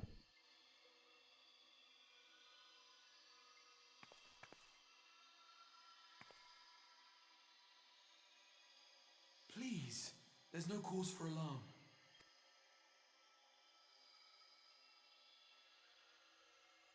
Though, I confess, this is not where I had intended to meet.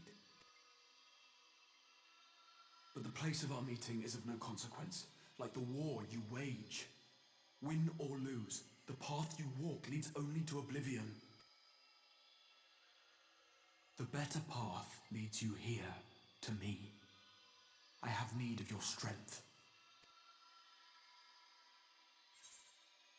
Who the fuck are you?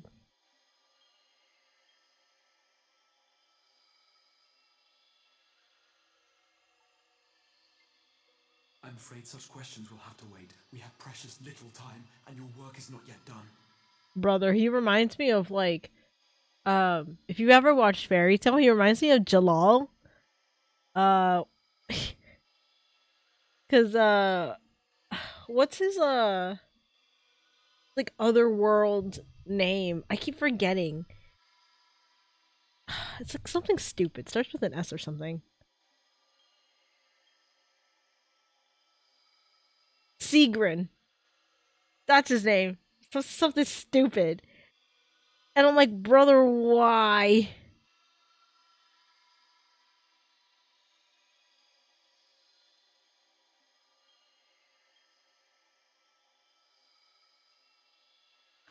Shit pisses me off. Like it's like the like well in this case the fuck enigmatic figure has like a frost or like a scar on his face. Jalal has like a tattoo on his face, so it's like pissing me off that this is how I'm like reminding him. But by all means, Jalal is not a bad character. It's just he's just destined for doom, and it's unfortunate. Which, by the way, if you haven't watched Fairy Tale, you definitely should. It's really fun to watch. Go to the Crystal Tower. I have left something for you near its base. That's my man too. Jalal Jalal Fernandez. Love that man. He's a complicated character in his own right. It will serve as a beacon of sorts. One which I pray will help you on your journey.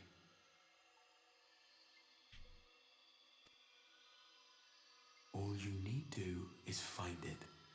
I will take care of the rest.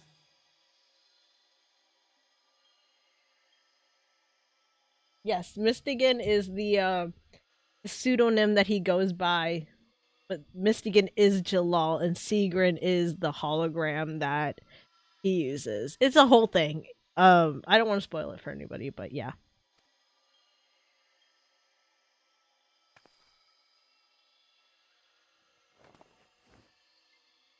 Soon we will throw wide the gates.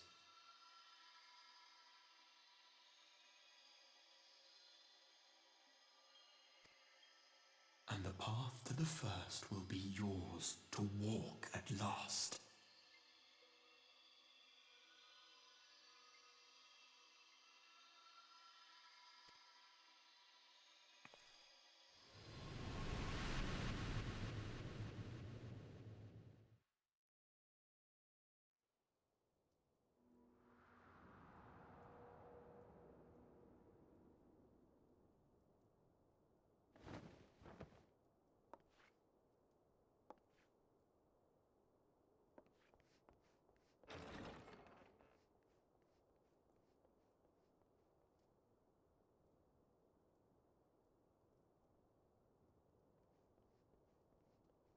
Sir Emmerich, my husband! Hi! Hi, baby. You're awake. Thank heavens. So you're finally awake. Sorry. Sorry, that was really bad.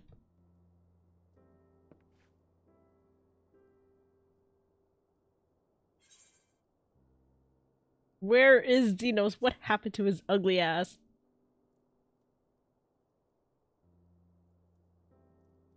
I see you recall that much, at least. In the midst of your duel, it is said you faltered, and that the Crown Prince seized the opportunity to deliver a mortal blow. Yet before his blade could find its mark, he was distracted by the arrival of a second adversary who bore you away from the battlefield and into the hands of our chirurgeons.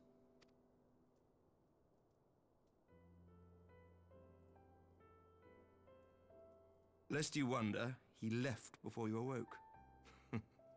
As is his wont. Oh my god, my eyeballs. Estinian! Estinian never was one for emotional farewells. Oh, baby boy! Oh, he's evil, but like, oh, baby boy. Love Estinian. Kinda. Though Xenos bested all before him, the battle clearly took its toll, for he retreated shortly after your rescue.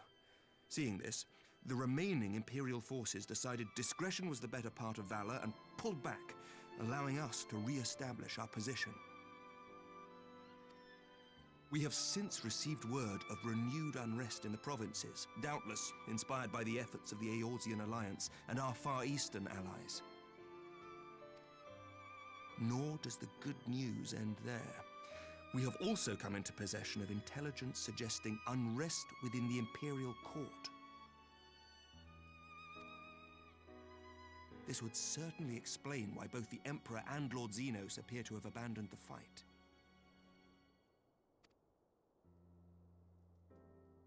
A long-awaited ray of hope in these dark times.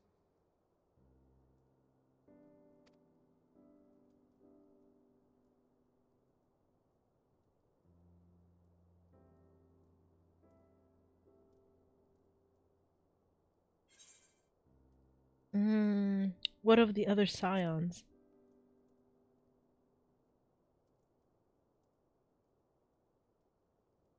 Yet to awake, I'm afraid. But please, concentrate on your own recovery for now.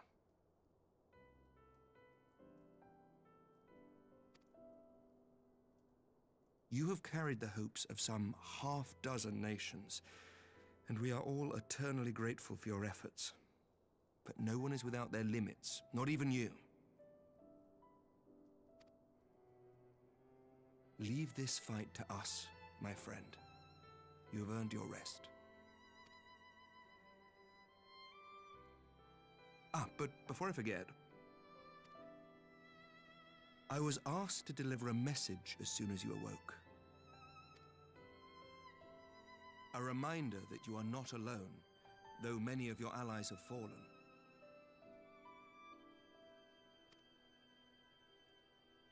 When you are well and rested, you are to return home, where friends will be waiting for you.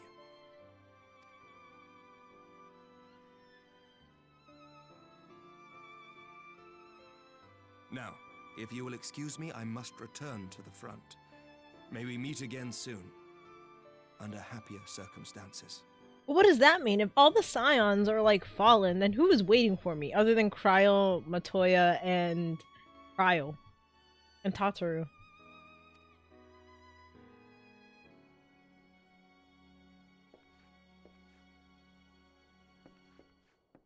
And then what am I supposed to do? Everyone was like, "Yo, go to the Warrior Light for your problems." Damn. Like, what am I supposed to do? They put me on furlough, guys.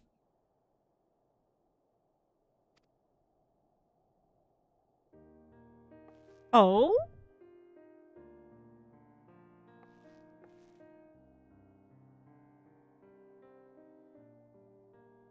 Count to 4 temps. Oh shit. Very nice.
Oh, Tatsu's no longer wearing her kimono.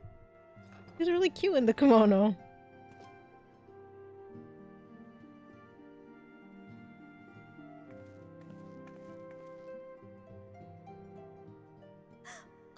By the 12! I don't believe it!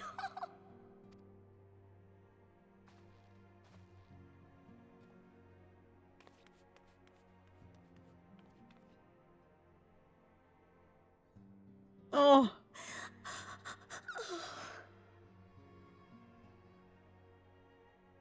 I rushed back as soon as I could. I swear, my heart nearly stopped when I heard you'd collapsed like the others.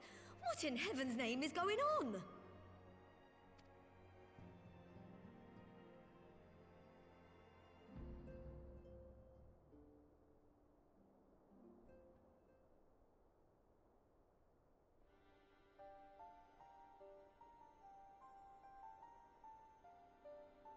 Win or lose, the path you walk leads only to oblivion. Oh, well, that's helpful. And what else did he say? The better path leads to him? If his is the voice you've all been hearing, perhaps the others are with him. Maybe. Sir Emmerich said the fighting had reached a stalemate, didn't he?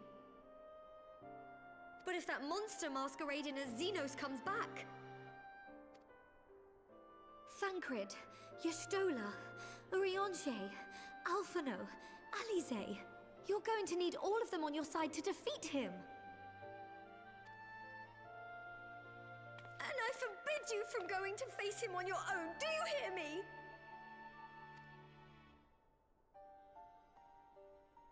So if you must leave, find the others. Bring them home.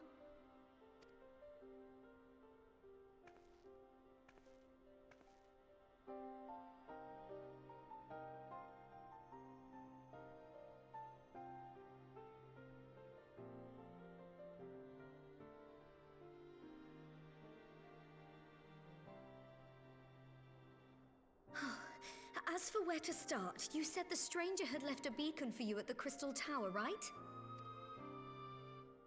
But how are you to find it now that the tower has been sealed shut?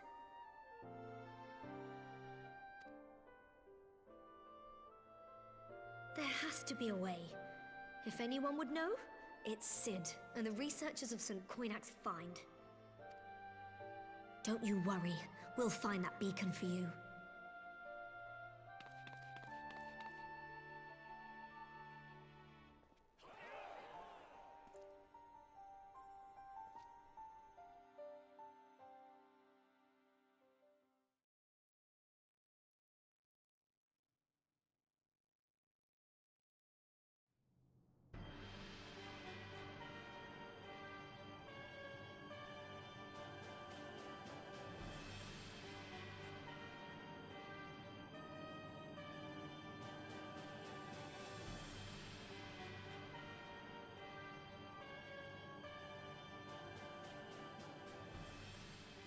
I pray you have good reason for abandoning the front.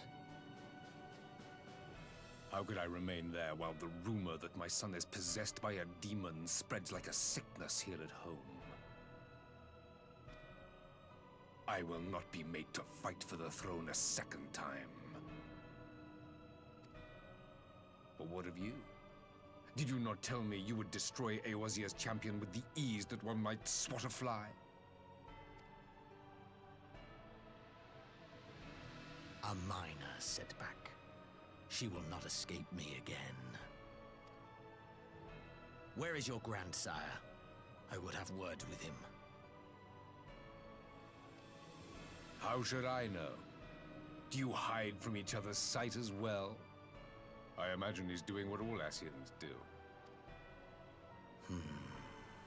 He must have found a way to take advantage of this turmoil. Men are not pawns to be played with, Ascian. You underestimate us at your peril. This war will not be decided by you and yours. Man must choose his own fate, and I, for my part, will do all within my power to see Garlemald emerge victorious.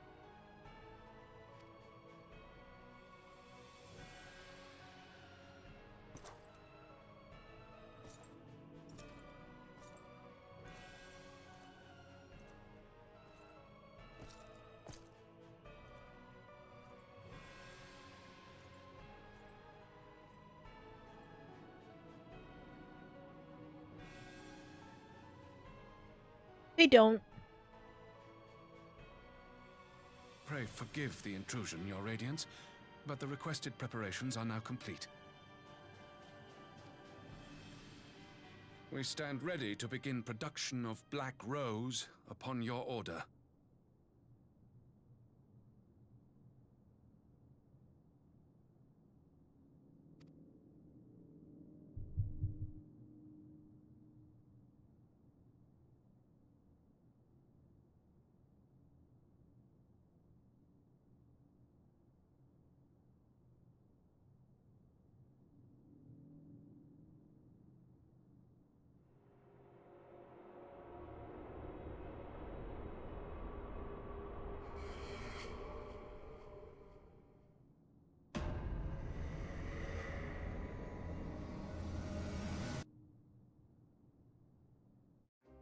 Hello?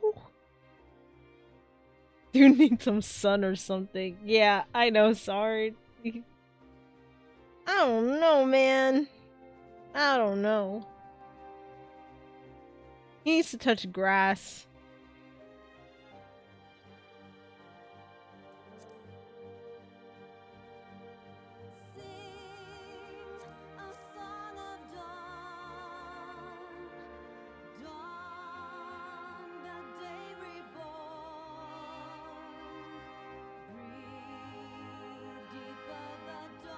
Yeah.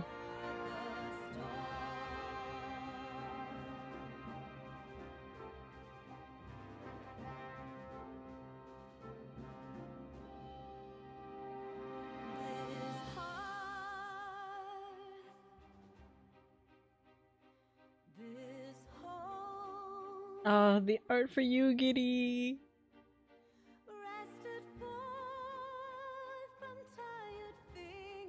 Oh, Gosetsu!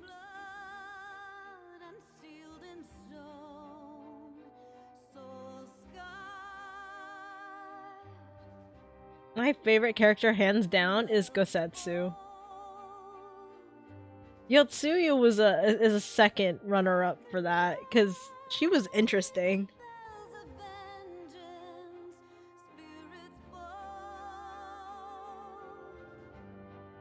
Alpha Noah and Alice. I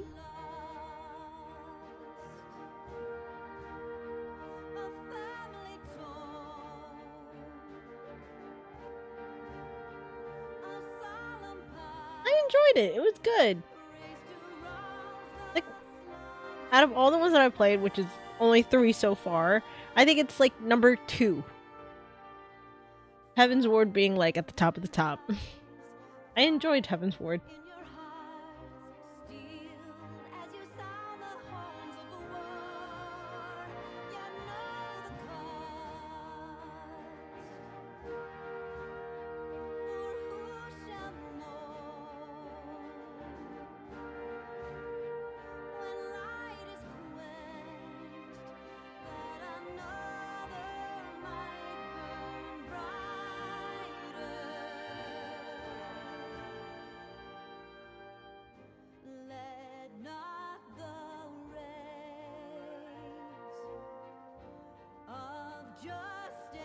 Yeah, I mean, I heard that it only gets crazier from here.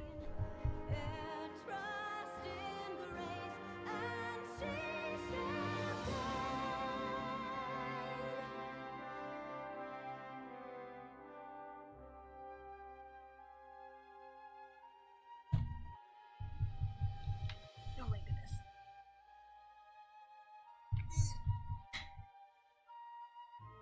I'm just trying to, kind of like readjust.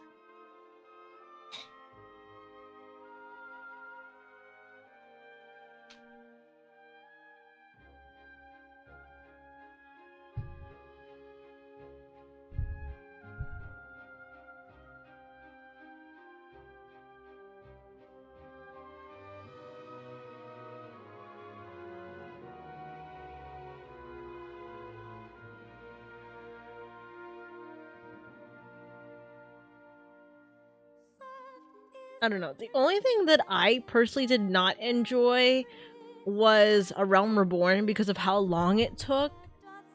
Which is why it's like all the way at the bottom. But I think almost every Final Fantasy XIV player can agree with me.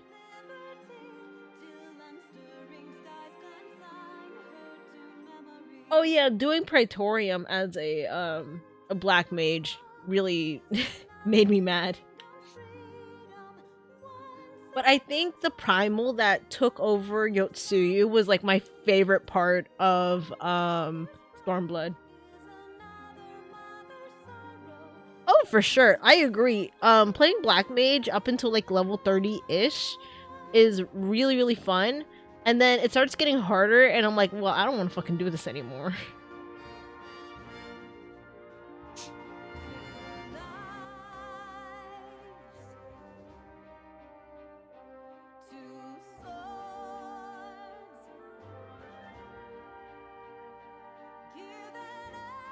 It's those casting times. It kills me, dude. The casting times like kill me.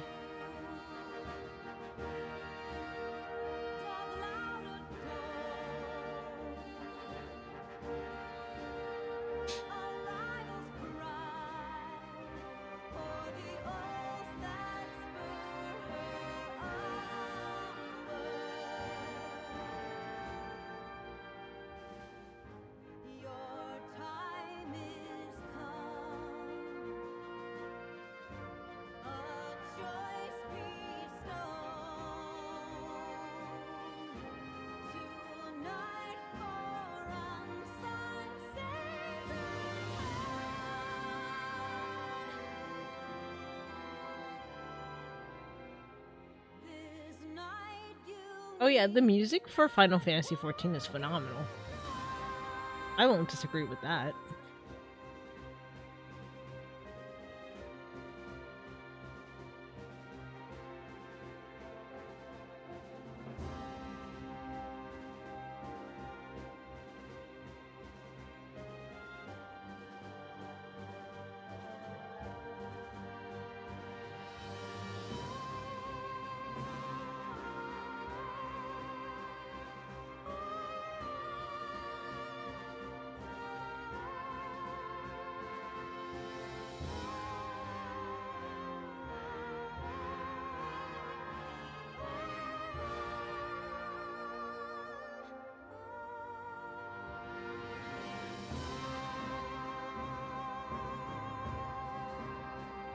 Well, I beat an expansion, not the game.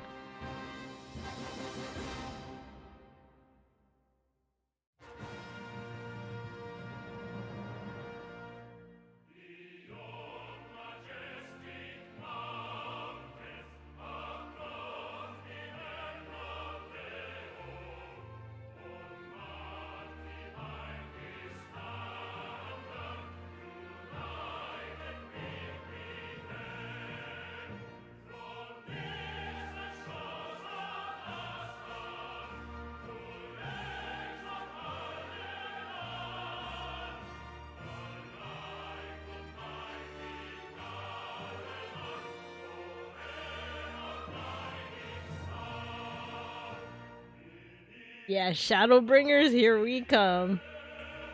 I'm excited.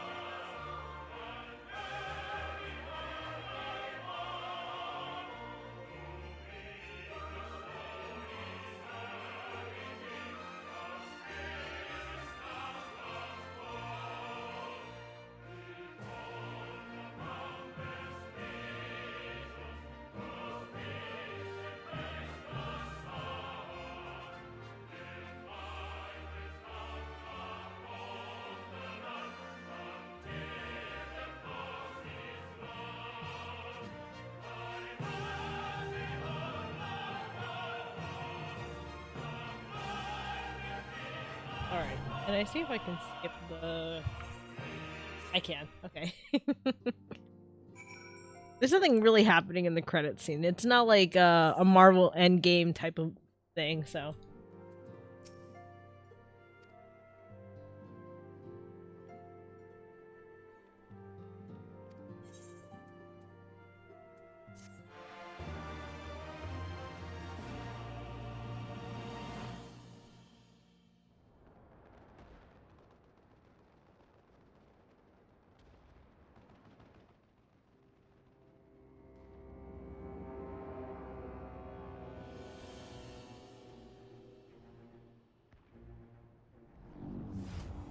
Oh?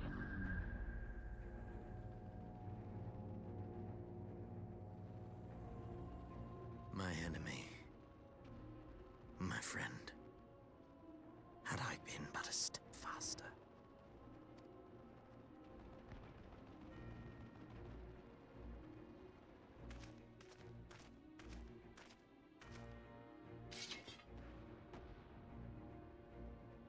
Bloody savages!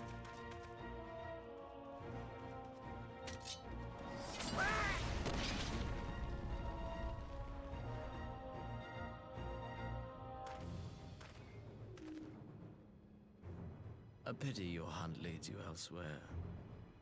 Not that I am surprised. Stew. May you find joy in it. Grow stronger, more savage, and savor every triumph.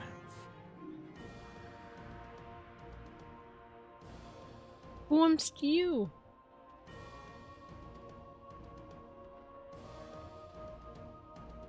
In the meantime, I will reclaim that which is rightfully mine.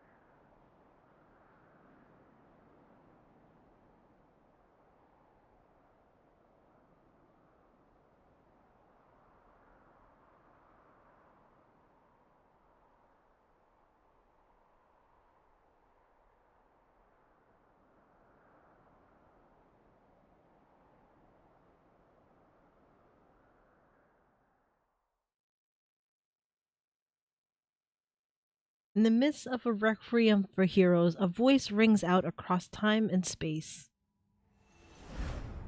In fields of tranquil light, sow you seeds of darkness.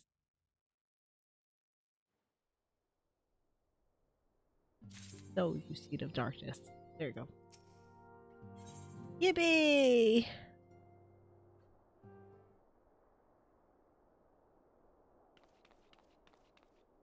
Yippee!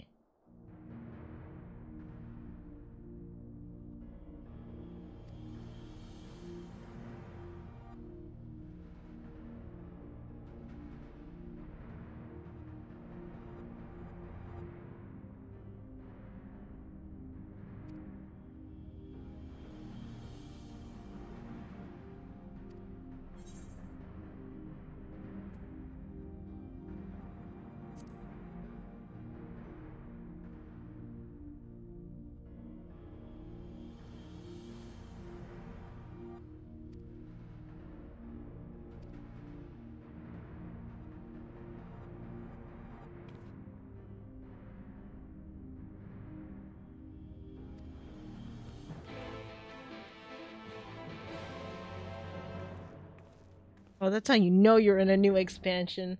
The new acceptance quest song changed.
Whoa, this is kind of freaky.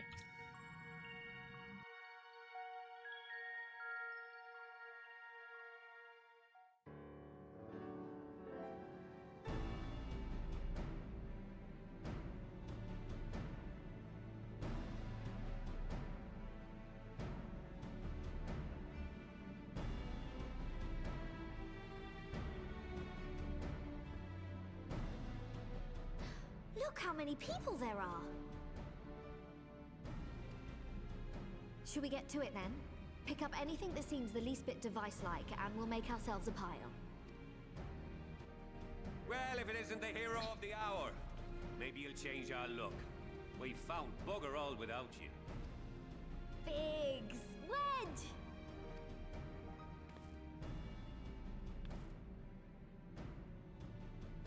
Aye, aye. Well, we could hardly say no to a call for aid from the Scions. Jesse called it the chief of some other business, so we'll be working twice as hard to make up for his not being here. Thrice as hard, even. Thank you, both of you. I'm sure we'll find that beacon in no time.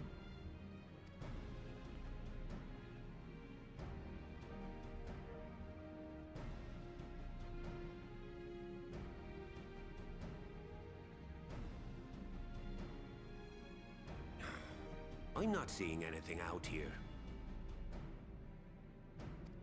Do you reckon you could squeeze in there, Wedge? And get stuck halfway? No, thank you. I could try if you like. Tataru, no! We couldn't ask you to do that. Oh, I'll be fine. This receptionist is not afraid to get her hands dirty.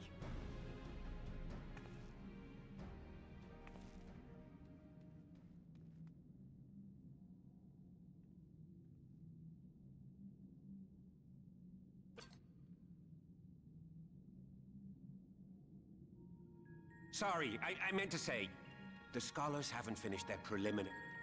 Oops. What's that you got there? Now that looks promising. Isn't that the ironworks symbol? Counterfeiters? Now I have you. You are right. What's happening?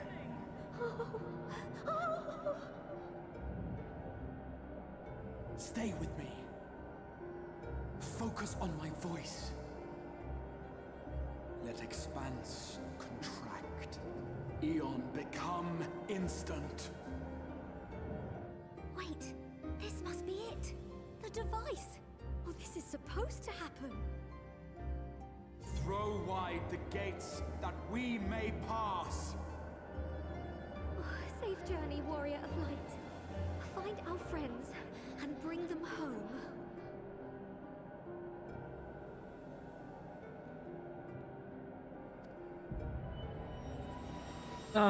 That took me a second because I'm like, ooh, bright light.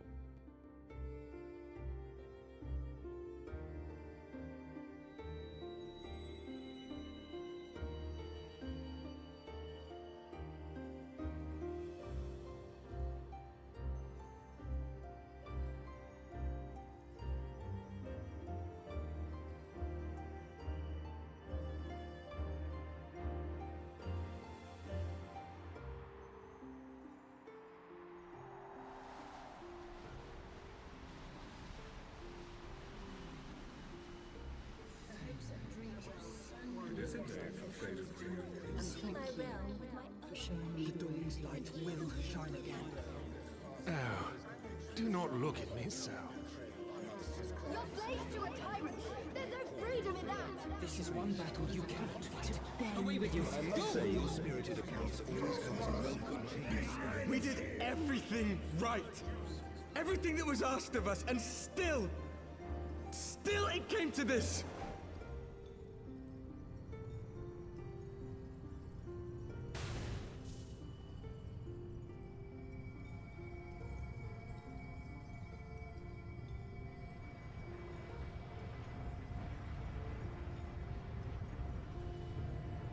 Oh my god, this game. What's with this game and the bright lights?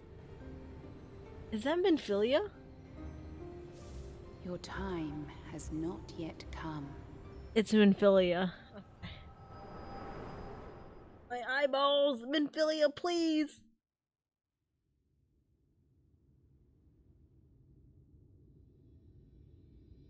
I should preface everyone who's like wondering. I don't like Minfilia. I really don't. She was an ineffective leader for the Scions of the Seventh Dawn. Like, I'm glad she's dead. I'm sorry, but...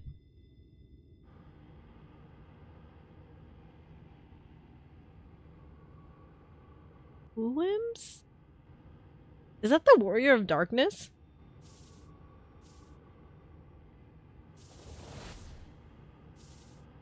That's the Warrior of Darkness!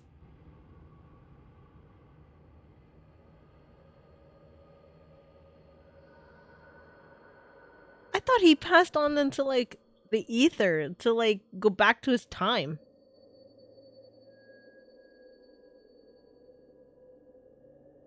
What's up, Sar?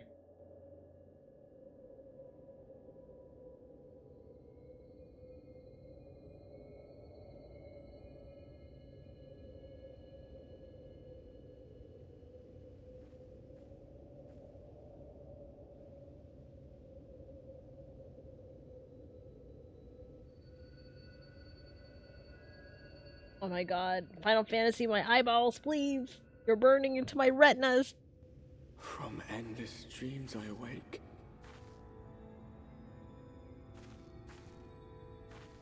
No. You can post a link to YouTube. That's fine. Something vague, yet urgent, calls me to action once more.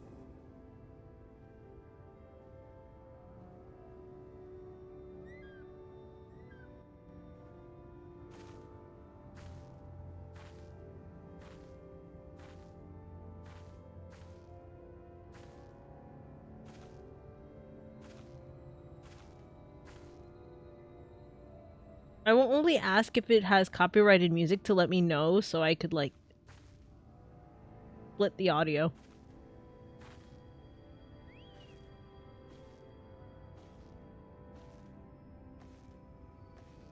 Hey, look, it's a chocobo.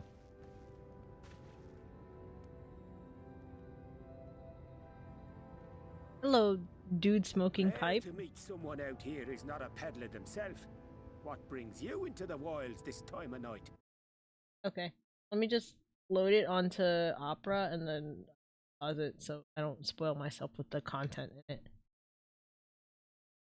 Okay. Ooh. What do you mean this time of night? It's literally daytime, sir.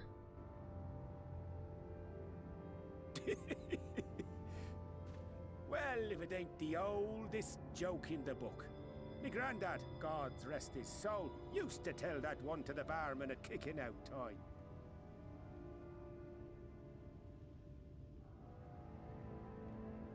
And when, pray tell, did we last have a dark night?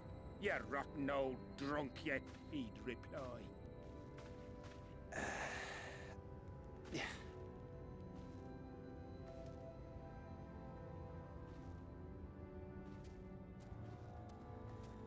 Over 100 bleeding years ago, that's when. Is he the dude from the Calamity?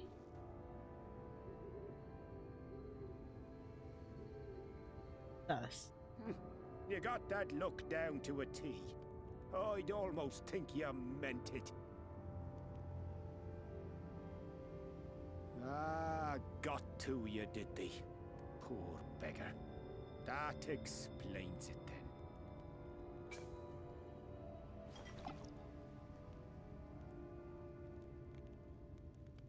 It's hardly the time to drink, sir. Well, I've roads to travel and wares to sell, but you best hurry along to the town nearby. Just head east through the trees and aim for the Shining Tower. You'll find the place soon enough. 'Tis the biggest settlement for malms around. Go on now, friend. They'll take good care of you in the Crystarium.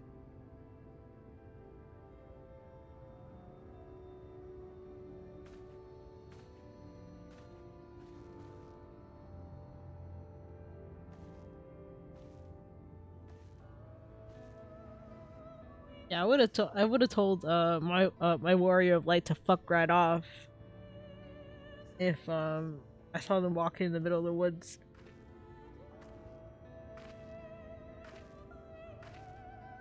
To dizzying heights it rises, the gleaming spire. Its tip threatening to pierce the blinding canopy. There, it will all begin anew. Between dark and light, the pure and the corrupt, the one true struggle. Ah yeah, Shadowbringers, baby!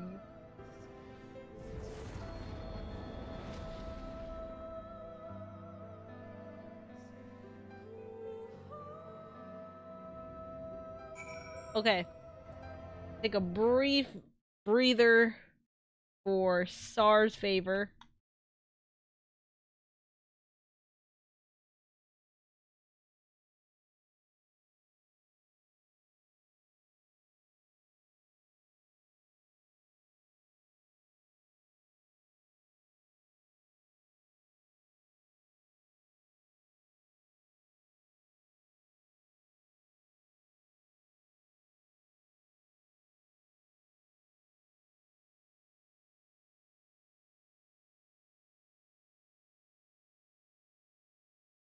Okay, ready?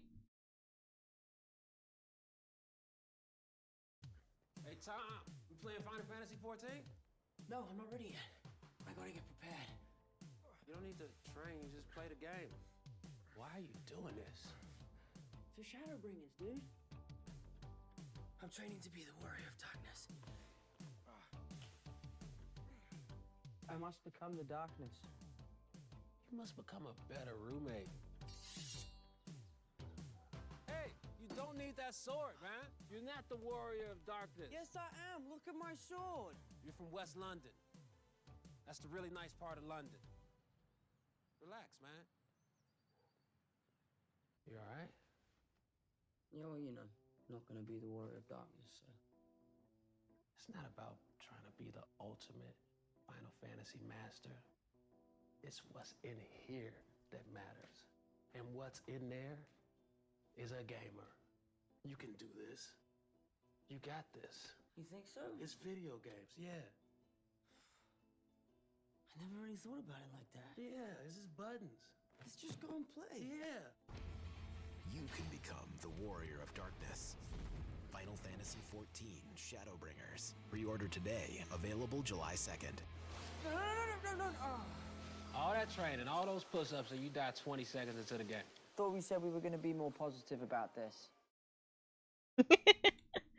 Okay, well at least Tom Holland didn't spoil the ending for Shadowbringers to me, so that's good. I mean, I already knew some of this because when I started playing Final Fantasy XIV, Lynn was going through Shadowbringers, and I was like, "What the fuck is this, Lynn?" And Lynn was like, "Get out." I'm like, "Okay, see you later, Lynn." That's fine.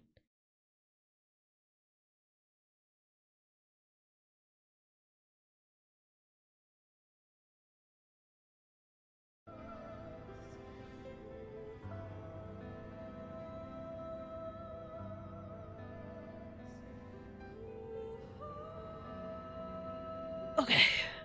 Let's... this way.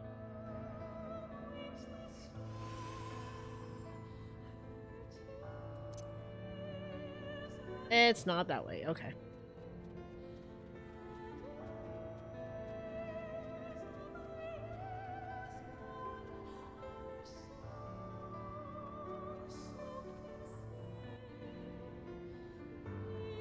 Did I ever mention that I'm directionally challenged?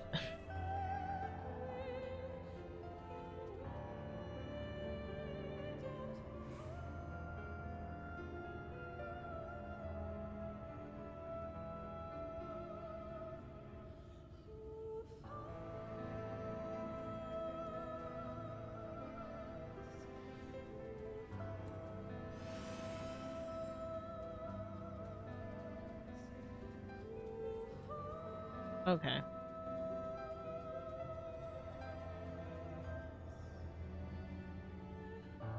Where am I going? Oh, that way.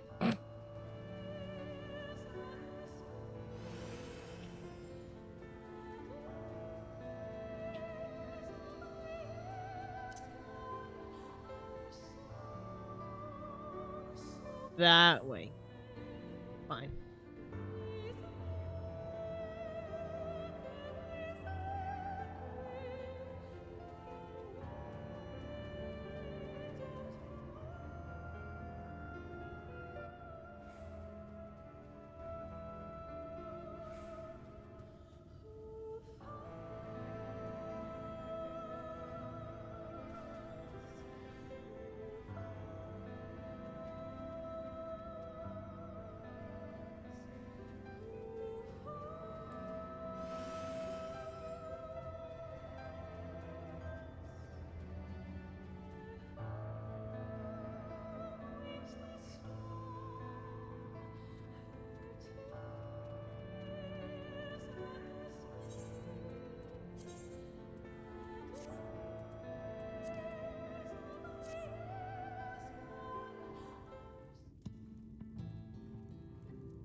Halt! Of the Yarrow woman. I love women. She's pretty. Hold on. Every face in this city I know. Yours, I do not. This is the threshold of the Crystarium, stranger, and I am its gatekeeper. If you would enter, you will answer my questions. Do I want to what? What, smash? From where do you hail? Yeah, of course.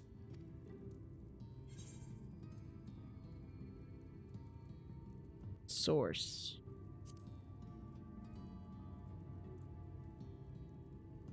The source? What is this cryptic nonsense? Had you given me an honest answer, I would not have barred your way. We care little here for a person's place of origin, but instead, you chose concealment. And I will not suffer you to pass.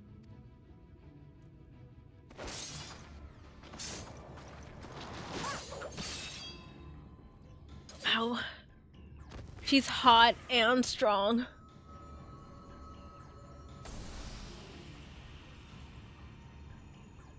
And she's a dancer. Oh, Lord. That one, I'm in love. I'm in love. Down the whole hand. We're dance partners. Ring That's and it. all. We're We're perfect. Same team. Same team.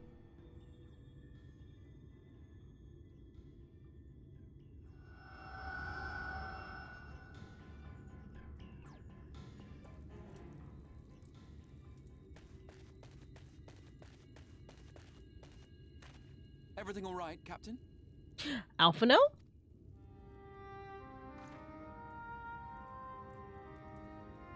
Quite all right, my lord. Just a stray sin eater, and a weak one at that. I see. Weak or not, we should be on the lookout for more. No. But sounds like Alphino. But I see you've met my guest. I will escort her to the Crystarium myself, if you've no objections. Another of your mysterious friends, is it? I should have known. Very well. I'll inform the others your guest is to be given the run of the city.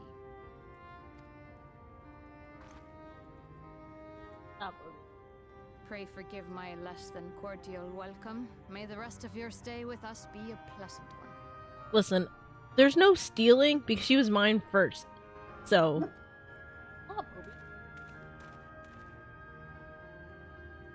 Come with me. I will answer whatever questions you have when we are somewhere more private. Obi, enough with the bark and what you doing? Doing a lot of yap.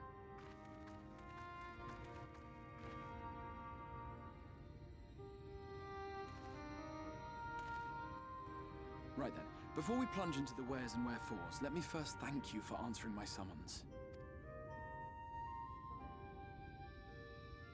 I had intended to bring you directly to my personal quarters, but I fear my aim was slightly off.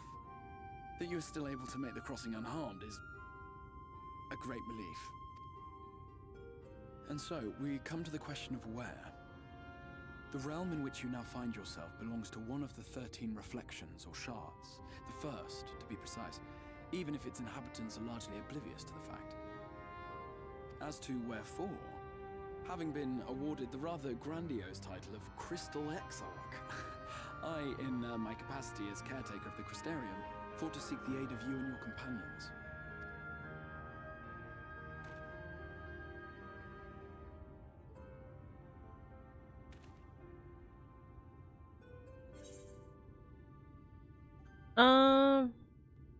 Are the other scions here? Just straight to the point.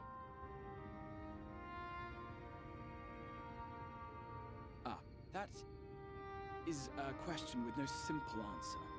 But all shall be explained in due course, I promise you. Sus. Let us begin with the glaring skies up above.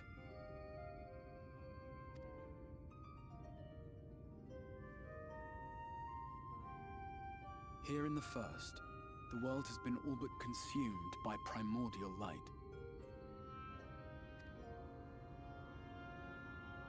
It began a century ago, by this realm's reckoning.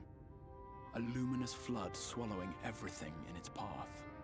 More than 9/10 of this star was lost. and the fortunate few who survived are hounded by abominations born of that catastrophe even now.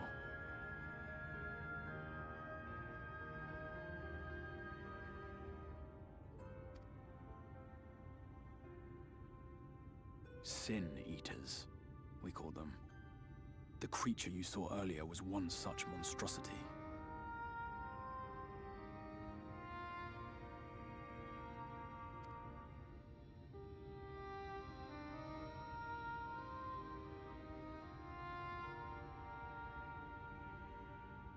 It was to save the First from this menace that I learned to bridge the rift between worlds. That I might call upon the aid of the greatest of heroes. And though it meant depriving a world of its champion, I had to try, for in saving the First, you would bring salvation to the Source as well. I'm already, like, sussed by this guy.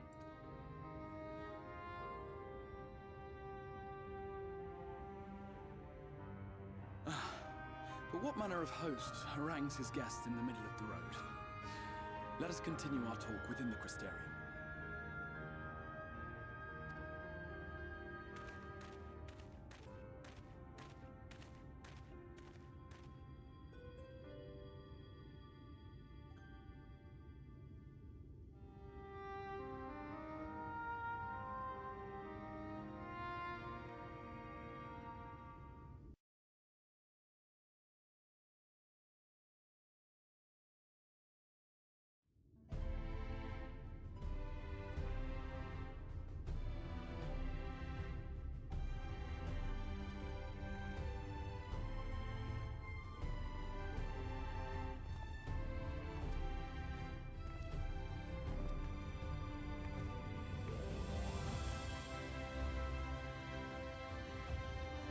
You're lucky it's pretty.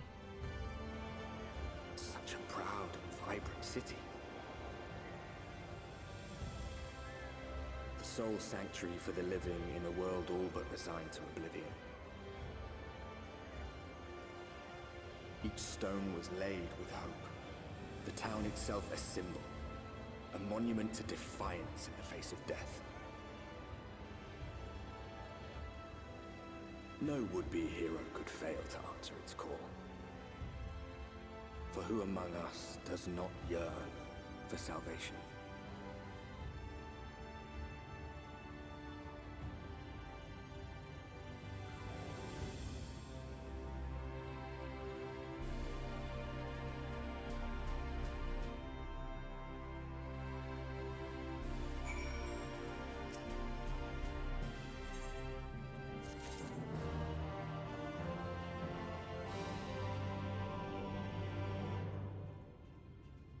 Nice. Order.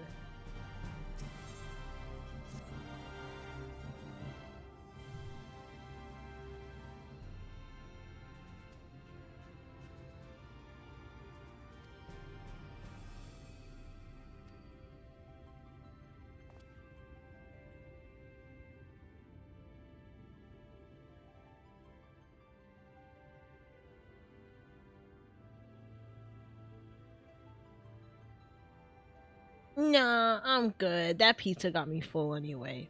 But I have been hydrating, whether you guys told me to or not, so.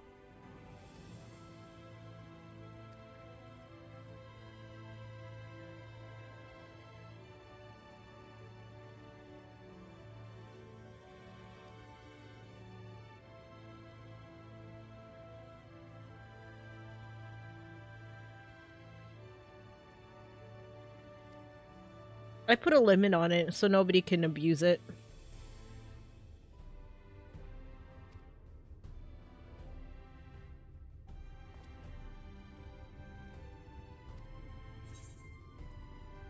Alright, crystal clear. We gotta tune and then go up the stairs.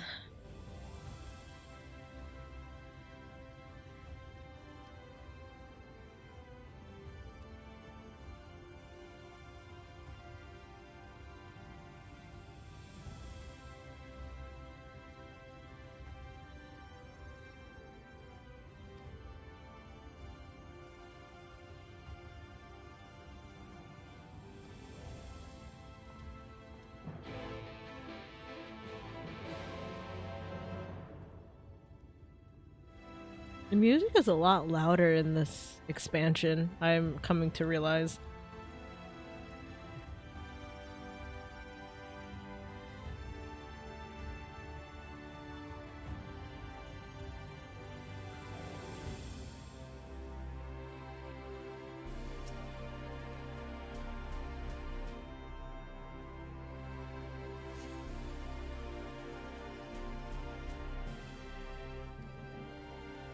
Yippee! Okay, so we can go this way.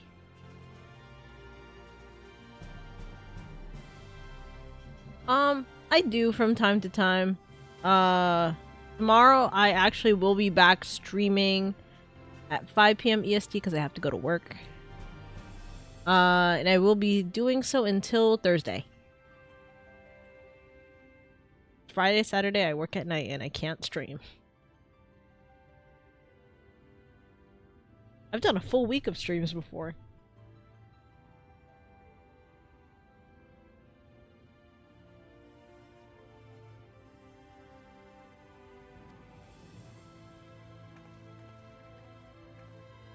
Oh my god!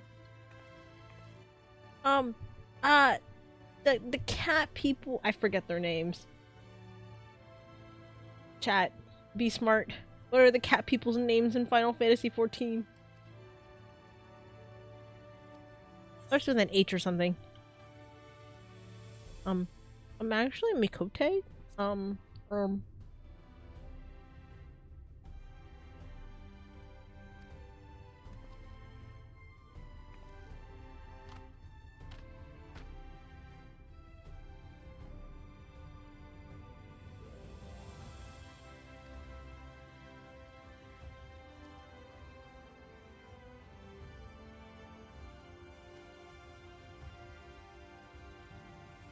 Oh, they're called something different out here.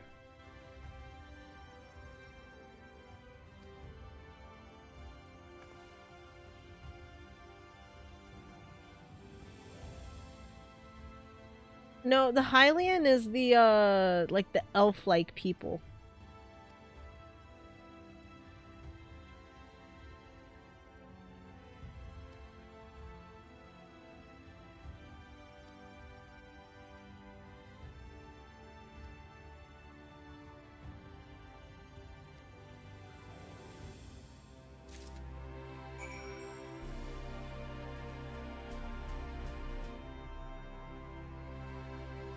I'm not gonna judge here, but like, iconic.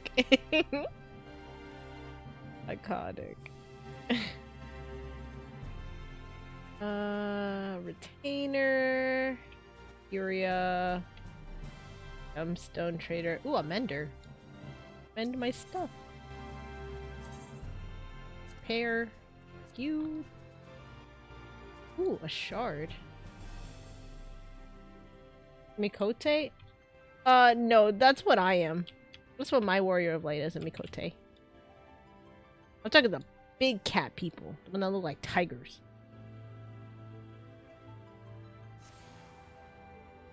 Big cat. I'm gonna see what's on their market board.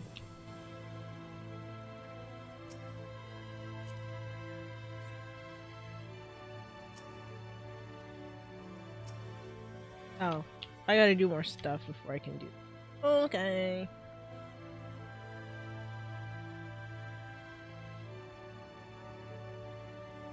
Tools. Buy food. Ocean. This place is massive. It's pretty though.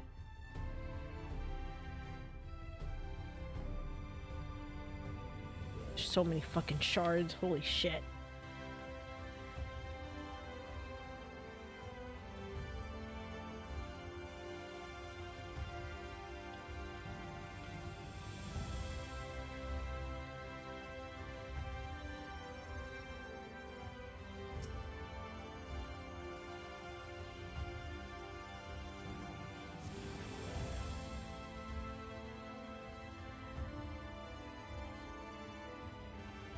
Wow, you can take so many nice pictures here. Start G-posing and shit here. It's great. I can't wait till all my homies are together so we can G-pose here. I only know one person who's really good at G-posing, and that's Ray. Ray's really good at G-posing. They have really nice shaders, too.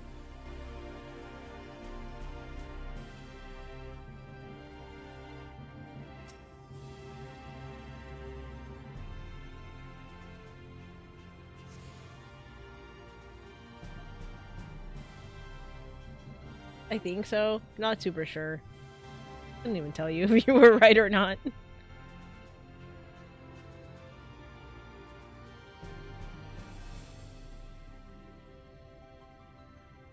Shard.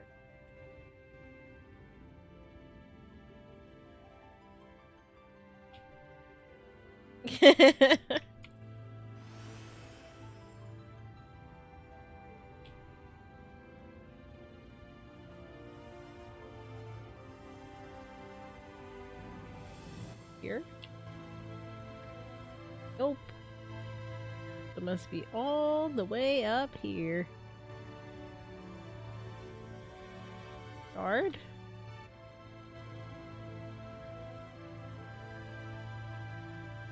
Oh, Shard? Ah, hello, Shard.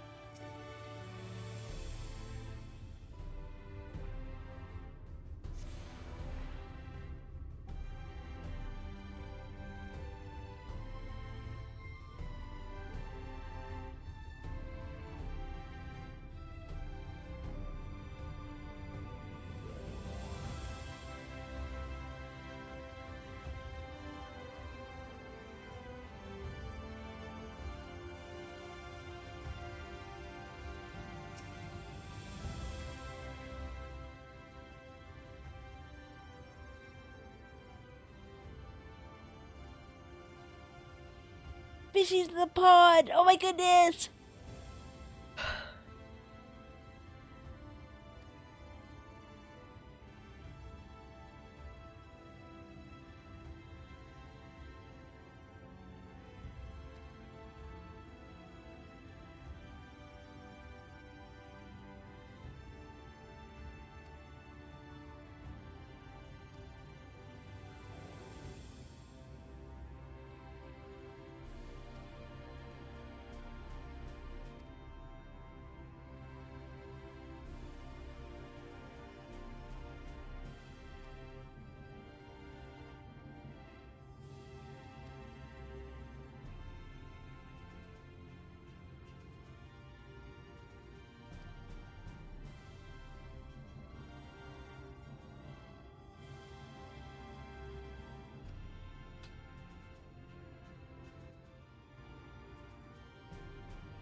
Oh, he's messing up the carpet.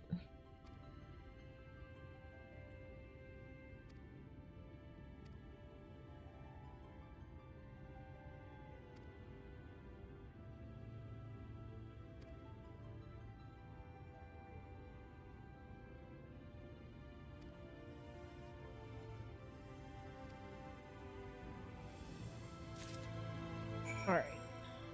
See. I'll run for a couple more of these shards and finish the quest at hand here. And then I'll probably call it for today because I actually do have to sleep early today. I can't end at like 2 AM like I did yesterday, so. No, he's just he's sleeping right next to the edge of the carpet, and he decided to move over a little bit and he lifted the carpet.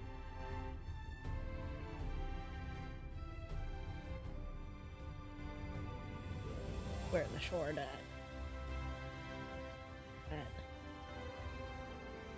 I see that there is a shard present, but I don't see it. Might be down somewhere.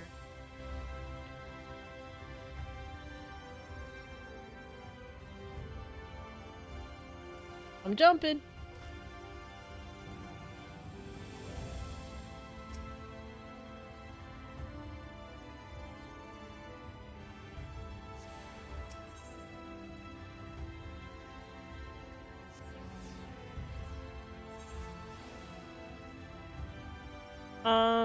It's 9:38.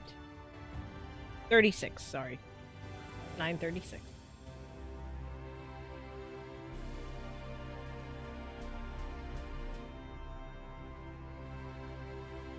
Oh, open door? Fine. I'll just go this way. You can't stop me.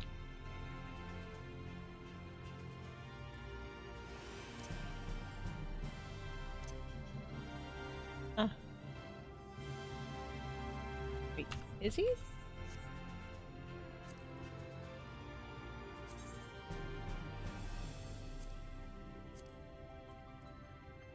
No.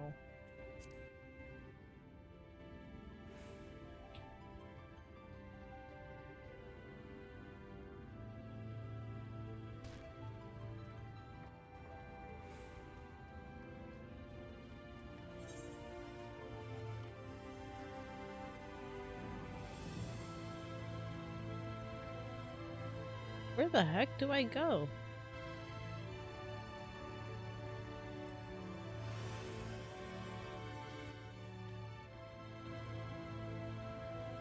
Seems kind of silly, but okay.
It's pretty in there.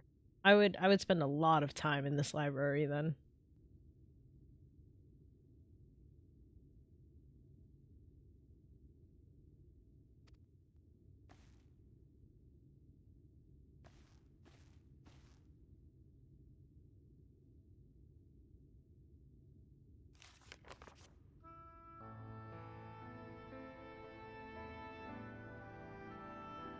$100 years ago or 100 years ago or near enough not to matter, villains known as the Warriors of Light slew the Shadow Keeper, the Steward of Darkness. In the wake of this tainted deed, light began to pour into the world as if from unseen cracks. It pooled and swelled without cease until the day an enormous blinding wave rose up and swept across our star. We called this calamity the Flood of Light. Everything it touched was leached of life and vigor, leaving naught behind but a luminous wasteland. Shit.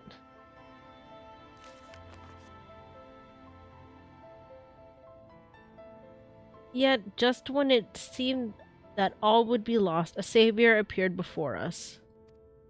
The Oracle of Light. She stood twixt us and approaching doom, and by her power she stay the flood. Thus, Norvant and Norvant alone spared the fate of erasure.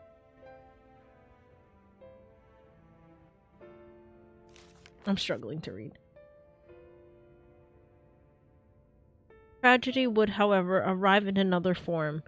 From the blasted emptiness descended horrors of strange and terrible aspect to bedevil the few folk who survived. These sin-eaters were light incarnate, and their fulgent presence stole the night from the Norvent sky. Even now they circle the remaining bastions of civilization, ever on the hunt for us, ever hungering for our flesh. And this is a children's book?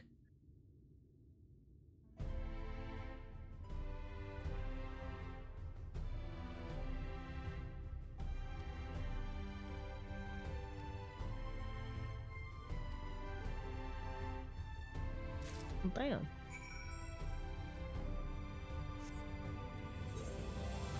Okay. So I'll turn in this quest and then I'll end it for today. Because I've been streaming for 11 hours and I don't want to have it turn into like a 13-hour stream like yesterday.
Whoa! Why am I barely wearing any clothing? Look at me, guys. Check me out.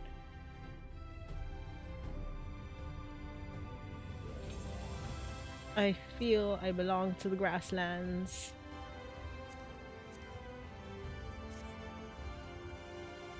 Whoa! Okay.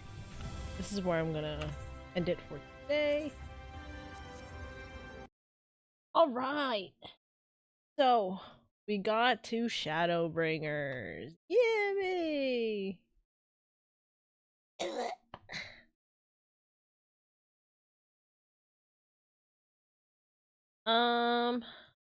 Let's figure out who we're gonna raid.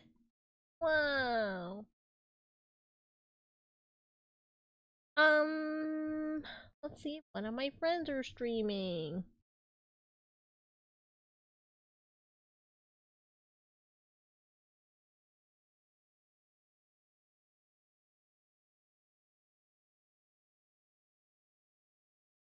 One of my friends are streaming.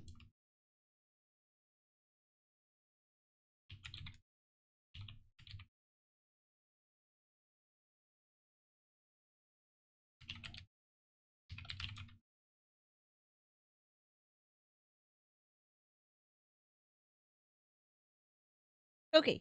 Be kind, be smart, be very respectful to Dream and their chat. I will be back tomorrow at 5 p.m. EST. I forgot what we're gonna do tomorrow. What are we doing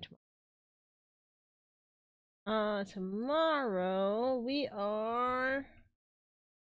we're playing some TCG Card Shop Sim. Yippee. We could. I mean, because I play TCG Card Shop. Hold on. Nope, that's not what we're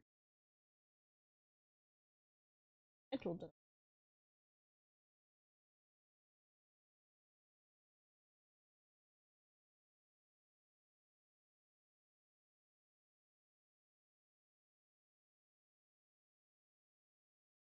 Yeah, TCG Card Shop Sim. Okay. But yeah, I could do Val. Yeah.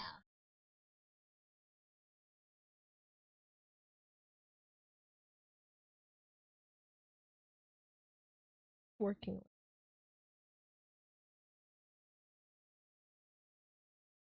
on Tuesday. What am I doing? I'm streaming so.